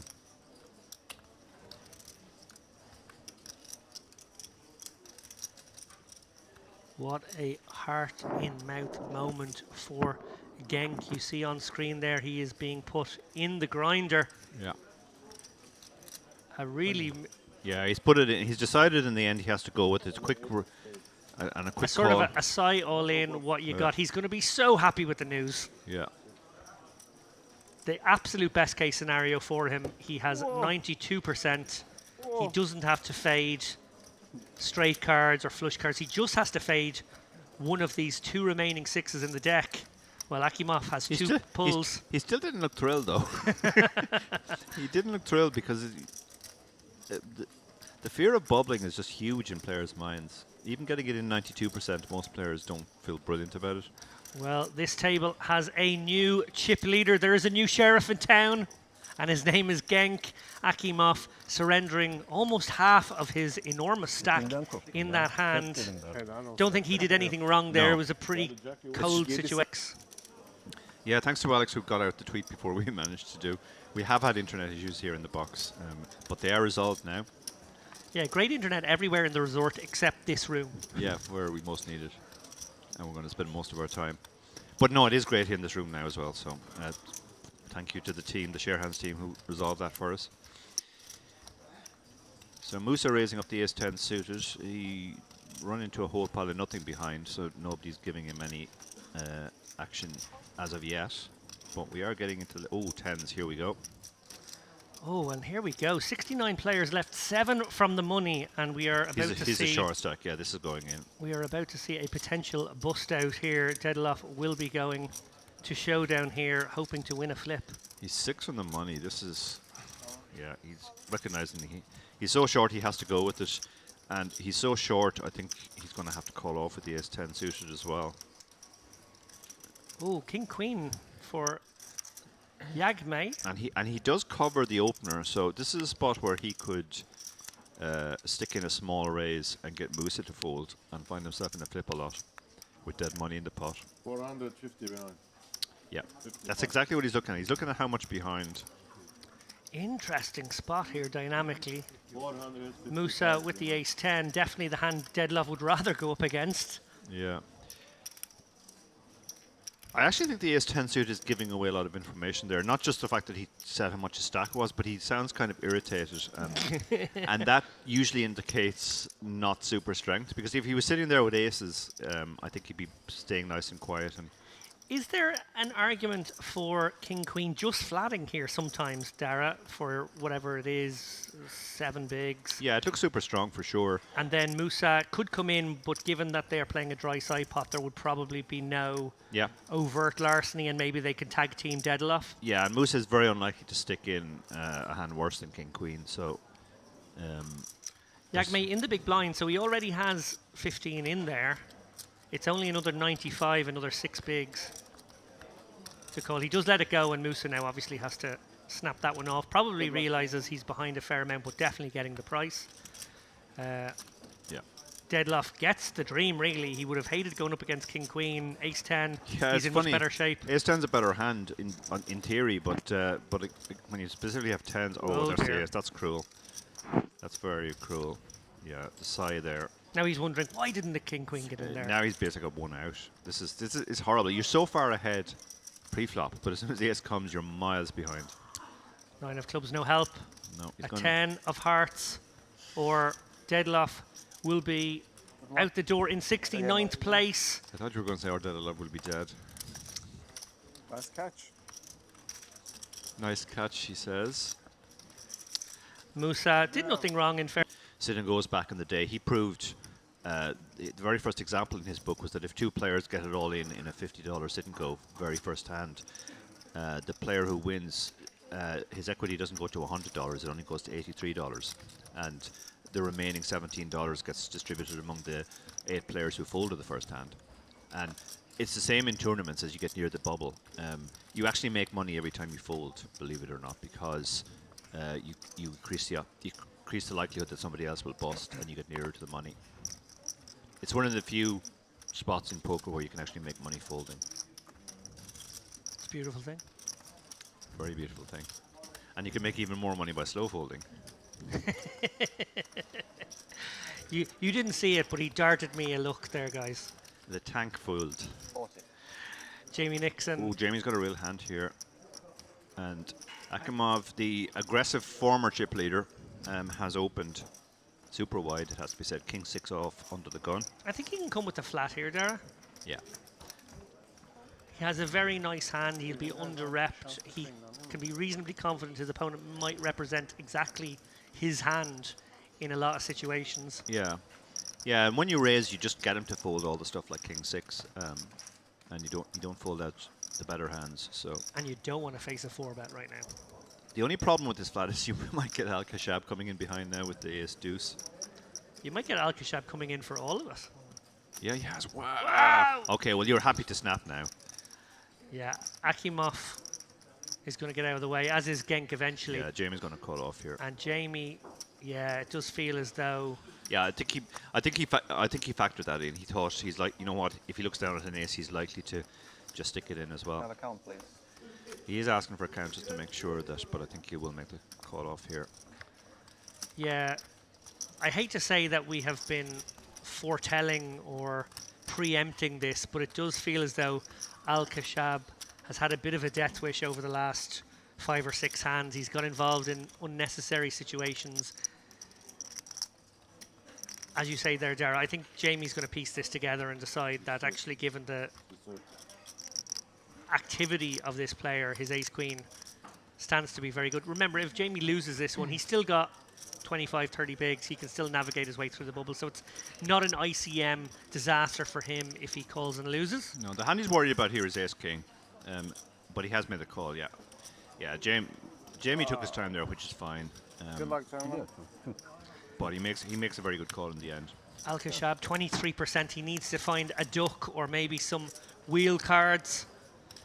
Maybe 4 spades would do the trick as well. He's doing the old stand-up trick. Not only has he stood up, but he's taken his microphone off. Oh, wow. That's next level. Well, that's good for getting a wheel draw. This is pretty sick now, yeah. Chop. I'll take a chop. Jamie says Jamie. Okay, now he probably won't take a chop. Okay. 5 or a deuce. Good game, Mike. And Jamie Nixon manages to pick up quite a nice little pot, get himself back above the million mark, 1.2 million now. Yep. Yeah, the fearless Al Khashab, he really went for it on the bubble. He didn't hang around and just make sure he squared into the money. He missed most of the time. Now it's probably going to be a chop when they both get it in, but... Well, Jamie has the free roll. Oh yeah, Jamie does have the free roll, you're right. He has the back door. Which is always nice. Bokrath will be delighted to see that he has top pair, but he will also be fearing the pocket kings, pocket queens, well, that's the problem. pocket tens. That's the problem with calling with ace jack. If the board comes jack high, you're still afraid of all the overpairs, and if the board comes ace high, you're afraid of ace king and ace queen. So there's no good flop for you that you just have a pair on. Jamie down betting here to roughly quarter pot. Yeah, like the size, this is pretty standard. Bokrath will certainly continue. Certainly continue. In no ICM world, this would be a standard call. With ICM, there's a little bit more consideration to raising and just ending the hand now. But now that's an interesting... Jamie might find a way to win this now, because Jamie absolutely has ace king in his range and ace queen, and they both pulled ahead of ace jack. But Jamie might check back as well with his showdown. Yeah, king queen will be the hand that Jamie will be thinking about as the possible overtaker there. King queen suited as a flat pre and a flat to the squeeze does make a certain amount of sense and would probably not fold to a bet. So Jamie again just to say, well, they have the same hand, they have both made the nuts, and well, we're going to get all these chips in Maybe in installments it might go bet, raise, re-raise all in. Some fake tanking maybe as well. Maybe a bit of fake tanking, but yeah. If ever you needed an opportunity to stick the kettle on, Yeah, this could take a while. this could take 3 minutes before we get all these chips in. This is almost like having a break. Yeah. He is going to lead. Jamie is going to raise, and then Bakarev is going to shove, and then Jamie is going to Yeah, call. I mean, Jamie's going to know he mostly has an ace here, but you still have to think about, well, what if he has a 9? What if he has a set or 2 pair and he's blocker betting? How do I get more money against those hands? Well, Bakarev has gone for the small sizing, sort of like it's an induce, almost like maybe he has king-queen and he's trying to just guarantee some showdown. So these guys both sort of playing possum for one another.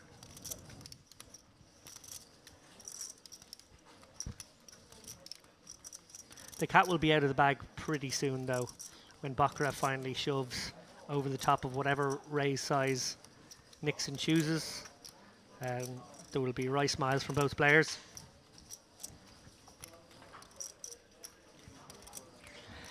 Jamie does sort of click it back here to 305. Bakarev knows that not always, but most likely Nixon does have the same hand, but not. Yeah, there's no point in tanking now because if he has anything other than an ace, he's folding, and this for nothing? if he has the ace, yeah. We had Whole fun. drama. We had loads of fun. It's alright. Yeah, I Yeah. can see that. Yeah, no, I like the speed Especially there return, I'm because sure. he basically recognized there's absolutely no point in Hollywood. And he's probably going to win this pot now because the ace-5 is missed. He's wrapped around the 9, so lots of backdoors. Any card in between a 7 and a queen improves him.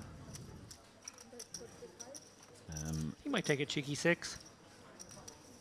Or a 6 indeed, yeah. Yagme probably just gives up now, even though it's hard to hit this board, but you're out of position against a guy who more than covers you.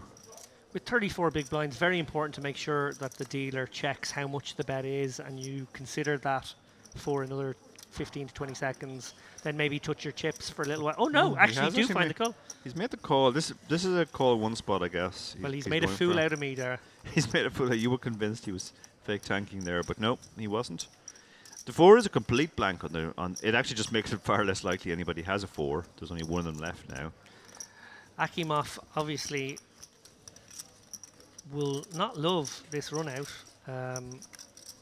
A 9 unlikely to fold to a second bet, given the perception of how wide Akimov likely is. So it'll be interesting to see if he fires again. Obviously not beyond the bounds of possibility that Yagme has the case 4 too. Does Akimov decide, well, I'm going to try and No. target your flush draws, Yeah, your I like ace this. highs, and your 9s, and maybe even try and get a 9 off it by the river. Yeah, I think to get a 9 off, you'd have to fire 3, but you can definitely get a lot of hands to fold to the second barrel. Yeah, I guess some pocket 5s, pocket 6s would be feeling the heat right now as well. I feel like they might have to be sticky one more time too, but big bet from Akimov is actually a very clever Yeah. deployment of the large sizing. He's essentially gone for a I mean, you're threatening the whole stack now. 67%er. Yeah. You're threatening the whole stack. If he calls here 520 behind, sorry, 520 in the pot and only 480 behind, so he's got a pot less than a pot size shove on the river, and that's what he's setting up. He's basically saying, I've got value here, and I'm going to shove the river. Please call, and then I will shove the river. And to reflect back on the flop play, Yagme's call, obviously with ace high, feels like it's the appropriate amount of minimum defense and stickiness. But really, you got to understand the context here. And the context here is high ICM and a player who will overbarrel and overbluff. And if you're up against somebody like that, that's not where you make your money in the hand. We are about to see another call. Yagme has decided, you know what? Will Akimov I find think the you're third at it. barrel now? Will Akimov find the shove on the river? That's the question. Oh, lovely card for Yagme. Yeah. And yes, I think Akimov will on this card. Maybe he'll think it depends how much he knows about his opponent. If he knows how sticky he is, he might think, well, he actually has a lot of ace highs in his range now. But Wow, this is playing into Yagme's hand. If Yagme checks here, I believe Akimov will put him in. That's my prediction. It's basically a pot-size bet. Yeah, it is. Yeah, I think the plan was to shove almost any river, but I'm not sure this is one of the rivers that you're shoving. But a good check by Agme there. The worst thing you can do is obviously come out betting and make it obvious. No, I like it. Yeah, yeah. Akimov waves the white flag. Yeah, no, I think he recognised that there was a lot of ace high there, and there was lots of hands which would fold to the second barrel, but not necessarily the third. I've got to give a lot of credit here. A huge amount of moxie to Jagme here. There's no way I would have played the hand the same way. No. But brave. Very brave. Jamie saved himself chips there, that's really important in tournaments. Chips saved are actually better than chips won at this point. And here we go, guys. The player with the 5k is all in. He's got the 9 deuce. And he's playing against the jack deuce. Hulme is going to try and take him out by the deuce. He does flop a 9, though. He's got a chance here, guys. Remember, so you're antes are in there. a chance. But it looks like the jack 2 is the jack 2 of spades. Hulme has got a flush draw. Basically a coin flip right now. 7 is safe. Spade or a jack. Oh, it is a spade! It's a spade. He got teased. Oh, and I'm sorry to see him go. Our 64th place finisher. Andrew Hulme, well, a very minor pot in the context of his tournament, but a very major one in the context of that man slinking away in 64th position, almost the bubble boy. Yeah, that's, I mean, he was down to 5k, so he was going to have to get lucky, but cruel way to go still in the end. A very, very cruel way to go indeed. Oh my goodness, there's another all in. It's 10s against 9s. 10s is all in here. 10s needs to do a hold. A very good flop for 10s, it must be said. Queen, Jack 3. Clubs are no on the river! Would you believe it? Oh, that's horrendous. Oh, that is absolute filth. That is so dirty. He pings the 9. 2 outed on the river on the bubble. Oh, and that would make you sick, Dara. We have burst our bubble. Ladies and gents, 62 players remain from the 523 players that have built a 1.05. Yeah, as I said, I've met Jamie's mother on many trips. More Nixons is always better. Once it got through. Stu Gill is asking, is this a poker stream or Jamie Nixon's episode of This Is Your Life? Excellent stuff. Yeah. Excellent stuff. Alan, straight back in the saddle with the ace-queen suited. He's been quiet since he came to the table, but he hasn't done anything rash, and he's played all his situations very well. Interesting to see what he does here now. Obviously, the ace-queen suited is an open. Let's see if anybody else is going to give him action. Ace-10 on the button. Bakarev went for a squeeze with exactly the same hand earlier. Doesn't have a squeeze opportunity here, but what's he going to do with ace-10 on the button? Just over 42 big, well, exactly 42 big blinds. Goes for a call this time. Well, these are the same two players from the last hand, where we know that Alan had a queen, we don't know the other card. Bakarev had the ace-9, went for the 3-bet, and then ultimately had to let it go. Yeah. So Bakarev may be deciding, don't fancy getting it put in my eye again, I'm going to flat this ace-10 on the button. Especially when you have ace-10, yeah. Well, this will bring Nixon in with the suited gapper here. Yeah, I mean, Jamie's given this consideration. Yeah, this is a perfect type hand. Like, this is a much better hand than ace-3, say. Just you know what you're playing for with 5-3. Even the way he puts the chips in, Jamie. Oh my God. I spy a lot of diamonds on that flop. Yeah. Alan has with the stone cold nuts. But Bakarev has the 10 of diamonds. Will that be enough to? That was his resting. I have the nuts face. Yeah. Yeah, Jamie's lost complete interest. He might have a gut shot, but he's already folded in his mind. Alan is trying to think, how do I get chips in here? I have the nuts. How do I? Oh yeah, Bakarev is going to stab here with the 10 of diamonds. He is a type of player who will definitely be over stabby. So in Alan's seat there, you obviously block the nuts and the second nuts because you've got the nuts. Yeah. So you're Best thinking to yourself, maybe you've got the jack-high diamonds and that's what I can get all in here. But more than likely, a king X hand is the likelihood, right? Yeah, I think there's no point in raising here. Like, what can you get to stack off if you raise? Well, he won't love another king. Obviously, it does open the door slightly for his hand being overtaken either now or at some point in the hand. But at the same time, we won't be afraid of ghosts when we have the nut flush. Does Bakarev decide to continue his story that I have a king? It seems that he will. Maybe targeting a hand like pocket nines, pocket eights.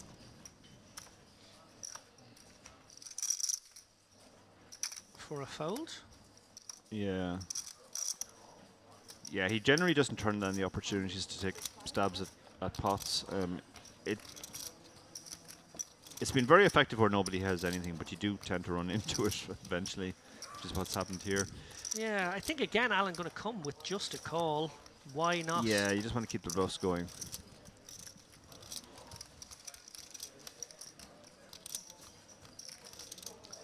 And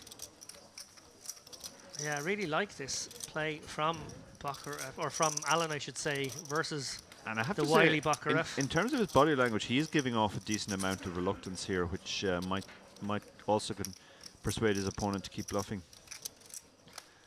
No reason not to continue to play possum here. He's going to check it over. I wonder if he will come with the check raise on the river.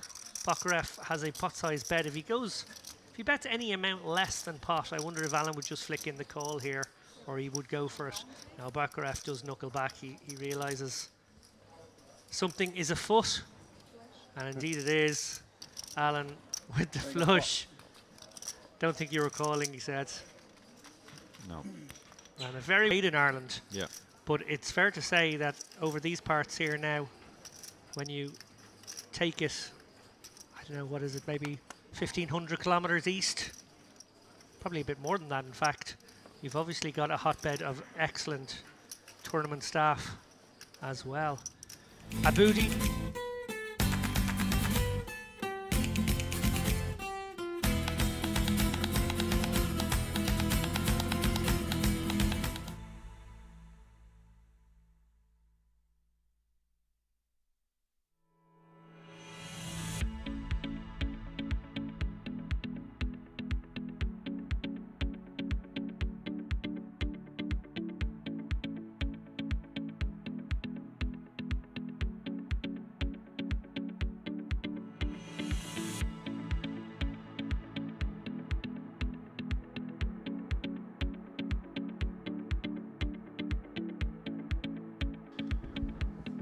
Hello everyone, welcome back to day 3 of the Merit Poker Series warm-up.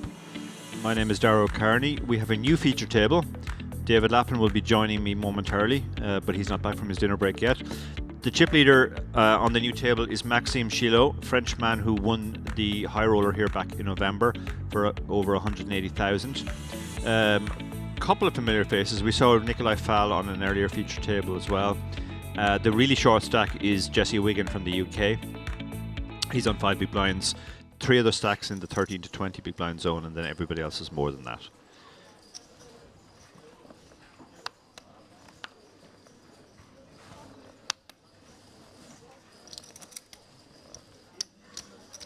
And this is Wigan with the 5 big blinds. He's going to have to find a spot fairly soon. He's in early position as well. Would like to find a spot before the blinds hit him. So Fung, 35 big blinds in the hijack. Obviously he's going to play ace king. 90. He makes it 90, 2.25 big blinds.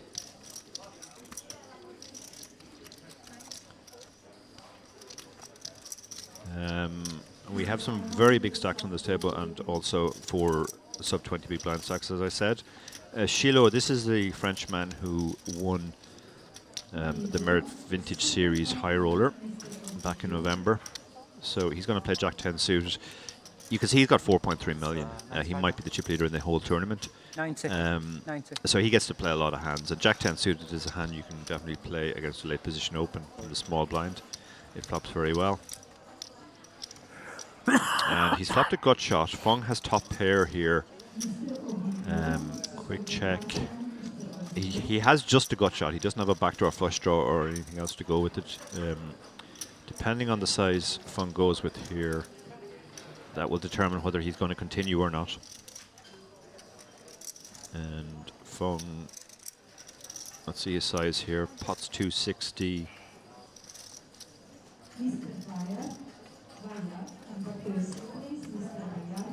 And he bet 125, so almost half pot. That might fold out the bear gut shot now.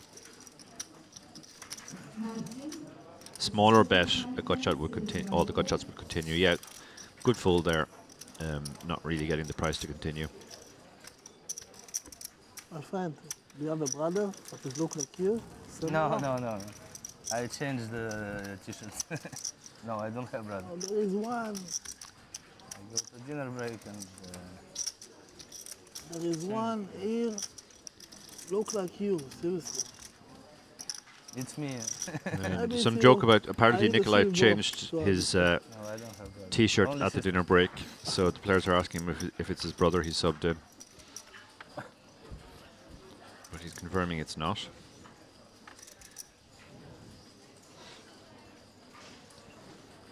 So Jesse Wigan, the short stack from the UK with just 5 big blinds, and the blinds are actually coming. He's going to have to find a spot really soon. King 2, he might have gone with that, under the gun +1, but he decides to let it go. Fung, who won the last time with Ace King, has another hand here, pocket 5s. Pretty sure he's going to play this. And I'm happy to say I am rejoined in the box by none other than the world famous David Lappin. I'll take that.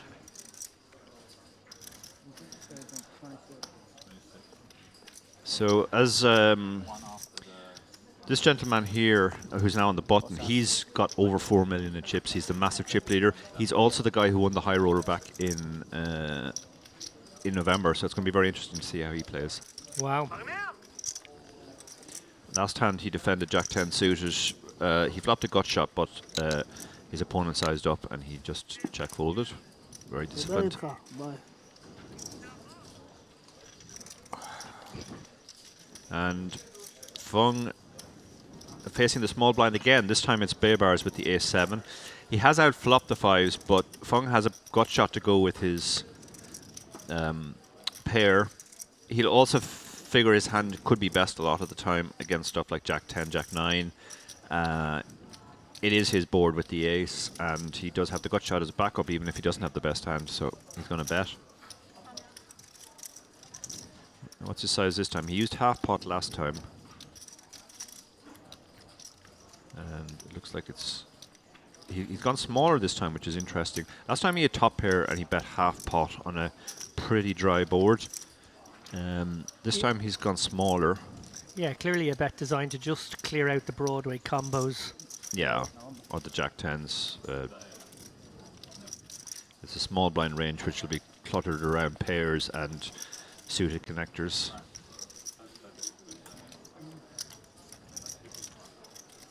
Looks like Fung is going to continue this story. Yeah, I think he's targeting probably to fold out the pairs maybe by essentially insisting that yes, I do have the ace. Well, Bay Bars probably has the perfect 2-street hand to call with, and then depending on sizing, river close decision possibly. Yeah. Now these players obviously played with each other before they came on feature, so it'd be interesting. There might be a dynamic between these pairs as well. So, Will Fung, he is beating some missed flush draws, but that's about it in terms of showdown. On the other hand, he has to think about what calls him twice now that now folds. Most of the call twice range is either draws, which he doesn't need to bet to win against, or ace-x, which probably isn't folding. Yeah, I like this. I think that was a perfect double barrel spot, but not a good triple barrel spot. There weren't enough hands that would fold the river.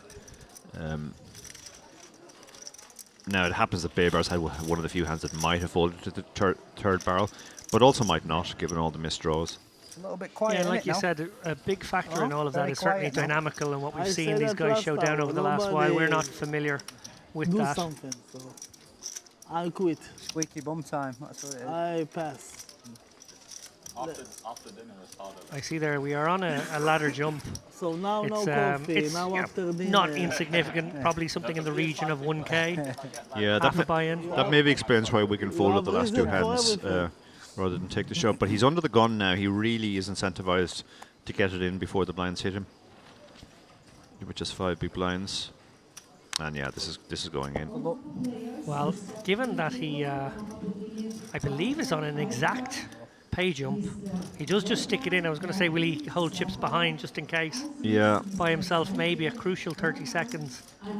There is a new rule in a Oh lot no, of his. it has gone. Someone probably Oh, went. okay. It That has was gone on the Yeah. during that last hand probably, so he's happy now. Yeah, I was about to say there's a new rule which a lot of places apply. I don't know whether it applies here, but you're not allowed to leave less than 1 big blind behind. Yeah, you need a full big behind. Yeah, which if you only have 1.5 bigs is kind of unfair, but It's true. It's a punishment. Corkmaz back on the feature table, I see. Noel back on the feature table. So we do have a couple of familiar faces from differing points of either today, in the case of Noel, or Corkmaz, I think it was yesterday. We're live. No, we're live. And Noel is going to run it here with the 7-8 offsuit, obviously getting a very, very good price once he got round to him. And Wigan, well, he's got to win a flip. and that's a good start. He won't be loving a paired board here on the turn. Yeah, and lots of straightening cards as well. And well, that's going to now, shut the door for him, I now think. he's drawing it to a 4. And he loses the flip. We lose Jesse Wigan in 35th position. He did at least get the pay jump. Kind of cruel to be sent off on your dinner break, come back and bust third hand back. Indeed. Well, I have some bad news from the outer tables. If my eyes did not deceive me, I saw Andrew Hume walking away from a table. I think Big blind only, yeah. it would have been unlikely for him to walk away and blind abandon his chip, so I think he may be eliminated as well on one of the outer tables. That does seem unlikely, yeah. Stato, as he is better known online, big winner online and live down the years. Proper grinder. He's been on the circuit for as long as we have there. Yeah, he's an interesting player because he was basically a mid-stakes grinder for a long time, and then he just sort of broke out and moved up the stakes and started crushing. You know the origin of the name Stato? From fantasy football?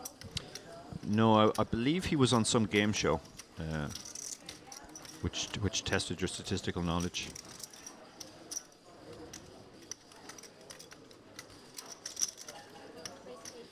So Shiloh, the chip leader here with 4.2 million, opening the king 10 in the hijack. Obviously a perfectly legit hand, irrespective of your stack, but when you have over 100 big blinds, you can definitely open this one. Brown choosing to defend the 10-3 suited. He's deep as well, 60 big blinds, so I see him not a massive factor for either of these guys yet. Some backdoors for Brown, a very strong draw for Shiloh. Brown, our other UK player, am I correct there? Yeah, I believe so, yeah. Well, a fun board here for Shiloh. Obviously, he doesn't have a pair yet, but he has a lot going on. He also has the best hand a lot of the time here as well, so... And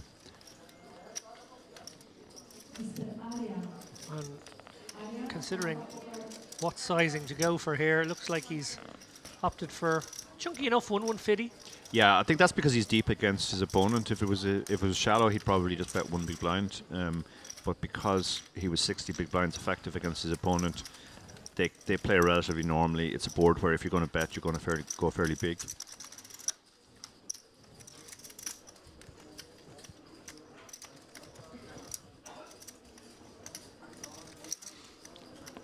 And now that we get a closer look there on the one shot, I do recognise Shiloh. He's a very, very good player, very accomplished. Yeah, a lot of really good French players around now. Did the power go again? What's Oh yeah, all the time with the well, we were at power with dinner, the so electricity? about 30 minutes ago it did go when we were at dinner, so... So it's happened. But we don't miss a beat here. No. In the room, backup power generators.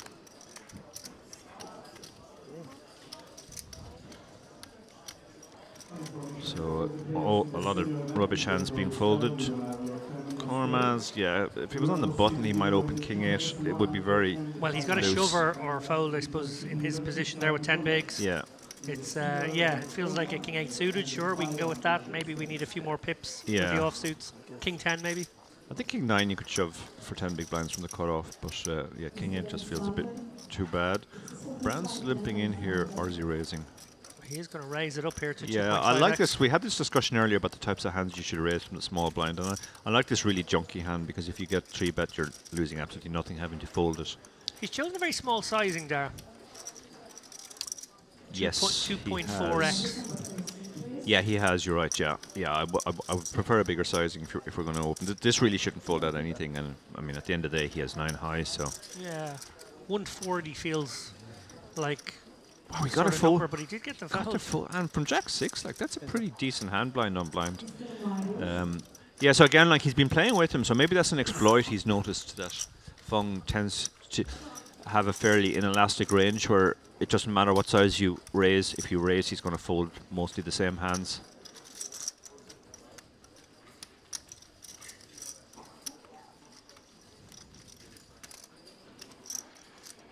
Question from Aidan Quinn, and what other events days are the Double Trouble Act providing commentary for? We will be providing commentary on the main event when that starts. Both of us are unclear as to what day we're going to leave. So it's possible we'll both be here till the end. It's also possible that David will leave before me and I'll do a couple of days solo and then leave. It depends on how much love we get in the chat. Absolutely, I'm making it very conditional. Or abuse. Love or abuse. It's deafening silence we don't want. King Jack suited under the gun. Ooh, this is a tricky spot because 20 big blinds. Now you are supposed to just open this hand. It's too much to shove, but at the same time you are going into the field with king high. Indeed you are. Well, quick question here. How many people are in the prizes? 62 players were paid, so we've actually spent a couple of hours in the money already. Pay jumps have been on the small side. Everyone got 3,200 for making the money, and it's been sort of 500 to 1k ladder since. Yeah. 18k is the amount the players will receive for 9th place. So that's sort of final table payout, which I guess we're, sort of seeing in the on the horizon. Yeah, yeah, yeah. A quarter of the remaining players will make the final table, so they'll all feel that they're in there with a legitimate shot. Absolutely. Well, Fung does have a real hand here, King Queen Ow, and has decided to bump it up here against Barney. If Barney was to go with his hand here, I think he'd have to just go with the King Queen. Yeah, it's given an the stack. interesting spot for sure. I think the flat is more standard there. You keep in hands like this that you're in good shape against, and you fold out. When you raise there, you really only fold hands that you're in great shape against. And as you said, like if he does shove, you're going to be in bad shape, but you're probably going to have to call off because of the price.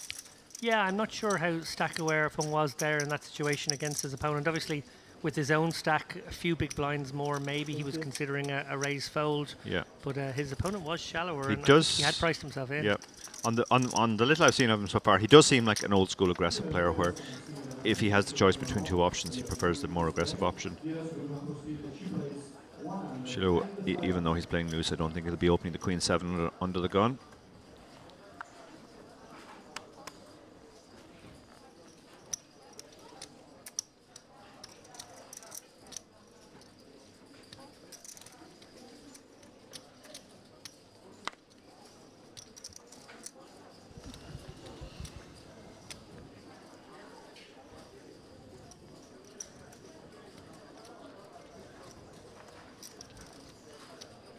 If Fung opens the 9-6, it means he's really going wide now. 9-6 offsuit here. Yeah. No, he does let it go. But he thought about it.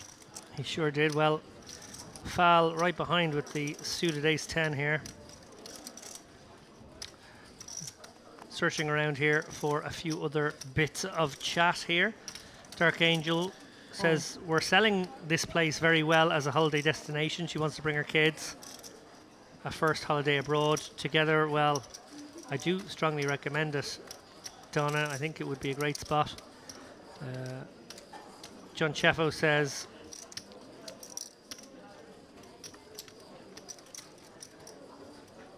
Players are taking too long to play. There should be always a 30-second shot clock.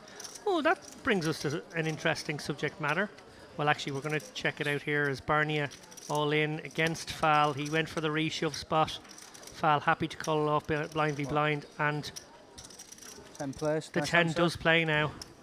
So Well played, bud. Barnia has been eliminated in 34th place. Fal picks up an extra 700k to his stack. And we are edging ever closer to the big prizes here up top. Sorry, John, I was reading your question there as I saw we had an all-in. I want to get back to it. John Cheffo is sort of putting the question to, I guess, both of us here, Dara, about shot clocks and the benefit or the merits or demerits of it. I'll give it a go first up. Maybe Dara can augment my answer. I'm generally a fan of shot clocks in certain contexts. Certainly in a very elite field, in a high roller field, in a high standard field, I think there can be an expectation for players to play a little faster.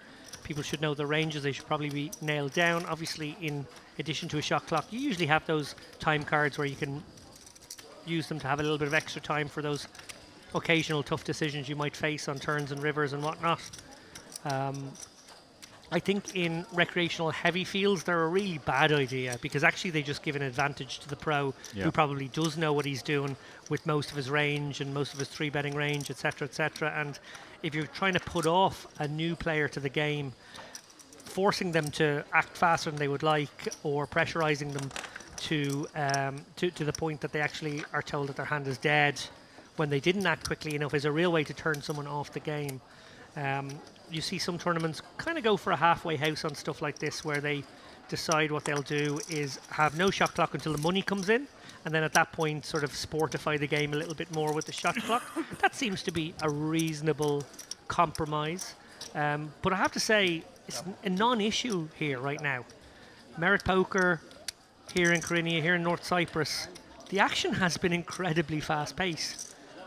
Usually by the time the dealer's finished dealing the last card, the first 3 guys have folded, and the action swings round, and I haven't seen any arduous tanking over 3 bets. I think it's all been pretty rapid there. No, it has been. We haven't seen anybody really slow. We have seen people take a long time, but they were all very difficult decisions. Yeah, I agree completely. I think shot clocks are a big advantage for pros and a big disadvantage for amateurs. I've also actually played in events where the shot clock has come in, as you said, in the money. And often it doesn't actually speed things up. All that happens is everybody starts using their full 20 or 30 seconds. And actually the hands take just as long. So, yeah, I prefer where people just fold quickly when they've no decision and they're allowed a minute if they have a difficult decision or whatever. Yeah, great points. One thing I have noticed in those exact events is that what you end up having is players, rather than risking facing a turn decision that they feel would take a couple of minutes, they actually start taking that time on the flop to think, what will I do if I face something? So, you know, and sometimes the turn never comes. So they've ended up taking that time and it was unnecessary. That's exactly what I do in those spots. If I'm at a position, and you know, it's a spot where I know immediately as soon as I see the flop that I'm checking range, if there's a shot clock, like 30-second shot clock, I won't actually act immediately. I'll take the 30 seconds to think about what I will do against different actions. You know, what happens if he bets small? What happens if he bets big? What am I going to do with my hand? So, yeah, it's almost like you're taking the 30 seconds in advance where you might not actually need to.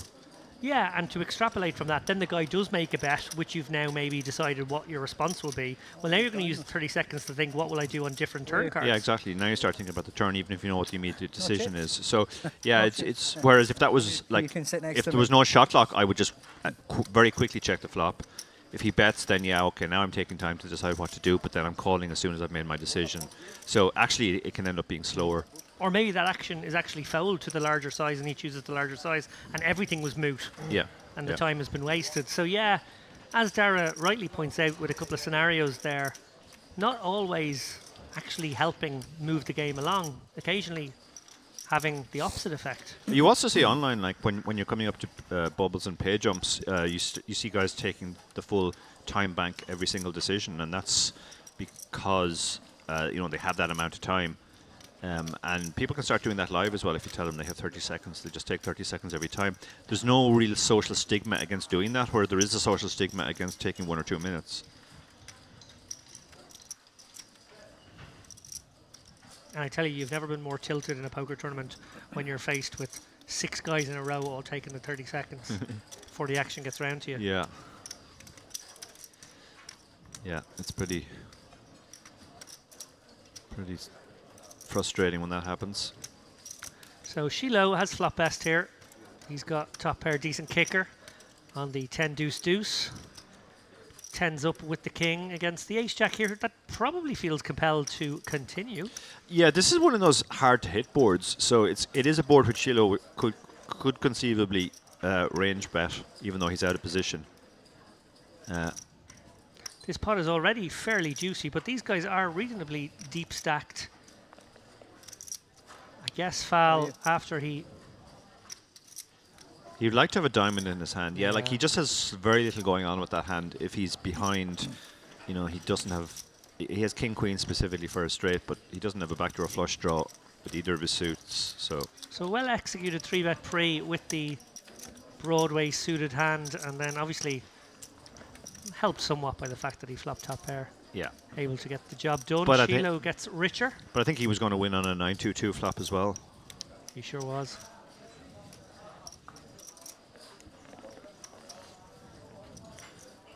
Connell Vautour in the chat says Lappin hates those fake tankers. Oh.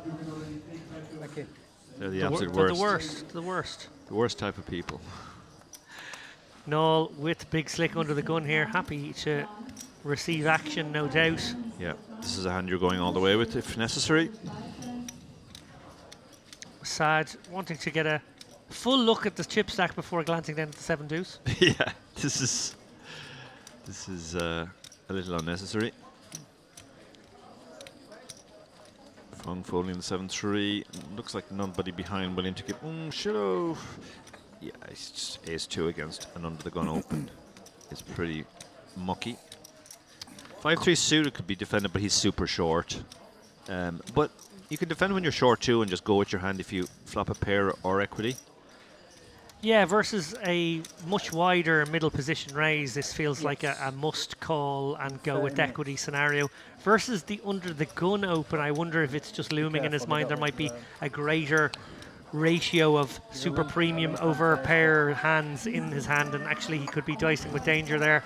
Yeah, you can't really worry about it too much when you've got 8.5 big blinds. Most of the range is still is unpaired 2 high cards. And if the flop comes queen 7-5, you don't really worry about them having the queen. You just go with your hand. If you flop a draw, you can go with your hand as well.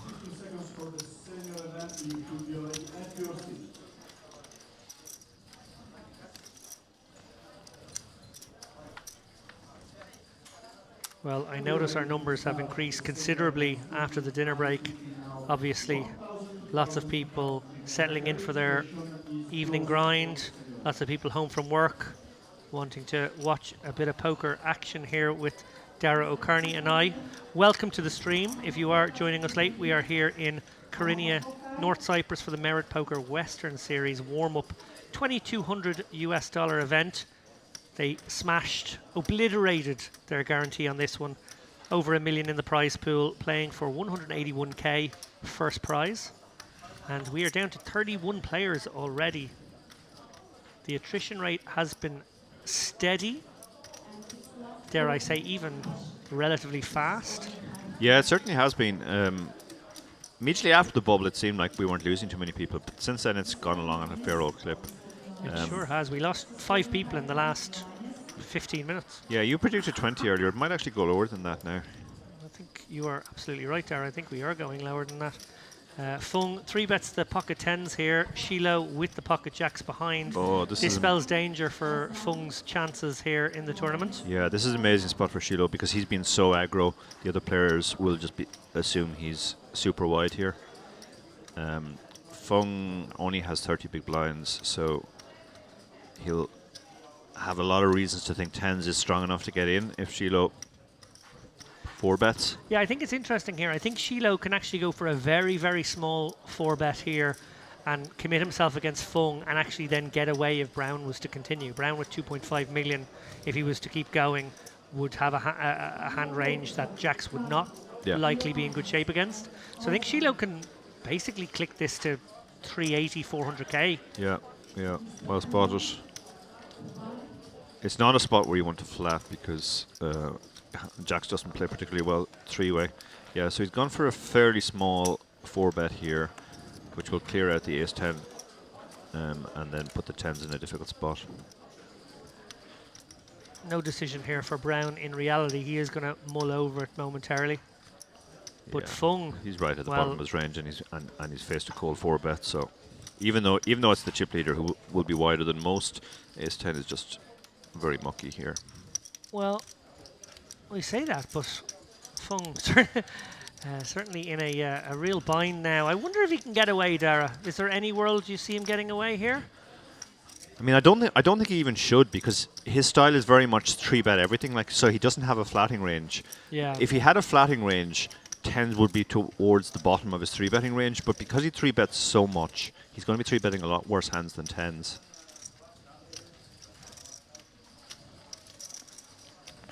He knows that if he shoves in this spot, it's only 650 more to call. There's probably not too many folds in Shiloh's range here. Really, the function of this small re-raise was to He looks very uncomfortable. commit himself to Fung and be able to get away from Brown. But Fung, could he consider a flat? He might do something fungy if you pardon the pen, and actually just flat here. That would be an unusual play. Well, funky might be what we see here. I guess, is there a world where he can sort of say, well, if he's got an overpair, I guess I'm doomed anyway, but I could play it in such a way as that if I see an ace or a king, I get away? Yeah. If he doesn't see an ace or a king, I think he has to go with his hand now. The stack to pot ratio is less than 1. But if he sees an ace or a king and he thinks that particularly an ace, okay, now he's in trouble. This is tricky now, yeah. Likely he checks. I don't know if Shiloh would put in this many chips on the flop. I think it's more likely he'll go for a very small downsize. Small bet makes sense here to get continues from worse hands. He's not going to worry too much about the queen with the stack to pot ratio being less than 1. Yeah, if Fung does decide to go for a sort of a unorthodox stop-go here, I think Shiloh can't really get too scared of the 1-over card to his jacks. No. No, it's not what he's going to do here, Fung. And Shiloh, does he ever check back here, Dara? There's certainly some merit to the check back here, because if you think there are some traps in Fung's range and he's going to fold, yeah, I can see the reasons for checking here. You also might get more value from 10s now. Fung seems fairly old school. He might actually think he has the best hand more often now, whereas the reality is when Shiloh checks back, I think his range is actually stronger. Because he will bet his ace highs to try and take it down with a C-bet. But Fung is putting the brakes on. He's just trying to get the showdown. Yeah, Shiloh in this spot probably has pocket queens and hands like maybe pocket jacks in his range, interestingly, both with very different amounts of value and levels of comfort. Yeah, I think he figures he has the best hand now for sure. And Fung probably has to call once for this amount. Yeah, it's a tiny bet. It's 1/5 pot. 6.5 to 1. Yeah. Just needs to be good. 6.5 to Fung. so many puns here. Needs to be good about 15% of the time here. Obviously, that doesn't guarantee realizing. No. But that is a very small bet. It's a tiny bet, but like you are beating absolutely nothing. This would be a strange line for Ace King to take. In 4-bet pots, like you still have to fold to very tiny bets because the ranges are so tight and defined. Often when you have a hand which actually looks like a legitimate hand, he's gone with it. You're beating nothing. Yeah. He's gone with his hand. Well, that creates another sort of... Now Shiloh is in a tricky spot. I think Shiloh was intending to check back the river. Now he has to ask him. Yeah, like this looks super strong now. So this is kind of feels a bit ace queeny if you're in Shiloh's seat here, sometimes at least. Yeah, or the overpairs as well might play this way if he decided to trap pre-flop with aces or kings. Oh, what an Yeah. interesting Shiloh's in a really tough spot now. 'Cause situation. he probably he's pretty much just beating the hand that Fung has. Tens. Does the fact that there is now a wheel draw out there maybe make Shiloh consider the possibility that his opponent could have an ace Yeah, yeah. with this play? But then probably half the aces are ace queen, so. Yeah, he doesn't like this at all. And ace king probably puts him in pre. Ace king probably puts him in pre, yeah, although again, it depends how much he knows about Fung. Fung has taken some very unusual lines. He doesn't necessarily go with ace king pre-flop, I don't think. Yeah, you really hate making the 200k bet if your opponent is capable of putting in 900k with tens in this spot. It's so funky. Yeah. Sorry, I keep saying funky now. You put it in my head. What a situation. Fung, at this point, probably believes he has the best hand. Yeah, Conlon's getting in on the puns now. He says, cool shades, he looks like a fun guy. Get out. Oh, wow. This is a terrible spot now. It's of his own making. I think if he'd bet the flop, the hand would play very differently. But I think Fung actually thinks he has the best hand here. Yeah. And he's trying to deny equity to ace X. I think Shiloh may let this one go. Yeah, yeah. And that would be extraordinary It might exploitation be, with the 5% hand. It might be just the perfect storm where Shiloh has the one hand that can fold to this. It's pretty gross. I mean, it is a pure bluff catch now, and or an overplay catch. So 600k to a pot that will be 2.9. So sort of around 20% is what he needs. And he will be thinking to himself, do I just have a two-outer? Yeah, a lot of the time you do just have a two-outer, and that kind of sucks. You only have 8%. It comes down to how often you're ahead and how often you'll stay ahead when you are ahead. Because even if he has like ace king, he still has a lot of equity. Question for you, Dara. Yeah. Do you think he is massively discounting the possibility of tens and nines doing this? Yes. I do too. I think so. I do too. Unless he has seen Fung do stuff like this in the past. Yeah, it's really about the ace X hand. Yeah. In this spot, obviously Fung goes for the 3-bet. He has let it go. Yeah, he folded. I saw that. I actually think that's the correct fold, even though we can see the hands. Well, you will rarely see a player get his opponent off a 95% hand. Yeah, but it was the perfect storm. It was the one hand that could fold, With card to come. And Fung had the one hand that he was ahead of with jacks. Well, right now, Dara, in real time, in real life, that hand is being displayed for all to see on the big board. And our friend Shiloh will be rather sick. I don't think he'll be too upset, to be honest. If it's the right play, you just move on. I think he's getting sick in a bin. We did a strategy piece recently where I had a bluff catcher against Stephen Keogh on the river, and I decided to fold. And you said, since you know Stephen very well, did you ask him what he had? And my answer was I didn't because I didn't really care. I thought my hand was a fold, and whether he was bluffing or value betting, it didn't matter. It's and two he's a results lion based. fecker anyway, and he wouldn't tell you the truth. Well, no, Stephen is a very honourable man. David is just projecting there, unfortunately. Yeah, I think you have to be just happy with your decision. And I don't understand players who get tilted when they get shown a bluff. I mean, your opponents are supposed to bluff sometimes, and you're not supposed to call all the time. And I don't, sometimes guys pat themselves on the back when they make huge folds, and the guy actually had it, but it's still a terrible fold.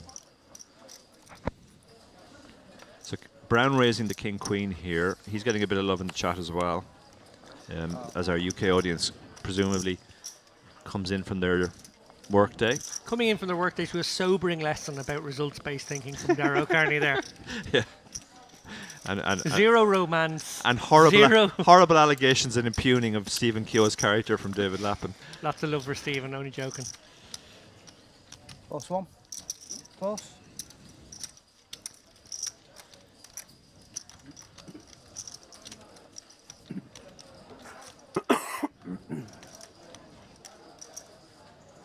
Do you want to take a little adventure around the various streams?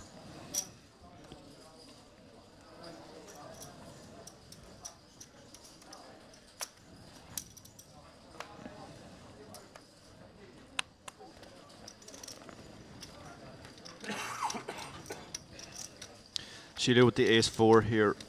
Decides to let it go because he's in too early position. He seems like a very thoughtful, controlled player to me, so I don't think he's going to let that last hand upset himself. No, you're absolutely right. Sad is short and in the small blind. There's definitely a case for shoving this, even for 13 big blinds. Got a bit of news there. Yeah. I think I am doing a little bit of guerrilla maths. This stream is going out in various locations. I think we're over the 1,000 mark for the first time. Awesome. Well, we are delighted, obviously, to welcome 1,000 viewers to the Merit Poker Western Series warm-up as we watch these 30 players battle it out for the lion's share of $1 million. Yeah, Sad sticks it in with the 10-9, which, as I said, that's a fine play. You'll get better hands to fold, including maybe the hand that Brown has, King 3 suited. King 3 suited feels very close here. You are going to be ahead of a lot of like Queen high, Jack high, 10 high, but you're not that far ahead. You can see he's only 57%. You're going to be dominated by a lot of King X. I think I've been it, Dara. I think I need the King 6, King 7. You're a big old nit, so I think this is super close. I would call sometimes here and fold sometimes. 14 bigs. 14 bigs, yeah. He's. I think I need King 6. Yeah, I think he's gone the GTO route here, and this probably is a call. It looks like he has made the call. Yeah, and he gets the good news that he's actually ahead.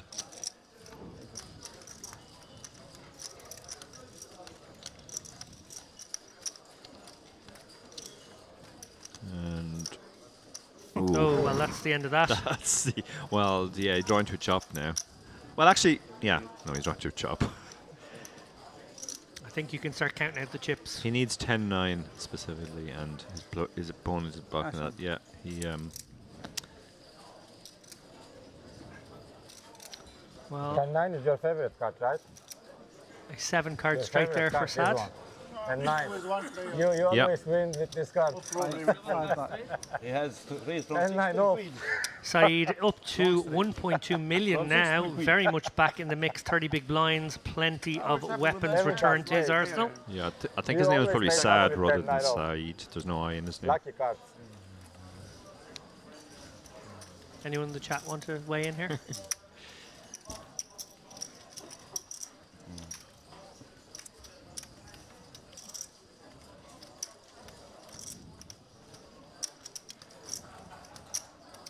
So nice double up there for the 10-9.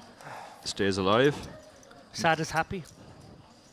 Sad is very happy, yeah. Sad is no longer sad.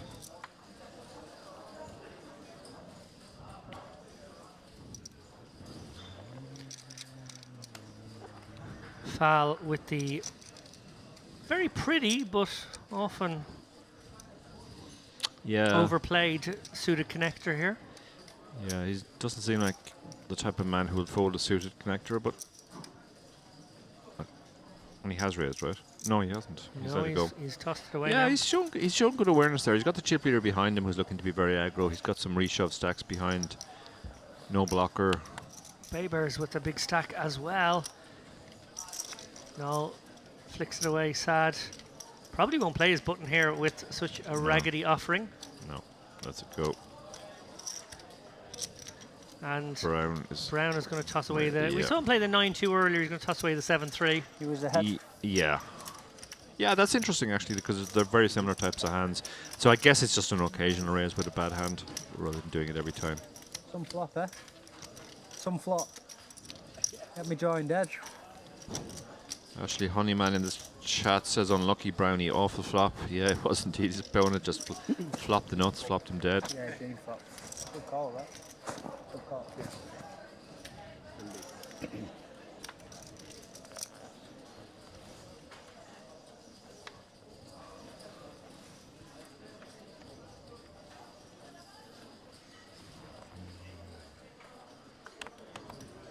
Shiloh with a wired pair here. Gonna put his chips to work. 100 big blinds just now after that. Rather epic hand. End of the session so far for sure. Could be sitting on 6 million. 300. Corkmans has stuck it in here with ace-7 suited. I mean, it is the loose chip leader, but you don't have any fold equity, and Yeah. In your head, you're not going to be too far ahead, and you can be very far behind. Again, Sad's asking for a chip count. He seems to do this quite a lot. He only has Queen 8, so there's no way he's ever playing this hand. Everybody else folding their junk behind, including Fal, who's folded an ace in the big blind. So that's even worse news for Corkmaz. One of the aces is dead. Yeah, and this does feel like just a little teeny tiny bit of impatience maybe from Corkmaz.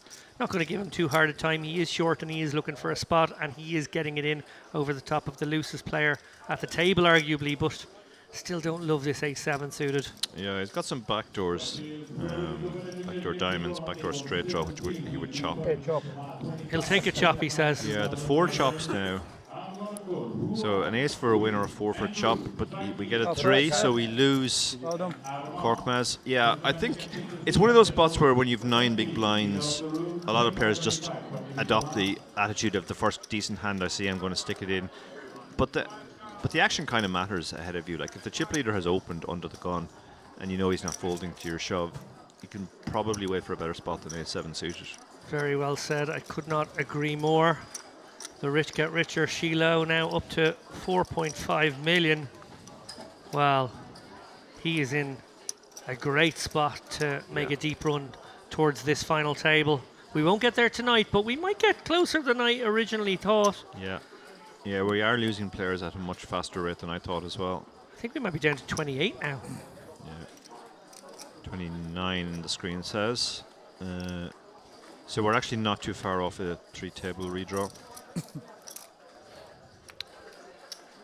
Yeah, I imagine if and when the 3-table redraw takes place, probably in the very, very near future, we will end up obviously with a different collection of participants. A few of these guys almost certainly will feature, but it will be a new dynamic. And actually, just speaking to the idea of redraws, there's usually a redraw 3 tables, redraw 2. The purpose of that is basically to mix the field up so that everyone has to play against everybody. And I do like it because you can sort of just get very unlucky with the table draw at this crucial stage and be stuck with it. Yeah. Yeah, you can get unlucky on a couple of fronts, either just a lot of good players concentrated at one table or a lot of the big stack concentrated together as well. So it just introduces an extra randomizing factor. Kevin Thiel, I'm interacting with the chat right now, you specifically. Throw me a question, sir. Who's this, Kevin? Kevin Thiel has just asked, do you ever interact with the chat? Oh. Okay. Yeah, I'm following the chat on the official channel, so I don't know where Kevin is. I'm trying to throw love in all directions, popping back and forth. Yeah, we are, I guess, going out in a couple of different places. Ashley Honeyman says Team Rochdale supporting Brown for the win, so I guess that means Brown is from Rochdale. Which means that he's used to disappointment. Oh, and Patrick Winterbottom is also from Rochdale, so it looks like we have a Rochdale contingent in the crowd. Used to disappointment, yeah. You're starting to abuse half the chatter from Rochdale, and you're making Rochdale jokes. Yeah, but they're good banter, the lads from Rochdale. They can take it. Yeah.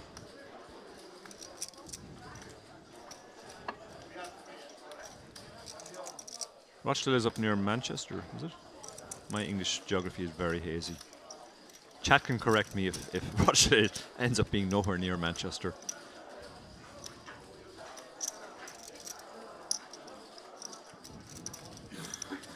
Thoughts and prayers to Patrick Winterbottom, whose hometown is also Rochdale. Patrick is on his way to the Bahamas to play a Platinum Pass. So. Now getting some love in the chat too. So it looks like we have good rails now for a lot of the players as their friends come to join. There's only 29 players left, so it is getting very exciting for all these players. So here we have the 8-5 suited, which is a very loose open from the hijack. So Brown is going for it. Ooh, this gun could get spicy. And he's turn 2 pair. Yeah, he's got there now. Now how do we get value? You don't really worry about the 6-7. If he has 6-7, it's just a cooler. If he has a better hand than 8-5, yeah. He fires out a bet, tries to get more chips into the pot. 110, very small bet, so this is a milking bet. Yeah, Baybar's pretty easy decision on this street, but river will be interesting. There's another Rochdale in the chat. That must be the entire internet bandwidth of Rochdale being used up right now.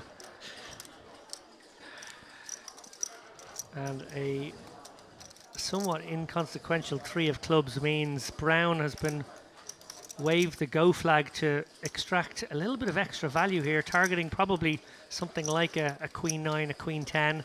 Yeah. See if he can squeeze out another 250k perhaps. If he's feeling greedy, he might go bigger. That feels like a good number though. Looks like he's gone for 165, so yeah, definitely looking to... milking bet again. Yeah, I think this has to get called.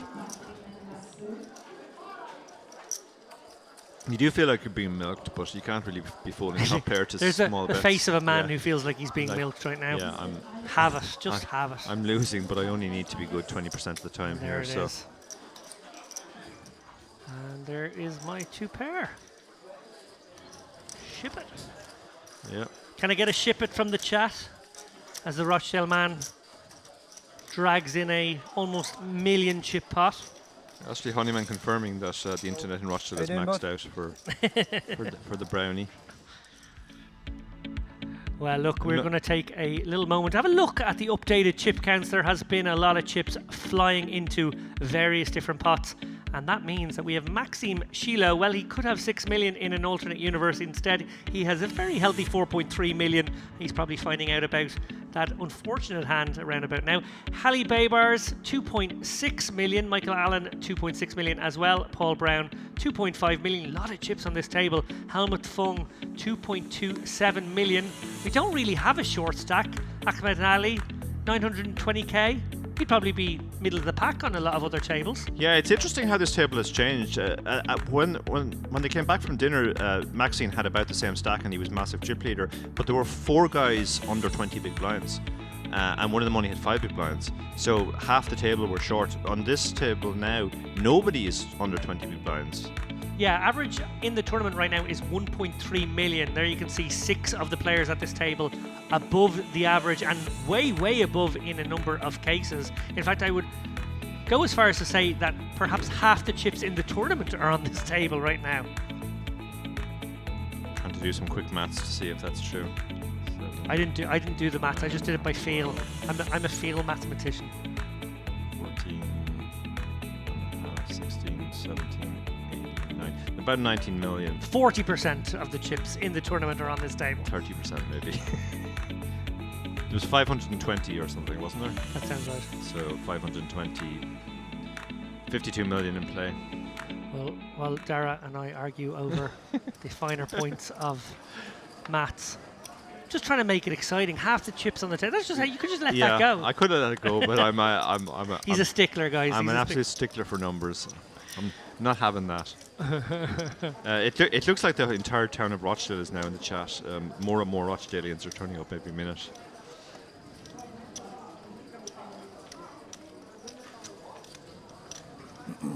Fung with the ace king.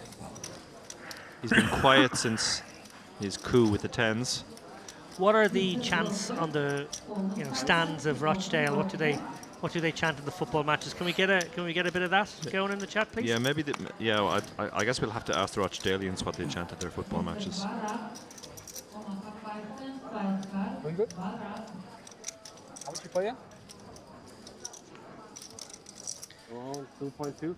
2-2. Alan and Fung equally stacked here. Looks like Alan is keen to get involved from the big blind, probably just coming with the flat. Possibly considering a raise, but he does toss in the additional 1.5 big blinds. 260k in the middle, and Fung flops best, top, but not a complete whiff for Alan, who has 2 overcards and a gutter to the second pair.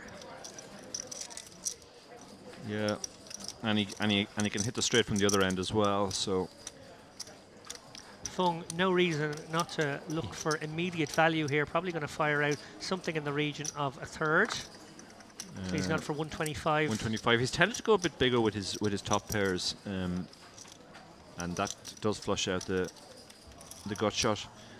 Important update from the chat. We have confirmation from Leon Spencer from Rochdale as to what the football chant in Rochdale is. Would you care to guess?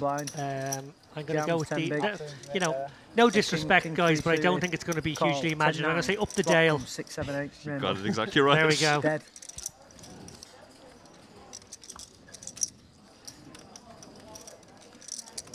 Lots of flips and stuff at this stage. Yeah, we had a Jamie that's Nixon it. love in You've just got earlier. to run well, you know. It's really turning into the Brown show now, at least on the official channel. Seems like the entire town of Rochdale has turned up to cheer on their man. Not sure I like the phrase "the Brown Show."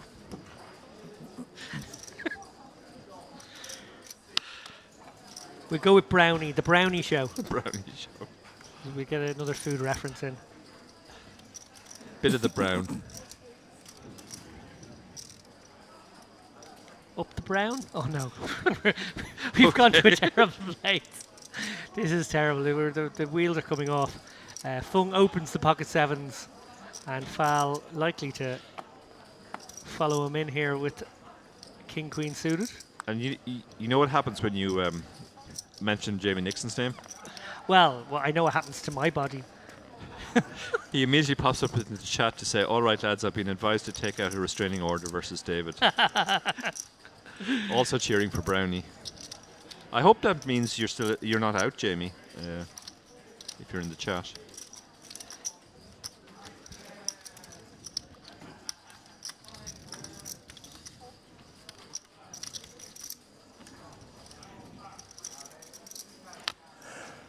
Alan going to do some set mining with the ducks.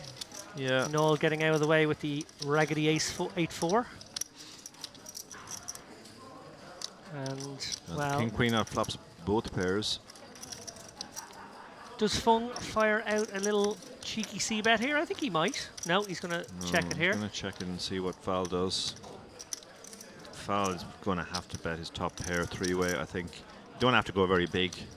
Exactly. You can go incredibly small in this spot. I think 70k is pretty reasonable. Yeah.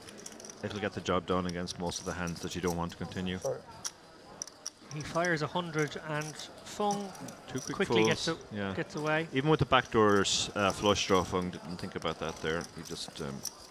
Bad news, Jamie Nixon not too long ago ran his ace-king into king's pre for a big one. So GG, we wish Jamie luck. He will be jumping into the main event tomorrow, no doubt. Unlucky Jamie. Another great run from Jamie.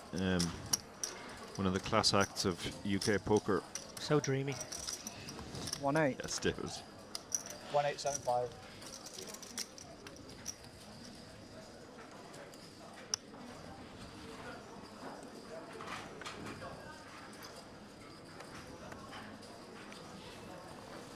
Brownie, the man of the hour, under the gun with pocket tens. Yes.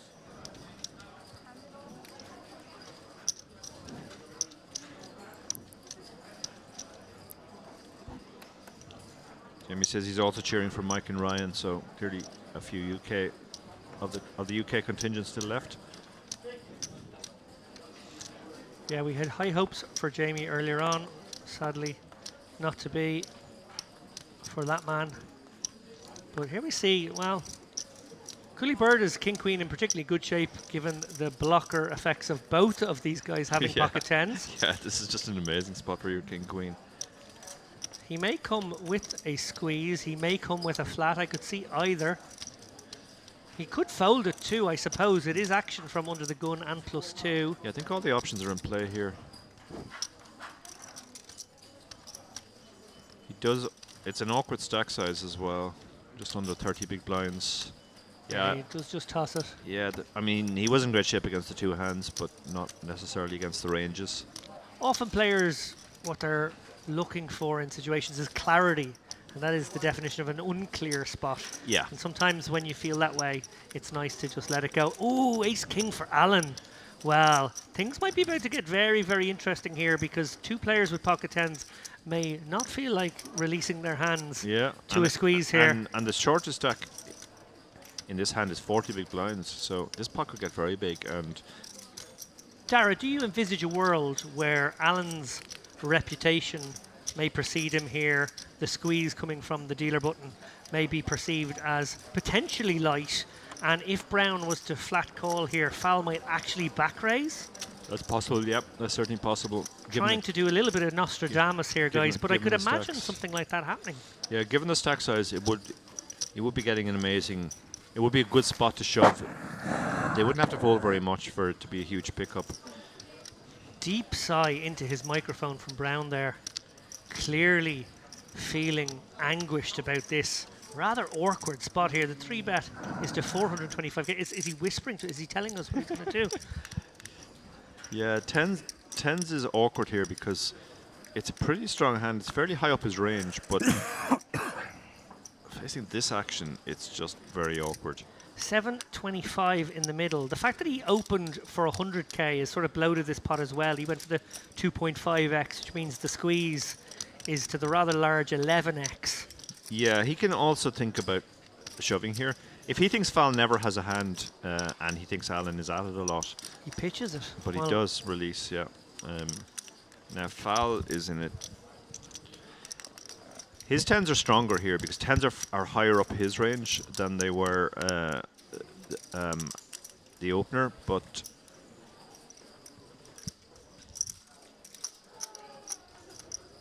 and he doesn't have to worry about anybody behind. But it's a very tricky spot. There's only 4 better hands in poker. There's only 4 better hands. Yeah, that's the point. Like, you don't feel good about your 10s here, but then if you're folding 10s, what are you actually calling? So, it shows the power of the squeeze because even after the first player releases, you don't have a great spot. I think he's going to pitch it as well, is he? Might take one last peek before he says goodbye to them. Should he call in this spot, which is on the table, it's fair to say, pot would be 1.1 million with just 1.2, 1.25 million behind, setting up a very awkward stack to pot ratio and a bit of a guessing game for Fowl moving forward. With that in mind, he may be considering the merits and demerits of a shove here, wondering to himself if Alan could indeed be light here, maybe a cheeky ace-jack that he might release. He's releasing, yeah. Yeah, it's one of those spots where if you're going to shove, it's a shove and hope. He's going to fold if he has like ace-5 suited, but you're not getting anything better to fold. But at the same time, you can't really flat either, so all the options kind of suck there. Yeah. You just have to go with the least sucky one. And the one option which never eliminates you from the tournament is fold, so. Profound.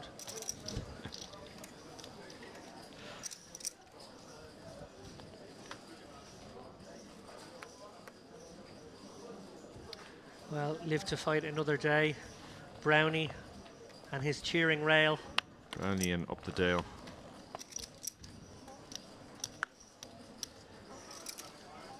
Shiloh letting go the 4-3. Bay Bars has a hand, pocket 6s. He also has a stack. Did he release the 6s? I guess he did. He's definitely knitted up then. So Alan opening the ace-9. The cutoff, perfectly legitimate open. The 8-4 offsuit shouldn't really be doing anything, but yeah, he doesn't bother asking for a count this time. Brownie can certainly defend this hand. 10-7, and he does. Not a man to give up without a fight. Oh. Battle of the English regs. Yeah. Not much to get excited about if you are on the brown rail right now. No. Alan has an interesting hand too because he has lots of backdoors, but he also has showdown with the ace. So there's an argument for just checking this hand. You hate getting check raised. It's not clear that the bet achieves too much. Yeah, I'm not surprised he checked back there. Now he does pick up the gut shot, but that makes a pair for Brown, which he will recognise as almost certainly the best hand now, because a jack would have bet the flop. So Brown might actually lead here. Yeah. Yeah, this lead makes sense because he's expecting his opponent to check again a lot, and he doesn't want that to happen. Awkward. Yeah, if you're going to continue here in the shoes of Alan, but to this size, oh, you have to continue here. You've got a gut shot up top of everything else, and you sometimes have the best hand where he's just betting an 8 or a 4. And you have position. You could maybe consider using that to your advantage later on as well. Yeah, absolutely. If he checks the river, you can bluff. Equity in all sorts of places here for Alan. Yeah. Brown probably going to look to extract some value on the river. Well, certainly will now. Now he will for sure.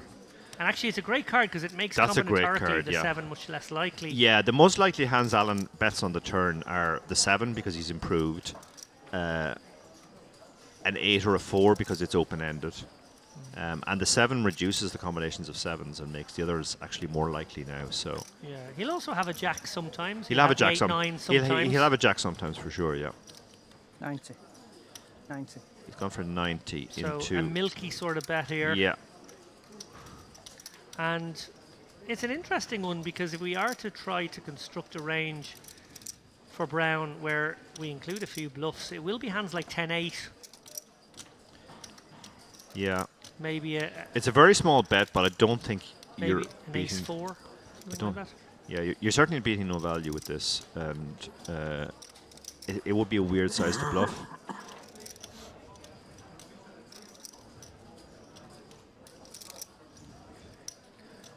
Will Alan sniff it out? It's just such a small bet. It's very hard to fold to this size, and I think raising was also an option, just if you think it's a blocker bet. Oh, awesome. Okay, bud. I guess they know each other pretty well.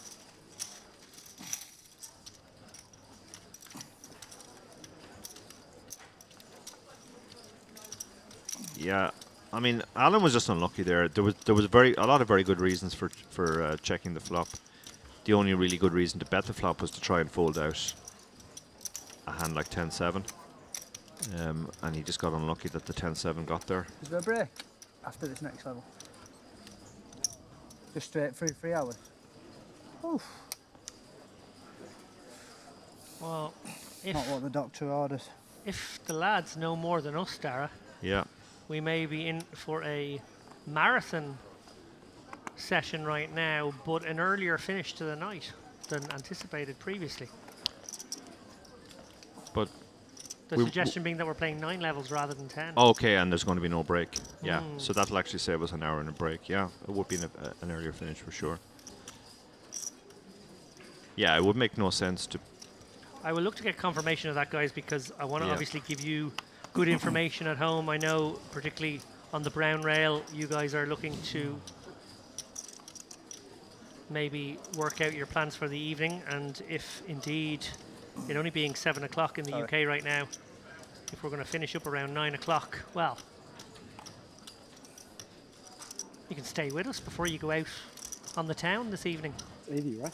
Watch this till the end. Indeed.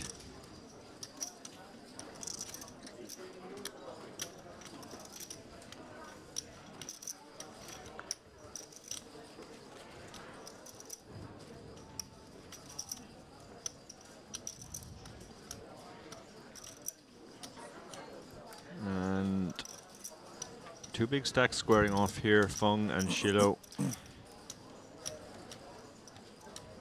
Fung declines to bet. Yeah, gets the quick fold. Shiloh's all business, isn't he? He is, yeah. Yeah, no, impressive table demeanor. I'm not surprised he has a very good track record. He definitely knows what he's doing, and he's taking his time on his decisions to make sure he gets them right. Remind me and the audience of the tournament that Shiloh won not that long ago. The Vintage Series High Roller here back in November. Very good. For over 180k. So you can see now, Nal has actually drifted back to the sub-20 big zone. We have 2 guys between, well, just over 20 actually. Shiloh well on top now. But Alan has moved. Alan and Brown are both right up there. Brown has moved right up the charts. Yeah, I think we are in for a fascinating passage of play as we play from 27 down to, I'm going to guess, somewhere in the region of final 2 tables. That will be what we will be bringing you tomorrow, as these guys play for 181,000 US dollars up top. I think the levels have just gone up there. I think we might have. Yeah, we're up to in for a blind increase. Up to 25.50 now, according to the caption, or 20.50 actually, not 25.50. We're also down to 27, but I don't see a redraw, so maybe the redraw is 24. So are there 10k chips in play and no 5k chips? It is a very unusual level, yeah. Yeah. Maybe they've taken the 5Ks out already. But there are 10Ks? Yeah. I haven't seen a 10K chip in a poker tournament for a long, long time. Yes. I think the last tournament I saw 10K chip was that tournament we played in Barcelona years ago that had like 7K chips and that was the strangest tournament of my life. 3.2K chips. I'm glad you remember that one as well. That was standout for me. The weirdest. That was amazing. There was about 15 different denominations, and some of them just made no sense. I think we started with 3K, and there was like 80 chips and stuff. Yeah, it so was. bizarre. There was a 250 chip as well, I remember, which I've never seen anywhere. No, that was, I don't know. That was like some red chips chip set that they had at home, and their no red chips. No. And their kids scribbled the numbers on. It was like that. They weren't even good quality chips. Anyway, we saw there Culiberta getting a raise and take it through with his pocket queens. I'm sure hoping that it would have been a little tastier than just picking up the blinds and antes. But anyway, those blinds and antes are very large and have just gotten larger.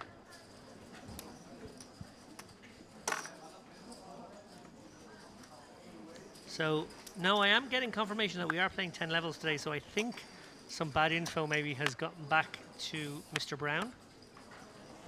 And we're down to 26 now, so Yeah.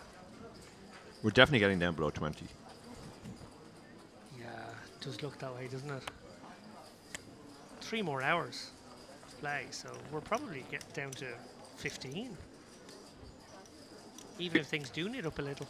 Yeah, maybe he said 3 more hours, 3 more levels. Not that they were playing without a break. Yeah. I've got the mic on, haven't You do indeed have the mic on, Mr. Brown. We hear you loud and clear.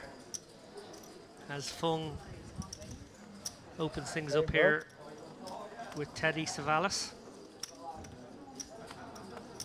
Teddy Savalas, he must have been in a Western at some point.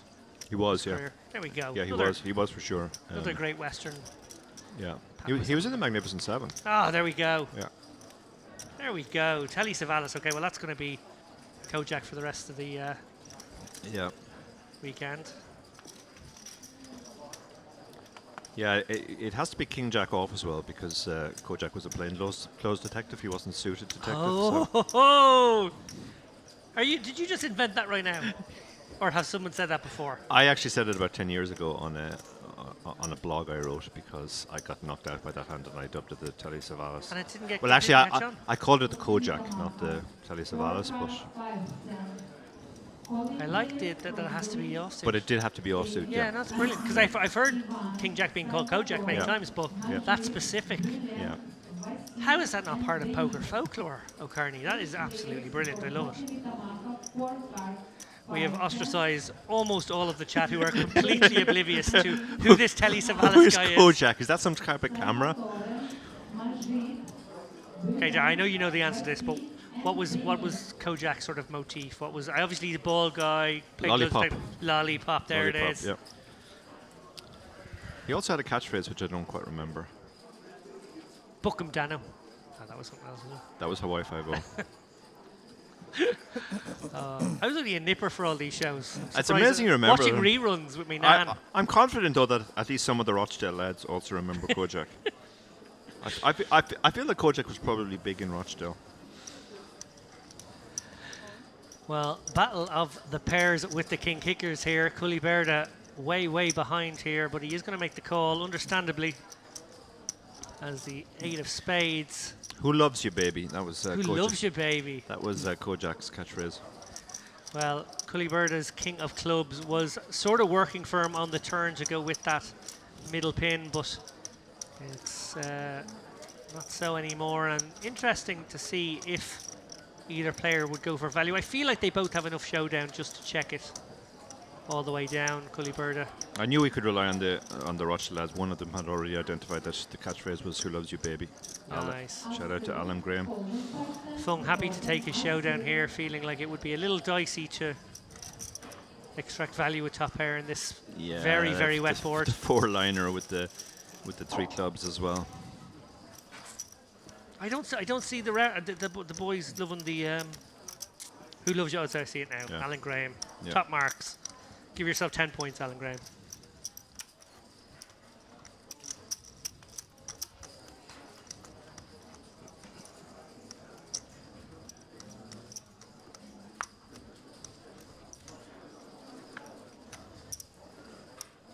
Oh, sorry, Alan's not from Rochdale. Sorry, Alan.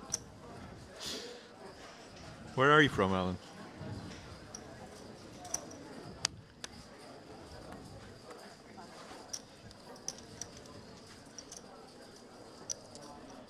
Folds round. Nobody has a hand they want to invest chips with. Sad on the +3 with the ace-3 suited. Certainly a hand you could open, but he decides not to. Man in the hour, Brownie, is going to play. King Queen. Sunderland, Alan is from. Go on, the Brownie. Another great football town. David's a cricket man, incidentally, so he doesn't really actually know much about football. I know a lot about early Premier League football. Kings for Shiloh. Look at this. This is cruel. The really aggressive chip leader has been given kings Now we in the big blind when you have King Queen. Yeah, we saw Brownie make a big fold with the pocket tens there a moment ago. Does he have another big fold in and pre-flop? That would certainly be the best way to save chips right now. 425 from the big. 8x. Brown. Still going to need to put 325 more into this pot just to see a flop. Suited King Queen, I could see a call, I think, with the offsuit. He might be able to ditch it. It's a gross spot when you have King Queen here. It really is. It's the one hand where you just don't know what to do. If you fold, you could be folding too much, and if you call, you've got a hand which is dominated a lot. Raise to 9. Oh, he's found another option. He's gone for the light 3-bet, so when he gets shoved on here, he can fold. Yeah. Yeah. Question is, does Shiloh might just flat, lay yeah. the filthiest He of might. traps here? He might flat here. Now, as you said, Dara, sometimes players with the kings, well, for two reasons. One, they don't want to give the player an opportunity to bing their ace. If they do have an ace, we see that Brown doesn't. Secondly, when a guy 4-bets you in this spot, and you're the chip leader and you're laying all the pressure down, a lot of the time they just have a hand they'll call with. They've got the queens or jacks. They've got the queens or or jacks, but then the ace high flop comes and they won't put the chips in it after all. So, yeah, you can go like if he sees that his opponent has king queen, he obviously flats, but he's worried about the ace x that gets to realize equity if he just flats, or the queens and jacks that might get scared on an ace king board. All in. Yeah, he's gone all in. That is definitely the standard play. And Brownie will just snap release now, I presume. Asked the question, got told, yes, I do have a hand here. Well, he hasn't released yet, but I can't imagine a situation where he's not calling he here. calls here. He's still got 1.7 million, remember. A lot of utility to those 35 big blinds. Having invested 15, it obviously doesn't feel good. Yeah, I don't think he's calling here. 16 or 17, in fact, but I don't think this would be prudent. I don't think Shiloh likely to be doing this with jacks often enough. Yeah. A lot of the range is going to be ace-king, and that's not going to be any fun. Yeah, when you 4-bet king queen, you're basically trying to get the guy to fold, and if he shoves, you're just accepting the fact that he has it this time more than likely. But Shiloh's obviously capable of being light in this spot too, which is probably why Brown is thinking. Yeah, Brown maybe just considering how often is this like an ace-5 suited, low frequency, high wire. Even then, though, you're behind ace-5 suited as well, so. He does let it go. Yeah. Obviously invested quite a lot, getting quite compelling pot odds because of the sheer amount of chips he put in there, but it just doesn't feel like you can ever be in No. good shape. Pocket jacks, maybe on occasion, but everything else crushing you. Yeah. No, I like the move. He recognized that Sheila would be light a lot there. Sheila's basically polar there. Because he's the big blind, he gets to just call with all the decent but not great hands. So he's only going to be 3-betting the very strong hands for value, and then he's going to be using some bluffs as well. Nice hand. And he probably thought he was over bluffing there, and therefore he put in the light 4-bet with King Queen, which does actually block a lot of the value too. Like the value is going to be queens, kings. It's a great candidate. Ace King, Ace Queen. Yeah, perfect hand to do it with. Just unlucky to run into it there. He was indeed.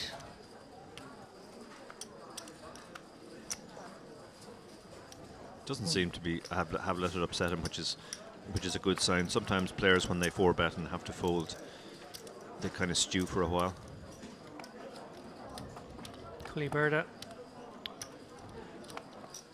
We've watched him progress through this tournament. He's been on our feature table a few times. Telly Savalas in his hand. Yep. Let's try and make that one stick. If we can't get Django's to stick, maybe we can get Telly Savalas. I'm going to go through a glossary of westerns before I go to bed tonight. Just you wait tomorrow, guys. I'm going to really... You're really going to do your something research. very special for tomorrow, for the final table. Yeah. Some very, very special, deeply thought about western references.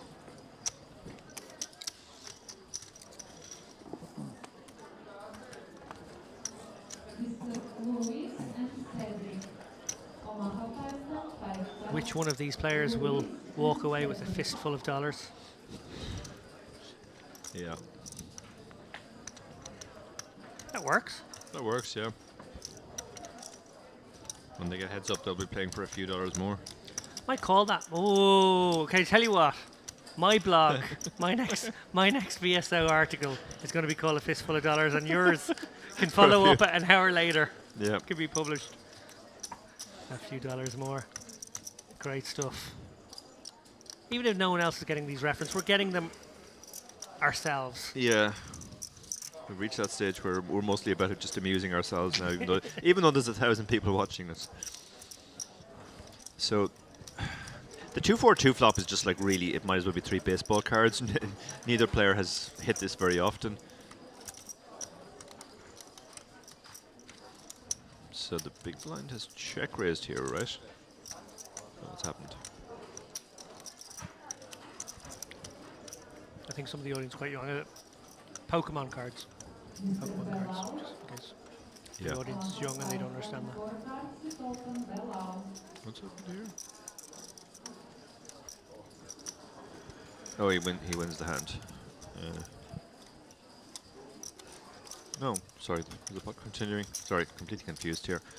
Yeah, the pot's continuing. 595k in the pot, 670k in the pot, and actually Culiberta only has 595 behind. This is kind of unorthodox. He somehow got to the turn with king high, and the stacked pot ratio is 1. Now the 7s can't be scared here of the 6, so he's probably just going to put it in. I don't know if we got a spoiler that then got deleted, but very briefly for a split second there was a post in our chat saying car crash incoming. Yeah, I saw that, but I think that came when the king queen That was hand. the king queen hand. That was during the king queen hand. Yeah. Okay. Bay Bars gets the job done. Kenny Rogers said it best, says Leon Spencer. You've got to know when to hold them, know when to fold them.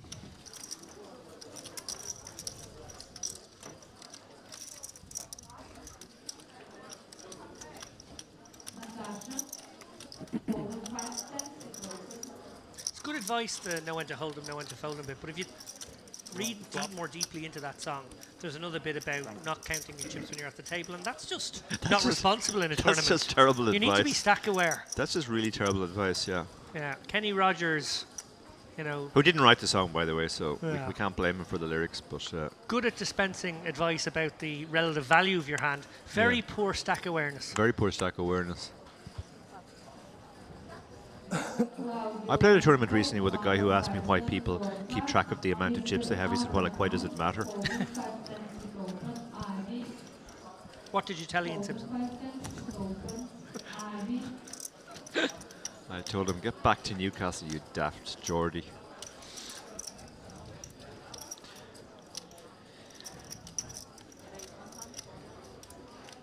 So foul here with the ace-10 suited in the hijack.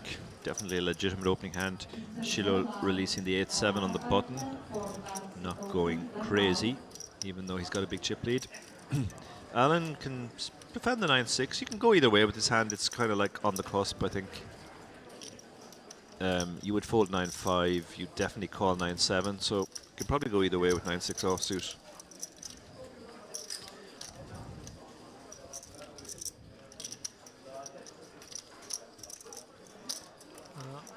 Alan considering which of the either ways he's going to go. Yeah, he does go with the fold. I kind of like the fold there. Just don't get involved. We're down to 20. Did it say 28 there? Did it go from 27 up to 28 again? Late entry. Jamie Nixon re-entered. A VIP arrived.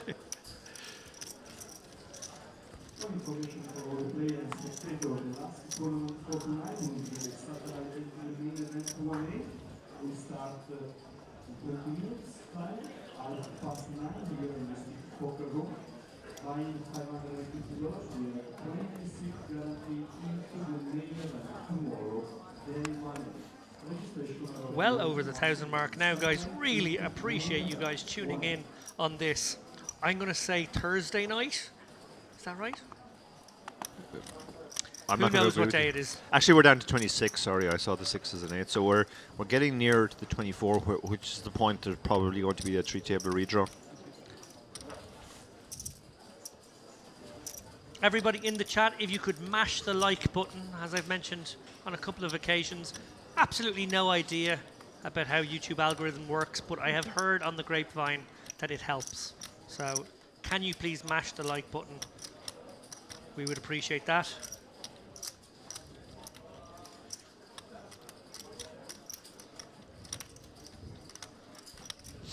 Mash the like. That is the. I've heard the kids say that. Yeah. Mash the like button. So Alan here with the king jack in the small blind. Good luck, Mike. You're very welcome, Creminol, who thanks us for the commentary. You're more than welcome. Okay. Telly Savalas versus the Ducks here, blind v blind. Yeah, twos can't call the shove here, so. Yeah, rough one there, 14, 15 big blinds, and you get shoved into knowing you're flipping or in big trouble. Yeah. Yeah, twos and ace two there are kind of like just, they're like good hands, blind on blind, but don't really want to call a shove with them. And at the risk of beating the same drum, kicking the dead horse, I'm clambering for Western references here. Right. ICM becoming an ever-increasing factor in all of this. Yeah, it's starting to rise now again. These players will all be eyeing the final table, imagining they can be there tomorrow.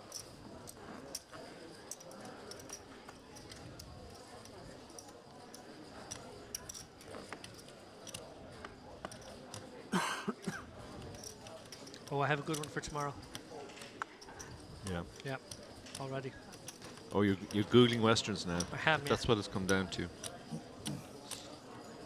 Alan, Jack 9 on the button. This is cuspy as well, but 50 bigs, you can definitely open this. Opening for a min raise. The 5-4 off.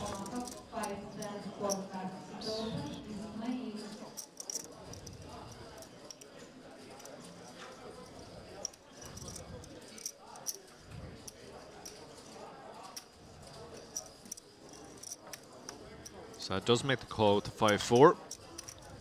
So big blind against button, 2 wide ranges. Sad has only 18 big blinds behind, so not a lot of play left in this hand. 3 clubs, I believe. You're absolutely right there, Dara. 3 clubs, the only club in the hand of Sad. But it's only the 5. He's not going to be too excited about that. Top pair for Alan. Probably going to try the small bet here.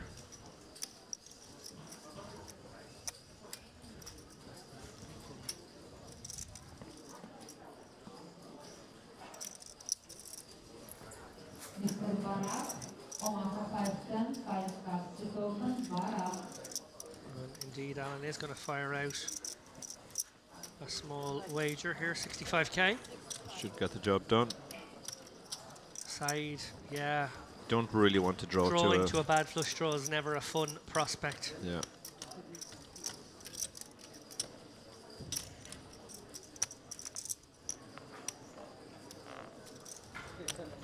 He does bin it. Yep, another pot for Alan.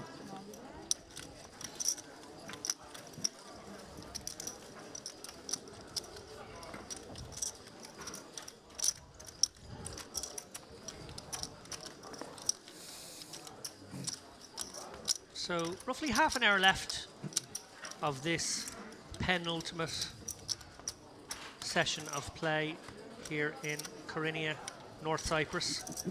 We're in the Merit Crystal Cove Hotel, part of the Merit resort of many, many fancy hotels, it must be said, on this beautiful coastline. Yeah. If you're joining us late, welcome. My name is David Lapp and I am joined by Dara O'Carney, poker author, poker podcast host, poker coach. Is there anything you haven't done? I'm also a poker player, just to point out. Not completely washed up content creator yet.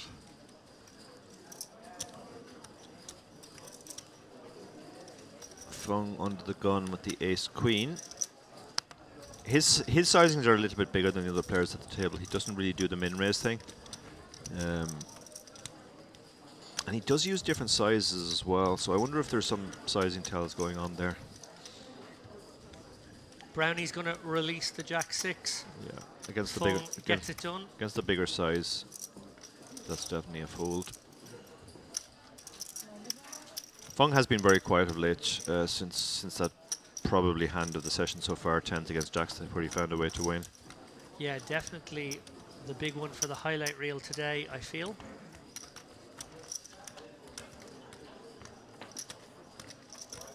If you didn't catch that hand, I am almost certain they'll be showing it during the next 15-minute break in roughly half an hour's time. A wild hand, it must be said. Yeah, it was very... As Dara said, you wouldn't blame the player for making the big fold. No. It just so happened he had the exact one hand I that think maybe could be exploited in that way. It was the perfect storm, I think, yeah.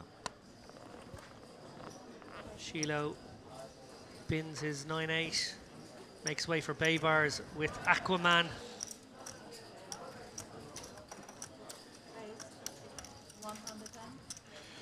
He's open to 110, so he's using a smaller sizing than Fung used last hand. More standard 2.2x. Sad's on the button with ace-7 off. It's just a mucky hand against a raise when you only have 18 big blinds. So yeah, he does release. Brownie, oh, Brownie's got jacks. This could get big. Yeah, Brownie has jacks and 32 big blinds. This could very easily go 3-bet, call 4-bet. Yeah. Yeah, if he 3-bets, he's calling the 4-bet. The question is, will Baybars 4-bet it?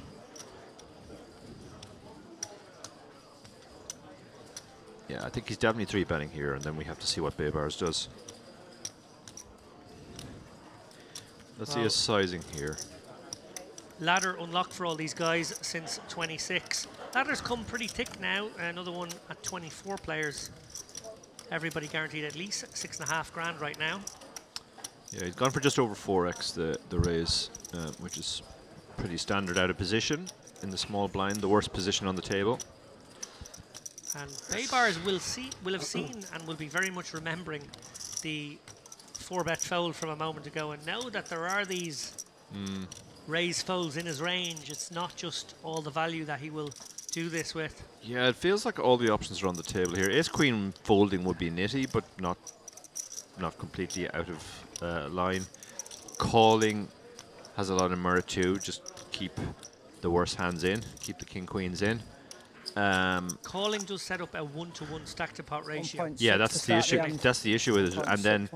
And then shoving is just you're basically hoping he has king queen or ace x suited, whatever he's using as his light bets, and you're actually blocking those hands. So again, it's one of those spots where kind of all the options just suck, and you have to decide which one you're the happiest with. Baybars might let this one go. Wheels spinning, probably making all the same considerations that Dara is right now. No, it looks like it's going to be the call. He has gone for the call, yeah. Yeah, folding a hand as strong as this just seems wrong, but at the same time, you don't like calling either. A cool million in the pot right now. Yeah, there's $1 million in there, and Brownie has just over $1 million behind. Is that a lot of spades? There's a lot of spades, but he does have the jack of spades, and Baybars has the queen of spades. and wow. he has the overpair, so. This is still a coin flip right now. Yeah, it is. It is. You can go a couple of ways with this. You can do a small bet, which will actually clear out a lot of hands. All the stuff like the 2 overs with no spade will fold, or you can just decide you're shoving now to take down the pot. Yeah, I suppose a... Yeah, he's gone for the second option. Let's take it down now. Baybars will be fearing the overpair with the spade in hand. Yeah. That's the disaster scenario for Yeah, him. if he had ace of spades, queen of clubs, it's a much better hand than this one. Now, I have to say, if you did have the aces or the kings with the spade, would you really be just going all in? You're probably more inclined to go for the down bet. So. Oh yeah, for sure, but at the same time, you're just not in good shape against a lot of the hands that do this. Yeah. He needs to be like roughly 33%. It could be something horrible, like even something like ace king with a spade. You're just in terrible shape against that hand. You're drawing literally to a queen. There's just so many hands you're just in horrible shape against. Do you have a spade? Says Brown. Yeah, that is that he recognizes there that the hands that are tanked. Yeah. Oh, he's willing. Wow, he's really goading it. This speech play sounds really strong. Yeah, I like it because I think he is a little bit wary of like, okay, if the guy has a spade, it probably is a bigger one. It's probably the queen or king of spades. And in fact, he's trying to act very, very happy to try and get all the folds he can against a hand he probably realizes is close to flipping. But then on the other hand, like if he had the ace of spades, would he be doing this? Would he be this chatty? Chuck him in the bin. Chuck him in the bin. Chuck him in the bin. I think he's going to get his wish here. I don't think the ace queen's going to call. And he does fold. Up the Dale. That's a big one for Brownie. There was over 2 million in that pot at the end.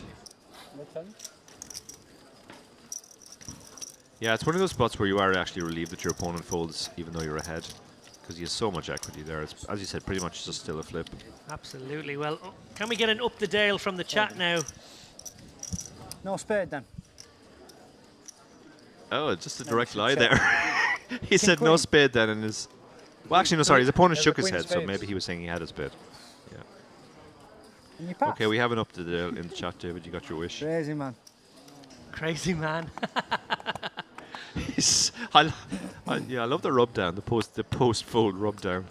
Just put a bit of doubt in his mind. Two of spades.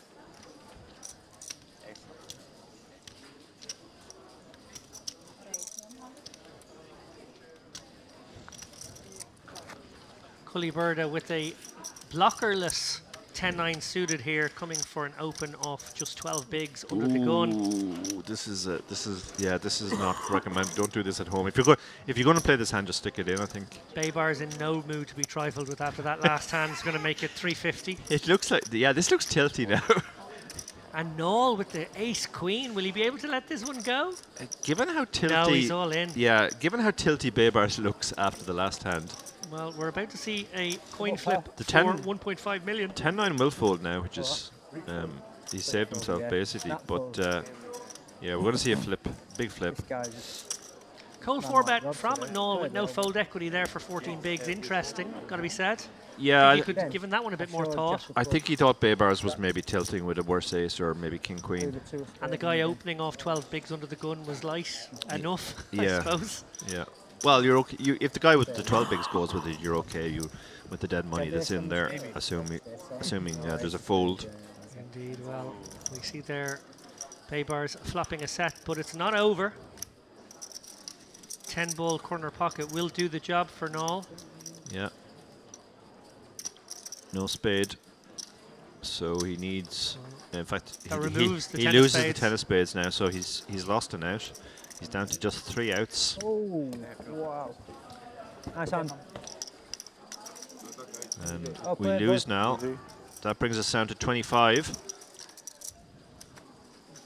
Baybars picks up the chips he lost on the last pot, probably feeling a little bit maybe recentered. Yeah. By that good fortune. Yeah. Yeah, for sure. It's always nice to win your chips straight back.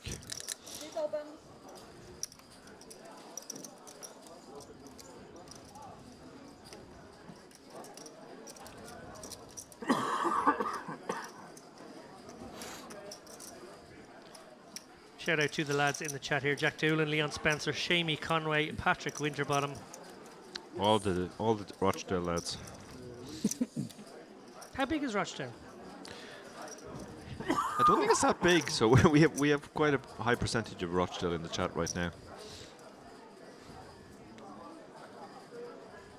End of level 25 or 6? We play 2. Say that again. We've got one more after this. One more level. I think there's a break after this. Yeah, Brownie dispensing the fake news to his table mates. Disinformation. It is going to be a break after this level, but we are coming back for 2 levels, taking us up to a little after midnight local time, around about midnight local time, in fact. And then we'll be back tomorrow for the conclusion, the exciting conclusion of this Merit Poker Western Series warm-up event. I'm being told actually there's no 3-table redraw. The redraw will happen at 18. Okay.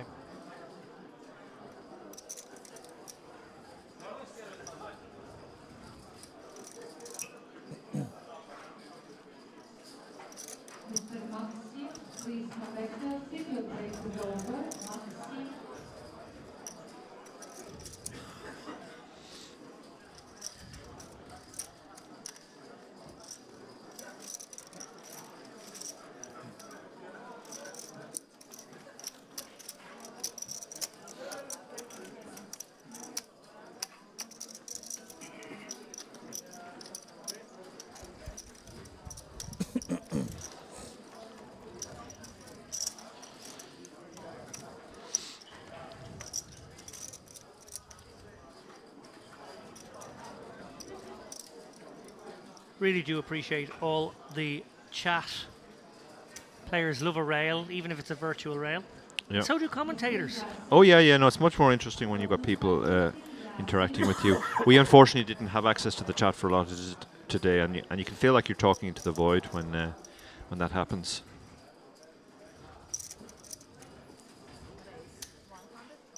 Alan with the kings here. Sad with the 6s and only 18 big blinds. He might think this is strong enough to go with. I suspect he will. I do feel as though you need to be a little stronger in this spot here from +2, but relatively early position open. He's giving it plenty of consideration, and he's going to flat. He's just flatting, yeah. I don't hate it, I have to say.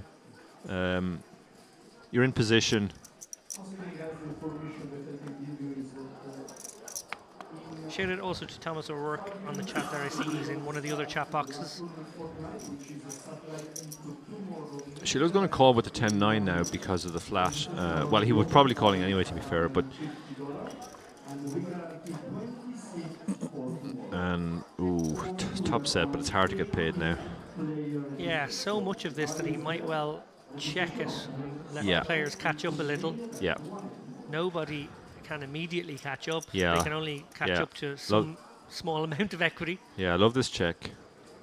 Yeah, really good. Side might chance his arm here for a small 100k-ish bet. Probe. Deny some equity. test these guys out a little. Well, easy decision for our chip leader, but Alan now going to consider whether flatting or raising his opponent willing to put chips in is the Don't best think line. there's much point raising here. It sucks being out of position because the turn can go check, but there's just not a lot of hands that are going to be able to continue against the check raise. Indeed, and that closes the door for any unlikely possibility of Sad. Yeah, it's just the one combination runner. of sevens now that you're worried about. And if it's that, it's that. It's just a cooler. I mean, Sad should check here. There's no real merit to betting. But I think he is going to keep betting. Some players just, when they start betting, they can't really stop there until they get raised. Oh, this is not very nice to witness. Yeah. Rubbernecking a car crash right now. Side with a $250,000 bet into this 700k pot. Now there is some argument for raising because his hand suddenly starts to look like a 7.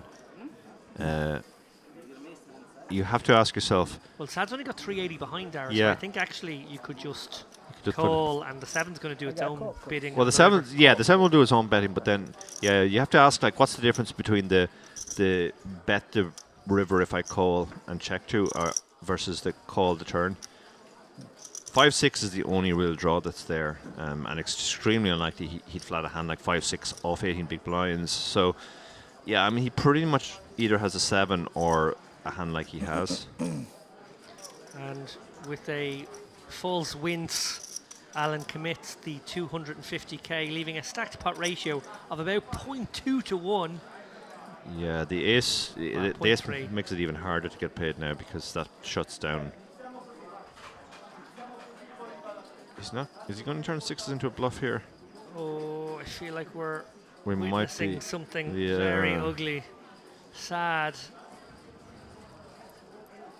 I understand the flop bet. I don't really understand the turn bet. And now if he unloads the clip, targeting, I guess, something like pocket jacks, pocket queens. Yeah, those are the only hands you would target. But are they going to fold for a 1/4 No. pop bet or whatever it is? It went check, check. It does go check, check, Sad. So Sad keeps some chips, but he lost quite a lot there with pocket 6s. Yeah, just 7 big blinds now. Yeah, Alan played the hand really well. He got the absolute maximum there. Little rope-a-dope. Yeah. What's it like to run that good? Eh? What's it like to run like that? Two English lads having a bit of banter. Brownie suggesting that Mark is running very well.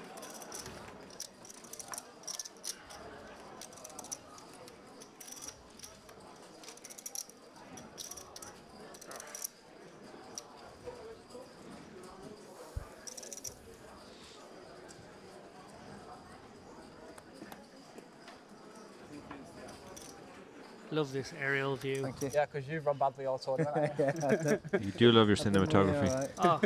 It's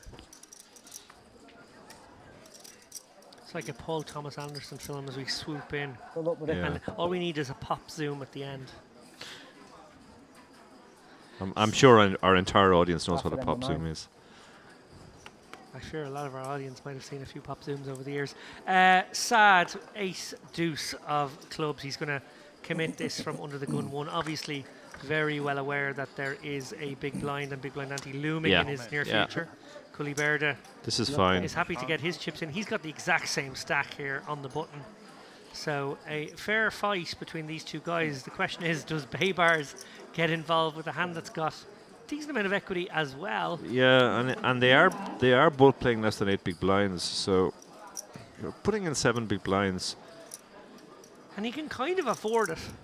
And they might be blocking each other with big They cards. might be blocking each other with big cards, yeah, but I think 4s is just They a bit must too have been low. bad. Maybe 6s is the line there. 4-4. Oh, that's a snap call. Snap call. And he's Snap getting the call. rub down from the English boys for folding his 4s now. While English lads didn't come here to fold 4s. much more importantly, Sad and Culiberda both fighting for their 2 to tournament 1 lives in right money. here. We see Culiberda is actually the one all in, but Sad will be have left too much with a over there. pitiful 5k. The table's should tilting he that not way. win this one. You need to bring Broadways some are over good. this way. Yeah. Clubs are blocked, so Culiberda not loving the fact that his opponent's got that ugly ace 2 suited of his suit. Yeah. But that's not a bad board for the king queen. He picks He's up got a some jack hope. now. Yeah. Equities haven't really shifted from pre-flop to flop. And That doesn't help. no, that doesn't help. Still needs a jack, a queen, or a king. 10 outs. I don't know. How's your luck? And Oh, Good luck. bad he river. loses, covered by 5k. So Super fold. I'd have done the same thing. fours would have won. See, he's back in the game. Come on, bro. You see you winning this. Well, we talked about the feeling of getting your chips straight back. Well, that's what's just happened to Sad as well. Yeah. And he is affording himself a little smile, joining in the banter. He's in a bit of a English sandwich right there between the two lads. What's an English sandwich? Well, the sandwich is English, of course. It was The invented Earl in England. sandwich. Yeah.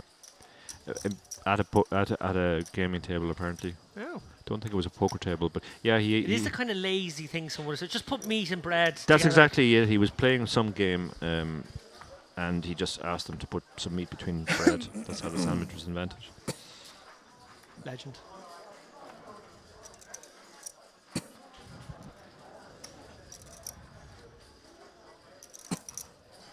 Maybe the Rochdale boys can help. What's a sandwich preference from that part of the world? What would be the delicatessen favourite? Yeah, I'm trying to think In of the Dale. English sandwiches. Fal with the big slick here. Almost certainly going to come with a 3-bet to somewhere around the 400k mark. Fung will have to give up. Yeah, Fung's That gone with the aggression. bigger size again, 2.5x this time. Fal is happy enough to get 30 big blinds in if necessary with the ace king.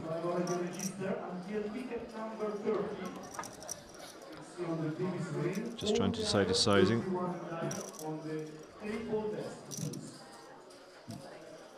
Looks like somewhere around that 400 mark. 405. Quickly folds back around to Fung. We are getting the Rochdale sandwiches apparently. Gravy The gravy sandwich. or a That's grim. or a jam butty.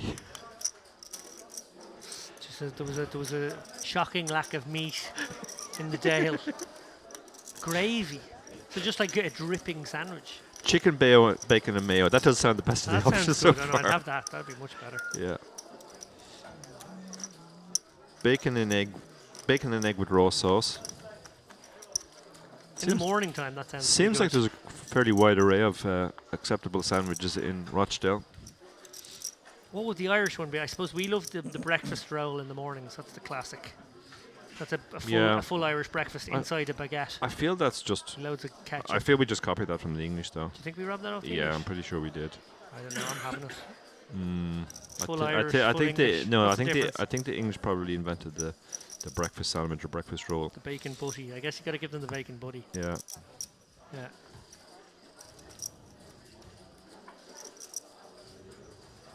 Do you know what? I know what the Irish sandwich is. What? A crisp sandwich or a chip butty. Because what do Irish people do? They put starch inside starch. Potatoes in the bread. Yeah. Crisp sandwich when I was a kid. Cheese and onion crisp sandwich. That was the business. That was the business. Anyway, I digress. Yeah, let's start talking about sandwiches and get back to the poker. There is a poker tournament going on here, and it's getting to quite an important stage. 4 days to fill, Darren. We're We talking kind of about afford ourselves sandwiches. An occasional segue. Okay, so big blind against small blind. This could be danger. This could be danger, yeah. Alan with top the pair. flush. Top pair is very big when you only have this many blinds. Yeah, I feel like, well, good check back from Sad. Well, And maybe that king will save his tournament life. yeah, Alan's going to have to start betting now. You need to start getting chips into the pot when you have a flush. Yeah, presumably he bets something around the half pot bet and does get called by Sad at least in one spot. Yeah. Sad Yeah. probably has to call a certain Definitely number can't of rivers Definitely too. can't fold a 10 here. Well, So- you can, but you shouldn't. Indeed. And one would anticipate a bet of around about 150k on most rivers from Alan. Sad. With another overcard now to his 10. A hand like Queen Jack just got there. Yeah. A hand like Queen 9 just got there. So a few more reasons to be scared. Reasons to be fearful. Yeah. And he's gone for the larger sizing, obviously hoping that he is targeting a king here. Yeah. Yeah, the large sizing does kind of make sense because you should have probably a polarized betting strategy here, and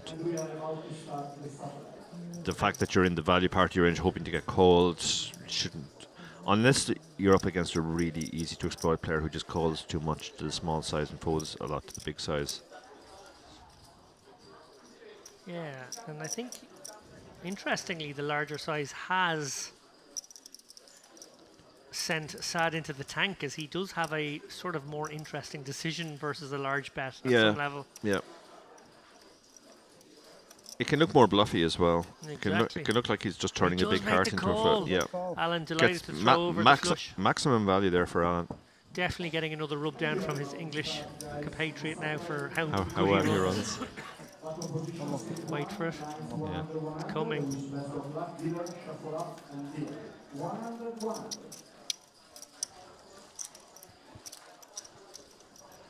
Admirable restraint there. Yeah. Brown dog. Yeah. He did say unlucky to his neighbour, so. Shit game, innit? Master the rub down. I love You're sitting there stewing, you've lost half of your stack, and your neighbour turns to you and says, "Sick game in it." I think he might have said shit game. Or shit game even. Fantastic stuff. Got a potato emoji from Leon Spencer. Appreciate that, Ian. As Potato. As Alan looks down at another suited hand, he's going to pitch this one. Like this? Sad. I don't think he's going to shove this for 9.5 bigs. 9 deuce, pretty ugly. Brown had the 7-6, but we never troubled the scorers there. Your cricket reference, yeah, you're bringing cricket reference. Well, you mentioned cricket earlier, don't think. I'm not sure Rochester's a big cricket town. I'm just saying, I wanted you to know that I saw that you opened the door for cricket earlier, and I didn't. An hour and a half ago. And I thought I'd do it now. Yeah.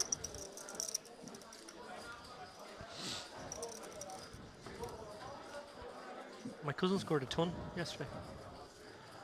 I'm sure that's fascinating to the 1,000 people who are listening to us to watch. Irish cricket captain Andy Balbirnie is my cousin, just in case anyone wanted to know. Sick brag. Sick brag. Another international ton. Yeah. Come on.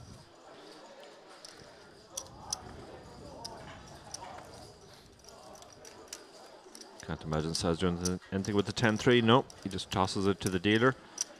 Brownie in the small blind with, on paper, the worst hand. 3-2. Very ugly indeed, but he's going to But come yeah, he's with a limp. Ooh. Discount. From knuckles back to king 6 off. These guys are reasonably deep here. 40 there's odd a bigs. deuce and a 6. Yeah, more chips should be going into this pot at some point. They both have a pair, and a pair is pretty big heads up. Yeah, and both check. Fung playing somewhat cagely. Having a friendly one. Oh no, he is going to bet. He does fire in the 50. Pass. That was a friendly pot. Oh, he's trying to get a check down. He's definitely Checking using it the out. speech play here. Check in the dark. 2. Yeah, he talked his opponent into Massive. checking that Nice down. answer. Maybe he was checking it down anyway, but Ray Hui is asking, what was your position in the cricket lap? And a bit of a spinner. First change, used to bowl slow in swing. Back number 8 maybe. Occasionally open when the regular openers weren't available. Thank you. Bit of a nerdler. Right. but the slow in swing was devastating. The lack of pace used to frighten the opposition. Yeah, I remember the first time we went to see you play cricket, and I had told my wife that you played cricket, and she was quite excited because she liked cricket. And then you ran in, and she was like, "Is that it?" It's very unathletic. It was, yeah, it was quite a long run up as well. Quite a long run up. So we thought, wow, this is going to be really fast. And then it was just the slowest ball we'd ever seen. Part of the deception was the long run up. Yeah. As I floated it down gently and but a little bit of late in duck and swing. It was lethal. A lot of LBs. Yeah. Yeah, it seemed like the ball took about 4 seconds to leave your hand from when it left your hand to reach the batsman. It was the slowest ball I've ever seen. The entire thing was an optical illusion. Yeah. We felt like we were watching in slow motion. We could actually see the ball move through the air.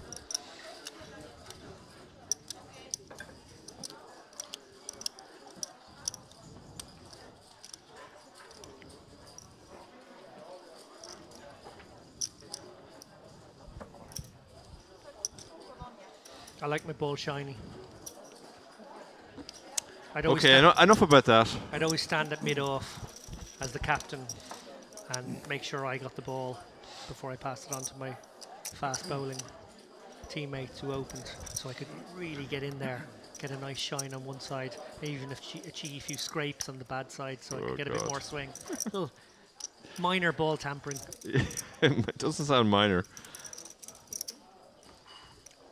And then you see the ball move through the air, left to right. So another blind on blind spot. We're seeing a lot of these now because... Yeah, what's happened to the aggression levels? Well, as you get later on, like, yeah, players, they're tightening, their opening ranges tighten a bit, and it gets folded around into the blinds more often. And small blinds always getting such a great price, they can't fold very much. Ray's now regretting asking the question, what have I started? As David waxes lyrical about his incredibly unimpressive slow bowling back in the day. A lot of wickets, a lot of wickets.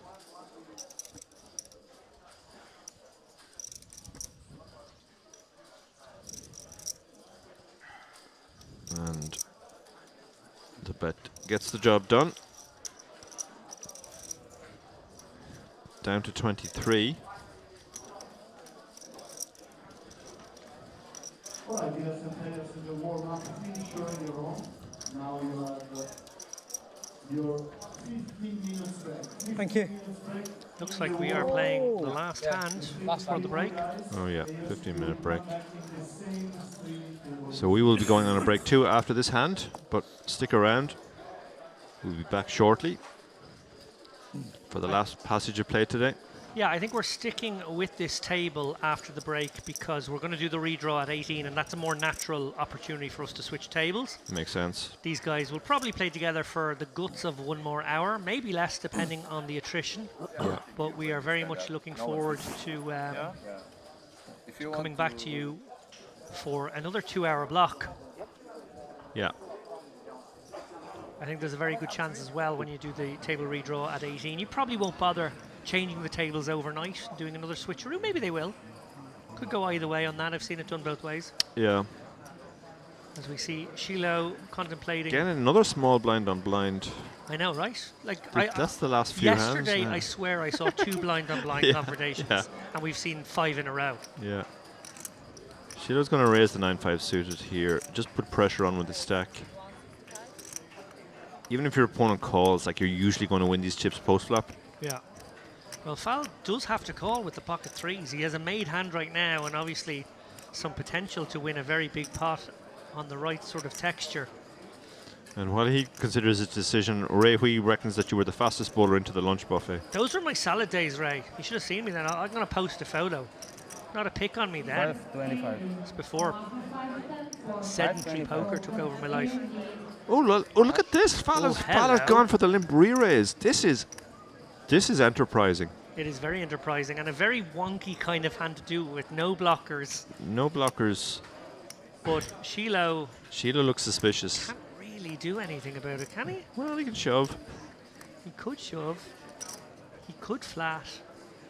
He does have a suited, just about connected holding. Yeah, he's now definitely almost definitely regretting raising rather than just checking behind.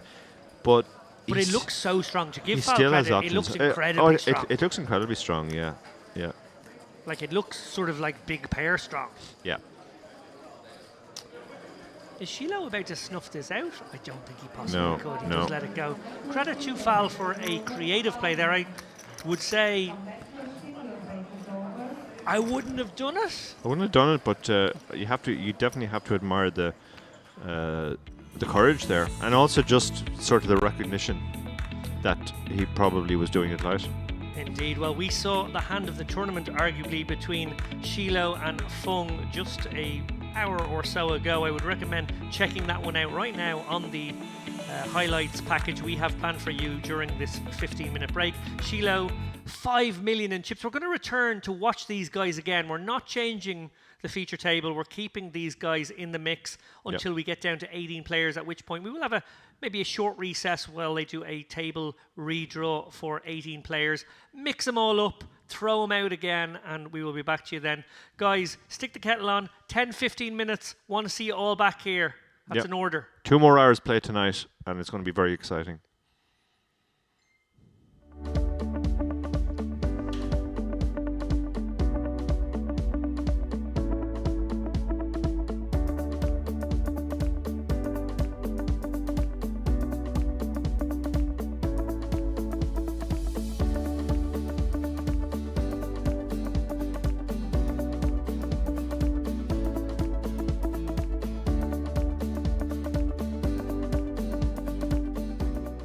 Tens. She seems resigned to her fate. And there it is. No good. Unlucky. First hand. I mean, that's kind of cruel. Very cruel. Krasilakova would have gone to bed last night with high hopes of spinning up her 20 bigs and making a run at this. Obviously, these guys are only 40 places away from the money. That's going to be probably... Aristoteles will let the ace-2 go. I love how happy she looks at the table. She's absolutely thrilled with herself. Loving life. There's Michael Lech there, Miguel Fiesta.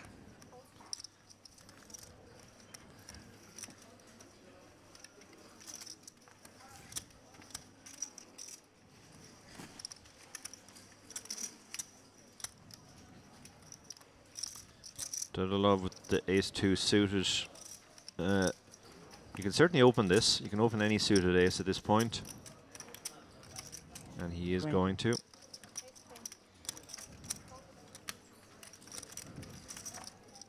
Michael Lech, a very good friend of our good pal, Slay America, Luke Frabel. Oh, I didn't realize that, yeah.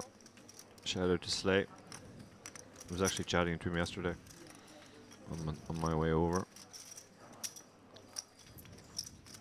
Fidesev is going to call with the 9-7 suited. A very nice hand to defend here. Flops very well. He has flopped bottom pair, but this is a really bad board just to have bottom pair on with the ace and king there. Dedalov has top pair, backdoor flush draw. Some argument for just checking here. On these 2 high card boards, you're going to have a lot of hands that you don't really want to put more money in, like your pocket pairs, and you want to check some top pairs as well. But he is going to go ahead and bet. It's a small bet. I like this size here. This is just trying to fold out the misses. Yeah, maybe extract a little value from some King X, some 7X for this sizing that will be put under pressure. Their minimum defense frequency will probably force them to at least call once. Yeah, I think Fedesev would probably have folded this to a bigger bet, but now this bet is so small, he's thinking I probably just have to call this now. Even if just to try and bink a 9 or a 7 on the turn. Well, Dara, it looks as though he might be lining up some raising chips. Oh, he is, yeah. Okay, maybe he thinks this is weak. He thinks this is just a stab. It's not his board to be allowed raise at some level here. No, it's not. That's the problem with this raise. He's trying to fold out the nothings, but this is really Dedalov's board so much that he's not actually going to have nothing all that often. He's like, this is kind of one of the weakest hands he's going to have, and it's still top pair, backdoor flush draw. Yeah, I wonder if he will make a sort of exploitative fold in this scenario versus what isn't a hugely sensible raise, I suppose he can have king 7, and pocket 7s is maybe the very best hand Feeder Steve can have. Yeah, they're the hands. Well, yeah. The 5 is an effective break. Like, that should just never improve either player. Feeder Steve doesn't pick up equity. Often in these spots when you do the check raise, you want to have hands that can, they have backdoors or something so that you can turn equity. 9-7, you can only improve to 2 pair or trips. Yeah, I very much feel as though 95 players left, 30 roughly from the money. This is a pure, I'm going to just try and put pressure on you, manu-y-manu. Yeah, well, Dedalov only has 25 big blinds behind, so he is threatening his entire stack if he puts in another bet now. And it's a horrible spot for ace-2, Yeah. admittedly up against a curious enough line, a strange line that he will be certainly feeling is a little on the fishy side, but this is very hard to call. Yeah, and he's sized up.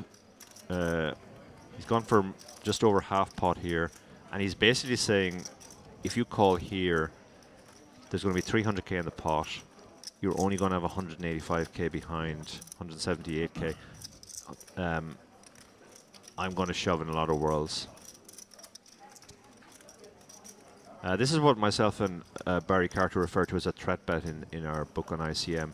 You're basically threatening the entire stack with this bet. You're saying if you call this, the rest is going in on the river a lot of the time. And remember, Dedalov uncapped in this spot. He can have aces, he can have pocket kings, he can have ace-king. He's the pre-flop aggressor. So that's the part of this hand that's a little bit on the strange side. And that's exactly what Dedalov has recognized, is that this is a very strange line from his opponent. It's a very strange line. It's a very reluctant call, though. He's kind of giving away the fact that he has this type of hand, I think. Oh, my God. That's very, very sick. This is sick. But I do wonder, I do wonder if Feeder Steve really loves it anymore, because he might feel as though he is being trapped by an ace-king or a pocket kings. Yeah, that's why he decided to just... I think on reflection, he's supposed to go for some value. Having got there with the 9-7, going 1/3 feels right. Yeah. Try and get the cry call from ace-queen. Seniors tournament. You see, I deep down knew I was teeing you up for that joke, but I didn't know if you'd find it.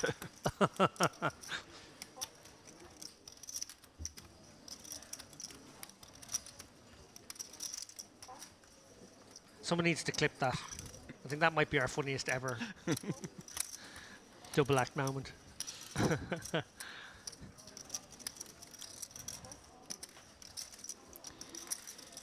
Jamie Nixon may consider opening this. Yeah, this is a hand.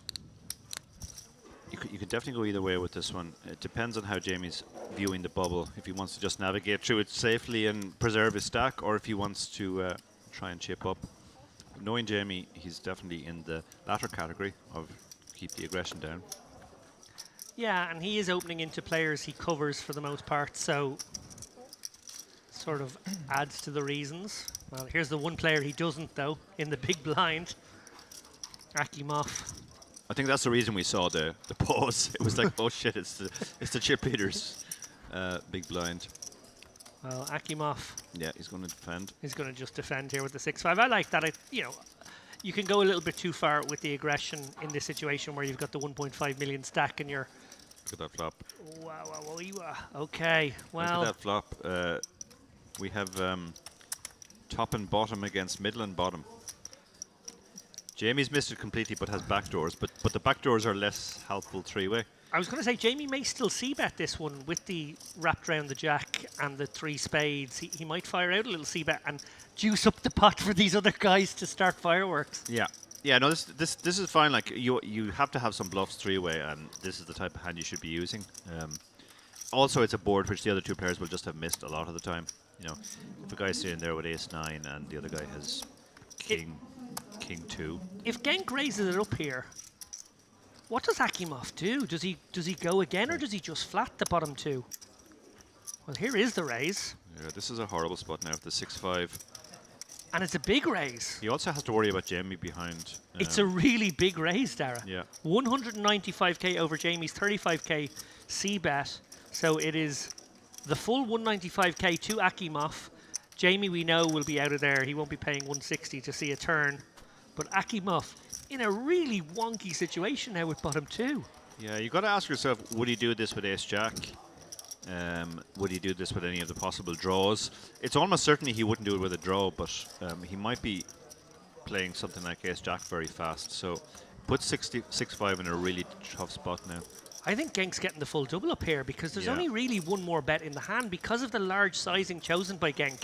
If Akimov raises, he commits to Genk. And he is going to raise. Look at that, Dara. We see at least 400. Looks like 400 and change. Maybe a 420, something in that vicinity. Indeed, 420. And, well, Genk's going nowhere. Akimov's going nowhere when it goes back to him. We're about to see our biggest pot on this feature table. Yeah. Genk doesn't love it either because he has top and bottom, but you know there's nothing to stop his opponent having a set here or top 2. And we're only 8th in the bubble now. Yeah, as you say, Dara, it's not beyond the bounds of possibility that Akimov has pocket 6s. Obviously, we block the possibility of pocket 5s, but there is a looming combo out there of that as well. Combo draws spring to mind. They seem to be the kinds of hands that would also do this. Akimov understanding that he has fold equity against a lot of hands that are not super premium, and I guess Genk is on the borderline there. If he does have the 7-8 of spades, if he has the 8-9 of spades, if he has the... But all those hands have a lot of equity actually against even against 2 pair. So it's not it's not a slam dunk spot. You're not thinking, oh brilliant, he's raised me. You're thinking, oh my god, he's raised me. Can I fold a hand this strong, or do I just have to go with it? Yeah, and there's no question it's a go with it or fold it spot. Akimov's 3-bet here on the flop to 420 is representing entirely 2/3 of what Genk had going to the flop. So there's no getting away at that point. And Genk maybe considering the possibility of the Jack 6 out there as well. Of course, his opponent just calling from the big blind. That's possible too. You're right, Tara. As you piece this all together and you look at the high equity of all the combo draws that might be doing this light, when you put it all together, this could be a very, what on the face of it seems like a nitty fold, but actually maybe isn't as nitty as it first appears. Yeah, I wouldn't be stunned to see a fold here. Oh.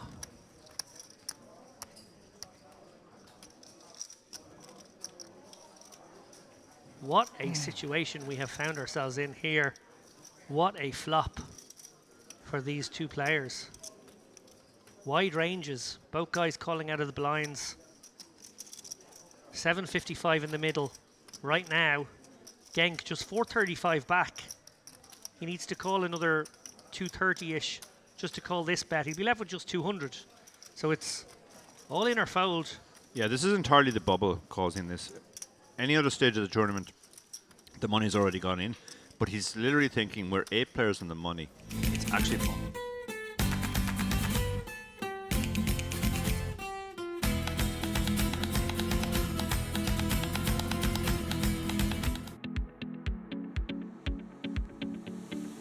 A very warm welcome back to all you lovely people. I'm David Lappin. I am joined by Dara O'Carney. We are live from the Merrick Crystal Cove Hotel in Korinia, North Cyprus.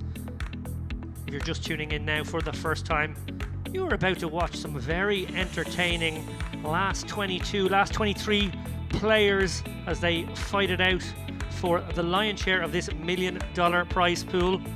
The Merit Poker Western Series warm-up event. Yeah, this is just a warm-up, but what a warm-up it's been. And you can see there on our feature table, same feature table as before the break. Eli is very short now. Eli Sad, he's the one man at risk with 8 big blinds. Second shortest stack is 34 big blinds. So this is very, very deep. Shiloh is still ahead of the chip counts. He has chipped up from the 4.2 million or so that he started this feature table with. The second and third shortest stacks at this table have an average stack in the tournament right now. This is a very, very stacked table. Can I just get can I get 2 waters, please? The water. Can I get 2 of them? Double water order there from Alan. He's double fisting with the waters.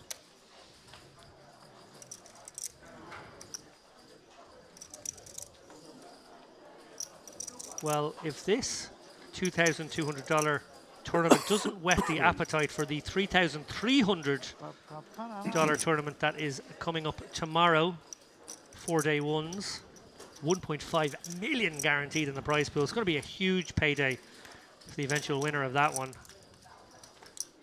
Well, there is also a high roller following that one, a $5,300 event. That's going to be much later next week, but so much to look forward to here in the Crystal Cove.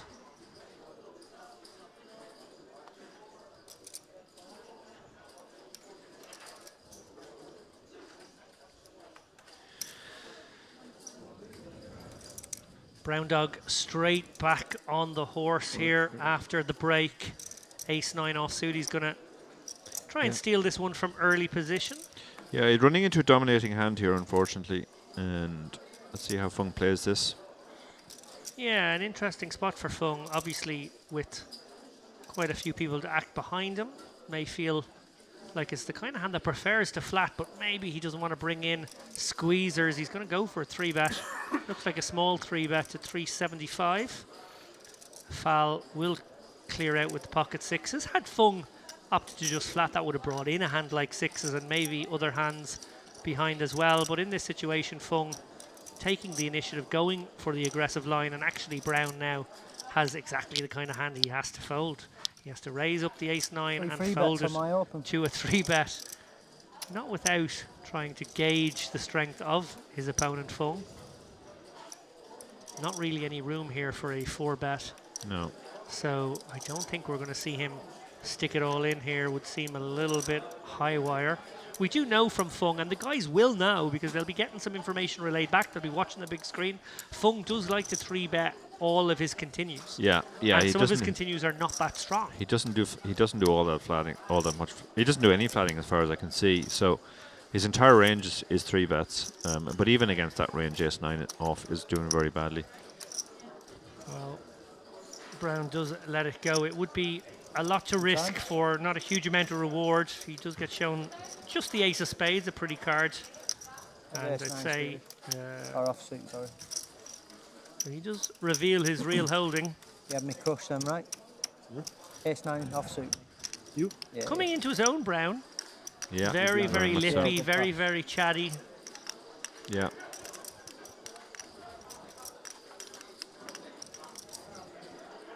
But if I jam, you probably pass, right? Ace Jack. Nice one. He's sizing it up pretty well. He is, yeah. He's trying to get information after the hand there on Fung's ranges, what kind of hands he would call off a jam with. Because sometimes players who do 3-bet too much, they actually don't call off enough. If they get 4-bet shoved on, their range is just too weak in general.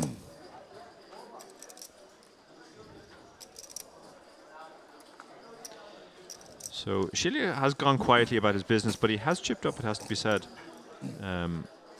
Telly Savalas. And he has got the Telly Savalas, yeah. In the cutoff, but the small blind is going to fold, so unless the big blind finds something to defend, this hand is over. The big blind, sad might, I think he might stick it in for his 6 bigs now. I think he sticks it in, yeah, for his 6 big blinds, yeah. So Shiloh's King Jack is going to take on the ace-8 suited of Sad. Are we about to see the end of Sad here in 23rd position? Yeah, he's a 60-40 favourite. The suitedness helps as well. But let's see if he can do a hold here, or if Shiloh will pull ahead and eliminate him. A minor skirmish in the context of Shiloh's overall status in this tournament. It means the world to Sad, though. Ooh, that's a squeaky flop. Ooh, so diamonds are working for Sad, but the open ender. The open ender and the king and the jack are still working as well.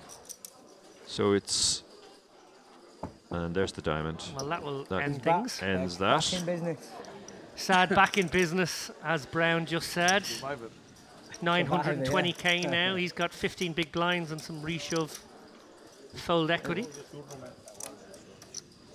All the way through. What a shame you couldn't have took it off a nicer bloke. Well, they're my chips that I give him. You can borrow him for a bit. I'll get him back soon. He's certainly in their ears a lot. He's putting on a show for his rail, which we know is plentiful. Lots of Dalers. Can we call them Dalers? Let's call them Dalers. The Dale.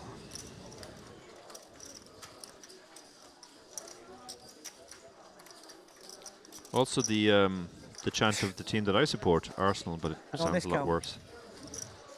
Have to be careful with that one. Yep. You can't be up the every team. But they do use that chant.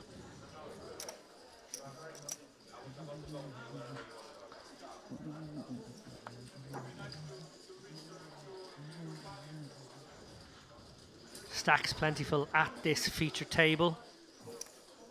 So many chips. This is the 1 7-handed table. Yeah, it's so, of the three remaining so tables. stacked, and the short stack has just doubled as well, so it's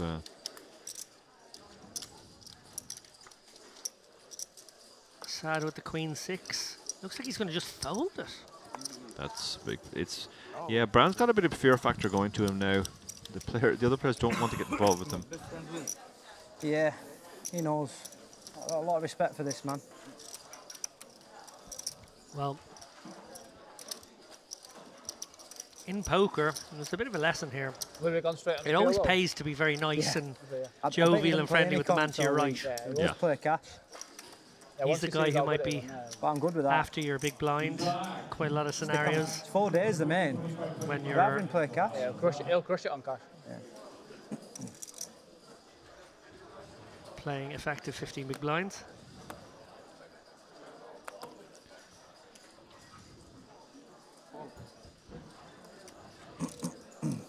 Foul. Disinterested. Shiloh will be interested in the Queen 9 suited here. Queen 9 suited is a nice hand when you're chip leader in any seat.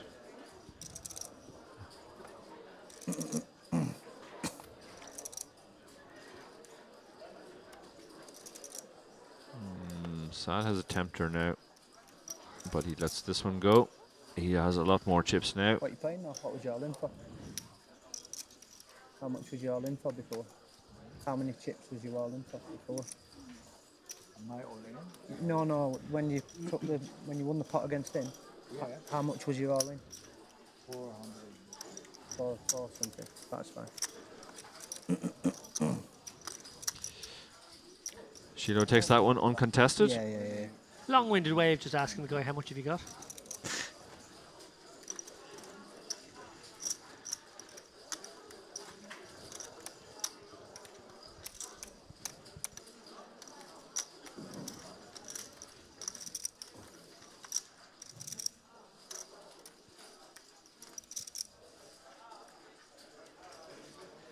JB asking, is Jamie Nixon still in? Sadly not. No.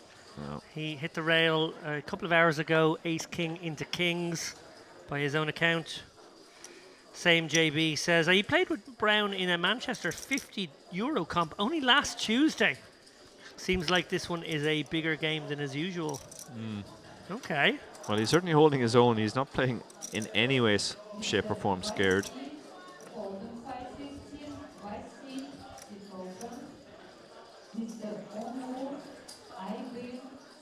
Since Brexit, a 50 quid game in Manchester is a pretty big game. Oh, we're going Brexit now, are we? I know these English lads can take it. They'll give it, they'll take it.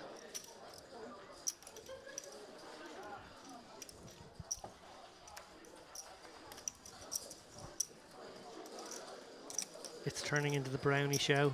Ooh. It's all coming up brown. Ashley Honeyman says, you think Brownie's lippy, you guys haven't played with him in midfield. Excellent stuff.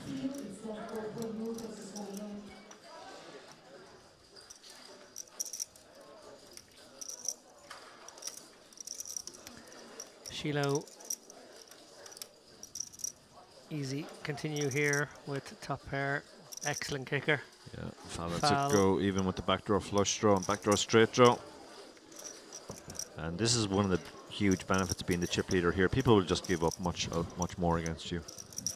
And you get to pick up a lot of small pots, which is very much the way Shiloh has gone about his business. He hasn't been splashy or ostentatious with his stack, but he's just chipped up consistently. Yeah, he's an absolute beast.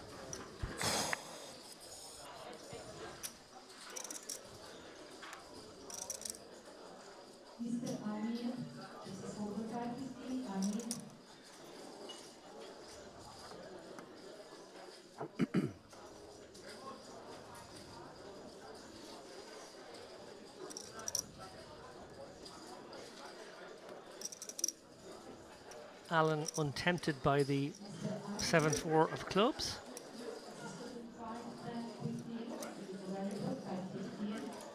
Brown with the pocket pair. And Fung will pass. Action over to our chip leader.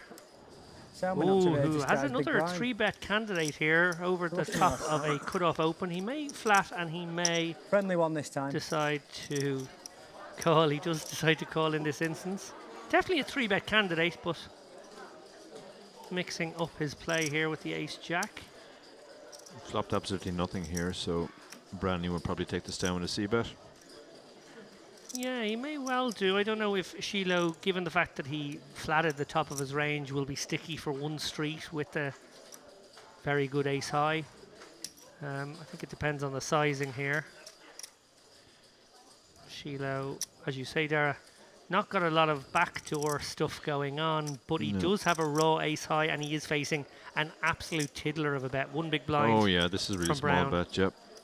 Which is a good size on this board. It would get the job done against most hands, but maybe not ace-jack. So we're playing a little bit of limit poker on this street. Shiloh does make the mandatory call with a good ace-high. Brownie's not going to like this turn. Yeah, Brown obviously can still be ahead. He knows that there will be some ace-high calls. I don't think he needs to turn ace-jack into a bluff. He's going to think his hand is good a lot here. He has good showdown, and Brownie is probably checking behind as well. Yeah, I think a check is wise in this spot because there are some queen-high hands that would have also called flop, queen-jack, queen-10. They may have stayed interested as well. So, yeah, Brown ultimately with the one big blind bet on the flop paralysed the action a wee bit and got to showdown as cheap as possible.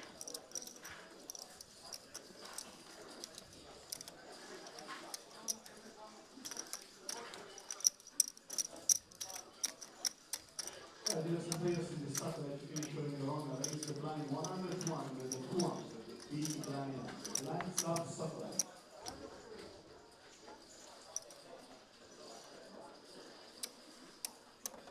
This is the final session of the day, as I mentioned at the top. In case you guys did take that opportunity to have a little break when we were away from the action for 15 minutes. 23 players left. At 18, we will do a redraw. 5 more bust outs. That's if we get to 18. We're not necessarily going to get to 18, I think, tonight now. 5 players might not seem like much, but it's still more than 20% of the field. So true that. And at least on this table, they're relatively deep. You can see some players are starting to. Alan's pressing a yawn there. Players will be tardiness will start to be a factor now as well, I think. Yeah, 3rd day in a row for these guys. They're obviously getting generous 12, 13, even 14-hour turnarounds, but we are in an all-inclusive resort. The guys aren't necessarily going straight to bed. Yeah, it's very hard to pass all the free bars and free restaurants. Jack 7-5. Queen 9 has some backdoors from both ends. Brownie with the kings. Obviously, he's going to bet here.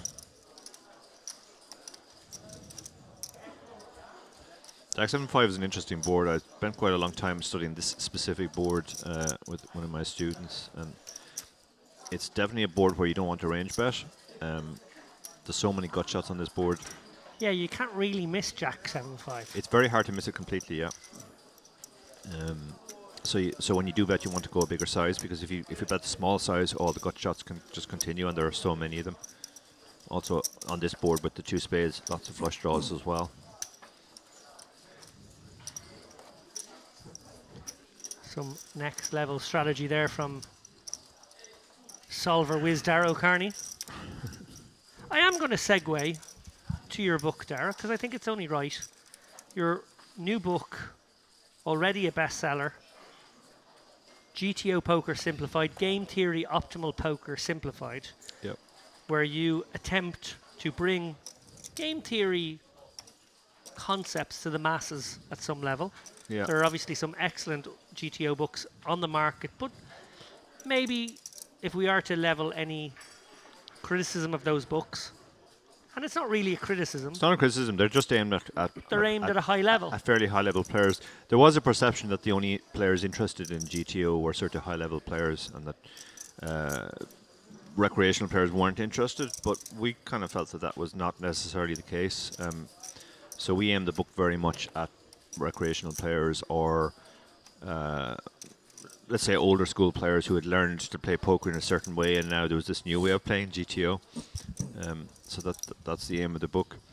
So in the meantime, we have a hand here between Fal and the chip leader again, and Fal has opened the 8-7 suited. Shiloh is definitely going to 3-bet the ace-king, and does, and that should be the end of the hand.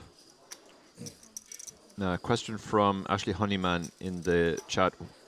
What was the buy-in for this tourney, guys? $2,200, I believe. That's right. Yeah, $2,200 was the buy-in for this. It's called the warm-up. It's the first of the bigger tournaments of this festival. The main event is coming up next, and then there's a high roller.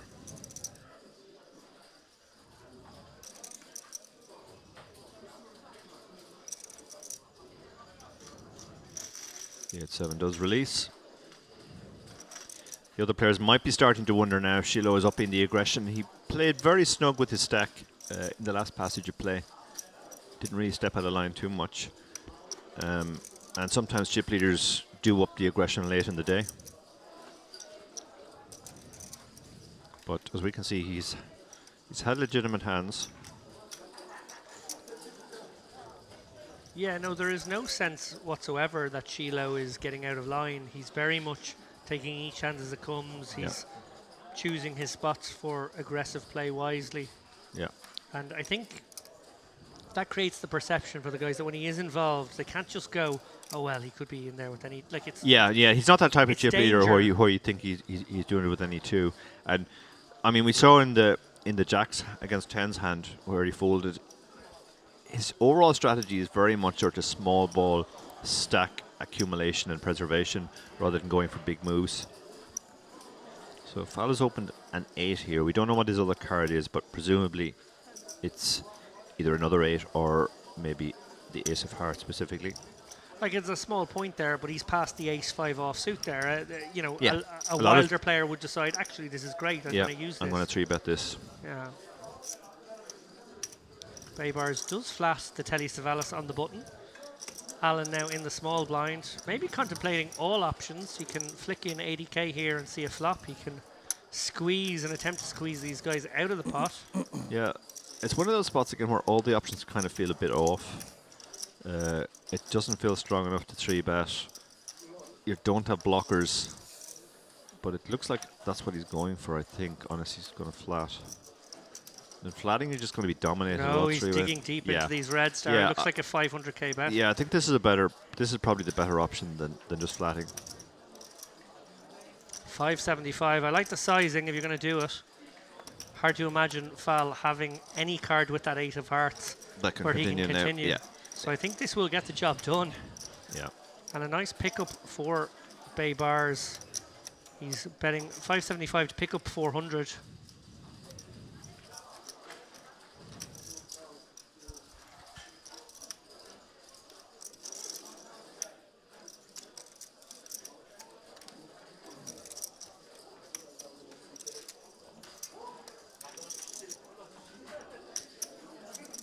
Well, Fal most likely does have the pocket 8s now that he's giving it some thought. Ace-8 of hearts would be a quick release, in my opinion. So, wow. Has he moved all in? He has moved all in. So pocket eights, we presume, is lurking under that mystery card. And that's a huge pickup. That's a huge 900K. pickup, yeah. Yeah, that got the job done. I think he recognised that Alan was going to be light there a lot with his squeezes. Big moment there for Fal.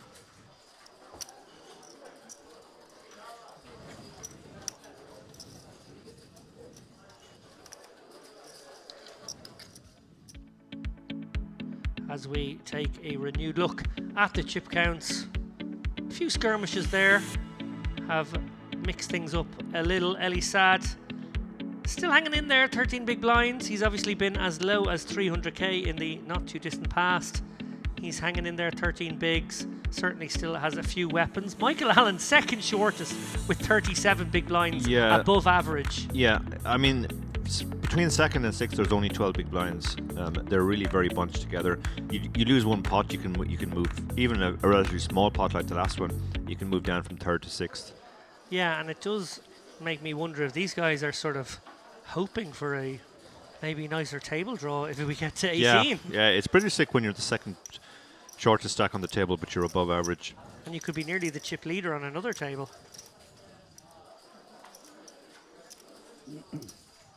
Shield folding an ace-7 there. Like, he really is playing this chip lead stack cautiously.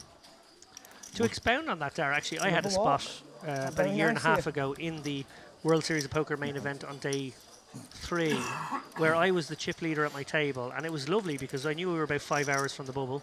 This was going to be a great spot to accumulate chips, and I got moved, and I was literally the shortest stack on my next table, and that was the table I had to play the bubble on, and it was miserable. Yeah. So it's so huge, the table draw in that spot. There's a huge element of luck to that, yeah, for sure. No, respect. You go from the guy who's got 80 bigs, able to pick on all these lads with 40 bigs, to suddenly being the guy with 80 bigs and everyone's got 200 bigs and they're picking on you. Yeah. I played a day 1 in the WSOP main once where not a single player bust all day, and the chip leader on the table had 40. This was back when 30k was the starting stack, had 40k, and the shortest stack had 20k. And we were all just bunched. We were swapping lists, and then they broke our table. I swear to God, I think every single one of us was the shorty on our new table.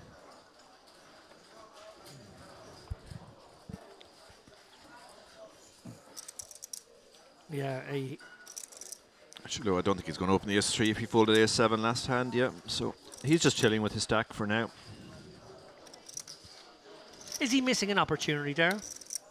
I don't know if this is the table that you can push around all that much. You know, you've got Brownie, who's definitely not afraid to get put in the mix. We've got Alan, who we just saw squeeze with Queen Jack off. He might be just saying, you know, I would actually be better off just preserving my stack until the redraw as well. Yeah.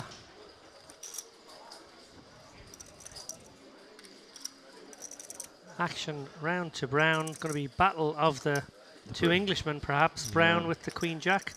Probably just a call. I don't. Oh no, sorry. In the small blind, I thought he was in the big. Rough, yeah. No, in the big blind, it's definitely a call. In the small blind, it's a bit muckier calling. Yeah, I'd certainly like a Queen Jack of the suited variety more than this. Fung hasn't really shown an inclination to get involved with these type of hands. 65 into 370. It is a huge price he's getting. That might encourage him to play this one. It's pretty close. Yeah, he doesn't like flatting much, so his flatting range is always very, very weak. Well, these guys all playing roughly the same stack, in or around the 35 big line mark. See who can outflop who. Ooh, this could be Brownie could lose some chips here for sure. He's got second pair.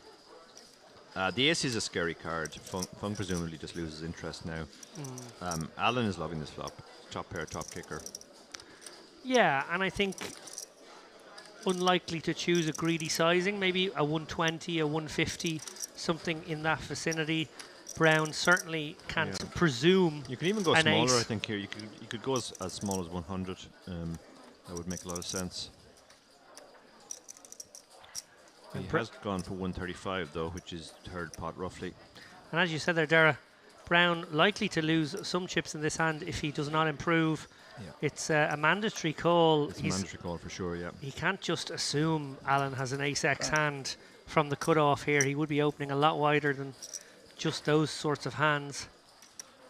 Interesting turn cards are about. Yeah, king, 10, queen, jack are all obviously. The ace should probably... And that kind of is an interesting one because combinatorically, Alan's likelihood of an ace goes down. Yeah, but then he did bet into 2 people on the flop, so that's a lot different from just betting heads up. Alan. I feel like Alan will price this in or around the $250,000, and I feel like Brown may have to call one more time. Yeah, the ace is an interesting card too, in the sense that Alan now knows it's extremely unlikely that Brown has the case ace. So his thinking has probably gone from how much will I get from worse ace to how much can I get from a jack. Looks like he has made it over 300. Looks like about 360, and that is a larger bet. 6-5. Yeah, half pot roughly. I think he's mostly targeting a jack here. And a weaker ace, of course, as well, would feel utterly compelled to call. Oh yeah, no, a weaker ace is calling for sure, but again, combinatorically there are far less weaker aces now. There's only one ace missing. Alan can be pretty sure his opponent has a strong jack or a mediocre ace, given the small blind flat. A king jack, a queen jack make the most sense, and then of course hands like maybe an ace 10 makes a lot of sense as well. Yeah. So he's chosen a size to target those, and he has got himself a customer. Yeah. Yeah, the thing is, there's only 4 ace 10s though, whereas there's. Oh, what are we seeing? Jacks. What's happened here? Brown has decided to turn his hand into a raising candidate. I don't like this or recommend it whatsoever. Not just because of what we can see, but what this bet achieves. Yeah, I'm not sure what he... Does he think he's protecting his jack now? Does he just think because there's 2 aces there, Alan can't have the ace anymore? Yeah. This is a little weird, I gotta say, from Brown. The man from Rochdale going for a very unconventional line here. And he does get called. Yeah, I like Alan's just call. That keeps in the weaker hands. Alan probably does actually think now it's very likely that Brown has the case ace. Because this is a very strange line for a jack to take. It's not his card to be able to raise when he's playing against an opponent who is uncapped. He's only got 2/3 of pot left behind as well, 1.4 million. Spades got there. Put himself in a spot now, yeah. And remember, there's a Jack X of spades combo that could make more sense than some. Like, nothing makes sense, don't get me wrong, but maybe the King Jack of spades. I think weaker ace X is the most likely hand that Alan thinks Brown has. He's loading up chips, Dara. I don't get this. I think he's just keeping going now because he's got the lead now, the betting lead. Oy, oy, oy. But this is, yeah. What are we witnessing? Is this the end of Brown? He might not put it all in, but no, he's no. Oh, super weak when you do that move. Now Brown is probably back. Alan is probably back to thinking, okay, it's a jack at best. Yeah, you don't have pocket fives. I'm all right. Yeah, it's a jack at best, and how much will a jack call? Spades getting there is sort of irrelevant because we would assume Brown comes out betting with that sort of aforementioned King Jack, Queen Jack of spades. And the ace of spades is on board, so like there are very, very few combos of flushes for the small blinds flatting range. Most of his flats would be ace X of spades. King Queen of spades, so maybe. So it's really King Starts Queen, Queen funky. Jack, Jack 10 maybe. Yeah. Maybe King Jack as well. So maybe there's probably only 4 combos of spade flushes. There's far more combos of ace X and Jack X. Alan trying to figure out what hand would raise the turn. Yeah, that's what that would now call a bet. Yeah. Sort of like ace queen. It looks like a weaker ace mostly still, or yeah, it shouldn't really be a jack. It does look like Brown has succeeded in confusing. Yeah, maybe a suited ace makes sense here. Alan at some level. Ace 9 suited, something like that. So he does look for some extra value. Looks like She 285k. playing Wow. Oh, look, this is an This absolute, is this is an sick. absolute milker of This a bet. is sick. Absolute milker. This is sick. You don't see this often in position. You often see this as a blocker bet out of position, but this is a 15% of pot bet. He's goading him. Yeah, he It's, really is it's a goading him. goader. Sometimes you might get your opponent even to shove here. Such a small bet. Like, how can you fold anything to this bet? Yeah, as you said, Dara, I think Alan deciding, well, his opponent probably has nonsense. Maybe it's actually a very bluffy line and I need to induce. And this is sort of what he's doing here. It's an interesting hand. It's one for the highlights reel. I'm not sure a huge amount of our more discerned audience are going to approve of that turn raise, but it certainly created something Maybe a little bit spades. different and a little bit complicated. Yeah. Jack, king of spades. So he has now decided. He's trying to find hands he beats now, like the king of spades with something else. Well, But Jack with the king of spades beats him. there's pretty much nothing. Yeah, it's actually like, even though it's a tiny bet, it's only 15%. You only need to be good. What is it? 12% of the time here. Not even 12. Yeah, 12% of the time. But like, are you a good 12% of the time? What can he have that you're beating that takes this size? Like, it feels like such a catastrophic spot if you somehow fold the best hand here in brown shoes, but that bet, just come on. What is it? Credit to Alan for finding this bet. You have ace 10 or something? Ace queen? Yeah, You're Alan big, thought aren't it you? was a worse ace. That's you what he bluff was it? I'll targeting. say anyway. No, I don't. There you go. I had a hand? I don't think you did. A jack doesn't make obviously got sense. to be- That's why Yeah, Alan doesn't got an think ace. he had a jack. He, You don't have he an thought ace? it had to be ace queen or ace 10. That's what he was targeting with that bet.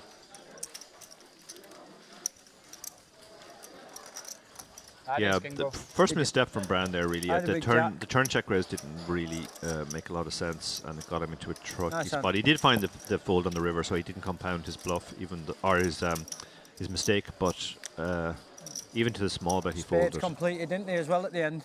Yeah, the king of spades He as well, I think. Yeah, so He any didn't have jam the you king just of snap in spades. my neck, aren't you? You had I the have king no of spades. clubs. If I haven't- if Maybe I he have thought the he had the king of spade, spades. I can find a jam, but you maybe call it off anyway. Nice hand. He was considering jamming then, obviously, Brown as well over the small bet. So down to 22 now, so we've obviously lost somebody on our table. We're one player nearer to the two-table redraw. So some English on English action there, and Alan coming out on top. War of the Roses, Dara. Yeah, Alan was down to seventh, second shortest stack, but now he picked up a nice pot there. Sad. Probably going to stick this one in from the cutoff. Just 12 big blinds. Yeah. Pocket pair. Yeah, he moves all in. Queen Jack quickly folds. Fung's out. Big blind. Jack 9. That's out as well. Sad picks up a much needed chip boost. He's up to 15 bigs again. Yeah.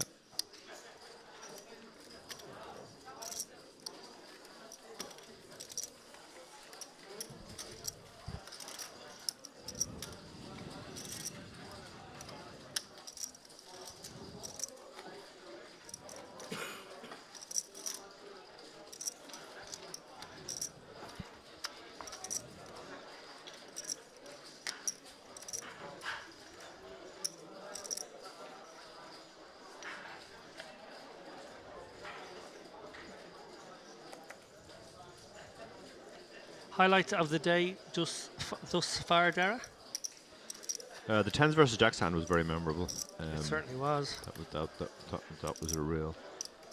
I mean, the last hand was very memorable too, but it was probably the first misstep we've seen, major misstep from Brown. But he's certainly in live and play as well.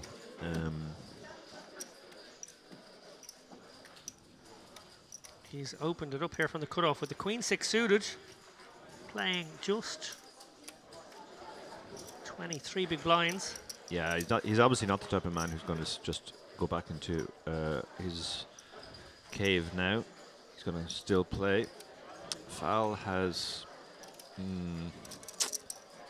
Yeah, that's a tempter against somebody like Brown, because he's going to have so much Queen 6 suited type hands that even a weak ace could be a 3-bet there. But Shiloh is going to take the lower variance line and just call. the 7-5, try and outflop his opponent. And he has managed to do that with bottom pair. Brown does check back, and he checks back and finds the 6. Yeah, yeah. Yeah, decent check back as well, because the queen high had a decent amount of showdown. So betting the queen high didn't achieve a lot. Shiloh now probably thinks he has the best hand, and he has to protect it. Brown probably just calls here. Big bet here, 200k into 330. Yeah, this is a... You need to have a hand to continue now. Feisty call there from Brown, tosses out those chips. That's a brick. So I wonder if Shiloh's putting his opponent on ace high, being a little sticky, and decides to go for value again, or does he decide that his hand is more like a bluff catcher? yeah, it feels like it's somewhere between those two. Yeah, he's gone the bluff catch route. If Brown size is this small enough, he'll get called here for sure. Shiloh has the 7 in his hand. 4-7 obviously makes sense. Is there ever a world where he turns his hand into a bluff, or is the 5 just got too much showdown that he takes the showdown of the 5 here? Yeah, there's some argument, but then the ranges are so wide, blocking a specific combo like 7-4 isn't as big a deal. If the ranges were tighter. Also, I mean, as wild as he is, Brown probably isn't opening all the 7-4s from the cutoff. He might not even be opening 7-4 suited. Certainly not opening 7-4 off. So Looks like he's pulled out calling chips. yeah, I mean, in some ways the 7 is a slightly troubling card as well, because some of the misses like 7-8, 7-9, which might continue on the turn because they picked up either an open ender or a gut shot. They were blocking those as well. Yeah, Brown very much representing right now a pocket pair. Obviously, there won't be too many 6s in the range from Shiloh's perspective. We see that he does have a 6, but actually the hands he'll be more concerned about are things like 8s, 9s, 10s, which make a lot of sense with this line. Yeah. Brown could also have a king with this line as well and have check back flop for deception. So Shiloh maybe, as I said, not feeling like he's beating a lot, has the option to turn his hand into a bluff now. He does just toss in calling chips and gets the bad news. Great value bet there from Brown. Yep, great value bet. Recognises he did almost certainly have the best hand, and he might as well try and get value from a 5 or an ace high.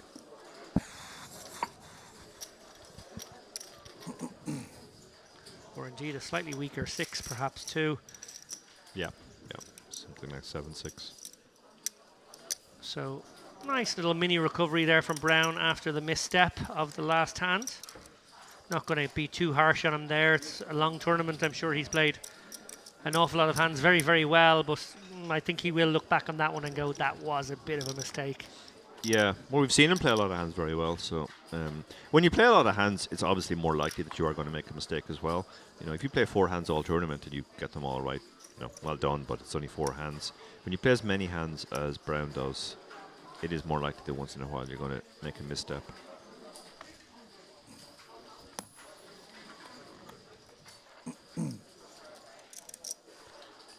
Sad is still in that spot of basically looking for shoves.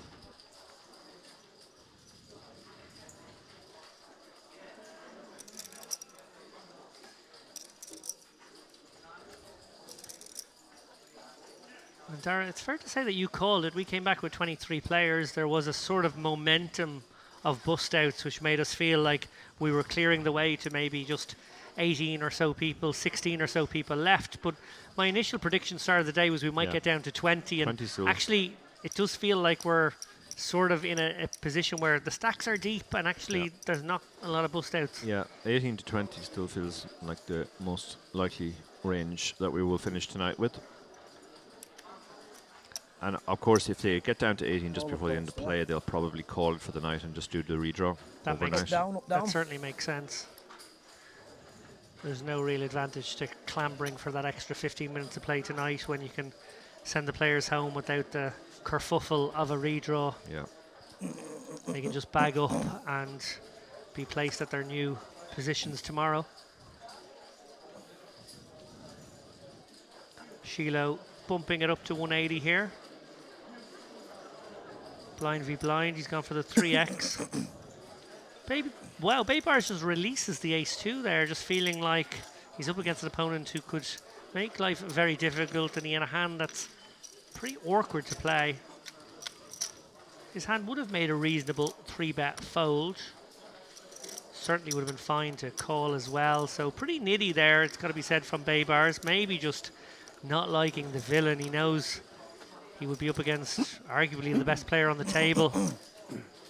Yeah. And part of poker can be that sort of ability to be honest with yourself. And if you recognize, oh my goodness, I'm up against a bit of a beast in the 5-seat or out of position to whoever, avoiding confrontation, shaving off a bit of your range, surrendering a tiny bit of pre-flop equity is sometimes the right thing to do if you feel like they could put you in a tough spot. Yeah, 100%. You don't have to take those close margins, especially in a structure like this. Like if this was a hyper turbo side event, it's a completely different situation. But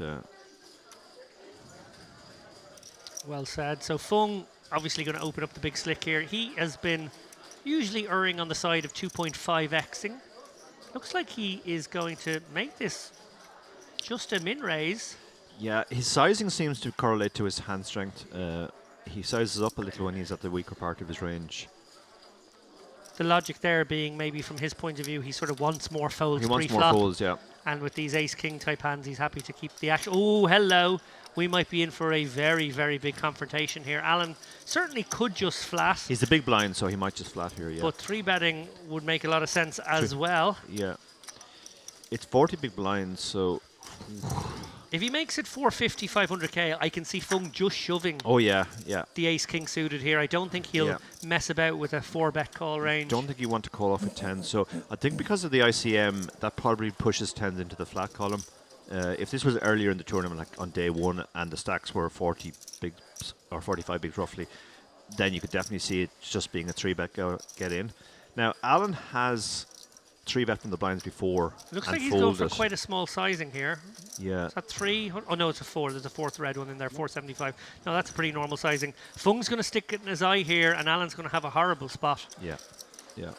And just to add some credence to what Dara said already, by flatting the pocket 10s and playing it more passively doesn't mean you're surrendering equity. There's actually great ways to win other pots by flatting the stronger part of your range and having your opponent bet into you.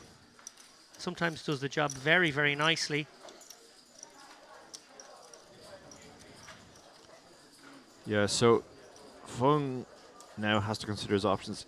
I mean, his style is very much, he doesn't play that many hands, but he does play them aggressively, and he likes raising more than calling. Would that change now that we're getting nearer the end of the day, nearer the final table?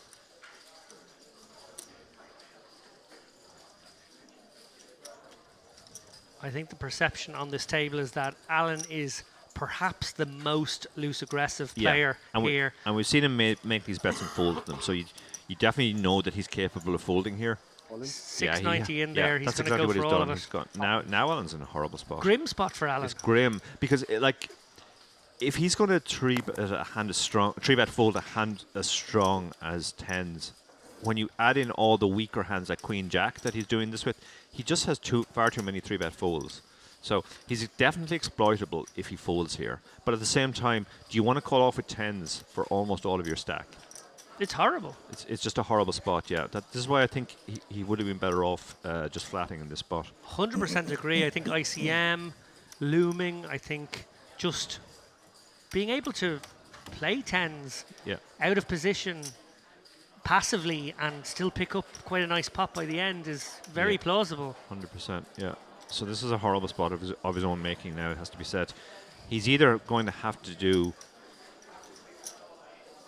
one or two horrible things. He's either going to have to fold a hand as strong as 10s, having put in a lot of chips where he could have just flatted and seen the flop, or he's going to have to call it off with 10s for more than 40 big blinds effective.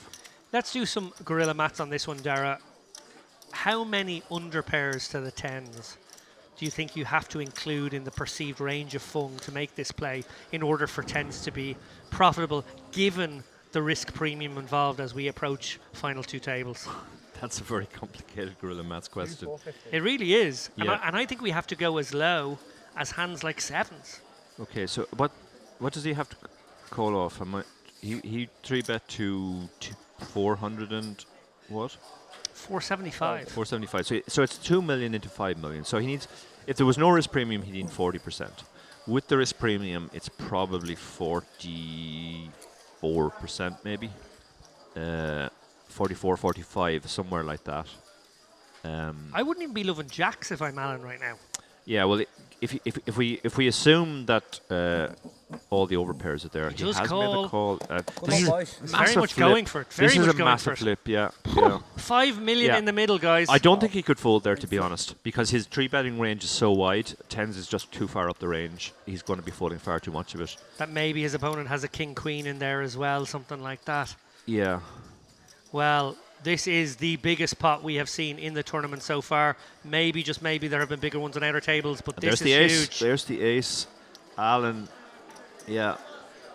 He didn't need to 3-bet this, and now he's got himself into a race, and it looks like he's going to lose that race unless he finds running hearts or he picks up an 8 Ooh. now. Okay. A 10 or an 8 does it for him. He's got 6 outs. This would be a sick way to a sick run out. No, it's a 3. So Alan's going to be absolutely crippled after this, and Yeah, down to just 13 bigs now. yeah, Hey, I mean, absolutely enormous pot. in his defense, Okay, it was a flip, and he was actually better than 50-50. And if he wins that flip, he's in an amazing spot. He's up to 5 million. So there is an argument also for gambling at this stage of the tournament. Then you can attack the second last table and get to the final table pretty much always with a big stack. A lot of players take that approach. You know, we're more conservative players. We like to sort of flat a lot and just navigate. But there is the other school of thought which says you just take your flip at that point, and if you win it, you're in an amazing spot. Yeah, an absolute knife in the belly of Alan there. You can tell he's taken it well. He's wished his opponent nice hand, but it is an absolute gut punch. Yeah, he's not out of it yet. He's short now, but he's definitely not out of it. That was such a huge huge moment in the context of the tournament huge right there. moment. Absolutely huge. That's yeah. 10% of the chips in the entire tournament right there. Yeah, yeah.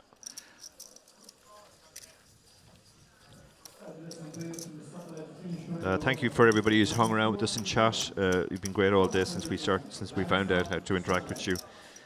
Our friend Ray says, Ray Wheatley, great commentary team, very slick. Thank you, Ray. Helmut Fung, star of the show right now, 5 million to the good.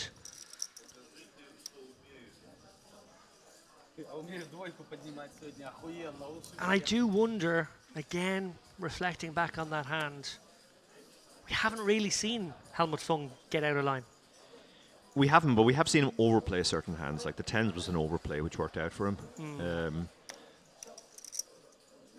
Yeah, but if you think about the range, like Ace King, there's 16 combos with that. So that's already as many combos as there are of Aces, Kings, and Queens.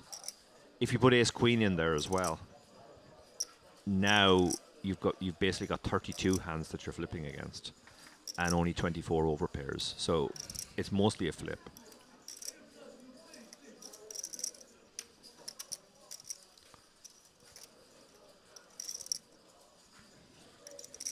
Mats is still close, even with those numbers, Dara. Yeah, it's still super close. I think the biggest problem for Alan is because of his style, where he 3-bets a lot of stuff like Queen Jack, which he has to fold. If he's folding all that stuff, and then he's folding whatever the worst pair, the gap's too big. Yeah, there's just too many hands that he's now folding.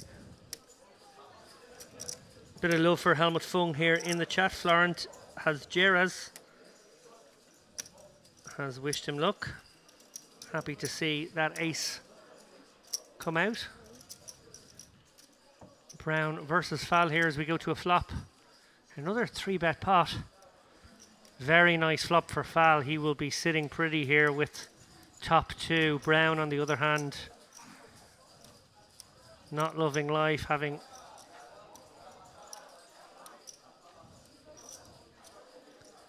flatted the 3-bet here. He is not really in a particularly good position to continue. Looks like he's going to fire at a donk lead. What's going on here? Yeah, this might be an old-fashioned bet to find out where you're at type bet, but yeah.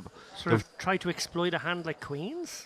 The wheels have come off a little bit, I think, for the two English lads in this last session. This bet is it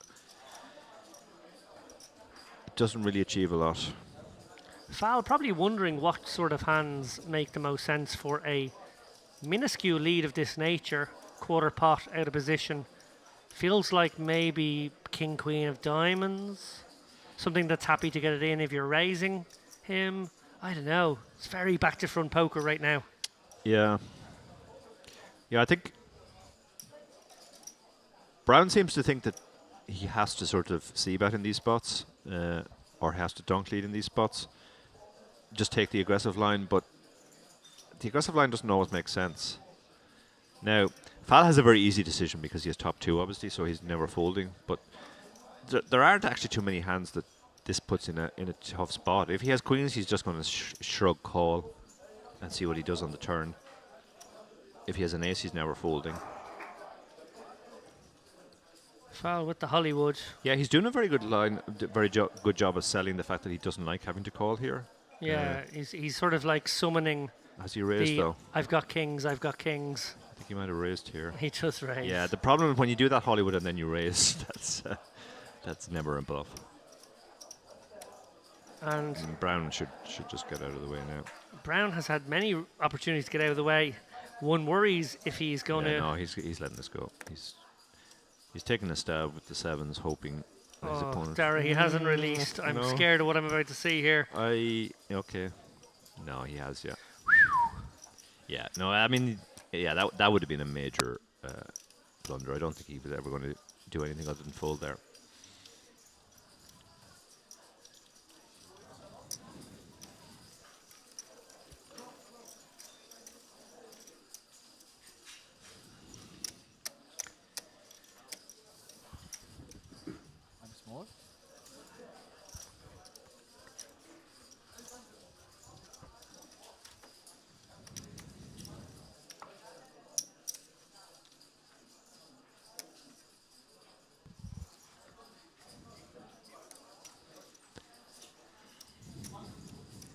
I think Brown is feeling it now too. Remember how chirpy he was not so long ago, and now we haven't had a word out of him in a while.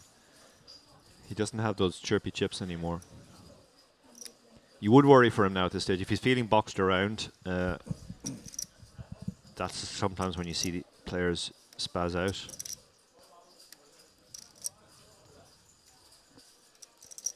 Chilo has really gone up. He's just a silent assassin sitting there, chilling with his big stack, not pushing anybody around, just waiting for good spots. He has picked some very good spots as well. Like he has brought the hammer down selectively, but it's been very, very selective aggression. This might be another one. Yeah, he just lets the game come to him, really, doesn't he? Yeah. Doesn't force the action, doesn't play like he's the big stack trying to nudge people around. Just plays the right ranges. Yeah. Takes the odd aggressive line like this one here. He spotted that Fung again. This is going to work because I think... Well, they're very deep there. I think Fung will call. Maybe, but King Jack. King Jack suited. It is suited, yeah. Obviously, they're playing 80 bigs deep. Yeah, that's true. But I think Fung is kind of like we have seen spots where he wasn't that stack size aware, and I think he's not necessarily. I don't think his calling range is all that different. 80 big blinds and 30 big blinds, even though it should be. I think he's just he might just say, look, I only have King Jack here, and it's the chip leader. Yeah, you don't well, love that's not getting the chip leader. into Sorry, it's the other big stack because of course Fung is actually the chip leader now. Yeah, maybe he will, just given he has so much chips now, he'll... I think it's just too pure as a call here, the King Jack suited. He only has to call another 250 into 700. Yeah. 650, 700, yeah. 900 in the middle. Well, I tell you, if a couple of clubs come out here, we might see some fireworks. Yeah. One club, but again, this is just... We had this board before, and I said at the time, this is basically 3 baseball cards.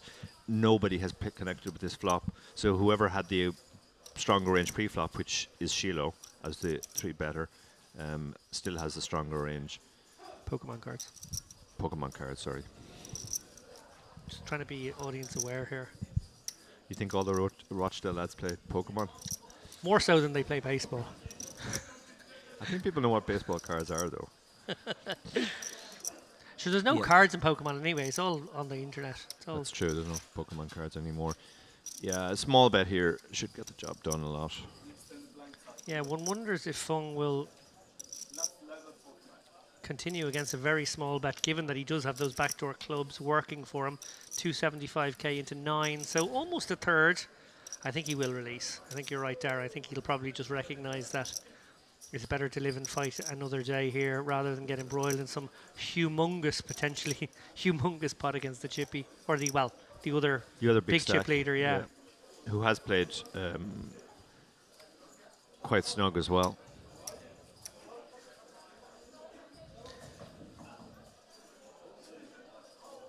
He is going to come with a call, so clearly feeling as though he must defend some portion of his range, and that includes king high, 2 overs with a backdoor. Or else he's just thinking it's a small bet and he hasn't hit that board, so I'm continuing. Very interesting spot for Shiloh once it gets checked to him here. Fung almost certainly knuckles this one, and Shiloh, does he go for it? It's the same two players as well as in the 10s versus Jack's hand. Kind of feels like Fung has a hand like maybe pocket 8s, something like that. Yeah. So, well, not specifically pocket 8s given that Shiloh's blocking the 8s, but you know what I mean, some medium pocket pair. And Shiloh, obviously he has picked up the gutter. He's picked up equity against hands like 6s and 7s. So question is whether you want to just check now and see what happens on the river, or you want to bet your equity and maybe get a better hand to fold. Looks like he's going for the bet here. What's the size? I think he's going to go big. It looks like he's going big here, yeah. And I think big makes sense. Yeah, he's repping the big pair now. 1.4 million in the pot. He's going to go about $1 million. Yeah. And Fung, well, it's an easy decision now. Yeah, I mean, it's no decision unless now. Fung really changes his style that we've seen all day. He tends to call small bets a lot and fold to big bets. Credit to Shiloh here, recognising that against the other big stack, 80 deep, he could take a sort of a cash game type line here. 3-bet the ace-8 of clubs, c-bet a board when he has some backdoors, and then, even though not his best card, but a card that does improve him in some such of a way, go again for the larger turn bet and put so many of Young's holdings or Fung's holdings in the bin. Yeah, he followed through with his plan there. You know, he wasn't afraid. He has played very, very snug with the big stack, but when he's got involved, he recognised good spots and not being afraid to pull the trigger.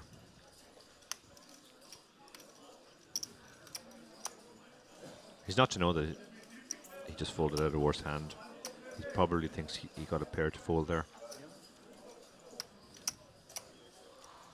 Or maybe a better ace. Yeah, better ace. Definitely in the mix as well. So roughly an hour to go here. That's a big pot as well. That switches the chip lead back, I believe, to Shiloh.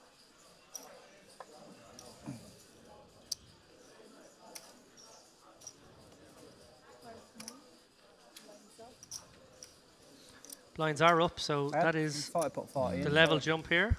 Yeah, and that shortens the stack of Sad, the shortest stack. 40k, 80k with an 80k big blind ante, 200k around. That's 2 starting stacks. Yeah, yeah, it's getting serious now.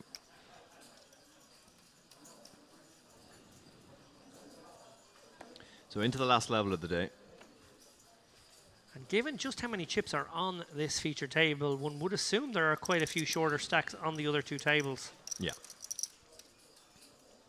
Yeah, we also haven't lost anybody in a while, so the averages remain stagnant. Fowler with the ace-6 suited is going to raise it up. Also that 30-60 to 40-80 jump, one of the bigger jumps you see. Yeah, you go from 150 to 200 in the middle. Ooh, 9. Oh yeah, 9's is sticking it in here. Sad delighted to see a hand with which he can 12. get it in. Just over 12 big blinds.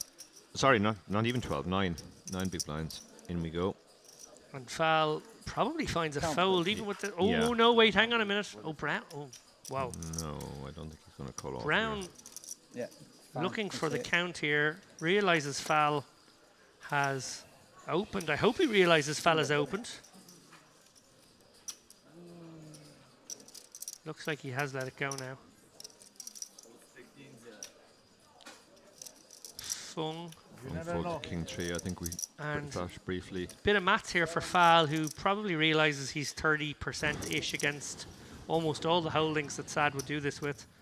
Possibly there's a cheeky King Queen in there as well. He's not even getting 2 to 1 here, and he probably only has 32% against the range. So yeah, this should be a fold. You never know.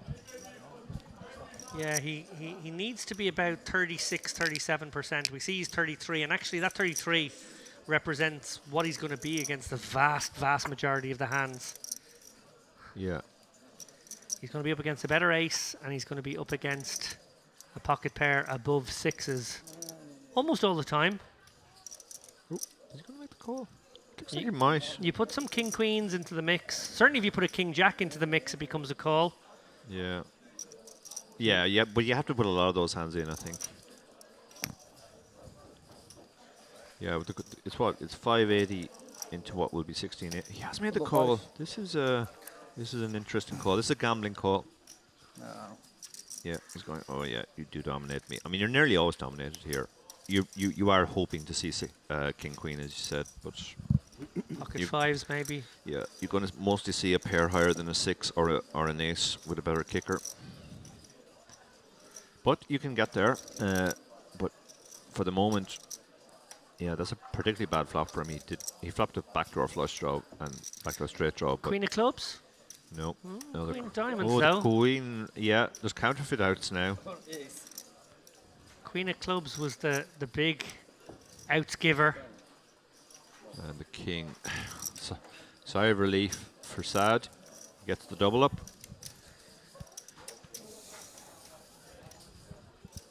Yeah, I think when you reflect on that call, you think maybe that was just a little bit too loose. Yeah, I think as well as a King 10 of hearts there. King 10 of hearts. Now. Oh, he's been moaning the fact he would own the hand. It's a function, Dara, of this stage in the tournament that chips gained are not as valuable as chips lost. Yeah. That's a very simple factor. Yeah, and absolutely. Yeah. If you're getting the Preserving- right price, yeah. you're not getting the right price. It's not enough, yeah. Yeah, if it's 18. 36, 37%, it's probably more like 38, 39%. Given it's not all his stack, obviously, but you still Can't do call need when he extra. jams, but And there's no way I think I he might has jam on him. 39%. So no matter how many king queens you put in the range.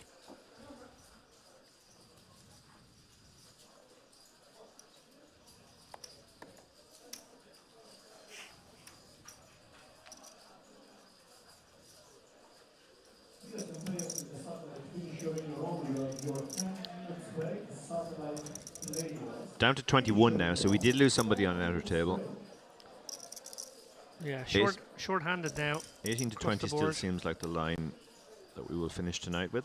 But sometimes you get a whole rash of bust outs, and sometimes nobody busts out from here. Yeah, I like your shout now that at some point, probably very close to the end of the day, we will get down to 18 and they will just say, Yeah. do you know what, let's call it a day. That would be common sense prevailing for sure.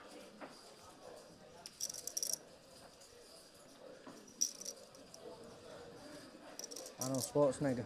Fung bumps it Arnold up here with the Schwarzenegger Jack here. 6. He's 2.5 back. x'd. Foul. You are. Pretty mandatory call here. I feel like raising in this spot, he Can't be can't killed. really No, withstand a perfect 4 there, bet. yeah. So instead, he can Okay, just got call kings and and a hope heart. that his opponent represents the Stole my ace move. when he doesn't have it. Oh, hello. Well, that makes life very easy. Royal draw to go with the flush made. And Fung with the open ender. Will he put more chips in this pot? Will he start with a bet? I feel like he could Yeah. go either way. Whenever he has the choice between two options, he almost always takes the aggressive option. Helmut Fung is coming with a bet of around 250. Now Fal's hand is just completely invulnerable now. He just has to call and hope he keeps firing. Inside, he's dancing. Yeah. Yeah, he does make the call. Praying that Fung keeps betting. Yeah, don't want to pair that board. Lovely. Yeah, you don't want the board to pair, but you would love to see a 9. You would love to see it. Or an ace. Or even a jack. Any card, straightening card, which might make a straight for his opponent. Fung. Yeah, he does. He does for once put his foot on the brakes, and that draws the quizzical look from Fal. I always think that look is like, will you put more chips into the pot now? How do I get more chips in? I think coming with a small bet makes a lot of sense here. You feel like your opponent might have some piece of this. You want to make sure he continues with draws that are dead. Yeah. So Jack X, the perfect hand. Don't think there's any point in betting big here. So the options are check or bet small. May I just point out, he is losing to the Jack 9 of diamonds. Yeah, he doesn't actually have the nuts, but it's pretty pure. Yeah. He does come small, and I like this. This is Yeah, really good. Third because pot, keeping the draws interested. Yeah, the draws are more likely to pay here than the river. So, and apart from the the Jack X and the gut shots, there's also the diamond draws. And versus range here, Darragh, does Fung, is he compelled to make a call here? We see he's dead, of course, No. but versus range, it's No. I mean, even some of the bluffs are like a jack, so you're drawing to a chop. yeah, you could be up against even a king jack, and then that's like a nightmare. Yeah. Looks like he is going to call though. But he definitely calls too much to smaller bets, which is a very common thing that live players do. But no, he does let this good one go. discipline. We didn't give enough credit there. He found the fold in the end. Good discipline. Now fella's probably thinking maybe I should have checked, or bet even smaller. Yeah, bet smaller would have been my move, to be honest. 1/3 was an okay sizing, but I'd have actually gone 20%. Yeah, make it look like an advanced blocker. Folds. So we saw before this hand we were down to 21. Only the jack. He's telling his opponent he just had the jack. Jack of diamonds? No. 5 diamonds, of he course. asked Jack back. of diamonds, the open ender. Only the jack. Open ender, but No, great decision by Fung there to release the jack. Many He's wouldn't. not It was the right call. Darragh Kearney called it. No, it's good. And it looks like we may have lost somebody on another table as well. Yeah, they're waiting for some reason here. We won't be adding to any tables right now unless we're taking one person off a table because we lose 2 people on another table. That is possible. Yeah.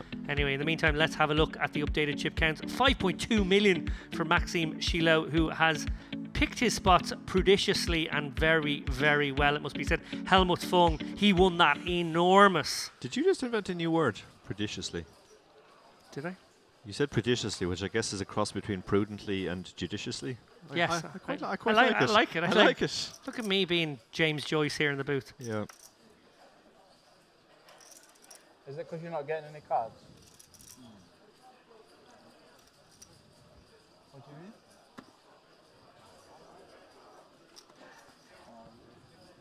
As I mentioned there, Helmut Fung, he won that huge slip. He got up to 5 million. He lost a chunky enough one back to our chip leader, but those two guys very much top of the pops right now. Yeah. And a walk for the chippy. Shiloh just coasting, really. Yeah, it's good to be chippy. Players are much less likely to want to tangle with you in all sorts of ways, including attacking your big blind.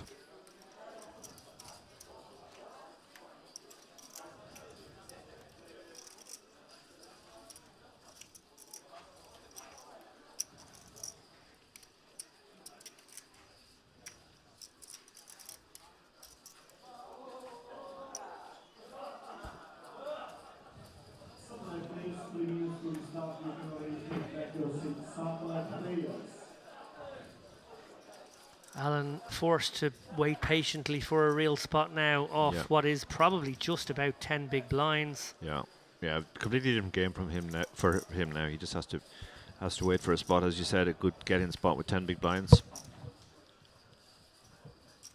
Fouls on the button here with the king 5 suited. This is definitely an open.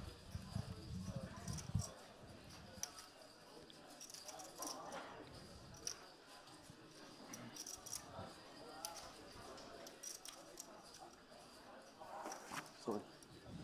Shio doesn't do anything with the 5-2 suited. Barshas has the jack 7 suited though. This would be a fairly normal defend. Or bay bars rather.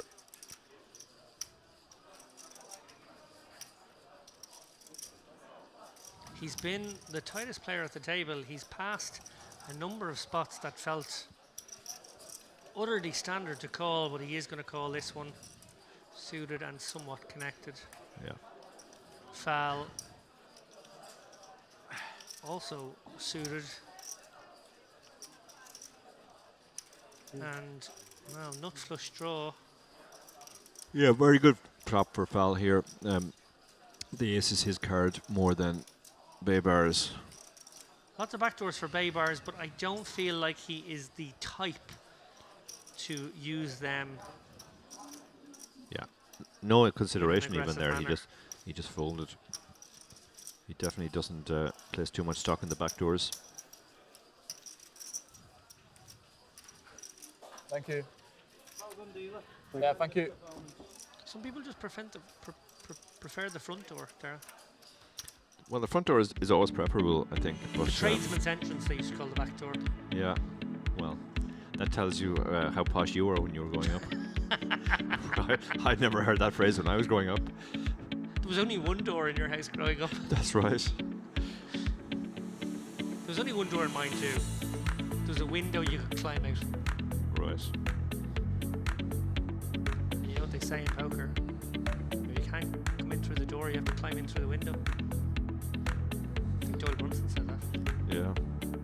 So you can see the stacks there. Alan does have just over 11 big blinds. Alan and Brown, remember, they had moved right up the charts, and now they're actually down at the bottom. Sorry, I have to reference it because it was completely visual and nobody in the audience could tell. The look of bemusement Dara just shot me there. Absolute bemusement. Yeah.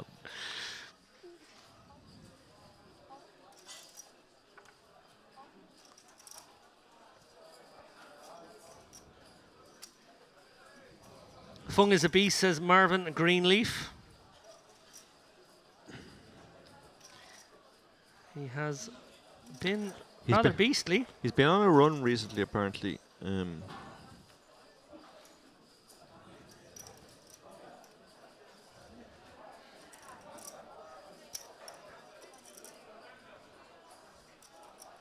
Foul with the ace-queen now. He's been very active recently.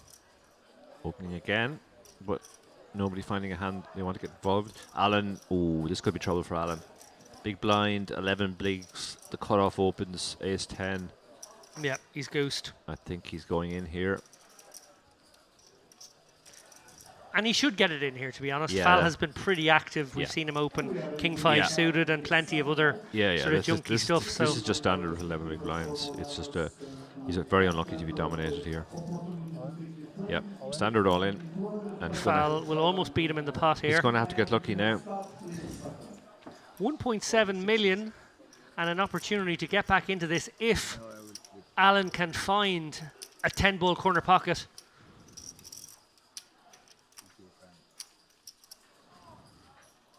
No 10. He has backdoors now with the 8-9, but other than that, he's drawing pretty thin.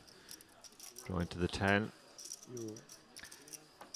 With the 8, or the 8-7 rather. The 9 now just reduces him to the 10. Some chops, some chop opportunities. You take it. 6 or a 3 for chop. Oh, and he found does the get 10. there. He's found the 10. Atta boy, Alan. Fal takes a bit of a body blow there, down to 2.2 million. Alan up to 1.7 million. That feels good. Yeah, that's a huge changer. Wow, and what a difference a river makes. Yeah. One hand win. He'd have taken a chop. He would not have sniffed at a chop, but he hits that 10 ball corner pocket to double up now. 1.7 million back in the hunt, 21 big blinds. Yeah, oh no, he's right back in it now. I mean, all of these stacks are so bunched that one guy doubles another guy up, and it changes it completely changes the complexion for both of them. I know a lot of people are also. What's it like to run so good?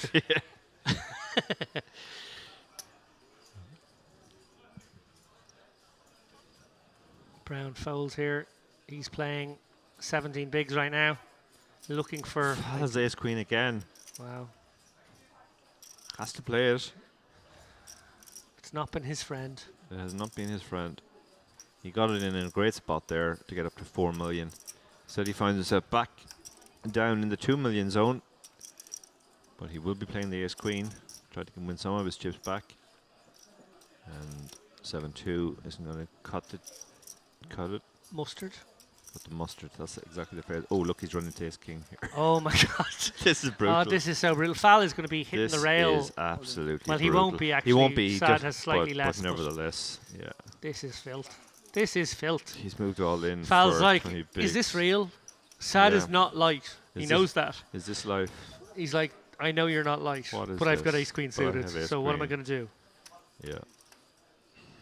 So What am I going to do? If there was any player he could find a fold to on this table, I think it is Sad. Yeah. But this is pretty filthy. Full 20 big blinds, though.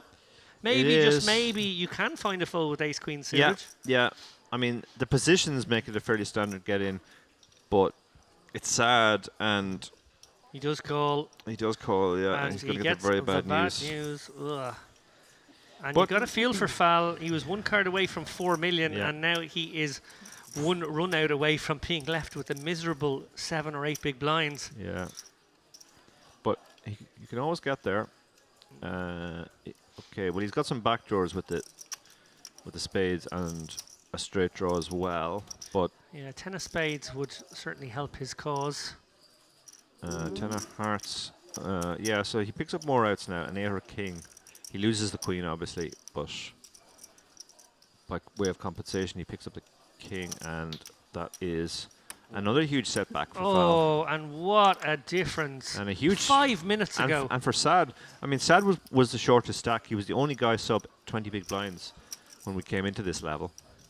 And now he's right back in mid-pack, and Fal is the one who's under pressure. Poker can be a cruel game sometimes. Yeah, down to 8 big blinds now. This is grim days for him. He's also just going to be feeling that it's not his day. Ellie Sad, on the other hand, was very, very short. Very, rocking very short. 5, 6 big blinds, Yeah. 7 big blinds for a long, long time. Yeah. 42 big blinds now. Yeah. He stayed patient with the short stack, which is always worth doing. Don't just stick it in indiscriminately first half-decent hand you see. If you wait, you will find a decent spot more often than not. Absolutely. Well, we've got about 30 minutes left, guys. Maybe slightly more. 21 players remain. There are plenty of short stacks out there now. We said how this table was full of, deep stacks. Now there's lots of guys below 20. Yeah.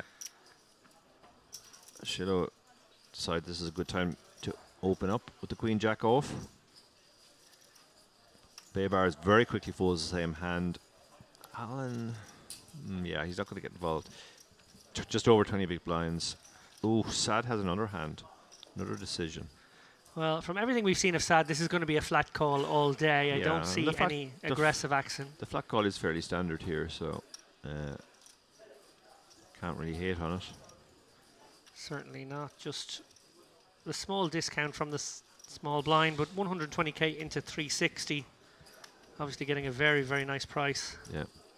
Going to try and flop a set.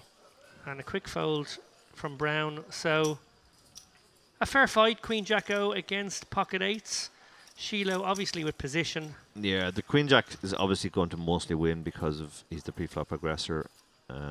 He's definitely going to win now. Yeah, Sad looking at 3 over cards, probably Three ready over. to fold to even quite a small bet. Yeah, this is as bad as flops get for. I mean, I guess an ace high flop is even worse, but this is pretty bad.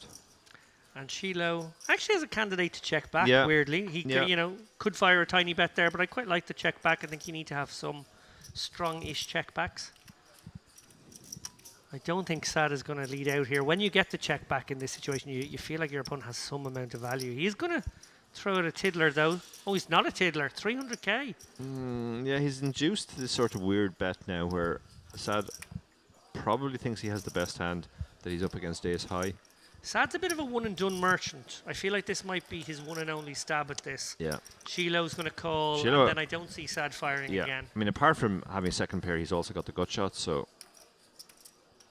Yeah, Sad's bet is almost the old-fashioned find out where I'm at. Yeah, and as you said there, the function of the check back on the flop was to induce something as well. Yeah, absolutely. Not just a pot controller, but actually to try to convince maybe some spades to bet out, some under pairs to bet out, and that's what happened. Sad's going to shut down here, I feel. If he does shut down, the interesting thing then is does Shiloh go for value with his jack? Because the king obviously greatly reduces the amount of king X in both players' range and actually promotes his jack X.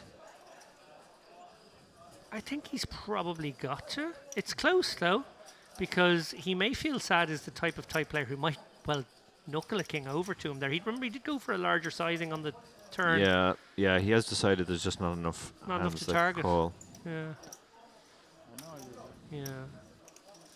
So, Sad loses a little one there. Shiloh just going about his business, very workmanlike. Yeah, just won a lot of those small to medium-sized pots. Not played too many, but won more pots than he's lost when he's gone in.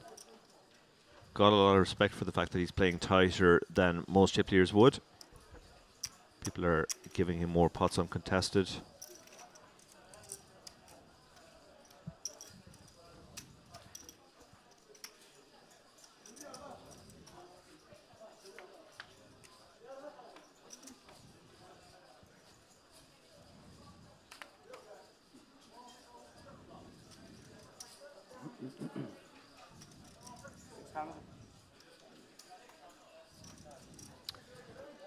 Fal. Oh, we've been under the gun here, yeah. He's going to go for it here. 8 big blinds with the ace-8, that seems fine. Well, he's holding back 45k, so I guess that rule not in play here. Yeah. He's effectively all in, but... I guess, are we on a pay jump? We're probably on a pay jump. Let me just double check that actually while the action swings around. We are not on a pay jump until 18, but... Yeah. I guess you're forcing your opponent to actually make a raise, which is sometimes psychologically interesting. And do maths as well. And do maths, which nobody likes. Not at this hour of the night when you've been playing all day. Fung will release the king 7 and everybody folds. nice outcome Very for Fal there. You wouldn't begrudge him that pot at this stage. Very nice pickup there. 2.5 big blinds is pretty huge. They might only play another orbit tonight, so these might be the last blinds he has to pay as well. Yeah, drawing for last X amount of hands at some point you would feel any moment now. They're about 15 minutes from the end of the day. Normally around the 10-minute mark they like to stop the clock, make sure all the tables play the same number of hands, somewhere between 3 and 5 most common.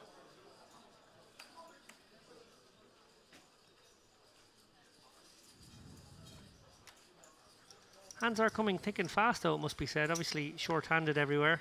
Yeah. Yeah, nobody's stalling to try and avoid the blinds or anything. All the players are playing at a good, honest rate. The ace-4 suited from the tightest player on the table, as you noted not so long ago. He's going to get a lot of respect from under the gun +1. He is indeed. Sad has a hand some players might think about getting involved in, but Sad doesn't seem too interested. Fung has the queen 4, so he's folding, and Fal, having just won the last pot. Oh, he's got the ace queen. He's got his favourite hand there. It's going in. Yeah. I think you actually saw a wry smile on his lips there when he realised he had ace queen again.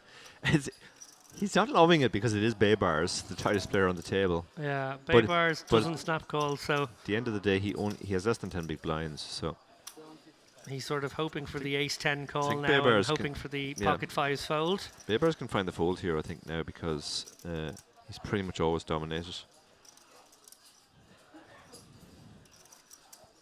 Very similar to the spot from a little while ago when Fal made that call with the suited ace. Yeah. It was dominated by the nines. He is at the absolute rock bottom of his range as well, and I mean, even to a 10 big blind reshove, you should have some folds. So if he doesn't fold this hand, what is he folding? The ace-3 of hearts. Which he might not even open.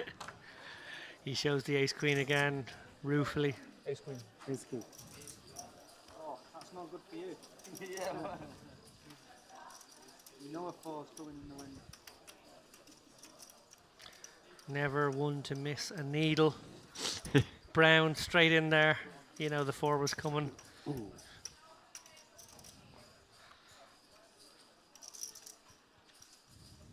So anticipation is for roughly one more orbit here, guys. We don't know what the number of hands drawn will be, but it's coming soon. They'll probably get 1 or 2 in before we find out. Stick with us here. We may see a couple of last-minute bust-outs.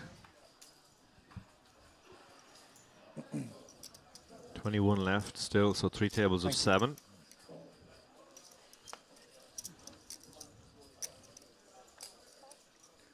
And I'm all in. Brown moves all in with the ace. We don't know what the other card is, but it shouldn't matter too much unless it's a really low one. I hope he does know what it is. Yeah. Fung, I mean, he has a pretty hand, but against a 19 big blind shove, he's not going to get involved. Yeah. Offering the 1 point, count is Brown. 1. And a little bit more. Oh, here we go. No, pass, he says.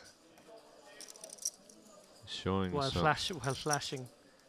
We don't know what he flashed. We don't know what he flashed, and Sheila quickly mucks the jack-3. Ace shown. Maybe he didn't look at the other one there. Maybe.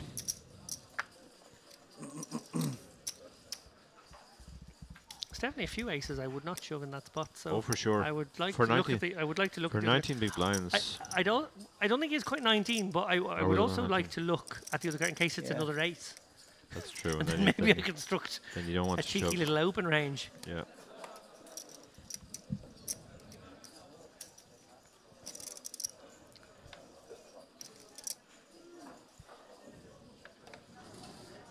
Well, as we wind down for the evening, the last 10 minutes or so, I want to say thank you very much to Dara O'Carney for joining me, calling the action every single hand today. I think I missed 1 or 2 when I went on coffee runs, but you have missed absolutely none.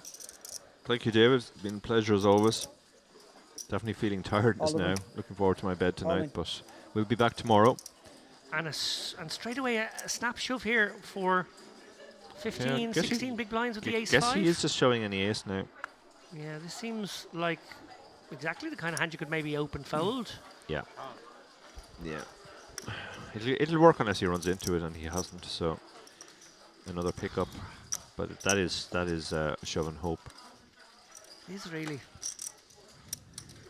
I've got to say, Dara O'Carney called it here. We came back for this last 2-hour block with 23 players. We've only lost 2 Easy game when Yeah. you keep doing in that innit? period. Now, there will be times where But short stack's always easy. the card distribution coolers people, bad beats people, sends them all out the door. Yeah, we did see a few of the short stacks, more of the short stacks doubling up than busting. So that's kind of the main determinant of the fact that we've lost so few players. When we return tomorrow, the big blind will be 100k. That's a starting stack. Each blind is a person. Yeah. So it's very easy to calculate that there are 523 big blinds in play. If they are evenly distributed, that means the stack Wow. are only 25 bigs, which is very, very shallow now Yeah. because of the lack of bust outs. Yeah. Yeah. If That's we it. kept pace, we would be down to 14 Yeah. or 15. In fact, at the dinner break, Dara, we predicted this might end up with 12 or so people. Yeah. And it really hasn't. The stacks have just compressed. Yeah. That's essentially what's happened. Good a structure as that is, 1 hour clock, sometimes The coolers aren't dealt. As you said, the short stacks double up, and maybe, just maybe, the players just, you know, shave off a hand or two. Yeah. Become a bit ICM aware. Yeah. Knit up. Alan looks like he's going to defend here, the 9-7. Suited. Against Fong, who has been his nemesis to a large degree today. Very much so. Correct defend here from Alan, who will be looking to flop some equity. He doesn't have to just check shove it if he does make some form of hand, which he does. Yeah, he can actually navigate here off this stack a little bit. He's got the middle pin and backdoors, so this is a very good candidate to just check call. Fung with the flush draw and one overcard. He's going to bet 250 now. Alan, big bet, big bet. Maybe versus the big bet you can jam. Just try and deny equity to the. Yeah, maybe, yeah. If this comes as a 120k bet, I think you have to call all day. But versus the big bet, it's a little awkward. But he has decided to proceed with the just call line. 9 of diamonds would be the disaster card. 6 of diamonds is pretty bad as well. Alan has improved to second pair with a gutter. Fung has the second nuts, and we know will go nowhere for any amount from now on. Probably looking to massage this pot here. Small bet, something in the region of 280k feels about right. Yeah, he's also got an open-ended straight flush draw. Yeah. Overkill. He's just had everything now. Just in case his opponent does happen to have the ace-x of diamonds. Yeah, and you just cooler him with the 9 of diamonds on the river. Well, he is going to go small. I love this sizing from Fung. Really intelligent sizing, 250k. Really putting pressure on a lot of the range. And Alan finds the fold. Credit to him. Yeah. Obviously a pretty dirty turn card. Quick fold. In one sense, but a turn card that gave him a little something extra and maybe a reason to continue at another level. Yeah.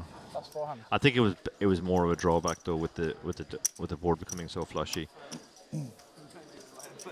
Means even if you're drawing to a straight, you might not be good, which he actually wasn't. So might be fate.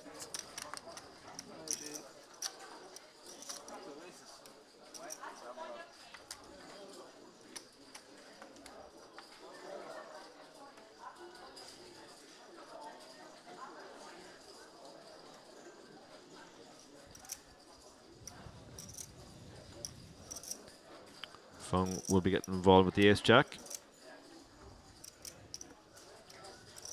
Down to 20 now, so I guess we lost somebody. So your prediction of 20 is looking like it might be exactly spot on the money.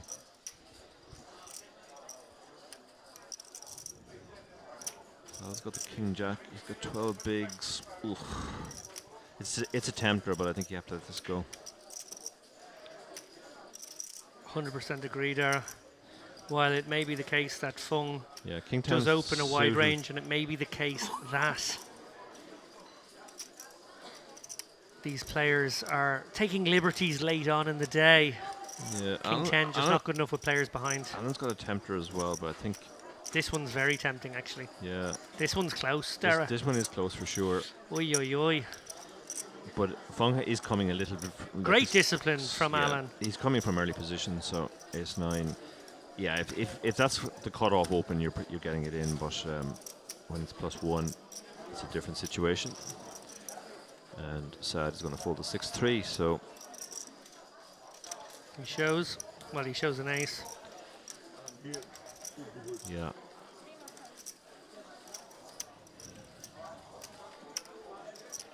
A solid day's work for Helmut Fung, and he will be optimistic for what could happen tomorrow. Yeah. $181,000 up top in this one. If you've got a big stack right now and going to bet on a big stack, you will be thinking, it's hard not to, you will be thinking about those top 3 or 4 spots, which are all pretty tasty results.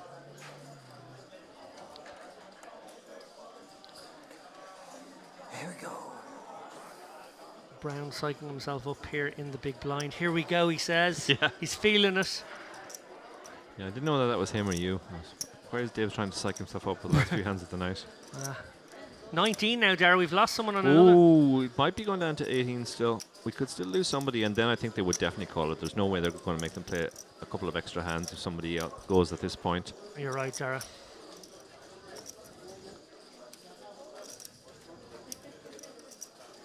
Ooh, Sad has a absolute tempter here. Yeah, I think it's I think it's a call. Yeah, No, he's going to let it go. Yeah, that's end of the day. Don't want to get involved in a big pot. I mean, that's a flat all day long, but It really is. He just didn't want to get involved there. Brown, on the other hand, fearless with the 5-3.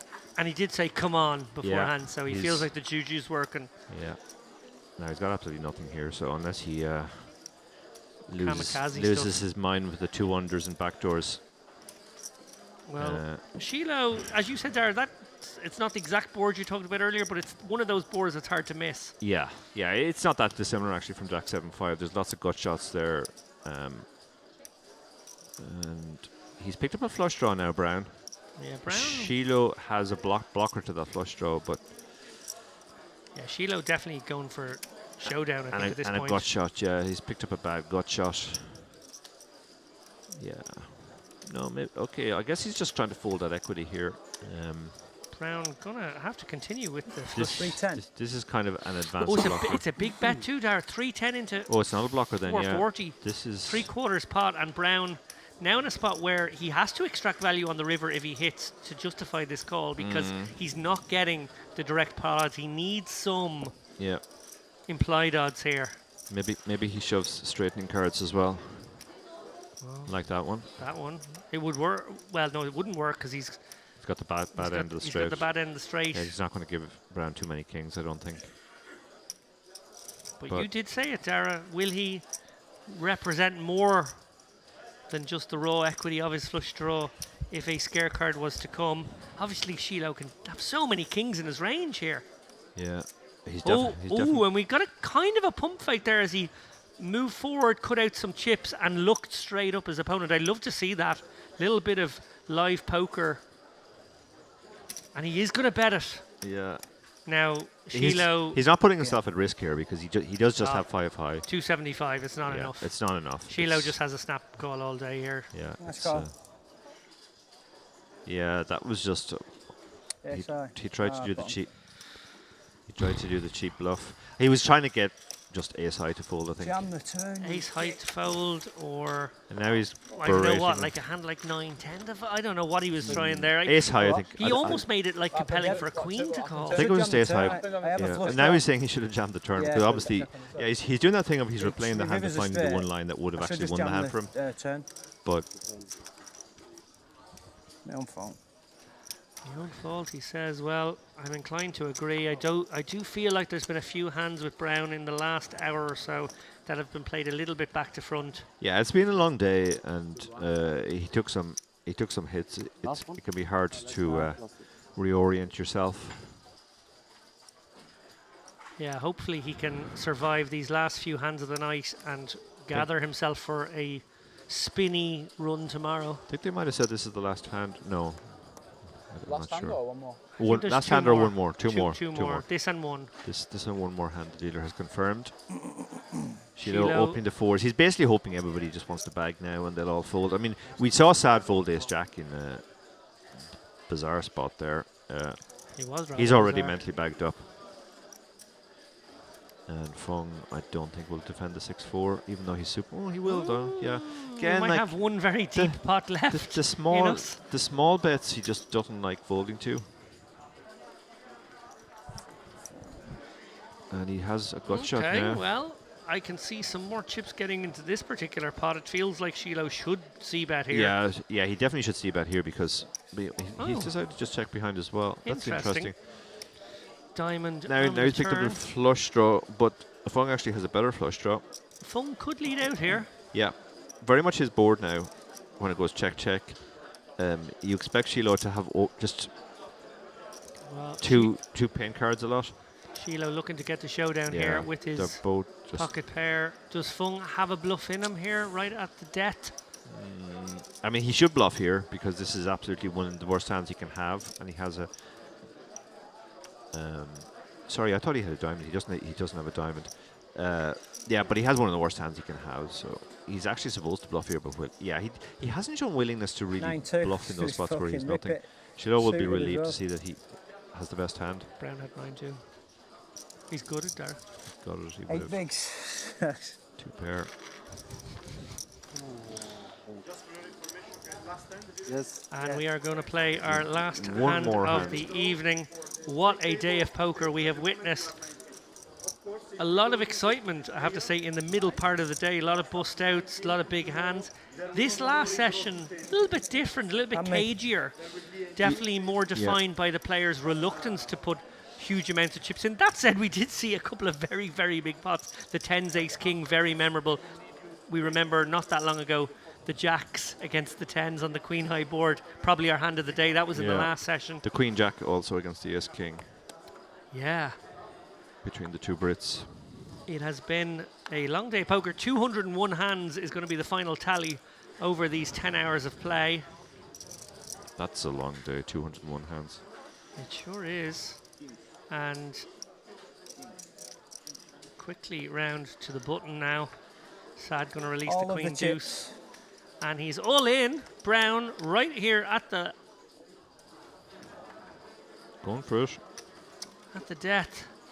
And it looks like he's going to get it through foul. So he does chip up a little bit, picks up an extra 200k. He's going to have 8 big blinds for tomorrow is Mr. Brown.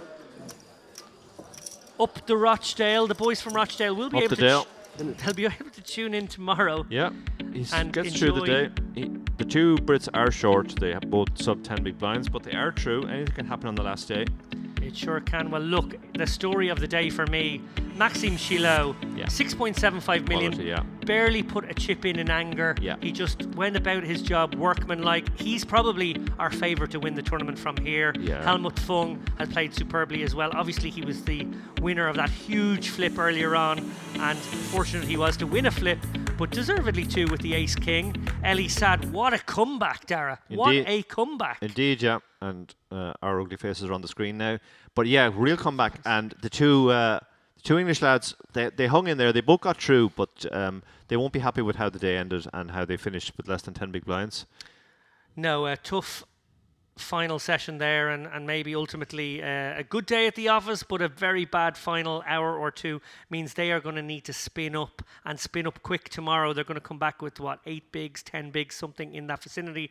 Sad, what a comeback. That's one of the stories. That was a great comeback, yeah. And Sheila, well, I think he's going to maybe dominate this entire tournament. He's just so proficient. Yeah, just lots of really small pot, small ball, good selective aggression, not really making the eye-catching moves, but just going about his business very quietly, and almost like his chips are his stack is growing by interest rather than in sudden jumps, just gradually increasing. Well, I am engrossed. I am enthralled. I cannot wait for tomorrow's coverage when we will be back with you, probably around the same time, 12:30-ish.